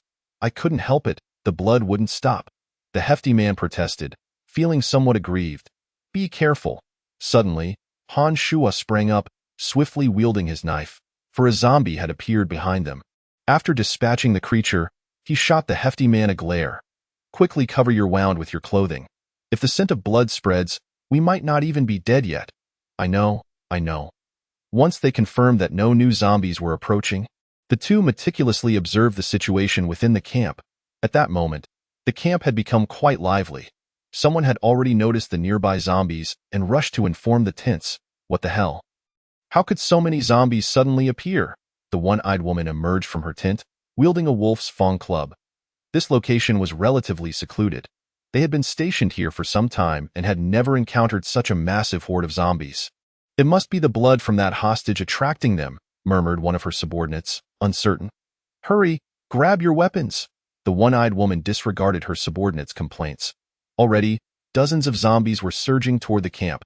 This quantity was manageable for them. The camp was rich in supplies, and she would not easily give up. However, she failed to notice that the dozen or so zombies in front were merely the vanguard, with an even larger number lurking behind. Leave 2 people to watch him. The rest, follow me to eliminate these zombies. In such a situation, the one-eyed woman was cautious enough to remember the hostages. Understood, boss. Soon, aside from 2 who remained with Xiao Zhao, everyone in the camp followed the one-eyed woman out to confront the zombies. Han Shuo knew the opportunity had arrived. You stay here for self-preservation. I'll go rescue him. All right, the hefty man replied, understanding that Han Shuo would act more swiftly alone at this moment. Seizing the rare opportunity, Han Shuo hurriedly approached, and no longer bothering to keep his voice down. The camp was rather noisy at present. Han Shuo moved with great speed, reaching the rear of the camp in under half a minute. He could see the situation inside through the gaps in the wooden stakes. Aside from Xiao Zhao and the 2 guards watching him, everyone else had accompanied the one-eyed woman to fend off the zombies. Han Shuo would not let this chance slip by. The wooden stakes were merely for defending against zombies. They were far too rudimentary for detaining humans. Stealthily, Han Shuo scaled over, avoiding detection from the 2 guards, whose attention remained fixed on the battle outside. It went smoothly. Han Shuo crept up behind the 2. With a swift motion, he struck down. Then, with a horizontal slash, both guards had no time to react and fell to the ground, their bodies collapsing silently, the sound barely perceptible amidst the chaos ahead. Xiao Zhao! Xiao Zhao! Han Shuo called out, seeing Xiao Zhao staring blankly at the ground, attempting to rouse him. Brother Han, is that you? Xiao Zhao's gaze was filled with confusion, as he felt that the figure before him, Han Shuo, was merely a figment of his imagination. It's me. We have come to rescue you. Han Shuo felt an indescribable pain in his heart, his eyes frighteningly red. He could sense that Xiao Zhao's breath was exceedingly faint. Swiftly, he cut the ropes binding Xiao Zhao with a knife, and just before Xiao Zhao collapsed to the ground, Han Shuo caught him. You are too foolish. You shouldn't have come. It's very dangerous. Xiao Zhao's voice was barely a whisper. Han Shuo resolutely hoisted Xiao Zhao onto his shoulder and proclaimed with unwavering determination, "What nonsense are you talking about? Xiao Zhao, hold on. You are our brother. Let us go home." What is home in this dire situation? For Xiao Zhao at this moment, the place where friends gather is home. Chapter 87. Successful rescue. Han Shuo's final words deeply moved Xiao Zhao. He did not utter another word. He had lost all strength, tears obscuring his vision completely. That moment, resting on Han Shuo's back, he felt an immense warmth. Han Shuo, carrying Xiao Zhao, made his way towards the entrance of the camp, where the gates stood wide open and no one turned to notice them, for the number of zombies ahead was overwhelming. Even around the camp, the shadows of zombies began to emerge. This time, the one-eyed woman sensed something was amiss. Although the number of zombies before her did not seem excessive, it felt as if they were endless. For everyone she killed, another would immediately take its place. And she became consumed by rage. A scream pierced the air. A hapless individual succumbed to the pressure, suddenly tackled to the ground by a zombie that appeared from the side. Soon, he became the first casualty. With one came another, as a series of agonizing cries echoed. One by one, her subordinates fell prey to the zombies, torn apart. In that moment, the one-eyed woman realized that the main horde of zombies had arrived. An overwhelming mass that left her breathless. It was not merely dozens, but clearly several hundred. Damn, this is not right. How could there be so many? The one-eyed woman had lost her will to fight. If it were merely a few dozen, they might stand a chance, but hundreds of zombies against just a handful of people was tantamount to a death sentence. Retreat? Stop killing. It's endless. Preserve the Green Mountains? And one need not worry about firewood. Finally, the one-eyed woman shouted the order to withdraw. As she turned, she suddenly discovered that the hostages in the camp had vanished. She understood in an instant.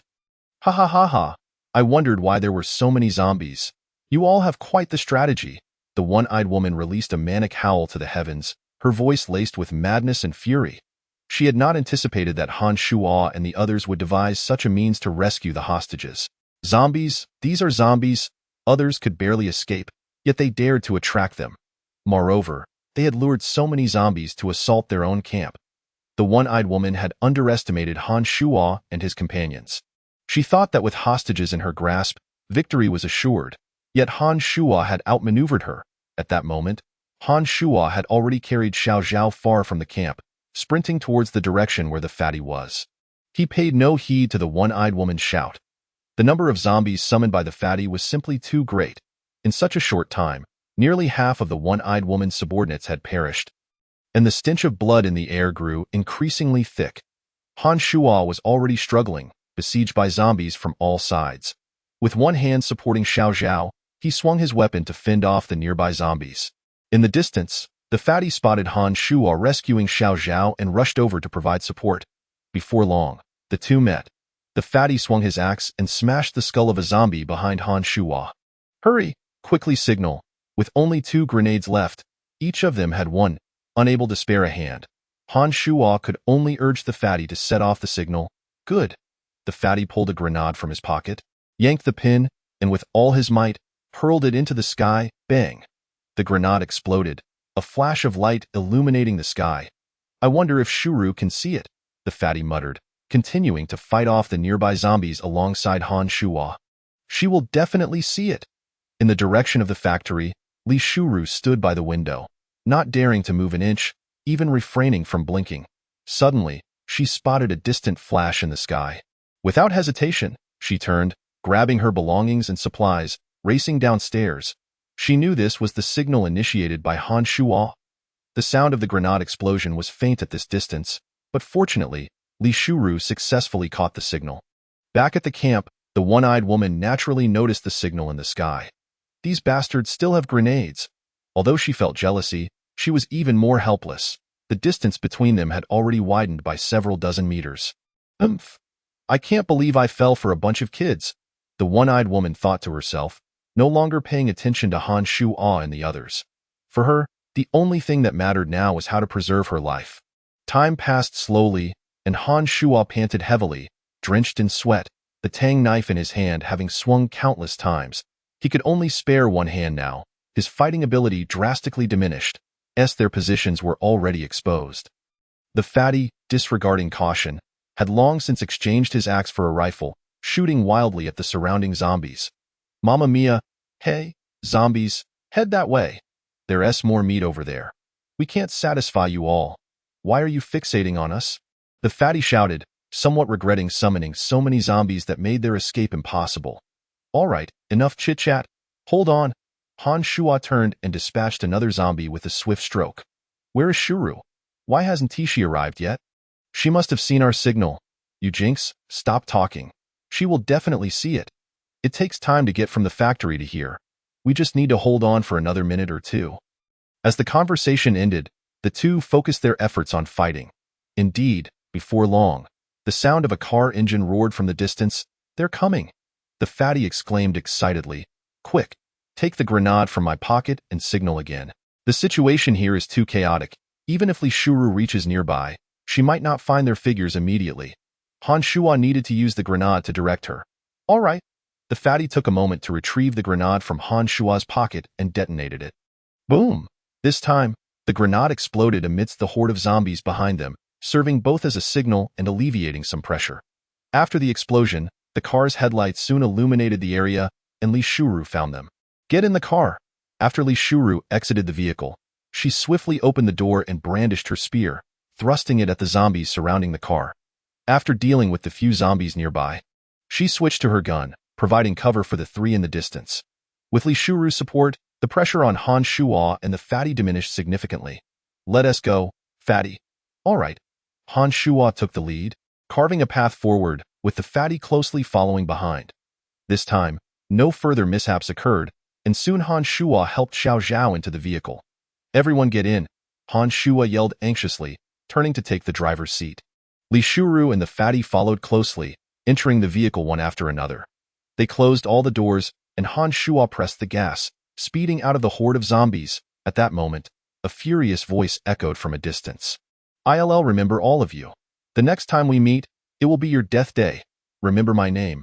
I am Qin Hongling." Chapter 88. Xiao Zhao's escape. What a ridiculous name. Damn it. I couldn't kill her myself to avenge Xiao Zhao. I am filled with hatred. The fatty leaned back against the seat, his eyes brimming with resentment. After a night of turmoil, The three finally succeeded in rescuing Xiao Zhao and escaping safely. I want to kill her even more than you do. However, since she discovered us, we only heard her voice but never saw her figure. The one-eyed woman wasn't foolish.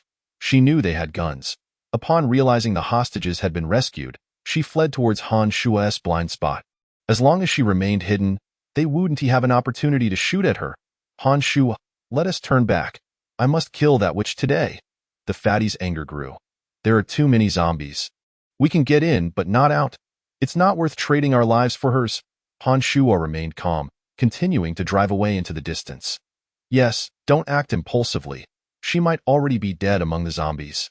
Li Shuru, while examining Xiao Zhao's injuries, persuaded the fatty.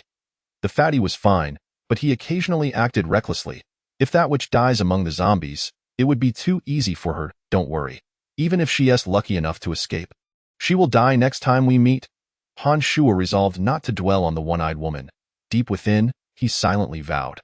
How is Xiao Zhao? Han Shuo asked. He is severely injured and currently in a semi-conscious state. His life is in danger, Li Shuru replied, attempting to lift Xiao Zhao's legs to lay him flat on the seat. Just as she touched Xiao Zhao's left leg, he suddenly awakened and shouted, "Ah, my leg!" At that moment, the three individuals realized that Xiao Zhao's left leg had been shattered. Damn it, why were they so brutal? Tears welled up in the chubby man's eyes, and soon they cascaded down his cheeks. Xiao Zhao, how are you feeling now? Xiao Zhao had long since become their friend, and witnessing his suffering filled Han Shuo with profound sorrow. Cold. I am so cold, Xiao Zhao murmured softly. Do not fear. Xiao Zhao, you are safe now, Han Shuo reassured him hastily, cranking the car's heating to its maximum, hoping to alleviate Xiao Zhao's chill with the warmth. Am I safe now? It's so good to have you all. Just as Xiao Zhao's words faded, he succumbed to unconsciousness once more. Shu Rou, you must save Xiao Zhao. He has fainted again. The chubby man was filled with urgency. I'm on it. Don't worry. I will ensure Xiao Zhao gets better. Li Shu Rou declared, retrieving numerous bottles and vials from the medical kit. Chubby, assist me in removing Xiao Zhao's clothing. All right, soon. The two of them carefully stripped Xiao Zhao of his garments. Han Shuo caught sight of the crisscrossing wounds on Xiao Zhao's body in the rearview mirror. And the sight pierced his heart. Unbeknownst to them, tears silently streamed down Han Shuo's face. He remained silent, not wanting to disturb Li Shu Rou, who was diligently tending to Xiao Zhao. The chubby man also remained quiet, only stifling sobs that Li Shu Rou first used alcohol to disinfect the wounds, then gently applied a powdered medication to Xiao Zhao's injuries. Once she finished treating the wounds, she instructed, Chubby, hand me the gauze. The chubby man quickly complied. Scissors. He promptly passed the scissors to her. With a determined glint in her eyes and deft hands, Li Shu Rou skillfully bandaged all of Xiao Zhao's wounds. Subsequently, she retrieved a syringe and began transferring liquid from several small vials into a larger 4-bag. Once prepared, she handed the 4-bag to the chubby man. Chubby, find a place to hang this in the car. Okay. He accepted the 4-bag and hung it on the handle beside the car's roof. Soon, under the light of the car's interior, Li Shu Rou commenced the 4-drip for Xiao Zhao. After completing this task, she finally exhaled in relief. Phew, everyone, rest assured, Xiao Zhao should be out of danger now. That's wonderful, the chubby man exclaimed with excitement. Thank you for your hard work, Shu Rou. With Xiao Zhao's life no longer in jeopardy, Han Shuo finally felt a sense of relief. He trusted Li Shu Rou's medical skills, and her words assured him that Xiao Zhao was indeed safe. With proper care moving forward, Xiao Zhao would surely recover completely. By the way, Shu Rou, the chubby man's arm is also injured. Could you please tend to him as well? Throughout the night, Han Shuo had been on edge, but now he managed to reveal a faint smile. You're injured? How did that happen? Is it serious? Li Shu Rou inquired while examining the chubby man's arm. It's nothing serious. I did it to myself. The chubby man gradually adjusted his mood. You did it to yourself? Were you self-harming again? Li Shu Rou remarked, retrieving alcohol, powdered medication, and bandages to tend to his wound. The chubby man's injury was not severe, making the treatment relatively straightforward. What? Self-harming? Have I ever done that? Huh. You can't possibly think I have a masochistic tendency. Li Shu Rou had previously heard Han Shuo mention such things, but she had always assumed he was joking. Today, upon hearing the chubby man claim he did it to himself, she shot him a skeptical glance. I'm innocent. I've put in so much effort. Yet I'm being suspected of having peculiar preferences. The chubby man protested, wiping his eyes in a pitiful manner, and surprisingly, a few tears escaped. Truly, he was deserving of the title of the leading man in a post-apocalyptic world. All right, it's all bandaged up. Chubby, take care. Keep your wound dry for the next couple of days, Han Shuo advised before turning her attention back to Xiao Zhao. Understood, understood. Han Shuo, once dawn breaks, let us find a place to set up camp. Xiao Zhao's fractured left leg needs attention. I currently lack the appropriate tools and need to find some splints to stabilize it. All right. Han Shuo responded succinctly, even without Li Shuro's reminder. He intended to seek a new resting spot at daybreak. Xiao Zhao's injuries would require an extended period of recuperation, and remaining in the car was certainly not a viable option. As the night deepened, the chubby man soon relaxed and fell asleep nearby, the aftereffects of the stimulant gradually making themselves known. Throughout the latter half of the night, Han Shuo remained awake alongside Li Shuo. The bleeding from Xiao Zhao's wounds had yet to fully cease, prompting Li Shuo to periodically replace the bandages, and when the bag was empty, she would switch it for a new one. Han Shuo drove aimlessly, his spirits considerably dampened. Xiao Zhao bore grave injuries, and the chubby man would soon succumb to weakness due to the stimulant's aftermath. The journey to the underground research facility still loomed far ahead. Yet, despite this, Han Shuo remained resolute. No matter how arduous the path ahead, he would strive with all his might to ensure everyone's safety. A vehicle, for souls, trudging onwards into the distance, onward.